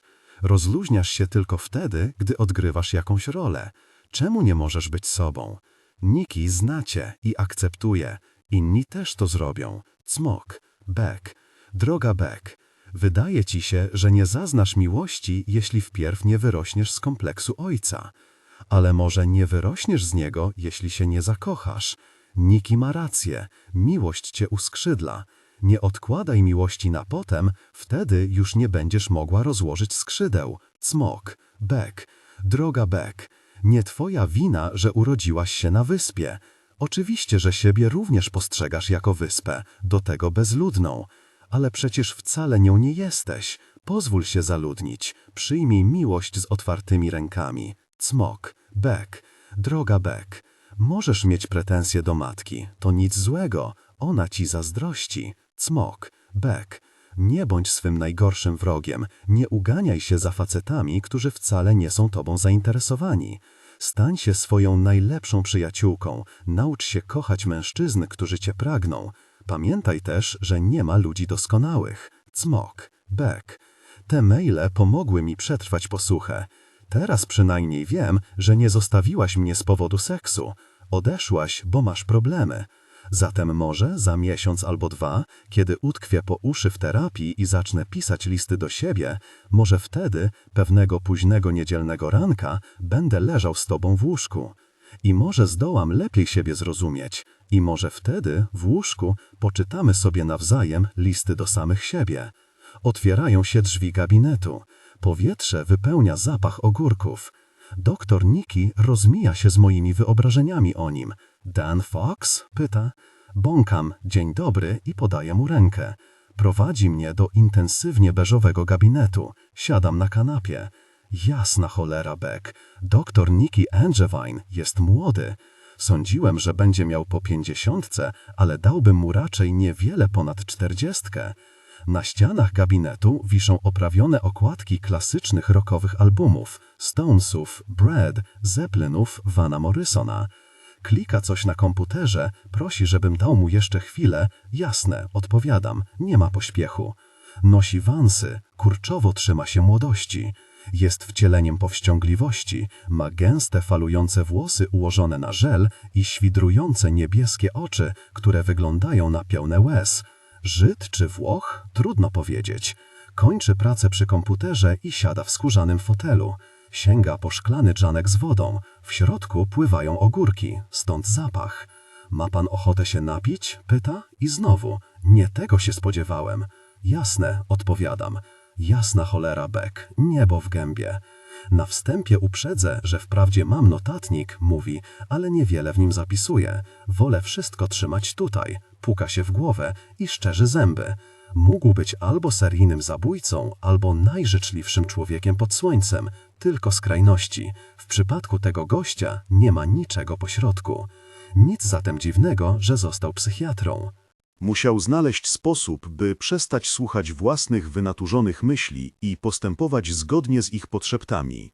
Kiedy się uśmiecha, pokazuje garnitur doskonałych, sztucznie wybielonych zębów, zupełnie niepasujących do jego smutnej, wymizerowanej twarzy. No dobrze, Danie Foxie, mówi, przekonajmy się, co ci do diabła dolega, okej? Muszę przyznać, że łatwo się z nim rozmawia. Spodziewałem się gabinetu statecznego lekarza, a czuję się, jakbym odwiedził młodego wykładowcę w jego pokoju w akademiku. Gdybyśmy byli na studiach, w pewnym momencie wyszedłby zajrzeć na zajęcia, a wtedy ja włamałbym się do jego komputera i znalazł folder z informacjami o tobie. To się jednak nie stanie, jesteśmy dorośli, doktor Nikki ma pracę do wykonania. Pyta, kto mnie pobił, więc opowiadam mu o wypadku, który miałem, kiedy jechałem na narty, kraksa w LC, i o napadzie, którego padłem ofiarą, kiedy zamykałem kawiarnię, Curtis i jego ziomale. Potem przechodzi do bardziej osobistych pytań. Danie, czy masz dziewczynę? Tak, miałbym, gdybym chciał, więc to w sumie prawda. Mówię, że nie przyszedłem z powodu dziewczyny, która jest wspaniała i że potrzebuję pomocy w związku z moimi ZOOK. Na czym polega twoje natręctwo? Pyta. Wiem, czym jest odzwierciedlanie, Beck. Jeden z najlepszych sposobów wkradnięcia się w czyjeś łaski to skupienie się na tym, co cię łączy z tą osobą. W sumie to zabawne, mówię, bo patrzę na te wszystkie albumy. Nie wiem jak i dlaczego, ale zrodziła się we mnie obsesja na punkcie teledysku The Honey Drippers. Uwielbiam The Honey Drippers, wtrąca. Nie mów mi, że chodzi o Sea of Love. Bingo, odpowiadam, i oto mam nowego przyjaciela. Dobry w tym jestem, tak sądzę. Mówię, że wciąż wracam do tego teledysku, do ciebie, ciągle o nim myślę, o tobie i chciałbym być bliżej tego uczucia. Z tobą. Dodaję, że z powodu tego klipu, z twojego powodu, straciłem zainteresowanie wszystkim innym i że muszę odzyskać panowanie nad własnym życiem. Czy twoja kobieta traci do ciebie cierpliwość? Nie, mówię, ponieważ gdybym miała kobietę, byłaby zbyt szczęśliwa, że może ze mną być, żeby tracić cierpliwość. Nie, doktorze, to ja tracę cierpliwość. Doktora możesz sobie odpuścić. Kręci głową. Nie jestem doktorem, tylko zwykłym magistem. Mam ochotę zapytać, dlaczego nazywasz go doktorem nikim, skoro nie jest prawdziwym doktorem, ale nie mogę tego zrobić. Mówi, że najlepiej będzie, jeśli opowie mi kilka słów o sobie. Danie, widzisz, co dostajesz, jak to się mówi. Jestem 45-letnim ćpunem łamane przez niedoszłym basistą oraz magistrem psychologii. Uwielbiam rock'n'rolla, a psychoterapeutą zostałem dlatego, że jestem urodzonym wciskaczem kitu. Z czasem zrozumiałem, że lubię pomagać ludziom. Oto cała historia. To fajnie, Niki. Po raz pierwszy używam jego imienia. Brzmi dziwnie w moich ustach. Nowy wyraz w moim słowniku. Niki. Mówię, że to całkiem nieźle, a potem rozmawiamy o dorastaniu. Okazuje się, że wychowywał się w Queens, ja jestem z Bed-Stuy. Terapia polega na rozmawianiu. Może rzeczywiście po prostu chcesz rozwinąć skrzydła. Może pewnego dnia sam zostanę psychiatrą. Myślę, że mógłbym to robić. Oprawiłbym okładki moich ulubionych książek, powiesił je na beżowej ścianie i rozmawiał z ludźmi takimi jak ja. Takimi jak ty. Niki mówi, że pora kończyć i zastanowić się nad planem dla mnie. Czy to słabe, że cieszę się na pracę domową? Danie, przed nami dużo pracy. Na początek dowiesz się, że mieszkasz w domu. Nigdy nie mieszkałem w domu, zawsze tylko w mieszkaniach. Mimo to kiwam głową. W tym domu jest mysz, mówi. To teledysk. Dobra wiadomość jest taka, że mysz to tylko mysz. Ty jesteś tą myszą, Beck. Jest słabsza od ciebie, ciągnie poważnym tonem. Jest maleńka, a ty masz ręce i dłonie. Jesteś zręczny. Ty masz tylko swoje słabości. Zgadzam się z nim. Potrafisz dosiągnąć do klamki, Danie. Możesz rozstawić pułapki. Pułapki. Wiesz, Danie, życie jest wredne i czasem w twoim domu robi się ciemno. Pokazuje na głowę. Przytakuje. Rzeczywiście, bywa bardzo ciemno. Wtedy przychodzą mysze. Przyszłaś do mojej księgarni i zaczęłaś to wszystko. Nas. Czasem robi się tak ciemno, że jedyne co ci pozostaje, to słuchać jak ta przeklęta mysz skrobie,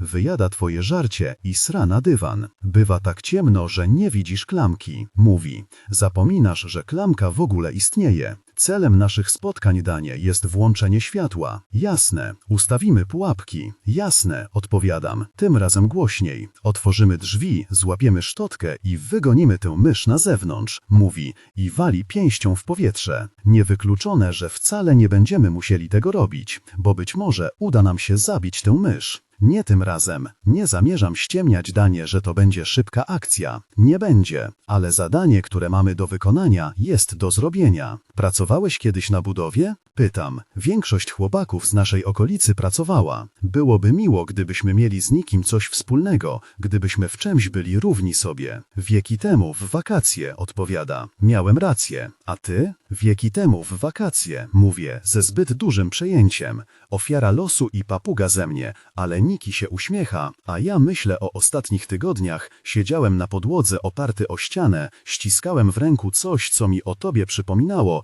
i gapiłem się na dziurę, którą wybiłem z twojego powodu i zasłoniłem również ze względu na ciebie. No tak, doktorze. Kręci głową, a ja się śmieję. To znaczy, Niki, muszę znaleźć klamkę. Znajdziesz, Danie. Jeżeli porównanie z domem i myszą do ciebie nie trafia, pomyśl o teledysku jak o pryszczu, którego możesz się pozbyć, wyciskając go. Zniknie na zawsze, nie pozostawiając blizn, o ile będziesz dbał o skórę. Nie jesteś pryszczem, jesteś myszą. Wydawało mi się, że pryszczy nie powinno się wyciskać. Mówię. Bzdury, odpowiada i zerka na zegar. No dobrze, pasują ci czwartki? Później, kiedy idę ulicą, wracając ze spotkania, czuję się odmieniony. Wystarczyło 50 minut z nikim i mam wrażenie, jakbym dysponował nową parą oczu. Świat wygląda inaczej, jak gdybym założył okulary 3D, wypalił skręta albo doświadczył intensywnej bliskości. Czuję się jednocześnie na haju i trzeźwy, idę do parku i po raz pierwszy od dłuższego czasu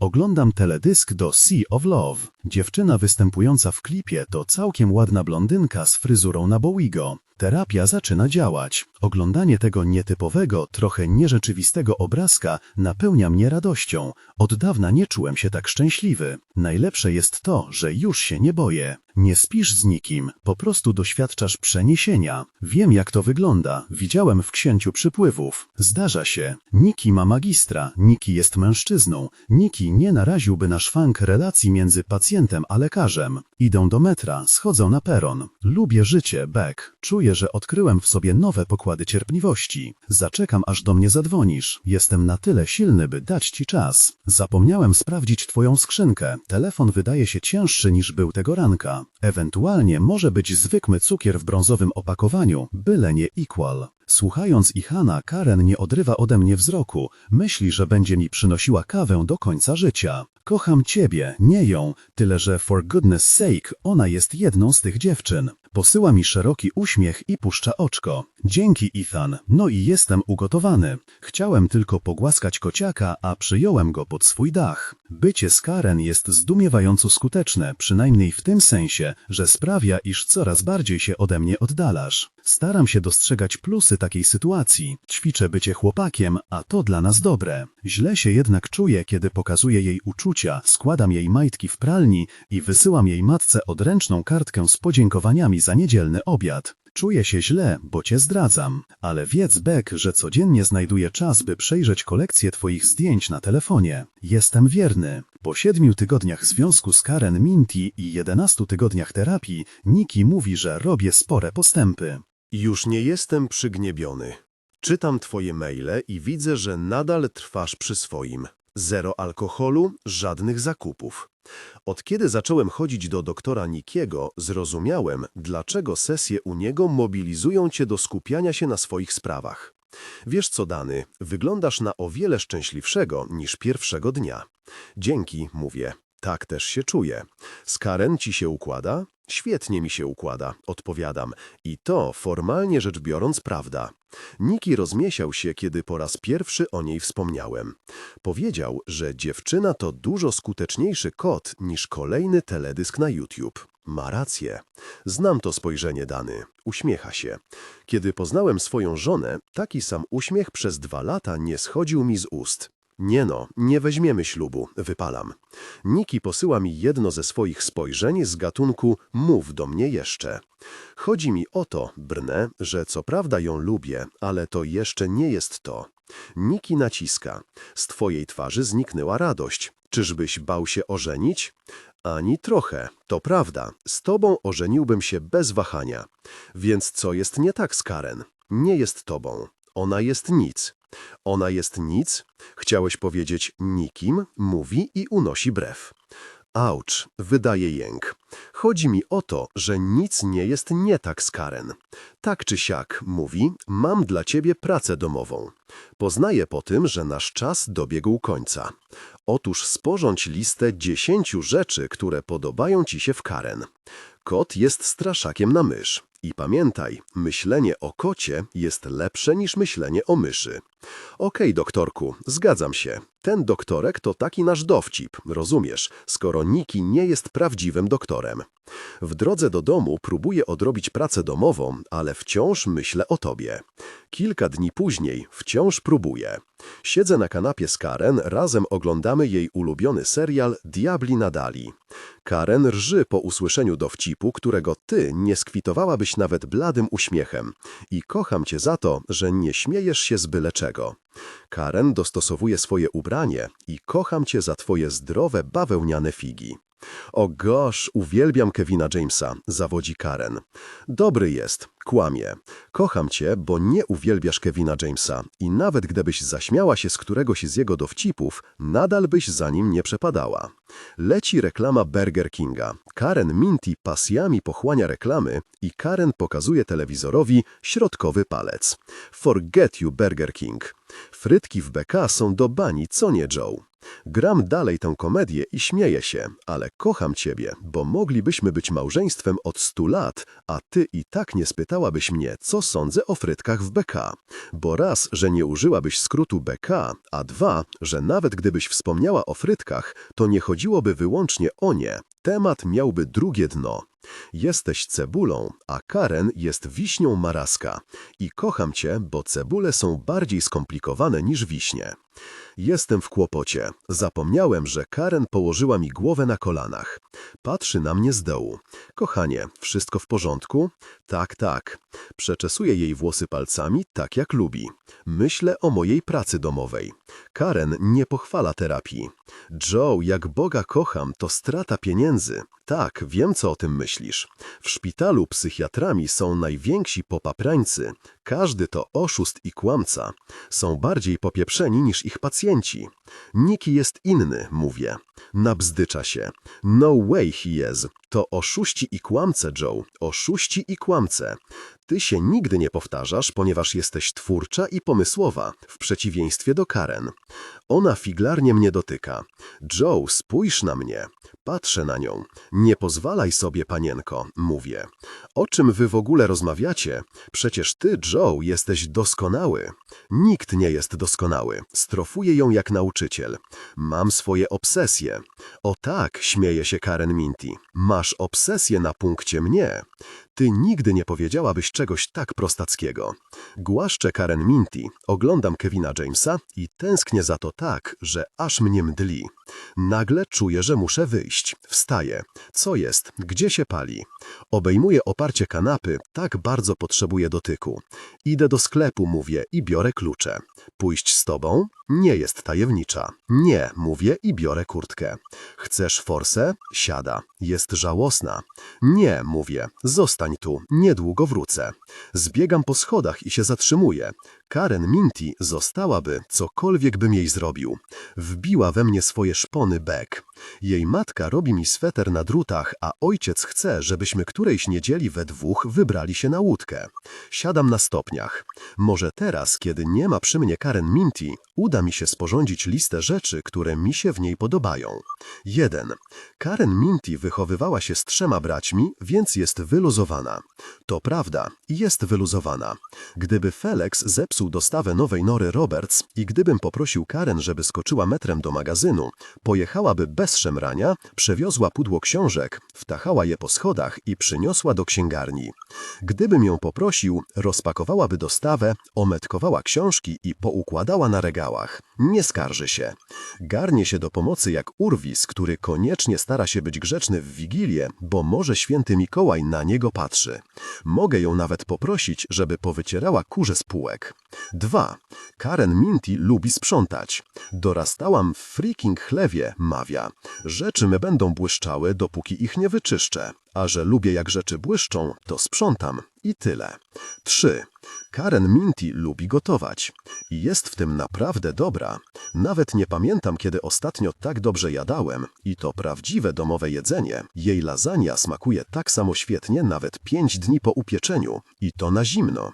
Sportową sylwetkę, którą sobie wyrzeźbiłem, biegając za Peach Seilinger, która nawiasem mówiąc byłaby zgroszona Karen, zdołałem zachować w głównej mierze dzięki temu, że Karen lubi gotować, jeść, sprzątać oraz dzielić intymność. Zamierza robić ze mną wszystkie te rzeczy po wsze czasy. Znalazłem małe plastikowe pudełko z przepisami jej matki. Na SMS z pytaniem, skąd u mnie to pudełko, odpowiedziała: w twojej kuchni gotuję o wiele częściej niż w swojej. Cokolwiek sobie zażyczę, o dowolnej porze, Karen może mi to przyrządzić, ponieważ jej matka wie wszystko o gotowaniu. Kiedyś przyniosłem Ethanowi kawałek lasagne i ten stwierdził, że matka Karen powinna napisać książkę kucharską. Taka jest dobra. 4. Karen Minty lubi intymność. Lubisz sobie pogadać na Blythe, lubisz kusić. Pamiętasz naszą początkową atrakcję? Za to Karen Minty lubi fizyczną intymność.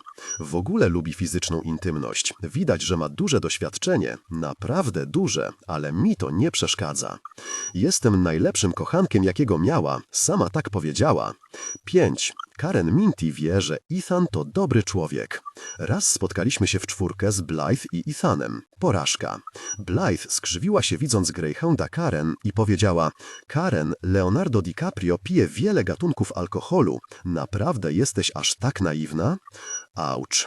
Następnego dnia Ethan przyszedł do księgarni i od progu zaczął przepraszać. Blythe ma tak mało przyjaciółek. Mam nadzieję, że Karen nie poczuła się urażona. Karen zjawiła się chwilę później i powiedziała Ethanowi, że Blythe jest super bystra i diablo ładna. Kiedy Ethan odszedł, wyznała mi, że tak naprawdę jej zdaniem Blythe to trudna osoba. Ethan powinien znaleźć sobie jakąś miłą dziewczynę, powiedziała. Ale cóż, miłym facetom zawsze trafiają się wredne, trudne osoby. Nie dociera do nich, jakie są naprawdę. Daj mu trochę czasu, w końcu ją rzuci. Karen Minty to pielęgniarka pełną gębą. Kilka dni temu Ethan z poważną miną zapytał mnie, czy zamierzam oświadczyć się Karen. Ethan, znamy się dopiero 2 miesiące. Wzruszył ramionami i po raz 50 opowiedział mi, jak oświadczył się Shelley, swojej byłej, po 6 tygodniach znajomości. No i co ci z tego wyszło? Nie patyczkuję się z nim. Jak się wie, to się wie. Ale ja, Ethanie, nie wiem. W takim razie zacznij się zastanawiać, czy na pewno nie wiesz, powiedział. Po raz pierwszy zobaczyłem u niego świeży zarost. Kolejny cud. Bo ona z całą pewnością wie. 6. Nie, to bez sensu. Niewykluczone, że Dan Fox kocha Karen Minty, ale ja jej nie kocham. Kocham ciebie, kocham twoją głębię i twoje listy do samej siebie. Robię źle, że ją zwodzę. Ona ma na mnie zbyt duży wpływ. W przeciwnym razie Ethan i Nikki nie pytaliby mnie o plany matrymonialne po niecałych 2 miesiącach mojego spotykania się z Karen. Idzie, zbiega po schodach, leci za mną. Bu! Krzyczy. Wzdrygam się, choć przecież słyszałem, że się zbliża. Ja nie mogę, ale cię łatwo przestraszyć. Śmieje się. Siada obok mnie, opiera głowę na moim ramieniu i wzdycha. Ja się niczego nie boję. Kiedy byłam mała, bracia tak często mi dokuczali, że nie wiem, chyba straciłam zdolność odczuwania strachu, albo co. Przyjemna noc. Dzieciaki bawią się na dworze. Tylko patrzeć, jak przyjdzie wiosna. Karen ziewa. Co za noc, nie? No mówię. Kiedy wychodzę z budynku, potykam się o naprawdę pęknięcie w chodniku. W głowie mam czarną dziurę. Czy jestem nienormalny? Mógłbym nadal jeść jajecznicę Karen i być z nią blisko. Mógłbym zacząć od nowa i postarać się żyć bez ciebie. Mógłbym. Ale po prawdzie koty mnie nudzą. Zamiast przespać się z Karen Minty, wolę posłuchać, co Nikki ma do powiedzenia o tobie. A skoro Van Morrison nie jest szalony, to i ja nie jestem. Drogi Joe, nie jesteś miłośnikiem kotów. Masz ochotę na myszkę. Pozdrowienia. Joe, kupuj. Słuchawki w delikatesach, bo nie chcę czekać, bo natychmiast muszę się dowiedzieć, co Nikki o tobie myśli. Sprzedawca koszmarnie się guzdrze. Gosz, czemu w sklepach musi pracować tylu idiotów? Niemal wyrywam mu słuchawki z ręki. Dzięki draniu mamroczę. Wychodzę na ulicę.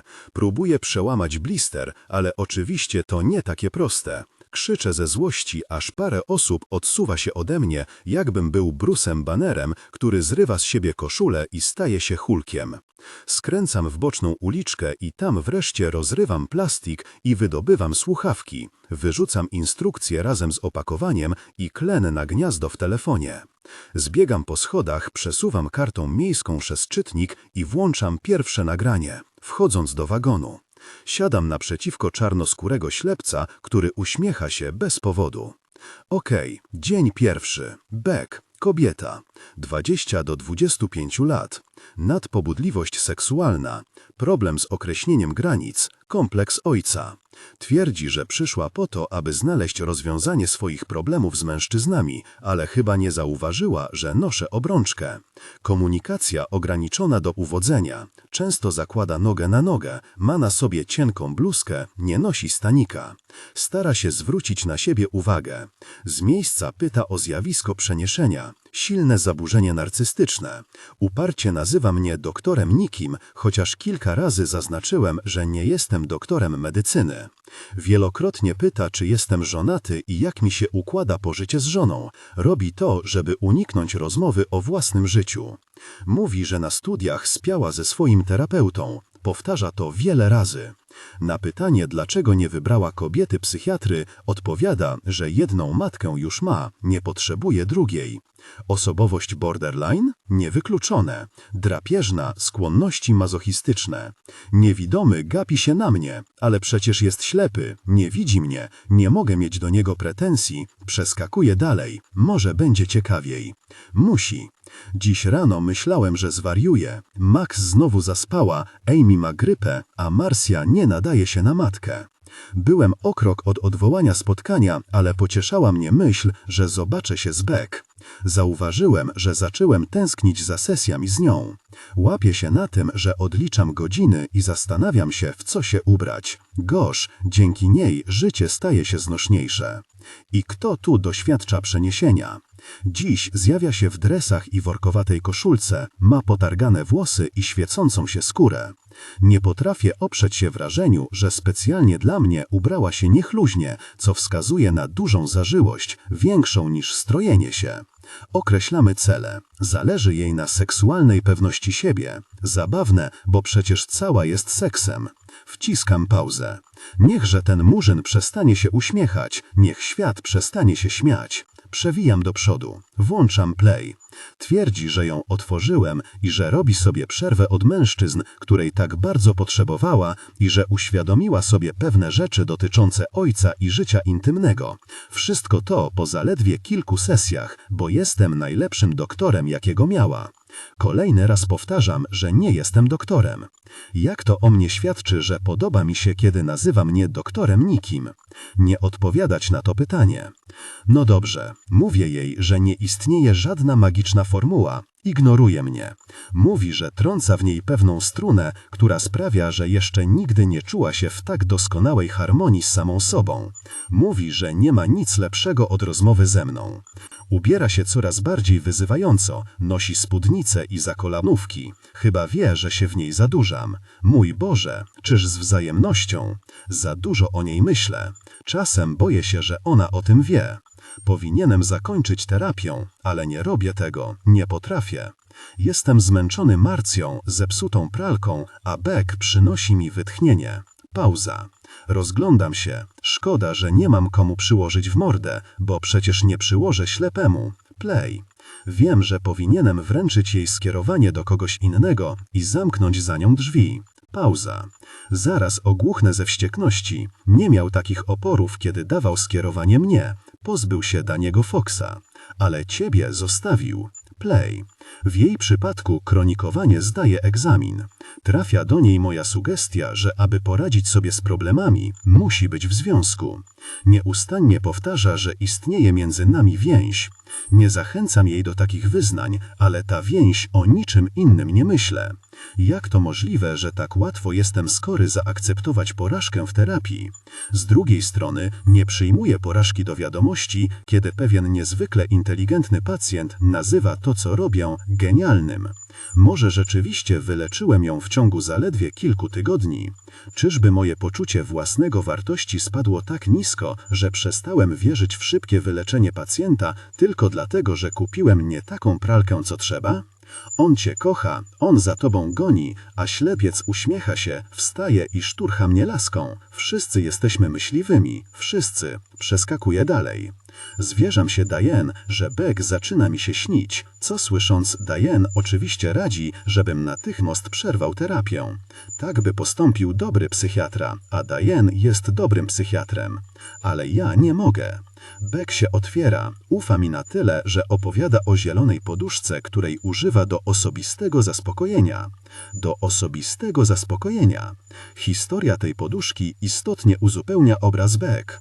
Kiedy jej ojciec odszedł, poprosił byłą żonę, żeby przysłała mu zieloną poduszkę pod szyję. Matka Beck, typ bierny, zgodziła się, ale Beck zdążyła ukraść tę poduszkę. W moim śnie jesteśmy w gabinecie. Beck podchodzi i pyta, czy może mi usiąść na kolanach. Odpowiadam, że nie, ale to jej nie zniechęca. Dosiada mnie. Fantazjuję o niej niemal bez ustanku, a zepsuta pralka to dobra wymówka, bo w drzwiach pralni jest zamek, więc mogę się tam zamknąć, myśleć o Beck i znaleźć chwilę dla siebie, bez ryzyka, że zostanę przyłapany. Kiedy łączymy się w moich urojeniach, nazywa mnie gwiazdą rocka, a siebie moją groupie. Od lat nie czułem się tak pełen życia. Pozostając w związku z Marcją, mam wrażenie, jakbym zdradzał Beck, choć de facto nic między nami nie zaszło. Z każdym dniem coraz bardziej oddalam się od rodziny. Prawda jest okrutna, wolałbym być z Beck. Gdzieś po drodze wysiadł czarnoskóry ślepiec. Przegapiłem swoją stację. Słuchawki, gówno za parę dolców, zatykają mi uszy, wyrywam je z gniazda telefonu i ciskam przez okno. Ludzie się na mnie patrzą, a niech się idą naprawdę. Pociąg się zatrzymuje, wysiadam jako pierwszy. Osiągnąłem szczyt frustracji. Czuję się jak ostatni głupiec, mam ochotę urwać sobie łeb, bo nie ogarniam, jak mogłem uwierzyć w cały ten kit Nickiego. Jak mogłem mówić mu te wszystkie rzeczy, o których nigdy nikomu nie mówię. Skręcam za róg i widzę naprawdę Karen Minty. Siedzi na stopniach przed moim budynkiem, trzyma kosz piknikowy. Koty są cwajsze i bardziej oziębłe. Niespodzianka, mówi. Przygotowałam piknik. Dasz wiarę, że Karen wciąż istnieje? Mam ochotę pójść do mieszkania i rzucać maszynami do pisania o ściany, aż runą z hukiem. Myszy to przypadkowe ofiary, giną, piszczą, a Karen, moja dziewczyna, akurat musiała przyjść z koszykiem piknikowym.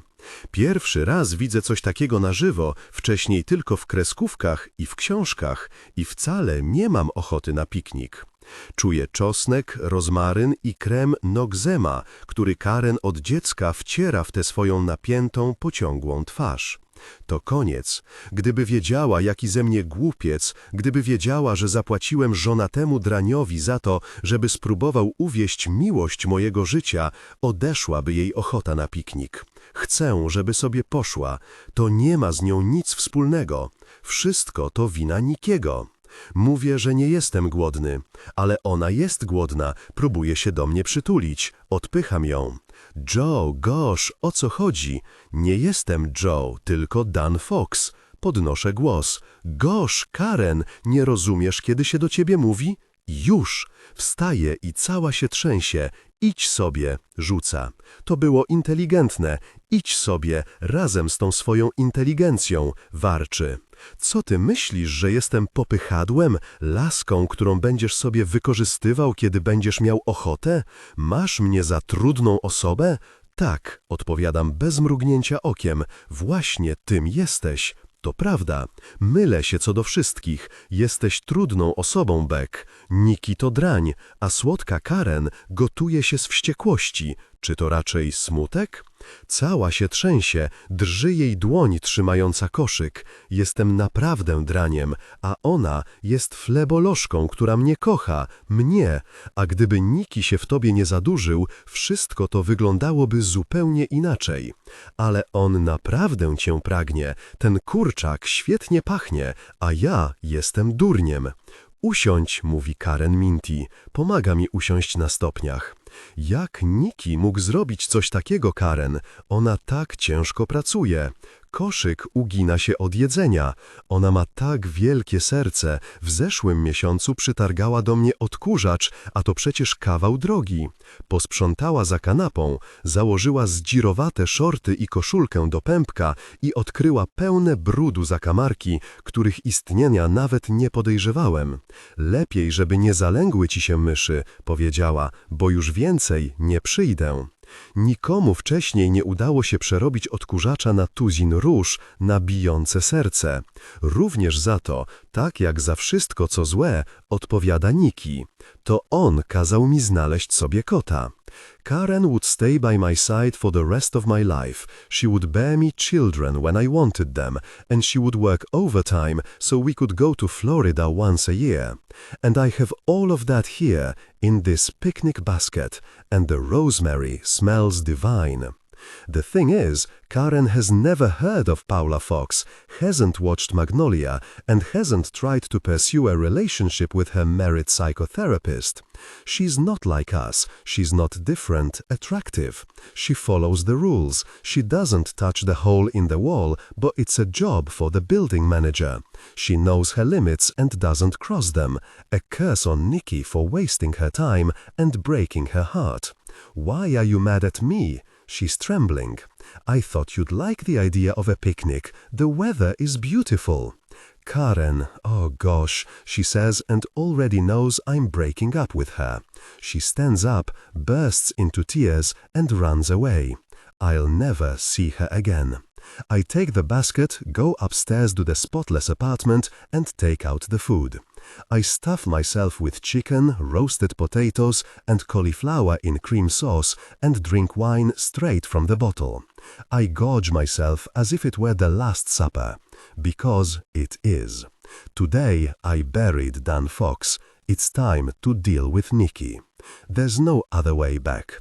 All night I listened to his recordings. He used you just when you felt safe. He got into your head. He's a mouse in your house. He charmed you into thinking you loved him.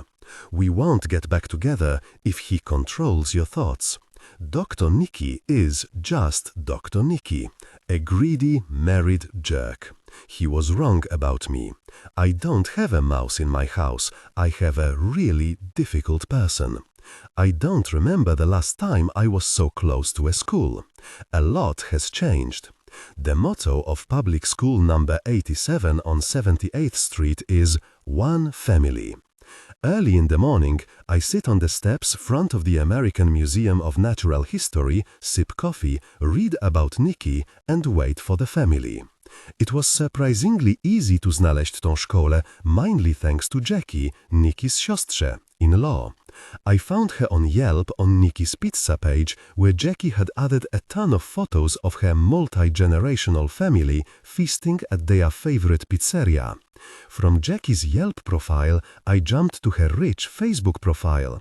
Jackie likes to show where she goes, to campsites upstairs, to Nikki's Pizza, and most importantly, to PS 87, the best school in town. Best profile in the world. I should create a Yelp profile, if only to praise her enthusiastic restaurant reviews. She owes me one. Thanks to her, I know everything on Nikki. I dressed in running gear, but you can't just sit around near a school, someone will immediately bother you. Gosh, I'm out of shape. The last time I ran was after Peach. At a lazy jog, I do laps od 4:30 rano, concentrating, listening to Nikki's disturbing diaries. Run down Columbus Avenue, turn right onto 77, pass an empty playground, turn right onto Amsterdam Avenue, and right again onto 78th, pass 87, and do another lap. I don't count how many laps I've done when luck finally smiles on me. I see Nikki walking down the street. He looks different. Before felt sorry for him, że się hunczył i durzył hot w podłogę za pomocą wzroku.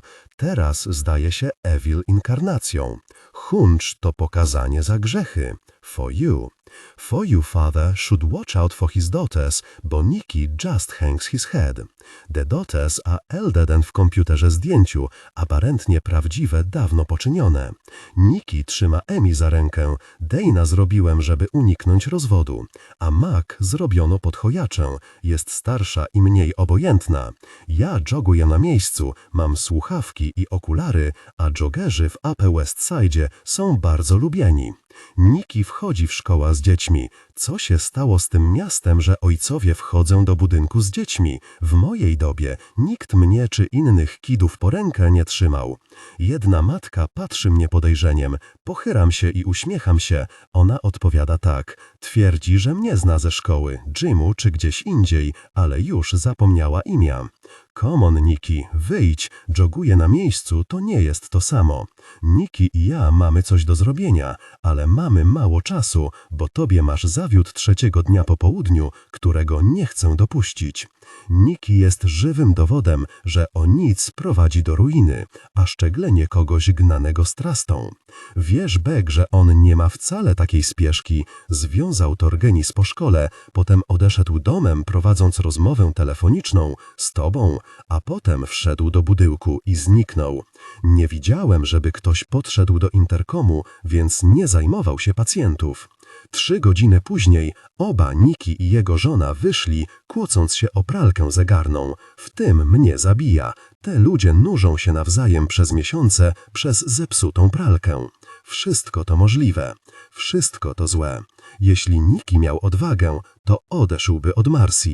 Nie jestem zła na to, że się w to zadurzyłaś. Nie odpowiadam za to.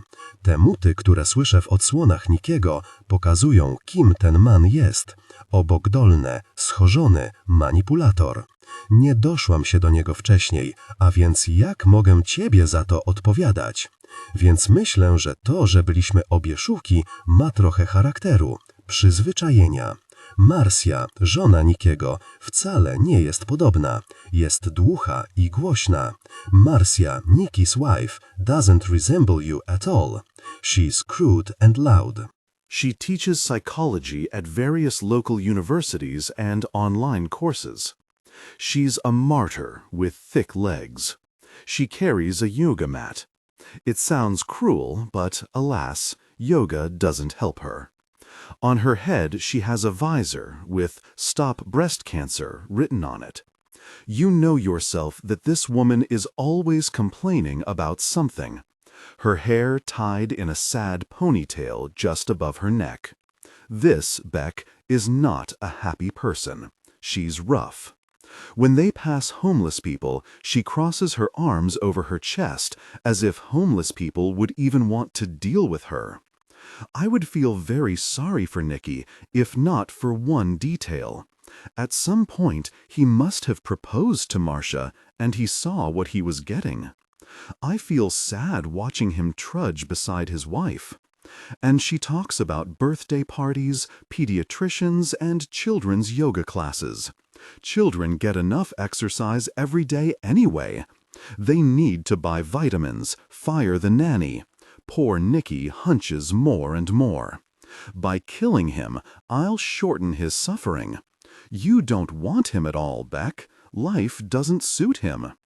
All the power he wields in the beige room with framed album covers on the wall disappears when the doctor leaves his playroom.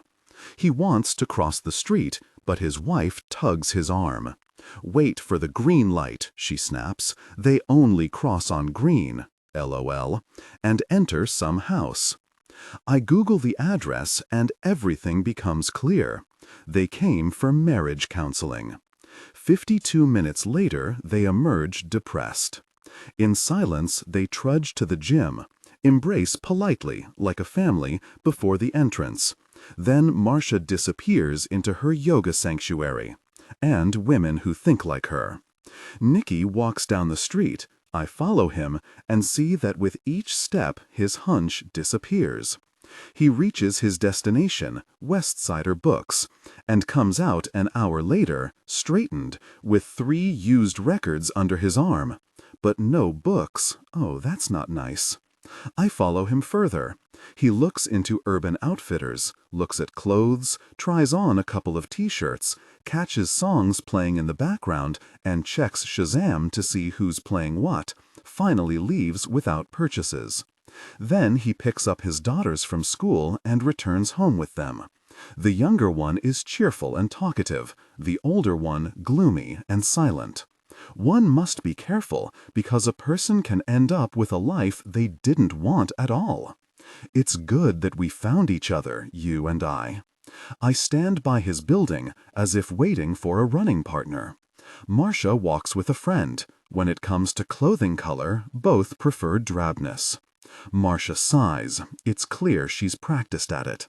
He said he'd rather kill himself than leave the children. And what do you say to that? That, in my opinion, children develop better with parents who are happy, but not necessarily with those who are married. And that these days divorce is no longer a stigma. The friend nods understandingly. Her wedding ring gleams in the sun. He said, Marcia continues, that it's easy for me to talk lightly about divorce since my parents were a happy couple. But you know how Nicky the sufferer behaves. His children will never come to terms with divorce. The friend sighs. Women sigh. Often. Suddenly she brightens. Maybe set up a Match.com profile for him? They burst out laughing. The friend says she was just joking. There are no easy answers. They plan a meeting of both families, because it might be fun. After which, Marcia enters a home she doesn't want, to a man she doesn't love. Now I know why Nicky became a psychiatrist, really. He needed people he could talk to normally, because he married the wrong woman. He knew he was giving up music, but he didn't think he was also giving up love. Again I start to feel sorry for him. I'm naive. I enter the subway and see two nurses complaining about work. I think about my nurse, Karen, and how awful she must feel right now. With relief, I return to my mess. Killing Nicky won't be easy, but it's necessary. You're obsessed with him. He's a mouse in your house. I wonder how to finish him off, and I almost have a heart attack when I suddenly see a cop in front of the building door. He's big, blocking the entrance with his body. My brain freezes. Benji, Peach, Candace, Kubex. I know he's come for me. As Ethan says, when you know, you know. The cop holds his baton openly, and it's clear he's not going to hold back. Are you Joe? I want to turn on my heel and run, but I gather all my strength and approach him. Come here, he says. I didn't think she was writing it, that she was serious. Oh gosh, I say. Will you visit me in prison or will you be scared? I thought she left because Peach sometimes does things like that. You reach for a bottle of diet root beer and take a sip. I'd rather you didn't interrupt.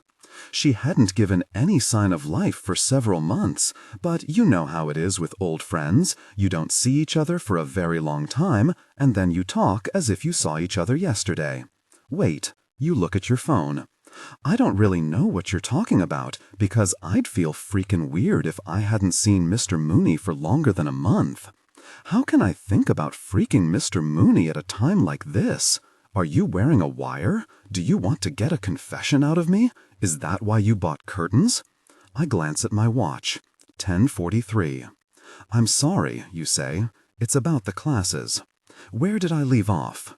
She disappeared. She didn't disappear. She committed suicide. Oh gosh, praise the Lord. Exactly. You finish your beer. How could I not have noticed what was coming?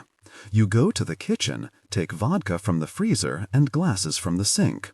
Karen Minty doesn't leave glasses in the sink, but Karen Minty also can't cry like you. And I see you want to tell me a story, and Karen Minty can't tell stories. I don't know where to start. From the beginning. You sit next to me. We won't kiss for a long time yet, but my gosh, how I missed your closeness, the anticipation of your words, your voice. So we went to Little Compton. It's a seaside town in Rhode Island. Peach was a little depressed, and so was I. Do you remember Benji, my ex? I think so. He's dead. I'm not even surprised, because Benji always did crazy things. But still, you trail off and bite your lower lip. It suits you.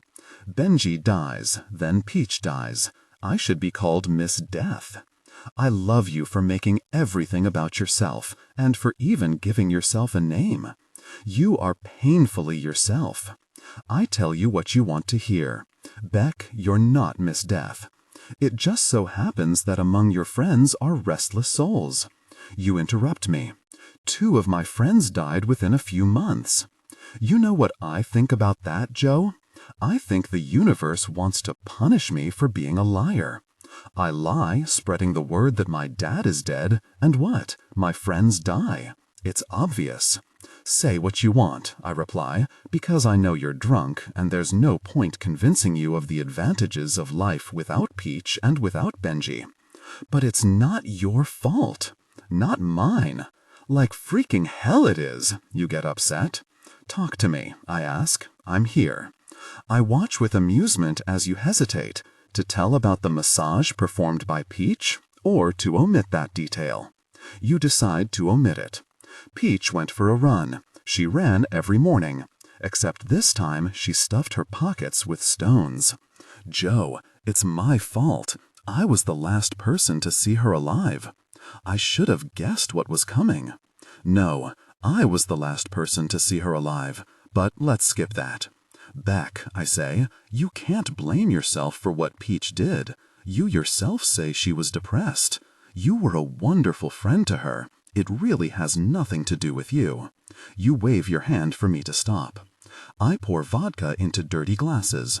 You look for your phone. It fell between the sofa cushions, like a lot of other trash. You scroll the screen. You find the last message from Peach. From me. Now that I'm no longer a suspect, I can't help but feel a thrill hearing my words in your mouth. You read the whole email, then look at me. Virginia Woolf. I should have guessed. I didn't do anything to help her. You can't save someone who doesn't want to be saved at all. But she wanted to.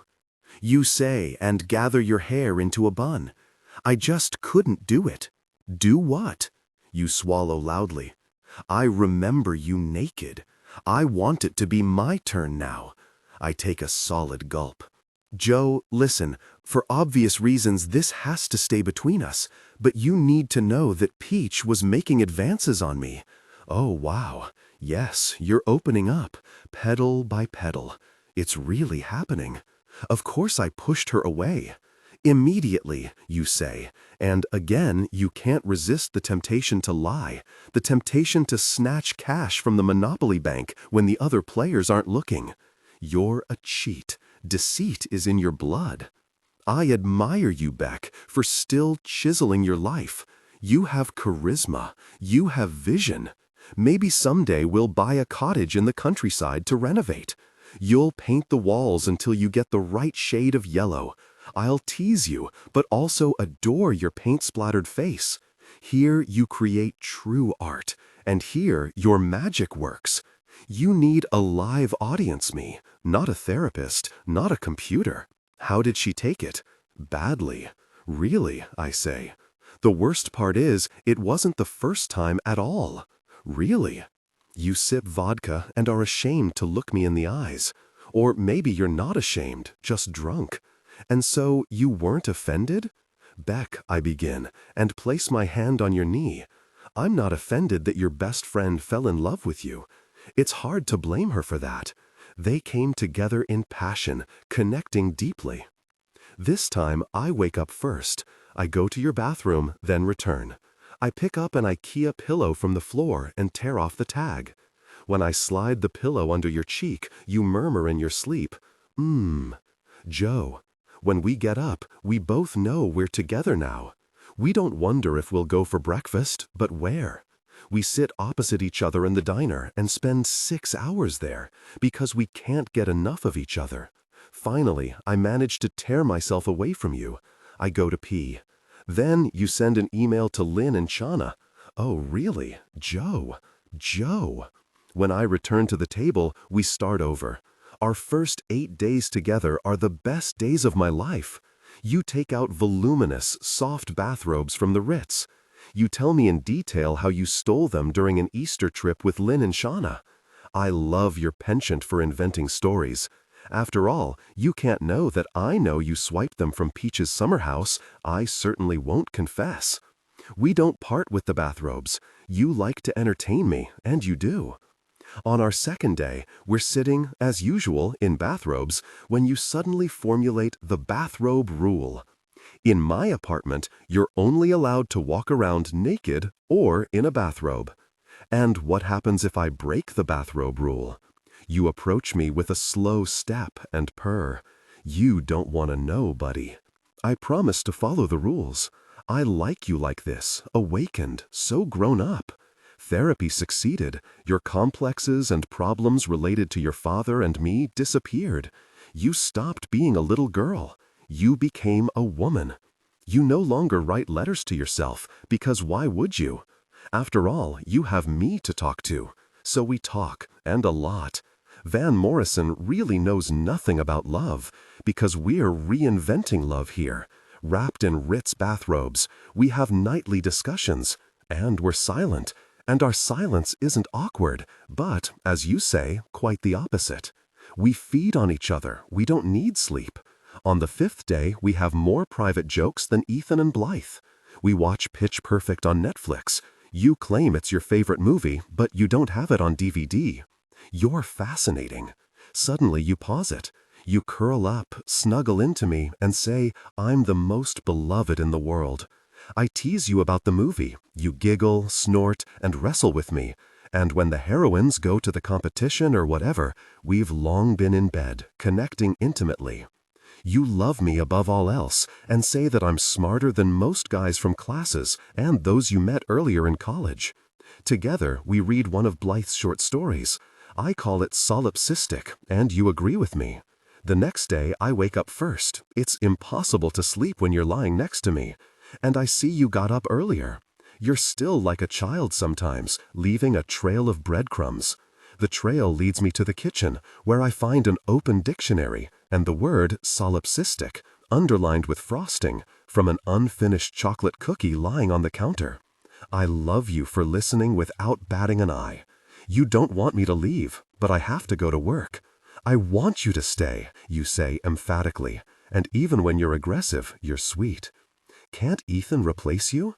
Beck, I'm sorry to say this, but you should have thought about that when you set him up with Blythe. You sigh, stand in front of the door, and slide the bathrobe off your shoulders.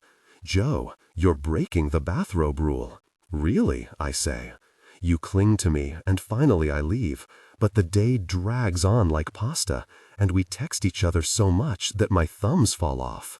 I feel like giving you all the books in the world, but I choose one of my favorites that you certainly haven't read, Lake of the Woods by Tim O'Brien. You let me into the apartment, surround the book with tender hands, and kiss me with those sweet, soft Genevian lips. I felt I was delaying reading this book for a reason, you say, as if I knew someone would give it to me as a gift someday. I'm glad you waited. On the 7th day, we invent a game of pretend Scrabble. The point is that you can only make up non-existent words.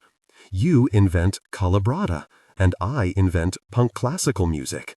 You beat me, you brag about it, and I love you like that, hyped up on victory.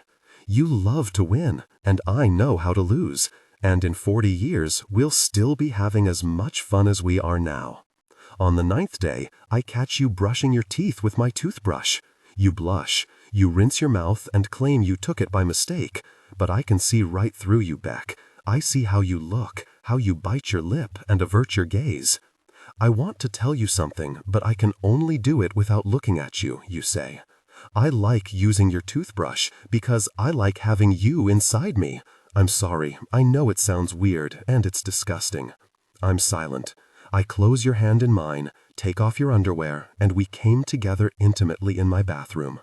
On the 10th day, you say you've never felt less alone in your life.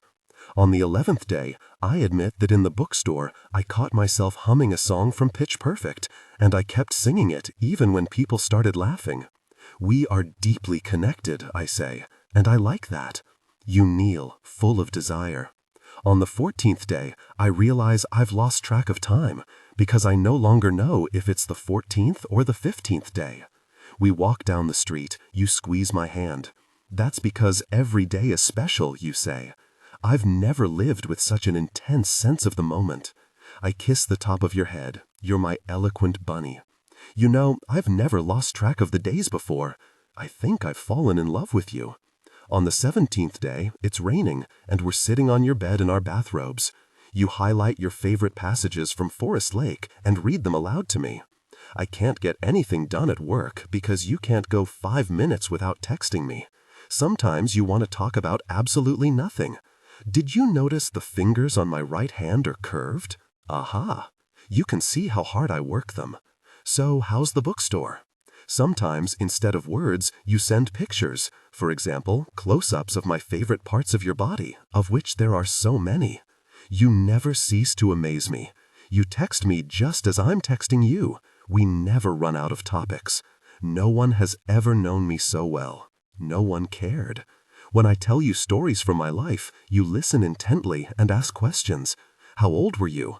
Hey, I won't be jealous. Just tell me about your first time.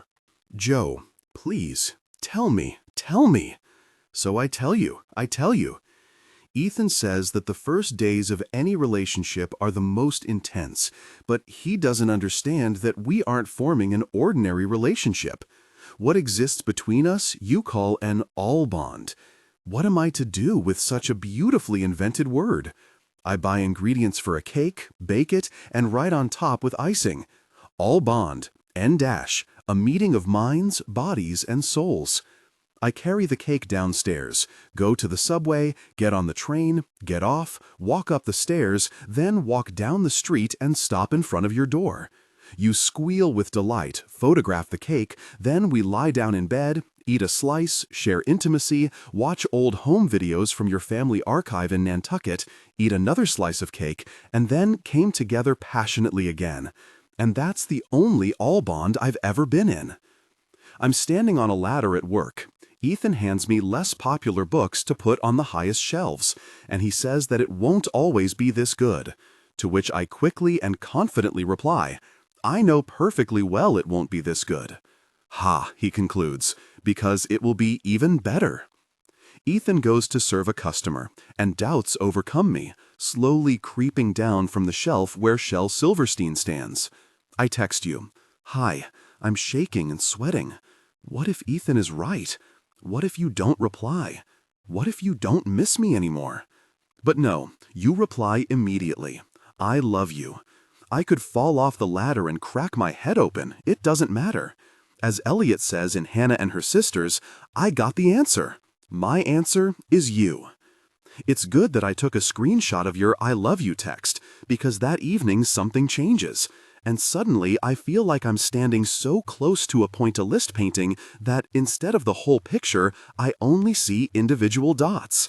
You're still my girlfriend, you are. But you don't reply to my messages right away. There would be nothing alarming about that, if not for the excuses. Sorry, I was in class. Sorry, I was talking to Channa. Sorry. Do you hate me? I try different answers. No problem, B. Want to have dinner? No, sorry. Well, unless you're not wearing a bathrobe. Do I hate you, B? I love you. But no answer is the right one, because every time I press send, the waiting starts all over again. My thoughts turn gloomy and run towards Nikki's beige nest of rock and roll and debauchery. But you're not seeing him. If you were, you'd tell someone, you'd text him, and you haven't done either.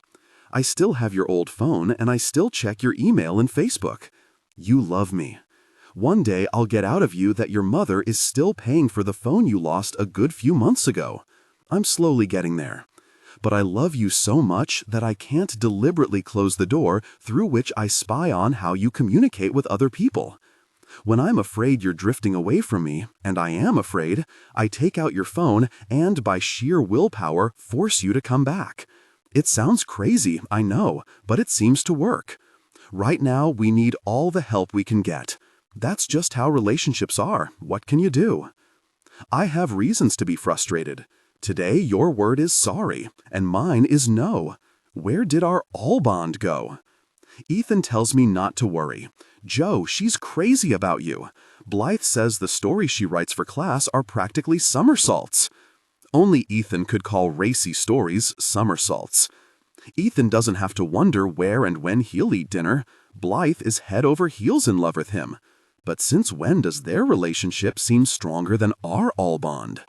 My toothbrush is dry. You don't use it anymore. I can even pinpoint the moment you stopped. When I suggest a pitch-perfect session, you reply that you're tired or that you watched a bit on the train. When I want to take us out for pizza, you say you had pizza for lunch. Long, long ago, I knew what you had for lunch before you even digested it. And when I suggest intimacy, you ask me to give you a few more moments. Let me finish this paragraph, okay? I'm terribly behind on time. Awful. Just a few more minutes. I ate falafel, and it probably wasn't the best idea. Wait a bit. I took the bathrobes to the laundromat, and I'll have to go get them soon. I bring you A River Runs Through It by Norman Maclean and The Things They Carried by Tim O'Brien, because you didn't even know these books contained other stories besides the title ones. I dedicate both of them and don't tell you. 4 days later, the books are still on the counter. There are no tender chocolate smudges on them, no highlighted paragraphs, no marked pages. You don't love them, you don't know them, and there are times when I feel like an intruder. Me. I was just looking at a picture you sent. You. Oh, wait, something's interrupting. Me. Do what you need to do. We'll call later. You don't reply, and I slowly lose my mind, because what the frickin' mess is this? You don't mention me at all in conversations with Len and Shanna.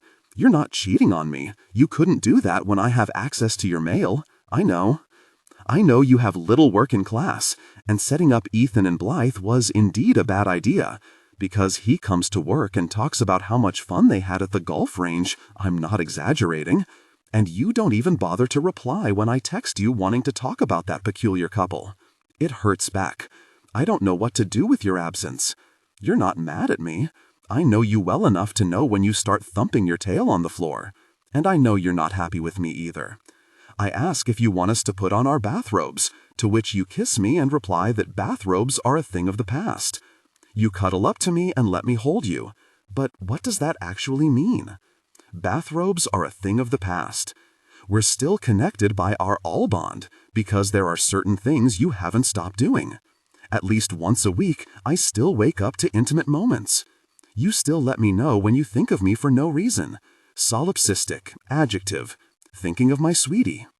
You rave about me in letters to your mother. Mom, this time it's different. He's from my story. Although formally speaking, he shouldn't be, because our lives are very different. But you know, when it plays, it plays. You feel it. Your mother can't wait to meet me. I close my eyes and see us in Nantucket, in love. One evening, when you're tired with cramps, I decide to bring up the topic. What do you think? Will we go to Nantucket this summer? You start to giggle, and I turn brick red. It wasn't supposed to be funny. You compose yourself. Joe, darling, that's not what I'm laughing at. Of course we'll go. It's just that you said to Nantucket, and you say on Nantucket. No clever retort comes to mind, and they used to, so maybe Ethan was right. You ask me to run to the pharmacy for some ibuprofen. The curtains in your apartment are open, and when I leave, I see you open your computer and start replying to an email.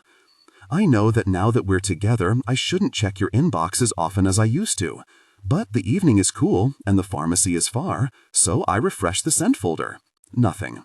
I check drafts. Nothing there either. It's impossible, because I saw you writing with my own eyes. I buy pills, go home, and on the way, I decide to bring up the topic. But when I enter, you gave me the keys a few weeks ago, you're not in the apartment. I call you, but silence answers. I panic. Then I hear the sound of water. I go into the bathroom and see that you are waiting, ready for me. Come on, finally, you say. I go. We came together passionately. Then we put on bathrobes, and I no longer think about the email. Anyway, maybe I imagined it. Maybe you deleted it. That night, we are very close. When I wake up in the morning, you're gone. I send you a text message. Me. That was fantastic. When I woke up, I thought about you standing in the shower. You. Very good. Tell me when I should come again. It seems to me that another round awaits us. And then I get an answer from you that everyone dreads. More concise than the most concise of words. More decisive than a simple no. Absolutely unacceptable in the vocabulary of someone so in love with language, and with me, as you claim to be. Okay. Anyway, not even okay. Just its viler version. K. I get the cursed K. I ask Ethan to replace me for the rest of the day, but he can't. The day drags on. I get furious. I look at your photos. I lose patience with customers.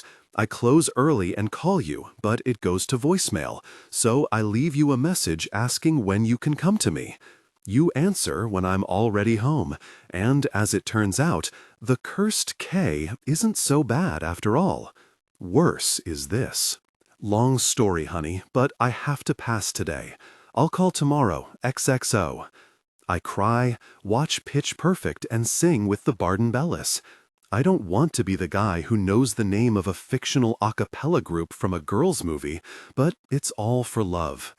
Later, I sought release in the shower, like countless unhappily married men around the world. I cried out, because you're not even my wife. Not yet. You can enjoy someone else's success, sure, but there are limits. Lately, I often enjoy Ethan's successes, and slowly, I'm starting to have enough of them. Ethan brings good news every day. Today is no exception. Joe, you won't believe it. Let's see. Blythe wants us to live together. He grins. I smile. That's great, E. He says he'll miss Murray Hill. He's probably the only person in the world who feels any connection to frickin' Murray Hill. I repeat like a mantra. I'm happy for your success, old man. I really am. Your competitive streak is starting to get on my nerves. Because you see, Beck, suddenly I feel like life is a race where Ethan and Blythe are passing me. I'd rather life be like snakes and ladders, and we'd climb ladders made of sliding snake heads. A nasty side of me is starting to emerge. I burst Ethan's bubble with the question, "Are you sure you want to move all the way to Carroll Gardens?" Blythe doesn't like Murray Hill. He shrugs. There's nothing to talk about. I understand, I say, and I can't help myself. I have to be better than him. I don't remember the last time I slept at my place, always just West Village. I shouldn't jinx it, because, of course, a few minutes later I get an email from you. Can we sleep at your place today? I had a crazy day. My apartment looks like it's been hit by a tornado. I tell Ethan I'm going out, but only in front of the bookstore. I call you. You don't answer. Lately, you never answer. I walk back and forth. I panic. I have a collection of fragments of your life. They're like travel souvenirs. I call again. It goes to voicemail. I lean against the display window and suddenly it hits me that I'm afraid for us, Beck. When we live together, and we will, I'll have to choose between you and the collection I keep in a box in a hole in the wall, the one I made because of you. The walls in my house are hopeless, no surprise there. The plaster is crumbling, the hole is getting bigger. I was supposed to tell the building manager about it, but I'm delaying because I prefer to keep your things there. I'm losing my mind. You won't reach the box. To get to it, you'd have to climb a ladder or the wall, and no girl would do that. Calm down, Joe. Breathe. My phone buzzes. I answer. Hi. Joe, listen, I can't talk. I'm already late. Where are you? Here, you say. I turn around, and indeed, you are here, smiling. I like it when you make unexpected visits to the bookstore. I like to take you in my arms. I reward you with a kiss. You return it, but without tongue. You're acting like an urgent student. I have to fly. Are you sure? Ethan's here. We could leave him the bookstore and grab a coffee. You hold out your hand. Can I have the keys? It's our everything bond. I shouldn't hesitate. Joe, think about it. I'll be home before you. You called my apartment home? I hand you the keys. You kiss me. Again, without tongue. Are you rushing to class?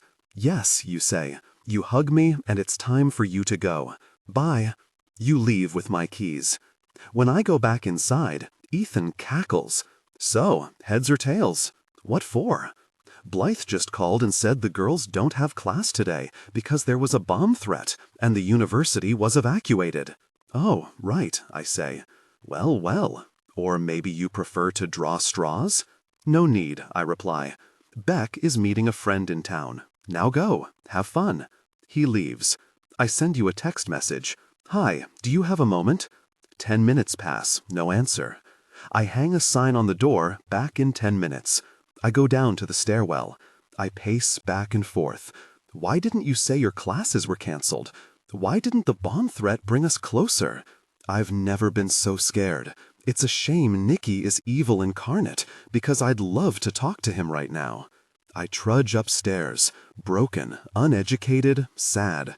I tear off the sign and open the door. You still haven't replied. I'm losing my mind. Hunchbacked, I sit behind the counter. My head is like a bomb that could explode at any moment. Then she walks in.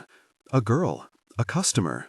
She has big chestnut eyes, a sweatshirt with the logo of the State University of New York at purchase, a short skirt, knee-high socks, and sneakers. Playful. I glance at my phone. Still nothing. The girl raises her hand in greeting. I return it, as is proper. I look at my phone. No answer. I put on Killing the Blues by Robert Plant in a duet with Alison Krauss. After a moment, the girl starts humming. She knows the words, she knows what it means to jump on a white cloud and fight the blues. I check my phone. Silence. I turn down the music. The girl sings louder. She's good, like the Barden Bellas, if not better. She pokes her head out from behind a stack of books. I press pause. Am I singing too loudly? No. Were you closing when I came in? No. She smiles. Thanks. She disappears, and my gaze lands on my phone display. No new messages. I step out from behind the counter to get a better look at the girl's legs. Justin Timberlake's Señorita starts playing. Frickin' Ethan and his frickin' random playback. I rush behind the counter to change the music. Let it play, the girl laughs. She comes out from behind the shelf, holding Bukowski. I swallow and look at my phone. You still haven't replied. She approaches the counter with a stack of books, acting like someone who popped into a grocery store for milk. I can't check my phone. She's a customer. I have to give her 100% of my attention. She places the novels on the counter. Charles Bukowski is on top. The captain is out to lunch, and the sailors have taken over the ship. Journal fragments. I'm not one of those girls who buys Bukowski because it's trendy. You know what I mean. Surprisingly, yes, I say. Don't worry, I don't judge people. In that case, I'm trying too hard. And who's flirting here? I glance at Bukowski, then at her. Excuse the expression, but that's one of his most really messed up books. She agrees. My previous copy got lost during the move. I know it's silly, but I can't sleep or function normally knowing I don't have that really messed up book. Do you know what I mean? Surprisingly, I do, I reply. And since when do I say surprisingly so often? I turn down Ethan's Dance Thump and look at Tobias Wolff's Old School. I've never read it, I admit.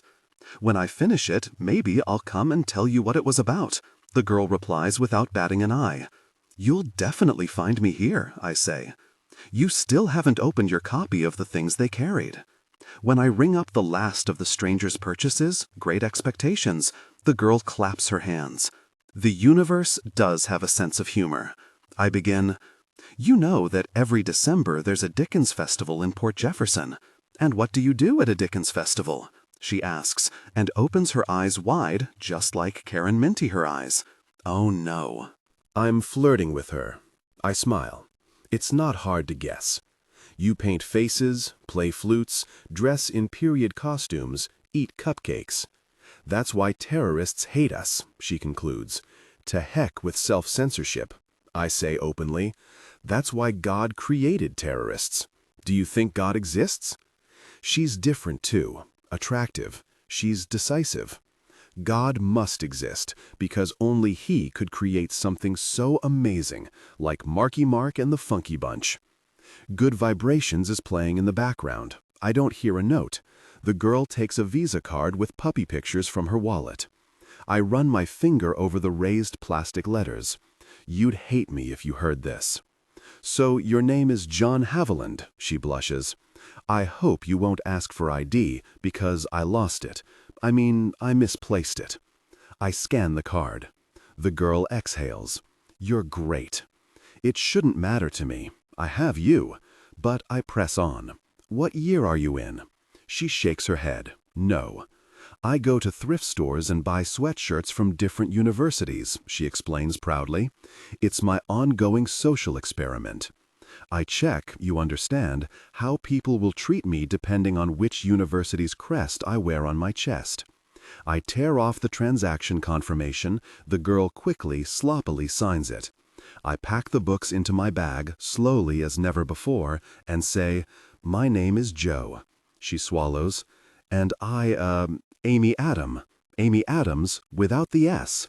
She grabs her bag and runs off. Thanks, Joe. Have a good one. I feel like running out and taking her home, to you, to show you that this girl flirted with me and talked about gosh. I walk quickly to the door, but she's already gone. The phone rings. I answer. Is it her? No, it's the bank. They ask about the last transaction. It turns out the card she paid with was stolen. I don't rat her out, but the conversation with the official cools my enthusiasm. This is what I get in return for flirting. I check my phone. Still no answer from you. Your lack of response becomes permission for me to sin. I search for Amy Adam online and treat it almost like a challenge thrown at you to respond to me. It's impossible to find anything about Amy Adam because the search engine returns almost exclusively pages about the actress Amy Adams. Ethan sends me a text. He and Blythe are at Coney Island. I don't reply. Walking home, I don't rush and don't bother checking my phone, because if you were to reply, your message would interrupt the string of my fruitless searches. Amy Adam New York, Amy Adam not actress Amy Adam, hoodie Amy Adam, Facebook, Amy Adam purchase. You never know. I slowly walk up the stairs, glance at my phone. Still no answer. I hear noise in my apartment. You're here. I smell pumpkin. You're cooking. I hear singing and smile. You're not Amy Adam. I love you for your faking. I was wrong to doubt you. I knock twice on the door. You shout for me to wait a moment. You open the door and, wow!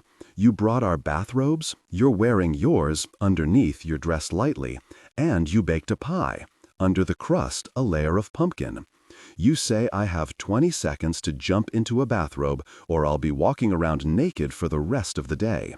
I take you in my arms, my little rascal. You kiss me. You're very proud of your spontaneous surprise. You say you couldn't go home because cockroaches appeared in the building and exterminators came. So you decided to take the opportunity and surprise me. I sink my teeth into your pie. We shared intimacy, eyes darkened. Afterwards, breathless. Later, when I get up in the middle of the night to brush my teeth, I'm sorry, I say softly, and I really am sorry. I don't know what you added to that pumpkin pie. You laugh and say everything that came to hand. The pie and bathrobes changed something in our relationship. In the morning, I wake you with a kiss. You embrace me, and you're beaming. And do you remember when I baked you a pie? I remember when I baked you a pie, I say. You like how I parody you. You kiss me, we don't rush. You have plenty of ideas what I can do with my hands. I love you, so bold. I love it when you say what you want.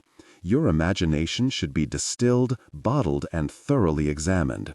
You've never been like this. We intertwine our legs. Good gosh, what a frenzy. We came together passionately, falling onto the bed. Wow, I say.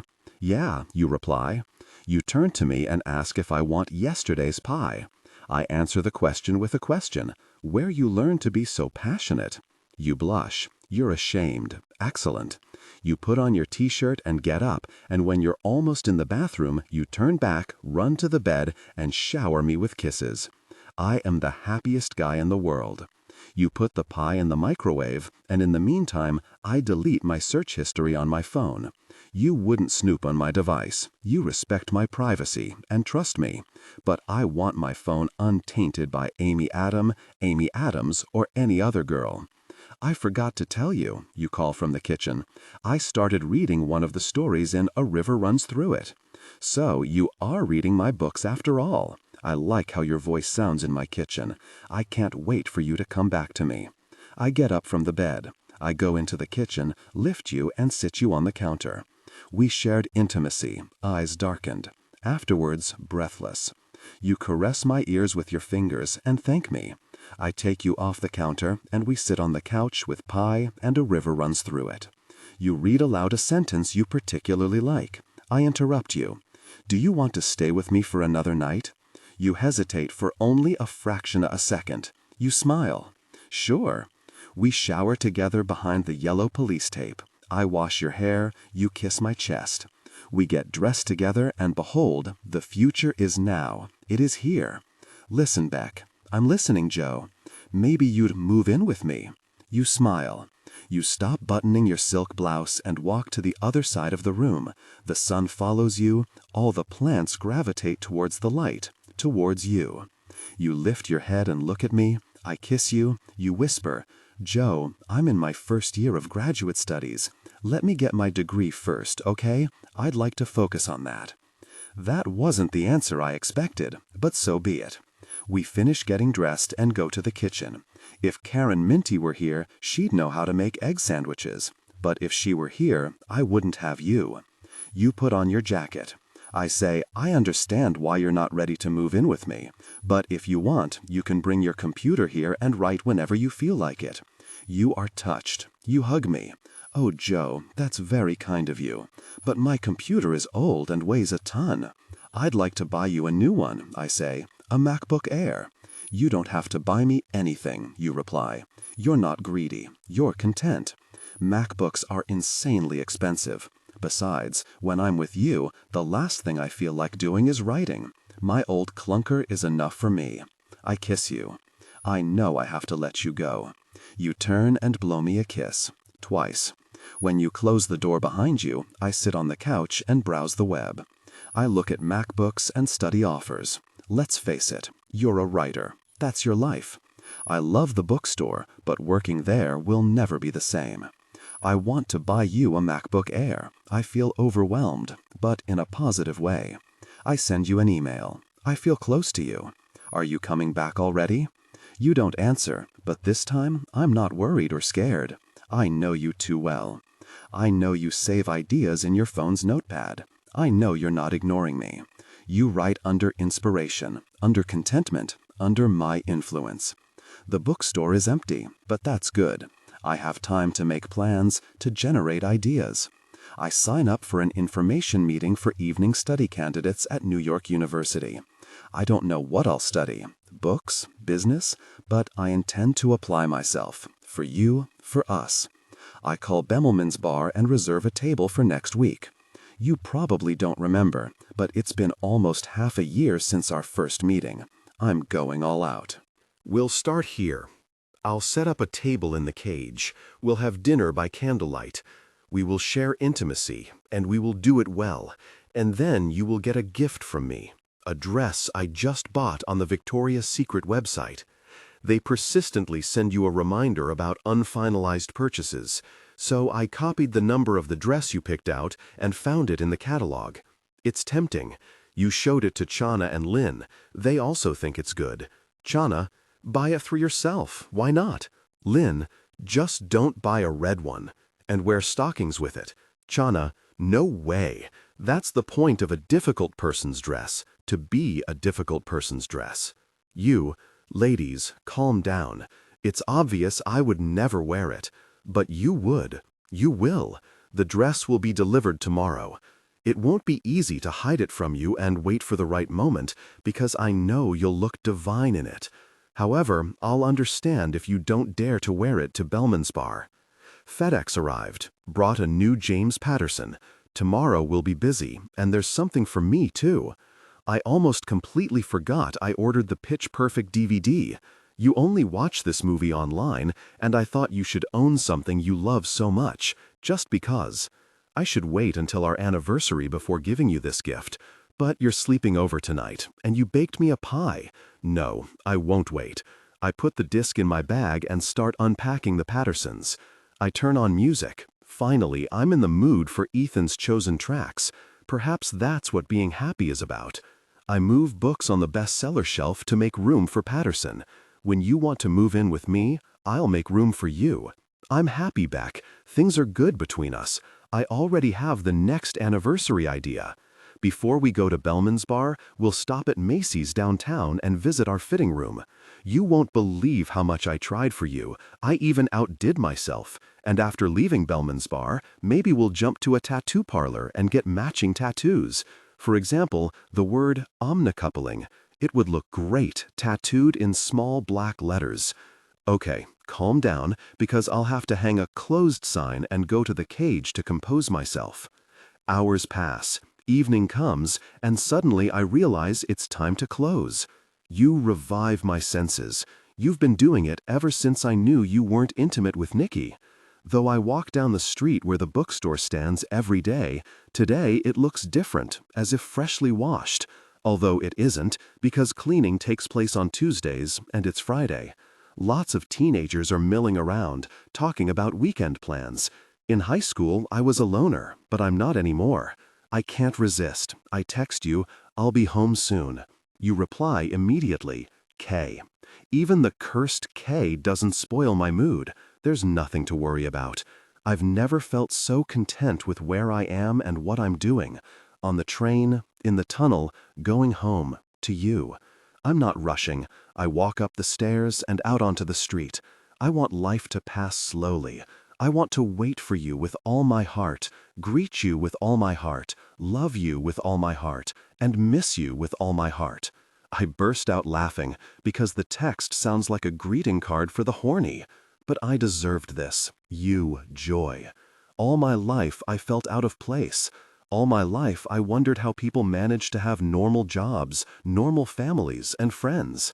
Every year my father brought a Christmas tree for the holidays, and every year my mother would get furious and put it outside the door. At school, everyone knew we were those weirdos who threw out the Christmas tree before Christmas.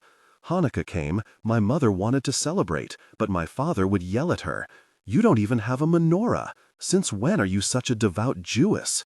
Winter doesn't associate for me with the joy of opening presents wrapped in green, red, or blue silver paper. I don't remember the taste of Thanksgiving turkey because my father preferred beef. I've waited a long time back. I stop in front of the building entrance. The waiting is over. I open the front door. The key jams. I gave my set to you. I'm using a spare that has rusted. I check the mailbox. Only ads and bills addressed to J. Goldberg, as usual. I walk up the stairs and remember walking up them when they led me to Karen Minty. Every step is another reason why I love you. I'm doing my homework, even though I no longer need therapy. 1. Beck more matters than just my education. Beck knows you don't need a degree to be smart. 2. Beck loves me in her own way, through a toothbrush, a bathrobe. 3. Beck isn't afraid to say she loves being with me. 4. Beck wakes up happy when she wakes up next to me. 5. Beck can't cook. I can't either, but she says that's good because we'll learn together. 6. Beck looked up solipsistic in the dictionary. Her dictionary is full of underlines. Beck marks words that left my mouth and made a home in her world. 7. When she reached her peak, her body responded intensely. 8. Beck can genuinely rejoice in other people's successes. She's proud that she managed to set up Ethan and Blythe. 9. Beck remembers everything I said, or nothing I said, and either way, it's good. She says sometimes she loses her head for me so much that she goes deaf when I start talking. I can't wait any longer. I desire you now, immediately. I run up the last steps, open the door. I'm filled with anticipation. I have a pitch-perfect DVD in my hand, but that's irrelevant now. Everything loses meaning. The tapestry that covered the hole lies on the floor. You look at me with a new, different gaze. You're trembling with fear, as if I were a horror movie, as if I were a Rottweiler or a rejection from a publisher. And yet I am none of those things. I want to approach you. Beck, I begin. No, you say. No. You were rummaging in my hole in the wall, and you act as if I'm the only one with a problem between us. You want to break up. That's obvious. You're afraid of Beck's box. You condemn me. You're unpleasant and malicious. You stand in front of the hole in the wall, a unique, very personal place for me. The box lies on the couch, partially torn, because you got into it like a sewer rat to food. There's one upside to this whole situation. In your haste to snoop through my things, you left your phone on the table. I take it when you're rummaging through the box. That's a used tampon. It's in a plastic bag. Not one step, really, you command. Many a guy would be furious, but not me. I know, Beck, that you're losing your mind right now. Really, you're angry that I stole your Mardi Gras beads, but you didn't even notice they were gone. You're angry that last week I helped you search the entire apartment for your Chanel sunglasses, while apparently I knew perfectly well they were safely resting in that box. But let's be honest, those hideous glasses didn't suit you. They're for peach-type women. You looked silly in them. You changed the subject. And this, you blurt out, Joe, this is my high school yearbook. Nothing happened to it. It's mine, you freak. You didn't go to high school in Nantucket. This is my book. It's part of my life. My friends are in it. It was in my house. Beck, for the first time I hear such selfish words from your mouth, but I patiently endure them. No. You point your finger at me. I can't blame you for what you're doing. You glance towards the fire escape, as if making sure you have a way to escape. You're saying crazy things. You couldn't possibly leave me, not after that pie, not after talking about moving in with me. I try to reason with you. Beck, calm down. In this state, you won't go out the window or run down the stairs. And so it goes. One moment you're afraid of me, the next you want to kill me. The third you think I'll kill you. The fourth you feel like a victim of my wickedness, LOL. And the fifth, I become the victim because you're going to kill me, LOL. You contort your face and call me a really crazy person. I know you don't really think that. If you were truly scared, you would really try to escape. But you see, I know you. I know you, and I know you're pleased with the discovery. You like attention and devotion, and this box is proof that I'm interested in you and devoted to you. If it contained Candace's things, you would have been gone long ago. I'll slowly bring you over to my side. I just need to be patient. You're in shock. You're screaming again. My head starts to hurt. I worry about what the neighbors will think. And finally, I snap. Can you just shut up? Really? Am I calling you names? How do you think I feel walking into my apartment and seeing you rummaging in my wall? Do you think that's a pleasant feeling? That I like you spying on me? You have a box full of my things, you sneer. We're over. Let's hold off on any decisions, I say. Besides, let's be honest, Beck. I could just as well say I'm breaking up with you because you're rummaging through my things. Unbelievable. You shake your head. You're crazy. You're a lunatic. And again, you're chattering your teeth and tearing your hair out. I can't believe something like this happened to me. Aren't you tired of this scene yet? Calm down, Beck, I plead. Sit on the couch, okay? You flush with anger, stand on your tiptoes, and hurl insults at me. Psycho, lunatic, really crazy person, freak, nutjob. It's okay. I know you don't really think that. Yes, I do, Joe. You stare and wave your figawi hat. I don't even want to know where you got that. Long story. Oh, I'm sure, you say. Really crazy person.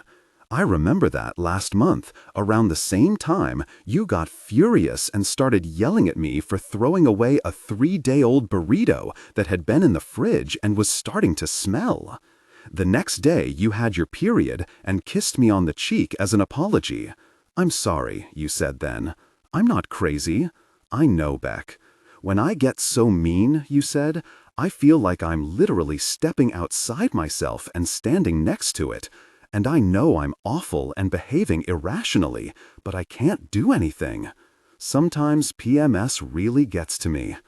I forgave you and didn't think back to those days until now, because I know what it means to be in an all-encompassing bond. Anyone who saw you now, Beck, would think you were crazy. Everyone would try to defend me and ask you to lower your voice when you hurl accusations.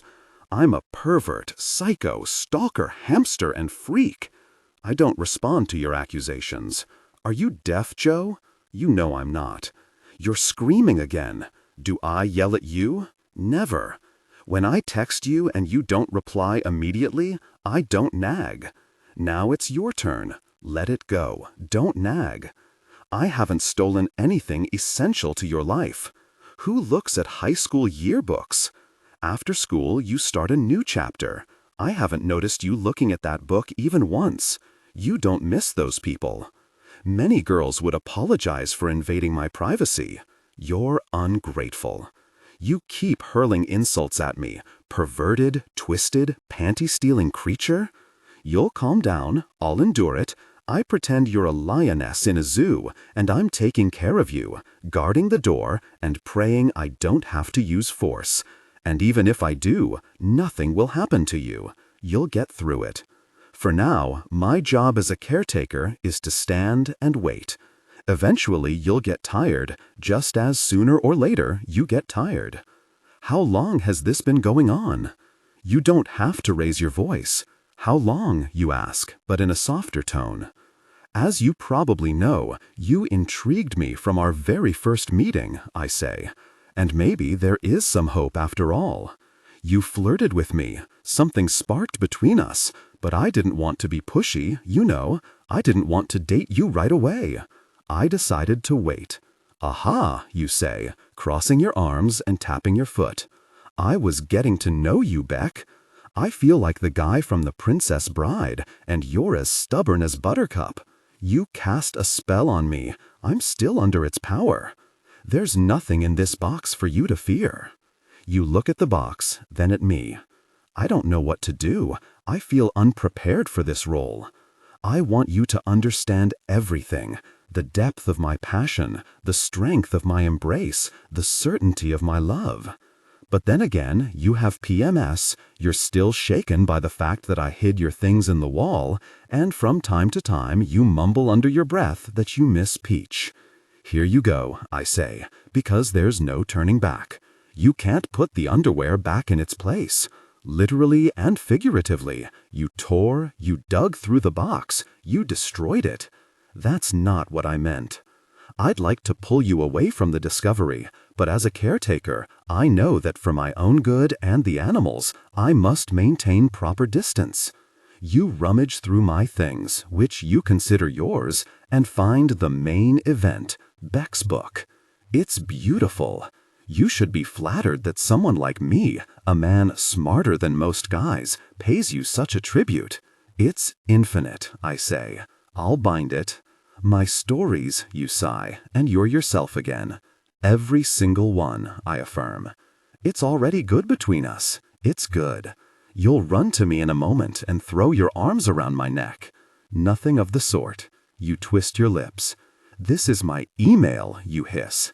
Beck, please, I say. This is meant to be a tribute.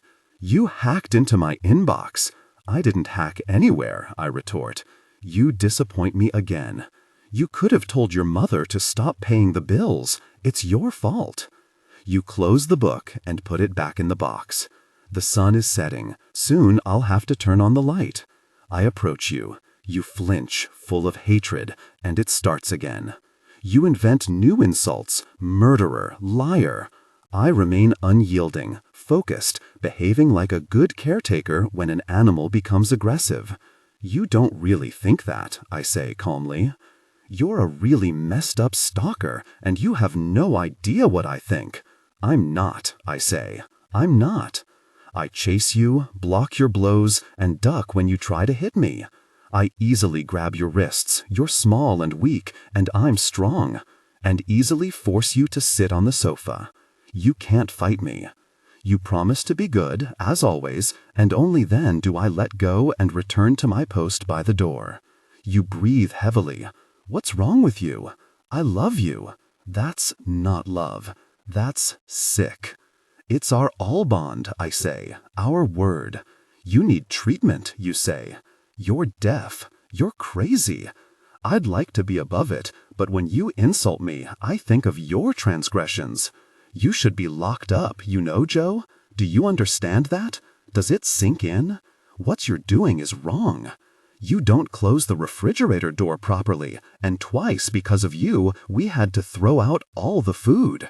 You're sick, Joe, and sick people get treated. I'm healthy, but you're a difficult person. You threw yourself at Nikki. You can't admit you're jealous of Blythe. Joe, let me call a doctor. Please let yourself be helped. I don't need a doctor, and besides, you're lying. You're constantly looking for a weapon. You return worn clothes, and even though you're my girlfriend, sometimes you reject my calls. You don't always shave thoroughly, and I think the woman who waxes you shouldn't do it at all, because you often have small red dots on your thighs that irritate the skin of my clean, smooth legs. Joe, you have to let me go, and you need to stop judging me. You're not as tidy as you think. You're a slob. You throw used tampons in the trash, but you empty it too rarely. Last month, your apartment smelled of menstrual blood for a week. You still engage in self-pleasure, despite the privilege of intimacy with me. And that silk blouse? You look like a rag, Beck. I thought about it this morning, but in an all bond, one must overlook certain things and focus on the positives. I'm leaving, you say. Huh, you don't want this. I'm composed because someone has to be. People often regret decisions made under emotional influence, for example, in moments like this. You don't even try to squeeze past me. You appreciate my strength, but I see you looking around. You're an animal. You run to the bedroom. To my bedroom. You reach for the shelf. My shelf. You grab an Italian Dan Brown and throw it at me. Joe, where's my phone? In good hands, I assure you. I take it out of my pocket. You left it on the table. You call me a sick jerk. You're a slob and lazy, and slobs and lazy people suffer. I'd be a great zookeeper. I'm good. I slowly approach an animal that's starting to panic. I'll scream. You don't even know how loud I can scream. The neighbors will come running and figure out what's happening. I say, I'll kill you if you scream, though I don't really think that. This is it. You start to wail and throw yourself at me, screaming. I don't like you like this. You force me to do terrible things. You force me to grab you and cover your mouth with my hand. You make me twist your arms and throw you onto the bed. Our bed. You thrash, scream, and you're done for. You kick. Beck, stop fighting me. You writhe and struggle, but I'm stronger. You're a danger to yourself. You're dangerous to the world. You don't know what you're saying. You need me now, more than ever. Finally, your rage turns into sadness. Again. Your muffled babbling makes my hand warm, but I don't loosen my grip. If you keep screaming, you'll get nodules on your vocal cords, just like that girl in Pitch Perfect. Finally, you calm down. I propose a deal. Beck, blink if you promise not to scream. Then I'll take my hand away. You blink. I always keep my word. I withdraw my hand. I'm sorry, you say in a hoarse voice, and fix your gaze on me. Joe, let's talk about this. I burst out laughing. Good one. Do you really want to talk, overcome by premenstrual fury? It's impossible to talk to you now. I can't keep up with your mood swings. Beck, for God's sake, do you really think I'm a fool? You plead. Please, Joe, please. I love the sound of your voice. Let this be 10. Beck has a beautiful voice. Unfortunately, you lied. You kick again and try to break free. The worst part of a caretaker's job is when they have to save an animal from its own emotions, from its wild, illogical nature. You thrash and scream, you bite, but your Natalie Portman-sized body can't compare to mine. I count to 3. You have a chance to shut up. You don't take it. On 4, I cup your little head in my hand. I'm sorry, and hit it against the wall. I'm sorry. You'll be sorry too when you calm down and see what you forced me to do. Silence falls. I feel lonely. I kiss your forehead. It turns out you have serious problems. PMS is just the tip of the iceberg. What kind of girl climbs a wall to look under a tapestry? In your current state of mind, you can't accept my love. You need help, but your methods of asking for it. Come on. I act quickly, because you'll soon wake up. I pack what's needed, put on my shoulder bag, pick you up, carry you downstairs, and stop a taxi. The driver glances at you and asks which hospital. But we're not going to the hospital, Beck. We're going to the bookstore. We live in New York. Here taxi drivers don't ask questions. Animals know not to mess with the caretaker. You won't be happy when you wake up alone in the cage, even though I tried. You got root beer in a plastic bottle, water, also in plastic, a bag of pretzels, crayons I found in a drawer, and a notebook. You won't be able to say I starved you or deprived you of anything. You're safe. I even brought down the store's laptop with external speakers, placed it on a chair in front of the cage, and put on a Pitch Perfect DVD. You've seen this movie many times, and you know how Becca treats Jesse. She rejects him, mocks his interests, grumbles, and keeps him at arm's length. But in the end, she makes a bold, public declaration of love in the form of a song. And I'll forgive you too, Beck. I kiss you goodnight, Lock the door and text Ethan. Hey, old man, you have tomorrow off. A pipe burst. I'm afraid the repair will take a few days. The miracle of love is that I'm not angry with you. I feel sorry for you. It must be hard for you to stifle so much anger. I don't. You were so furious in my apartment that I felt a strong urge to calm your anger. I open the door to your apartment and demonstrate the power of forgiveness. I take out the trash. The bin smells of bananas and femininity. Is this how you punish me for the mistakes I've made? For my past intimacy with Karen Minty? For thoughts of Amy Adams? I sit on the living room sofa. Something pokes my butt. I stand up, reach between the cushions, and pull out my copy of Love Story. I don't remember you asking if you could borrow it. The book has coffee with milk stains, and inside there are tobacco crumbs from cigarettes you inexplicably smoke, a chewing gum wrapper, ink stains, and sand. Really, where did the sand come from? Sand. I'm still not angry. I love you, my little pig. I leaf through Love Story and wonder why you stole this particular book from me and why you destroyed it, noting on one of the pages the number for a teleshopping channel that sells rice cookers. You wouldn't buy such a pot anyway.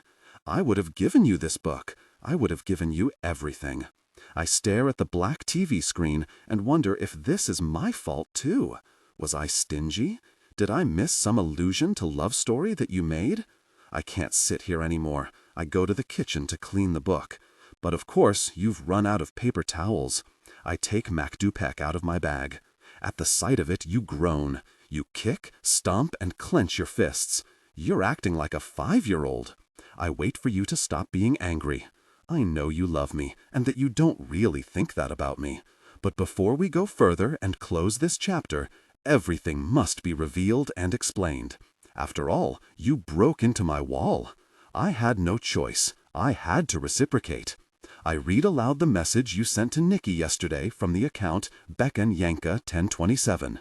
Nikki, darling, I'm trying to end things with Joe, but it's incredibly difficult because he's a terrible dullard, and I'm convinced he's never had a girl like me before. On the other hand, I'll be honest with you. Sometimes I wake up at night, think about all this, and come to the conclusion that I probably don't want to be a stepmother to your children. Oh, one more thing. Can you give me back the things they carried? Thanks. I close MacDupec. I show no emotion. As an examiner, I must maintain emotional distance. Silence.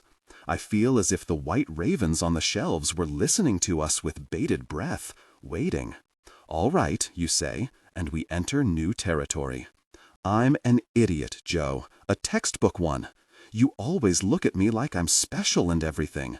I don't know why you do that, because I'm not at all. I really intended to get your book back. I want to kiss you, tell you I love you, hug you, but I don't. Instead, I say, you want to break up with Nikki. True or false? True, Joe. You sit down, spread your legs, and hang your head. After a moment, you lift it. 100% true. Absolutely. I open MacDupec and take a deep breath. We're moving on to reading comprehension. I'll read something Nikki wrote to you. Then you'll tell me what it means. You stare at me. You're silent. I assume you understand what I'm saying to you. I clear my throat and read aloud. Is that what you think, Beck? I just told my wife about you. A little too late for stepmother talk. This isn't a game, Beck. It's real life. I'm coming to you. I have nowhere to go. My wife wants me to move out. This is happening here and now, and you're asking for a book? I close MacDupec. You have 2 minutes to explain to me what you understand by this message. I'd like to prompt you, but I'm not allowed. I start the stopwatch on my phone. The answer is obvious, Beck. I want to hear from you that you intend to report Nikki so that his professional license is revoked. I want to hear from you that you hope his wife throws him out of the house and Nikki dies homeless and alone, clutching a suitcase full of scratched records he has nothing to play them on. I want you to realize that you feel nothing for him and that you only desire me. Well, the first minute passes and you haven't said a word. Suddenly, you clap your hands and say, in an overly cheerful tone, "All right, Joe, it's out. I fell in love with a married man. I'm awful. I won't blame my parents or anyone, because you know, I'm 24 already. Lots of girls had hopeless fathers. I have nothing to excuse myself." You gave the wrong answer. Nikki indeed set a trap for you. You fell into it, and now it's incredibly difficult for you to get out of it, physically and emotionally. But you're trying. I see it. I open MacDupek and say, "Next question. Reading comprehension. Continued. The last email exchange between you and Nikki." "Nikki, I'm so sorry. I really think I'll never love anyone as much as I love you." You jump to your feet and protest, "Joe, please stop." I raise my hand. Silence. I read what you wrote. "I feel a strong desire when I think about you. That's never happened to me." You protest loudly. "I say that to every guy, Joe. They like that kind of thing. You don't think it's true, do you?" I pull away from the computer. "You didn't say that to me." "Because you're different," you say. "Different, attractive. You wouldn't fall for a line like that. You're charming, but the test awaits. Besides, you probably don't want to get by on beauty and sex appeal. You'd rather show off your intelligence and pass the exam that way." I look into MacDupek and continue reading your email to Nikki. "I feel you love your wife more than you realize, and I could love Joe." You interrupt me again. "I love you, Joe. Really, I love you." I don't pay attention to you. I'm not finished yet. Now I'll read Nikki's reply. "Do you want to know, Beck, what I feel? Well, I feel you're a selfish jerk. I wish you happiness, Beck. You'll need it, since you're so utterly devoid of principles." I close MacDupek and put it in my bag. I reach for my notebook. "You have 3 minutes to explain the meaning of these messages to me." You get extra time because you're a good listener and you've been through hell where Nikki should be frying for what he did to you. I failed you by sparing his life. He used you in a supposedly safe haven among beige cushions, classic rock, and nonsense on springs. I feel sorry for you, Beck. No wonder you were close to madness and that you lied about the extermination in your building. You had to escape from MacDupek and the jerk who gave it to you. And no wonder you were climbing the walls, quite literally, in my apartment. You're still thinking, pacing back and forth, and I'm praying. I'd like to prompt you. I want to hear from you that you don't recognize yourself in these emails. I want to hear from you that after less than 8 hours in the cage, you feel reborn. I want to hear from you that you never felt desire at the sight of that hunched megalomaniac. I want to hear from you that you love me and that you beg for forgiveness, because all I want is to forgive you. 34 seconds and 2 minutes have passed since I started the stopwatch. You look at me and reply, "The funniest thing is, when I first went to Nikki, he really wanted to know what was wrong with me. He said, 'All right, Beck, let's find out what in the world is wrong with you.'" You laugh to yourself. Nikki used the identical line in conversation with me. Jerk. You continue. "I told him I feel like my head is a house. At first he didn't understand. I said my head is like a house and there's a mouse in that house. That's where my constant anxiety comes from." You made that up. Nikki is a thief. "Aha," I say. I should have killed Nikki when I crossed the threshold of his office. He only understood when I said that the only thing that allows me to forget about the mouse is contact with men. I look at the muted, pitch-perfect menu. You don't resemble Becca at all. I said, you continue, breaking my heart even more, that I love to be desired, and that I like new things. I told you that too. "I thought you meant IKEA junk," I retort, and you turn your head. You try to explain yourself. You talk about your problems as if you were summarizing the plot of a movie you watched last night. You are factual and indifferent. You were like that long before we met. You say about yourself, I'm a stalker. You say you imagined your own wedding, My Sweet Lord is playing, with 1,000,000 men. With you too, Joe. So you did want to marry me, I say. You are my love, my beloved lady. You don't understand, you murmur. I'm not like that.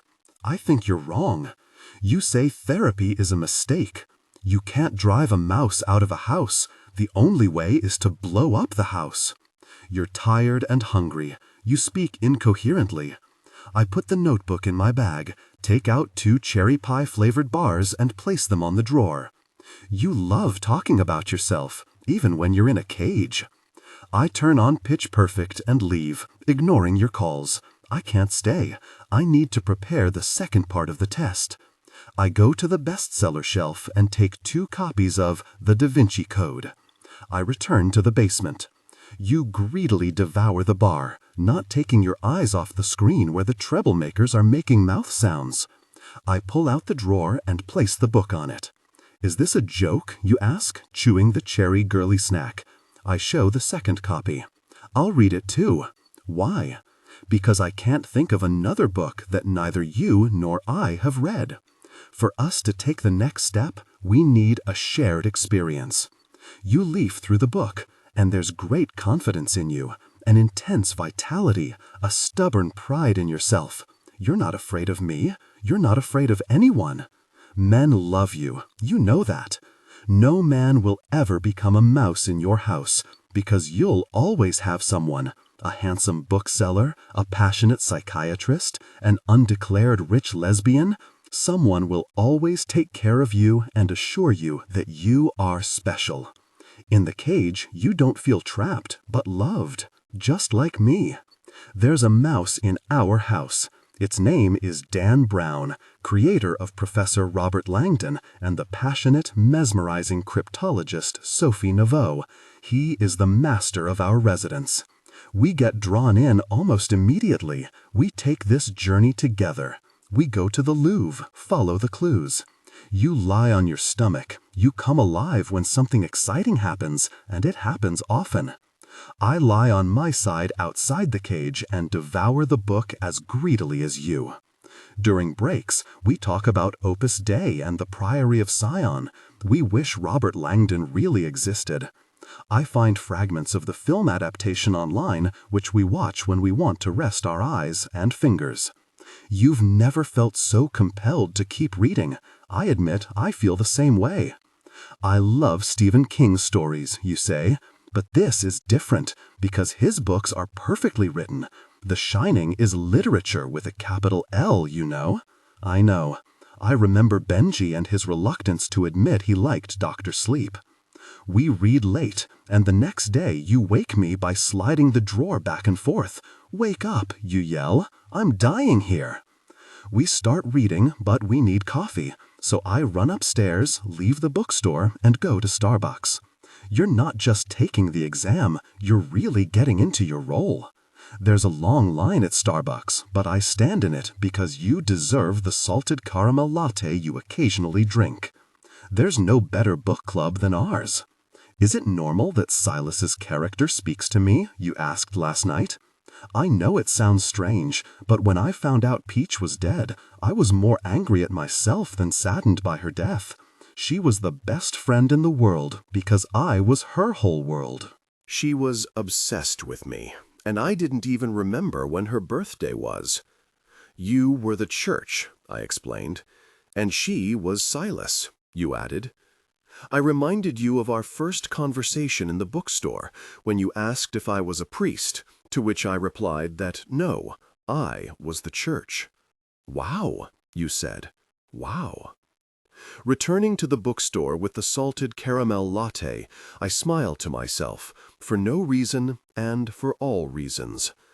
We are a dream couple. We are what happens to Meg Ryan and Tom Hanks when they finally kiss, and what happens after cancer-free Joe Gordon-Levitt and the charming intern therapist Anna Kendrick eat pizza in 50-50.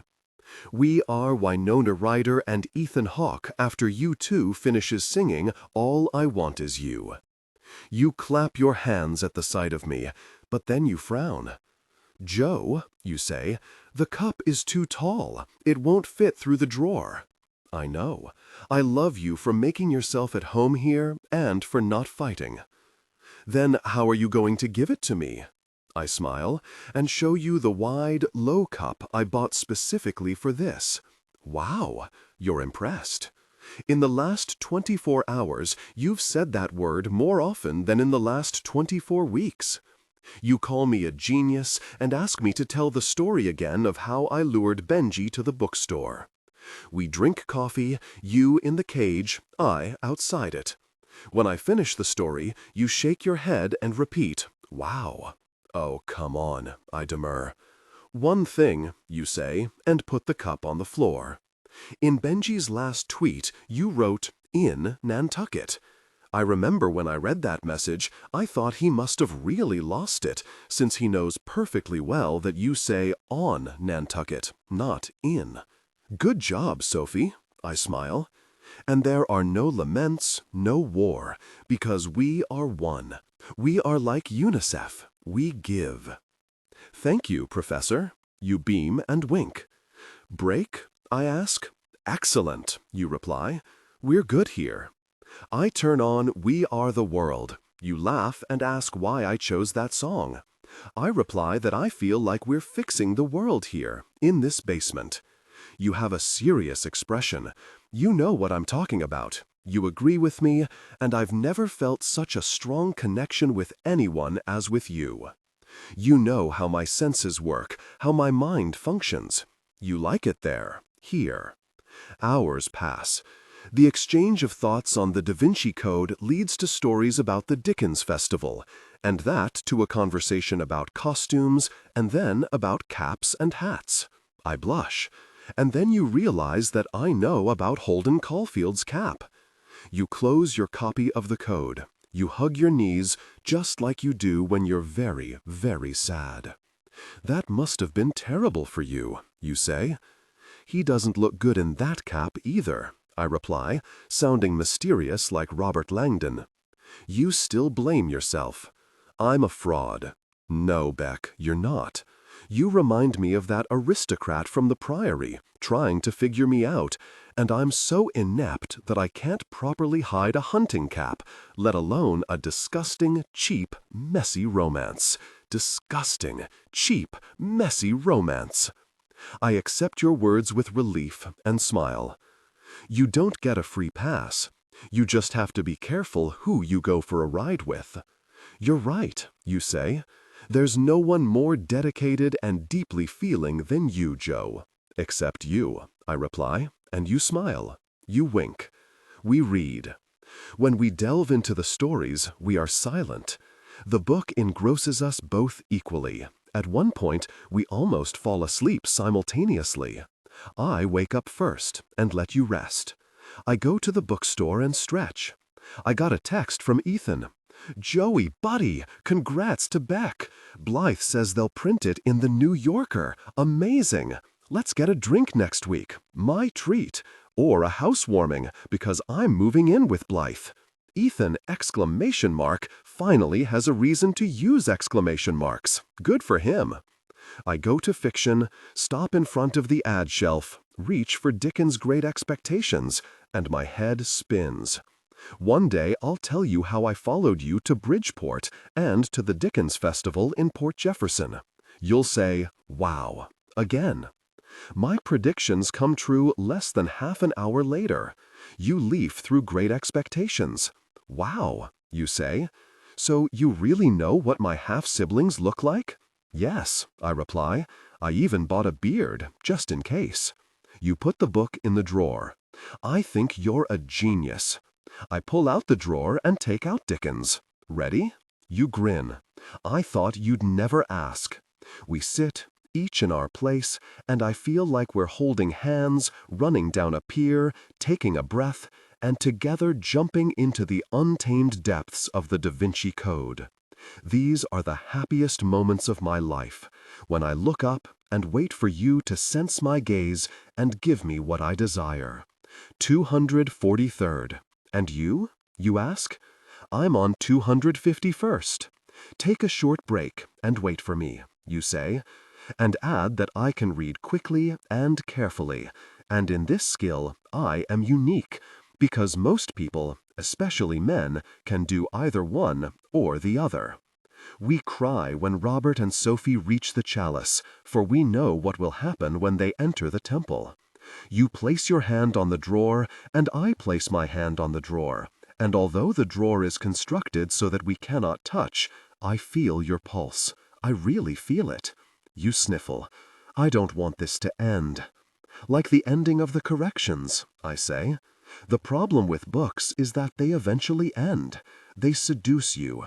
They spread their legs before you and draw you in. You enter them deeply, leaving everything you had, breaking all ties connecting you to the world, and you like it in them, and you no longer need ties, things, and then the book ends. The content evaporates. You turn the page, and there's nothing there. We both cry. We rejoice in Sophie and Robert's success. We are tired from the journey. We have come a long way. At times we were so engrossed that you became Sophie, a descendant of Jesus, and I became Langdon, her savior. Now we slowly return to our bodies, to our minds. You yawn, we yawn. You stretch, we laugh. You ask how much time has passed. 3 days, almost 4. Wow, you say. I know. We should celebrate this. Like what? I don't know. You lie, you nymph. I can go get ice cream. The Da Vinci Code is the best book in the world. Someday, when we live together, we'll hang a shelf, a new, unused one, because I know you and I know you like new things, on which we'll place only our codes. They'll stand together, joined for eternity by the supernatural power of our love.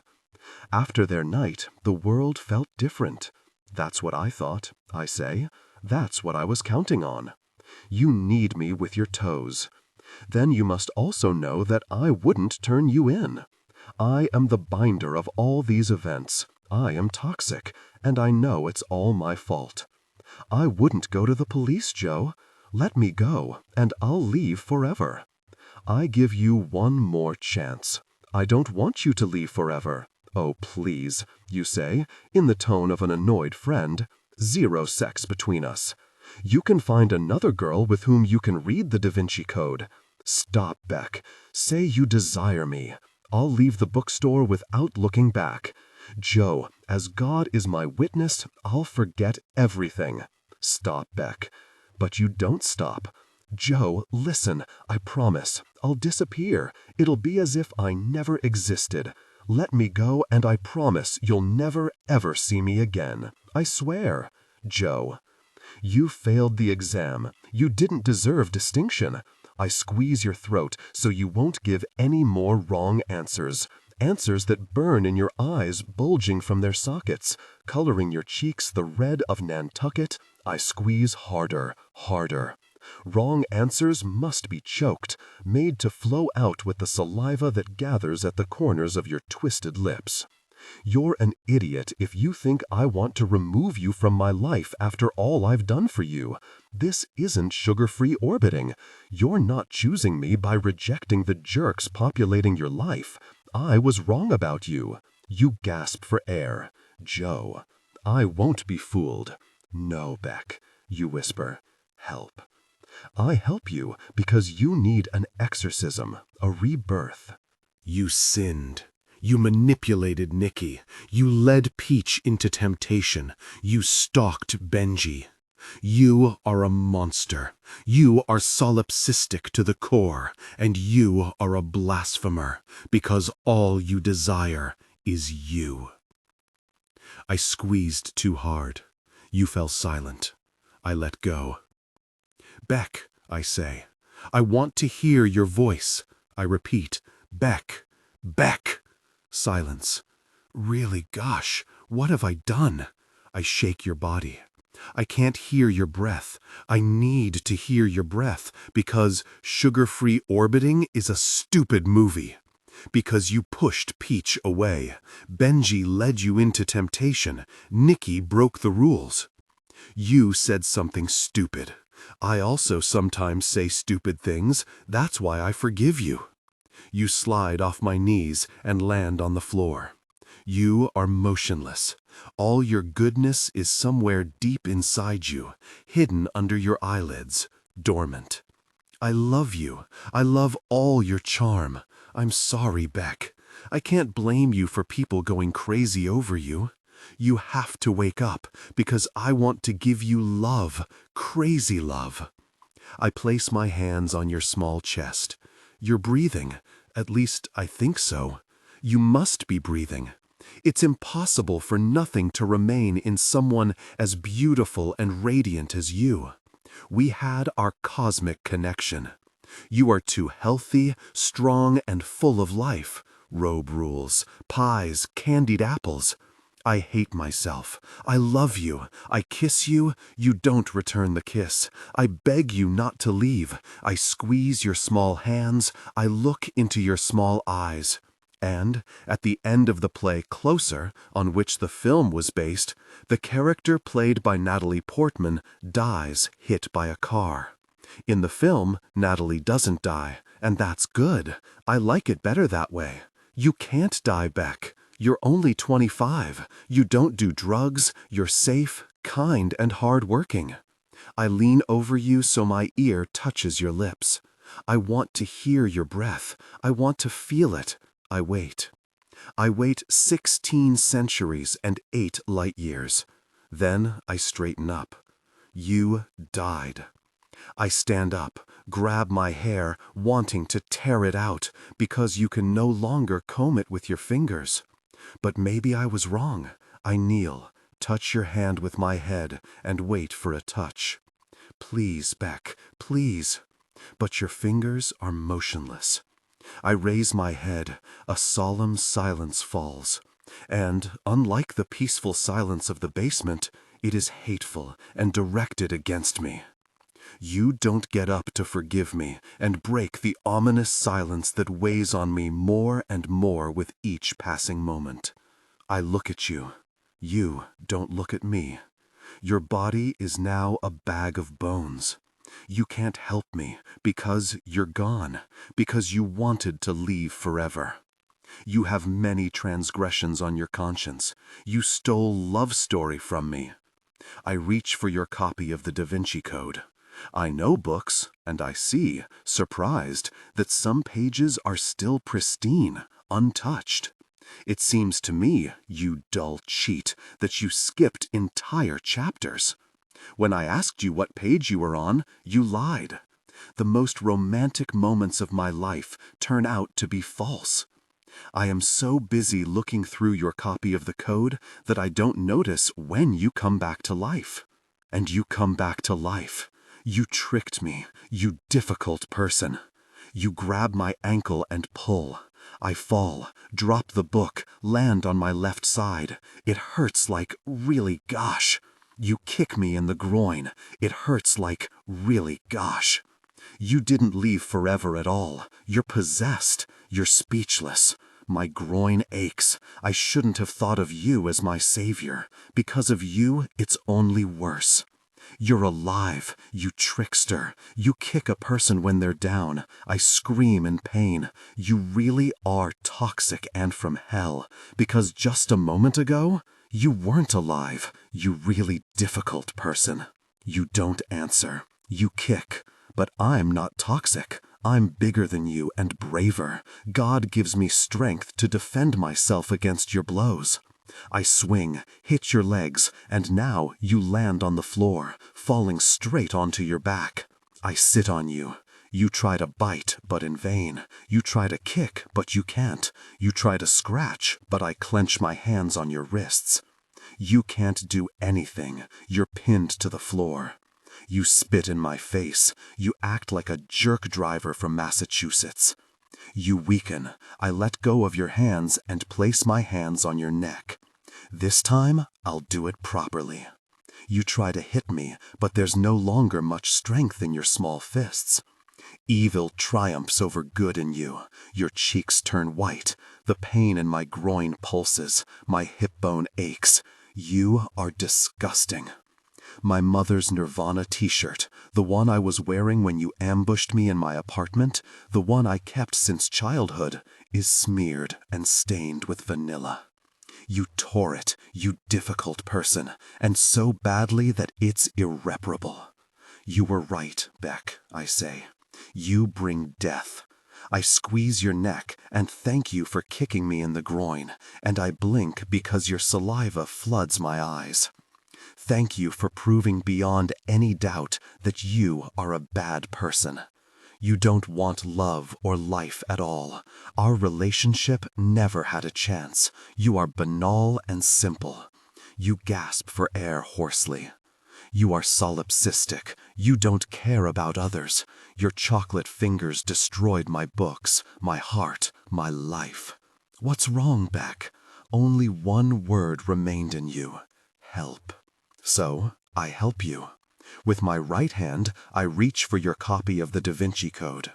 I tear and rip out a few pages with my teeth. I throw the book aside and take out the pages. They are wet with my saliva, which you so desired. My last words to you are, "Open up, Guinevere." I force the pages into your mouth. You roll your eyes, arch your back. The soundtrack to your death is the cracking of bones. I don't know which ones. Tear ducts open. A mortal tear from your left eye runs down your porcelain cheek. Your eyes are fixed, somewhere I never reached, in a place happily distant from all sensations. The silence of your eyes endures. You resemble a doll. You don't react when the paper in your mouth soaks with blood. Suddenly, a longing for you fills me. You also longed for me. I call out to you. I grab your small shoulders. You don't answer. You have the same flaw as all the books in the bookstore. You're finished. You left me. You're gone forever. You will never keep me in suspense again. I will never wait for an answer from you again. Your light has gone out for good. I take you in my arms. No, I want to throw myself under a train number 9. How could I do this? I didn't get to fry you pancakes. Really, what's wrong with me? I can't breathe. You are my sweet Lady Beck, different, attractive. You are. You were. I cry. At the end of your life, you stated that you were not a writer, but I think you would appreciate the poetic symmetry of your burial. I drove you upstate. We drove alone, and for a long time, over 4 hours from the city limits. It wasn't easy. I had to pack you into the Buick with a green cushion. You were silent like Little Compton in winter. I passed Nicky's Pizza, drove on, and found this cheap restaurant. Nicky's and his brother's summer cottages stand in nearby Forest Lake, in a gated community right next to Chesterton. It's the Province Beck, an old-fashioned town attached to a traditional way of life. I eat a grilled cheese sandwich because I have to, because burying you in the frozen forest will require a lot of energy. Even though everyone who enters the diner comments that we have a mild winter, so mild that I wouldn't need Holden Caulfield's red hat from Macy's, even if I still had it. I won't cry, not here. Most of the restaurant's customers are locals, and the few out-of-towners came for a car show. The waitress asks me if I came for the same purpose as the others. I answer, yes, of course. I check my phone, and again I have to go to the bathroom, because every time I glance at the display, you die anew. I hear Cummings' words. I feel like taking your so small hand. I cry quietly so as not to attract attention. Your death plays in me like a looped song. I splash water on my face and try not to think about the fact that you will never speak to me again. You won't speak, Beck, because you're dead. I know Nicky isn't stupid. He wouldn't bury you in his own backyard. He would drive down Forest Lake Drive and turn into the nearby forest, just like I do, an hour after sunset. I see a white-pink sign. At the resort at the end of the road, Chet and Rose's wedding is taking place tonight. That won't stop me. I turn the wheel sharply and plunge into a darkness purer than the beach in LC and blacker than the abyss of your solipsistic soul. There is no ocean here to soften the starless blow of eternity. I brake, slowly. It's Chet and Rose who have bad timing, not me, really. The night is so perfectly silent that when I turn off the Buick's engine, I hear the sounds of a wedding. I put on my night vision goggles, take a shovel, and walk into the darkness. As I dig the hole, I try not to listen to the wedding guests. It's not easy. Chet and Rose are dancing their first dance to Clapton's Wonderful Tonight, and family and friends are clapping. I wonder what song we would have chosen, I ask you, but you don't answer. You are dead. I dig. I have never been and never will be more alone than at this moment. In upstate New York, the cold doesn't let up. I am forced to listen to Eric Clapton singing about turning out the lights and praising his loyal, beautiful girl, alone, sweating and toiling, digging a grave for you. I plunge the shovel into the hard earth. Life goes on. I lean over and catch my breath. I look at you, wrapped in a wool blanket from Bed Bath Beyond, lying silently in the open trunk. My breathing returns to normal. The wedding guests are dancing the electric slide. I wonder if our wedding would have looked like that too. You probably would have wanted to have it in Nantucket because of the two of us, only you have family. I would have invited Ethan and Blythe, and Mr. Mooney. Mr. Mooney wouldn't have come, but he would have signed the bookstore over to us. I'm convinced of it. I wish Chet and Rose's wedding was over already, and I feel like screaming at the top of my lungs, but I don't want to wake you. I can't do that, after all, because you're dead. I dig. The party is in full swing. There are toasts, there are wishes, there's Stevie Wonder singing about his beloved daughter, and we will never have a little daughter. I lose patience. I throw the shovel. I go into the hole and surrender to the music. I can't fight it any longer. The joy of the wedding guests becomes monotonous. The song Get Lucky never seemed special to me. I can almost taste their vodka. I am an uninvited guest, invisible, alone. The only thought that calms me and allows me to keep digging is that Chet and Rose surely put a gift registry online. The certainty that I will find them and see what they look like is a comfort. For Chet and Rose, Neil Young sings Harvest Moon. It hurts, because he will never play for us. You don't hear him, because you are dead. I take your body out of the trunk and unwrap the blanket. You are still beautiful. I touch your chest with my forehead and tell you about Chet and Rose. I will probably die alone. You won't be with me. You won't mourn me. You want to soar to the sky. With great difficulty, I place you, priceless, in the grave. Chet and Rose are having fun among family and friends, and I, alone, hold your small body and let you lie in green pastures. It would be appropriate to observe a moment of silence. It's rude of Chet and Rose to be so loud. It's hard to blame them, though. They don't see me. They don't hear me. They live in their own world, where only good things happen, 1/2 kilometer and 1,000,000 light years away. I kneel on the ground and recite Psalm 23. I learned it especially for this occasion. You are dead. We won't find out what would have happened to us after the wedding we won't have, after life. I walk through the forest, looking at the world with inhuman night vision eyes, and I see everything that a human cannot see with the naked eye. I don't know if you will dwell in the house of the Lord for long days. I lie on my back and listen to Chet and Rose's wedding, which gradually quiets down, like the night, like death. Finally, they will get tired and end the party, and if anyone were to live forever in the light, I think that person would be you. I cover you with sand, cover you with stones, branches, and leaves, and you are now more than just a body. Returning to the car takes a few seconds. Driving it, moving away from Chet, Rose, and you into the dark night, much longer. I don't know if I'll even get home, and even if I do, I'm not sure if I still have a real home. I will never have you. You lie buried in Forest Lake, near Chet and Rose, somewhere I never reached, in a place happily distant from all sensations. The next day, the bookstore remains closed. I can't open it. You are dead. The mail I receive daily is ads, bills, discount coupons, junk. Boring.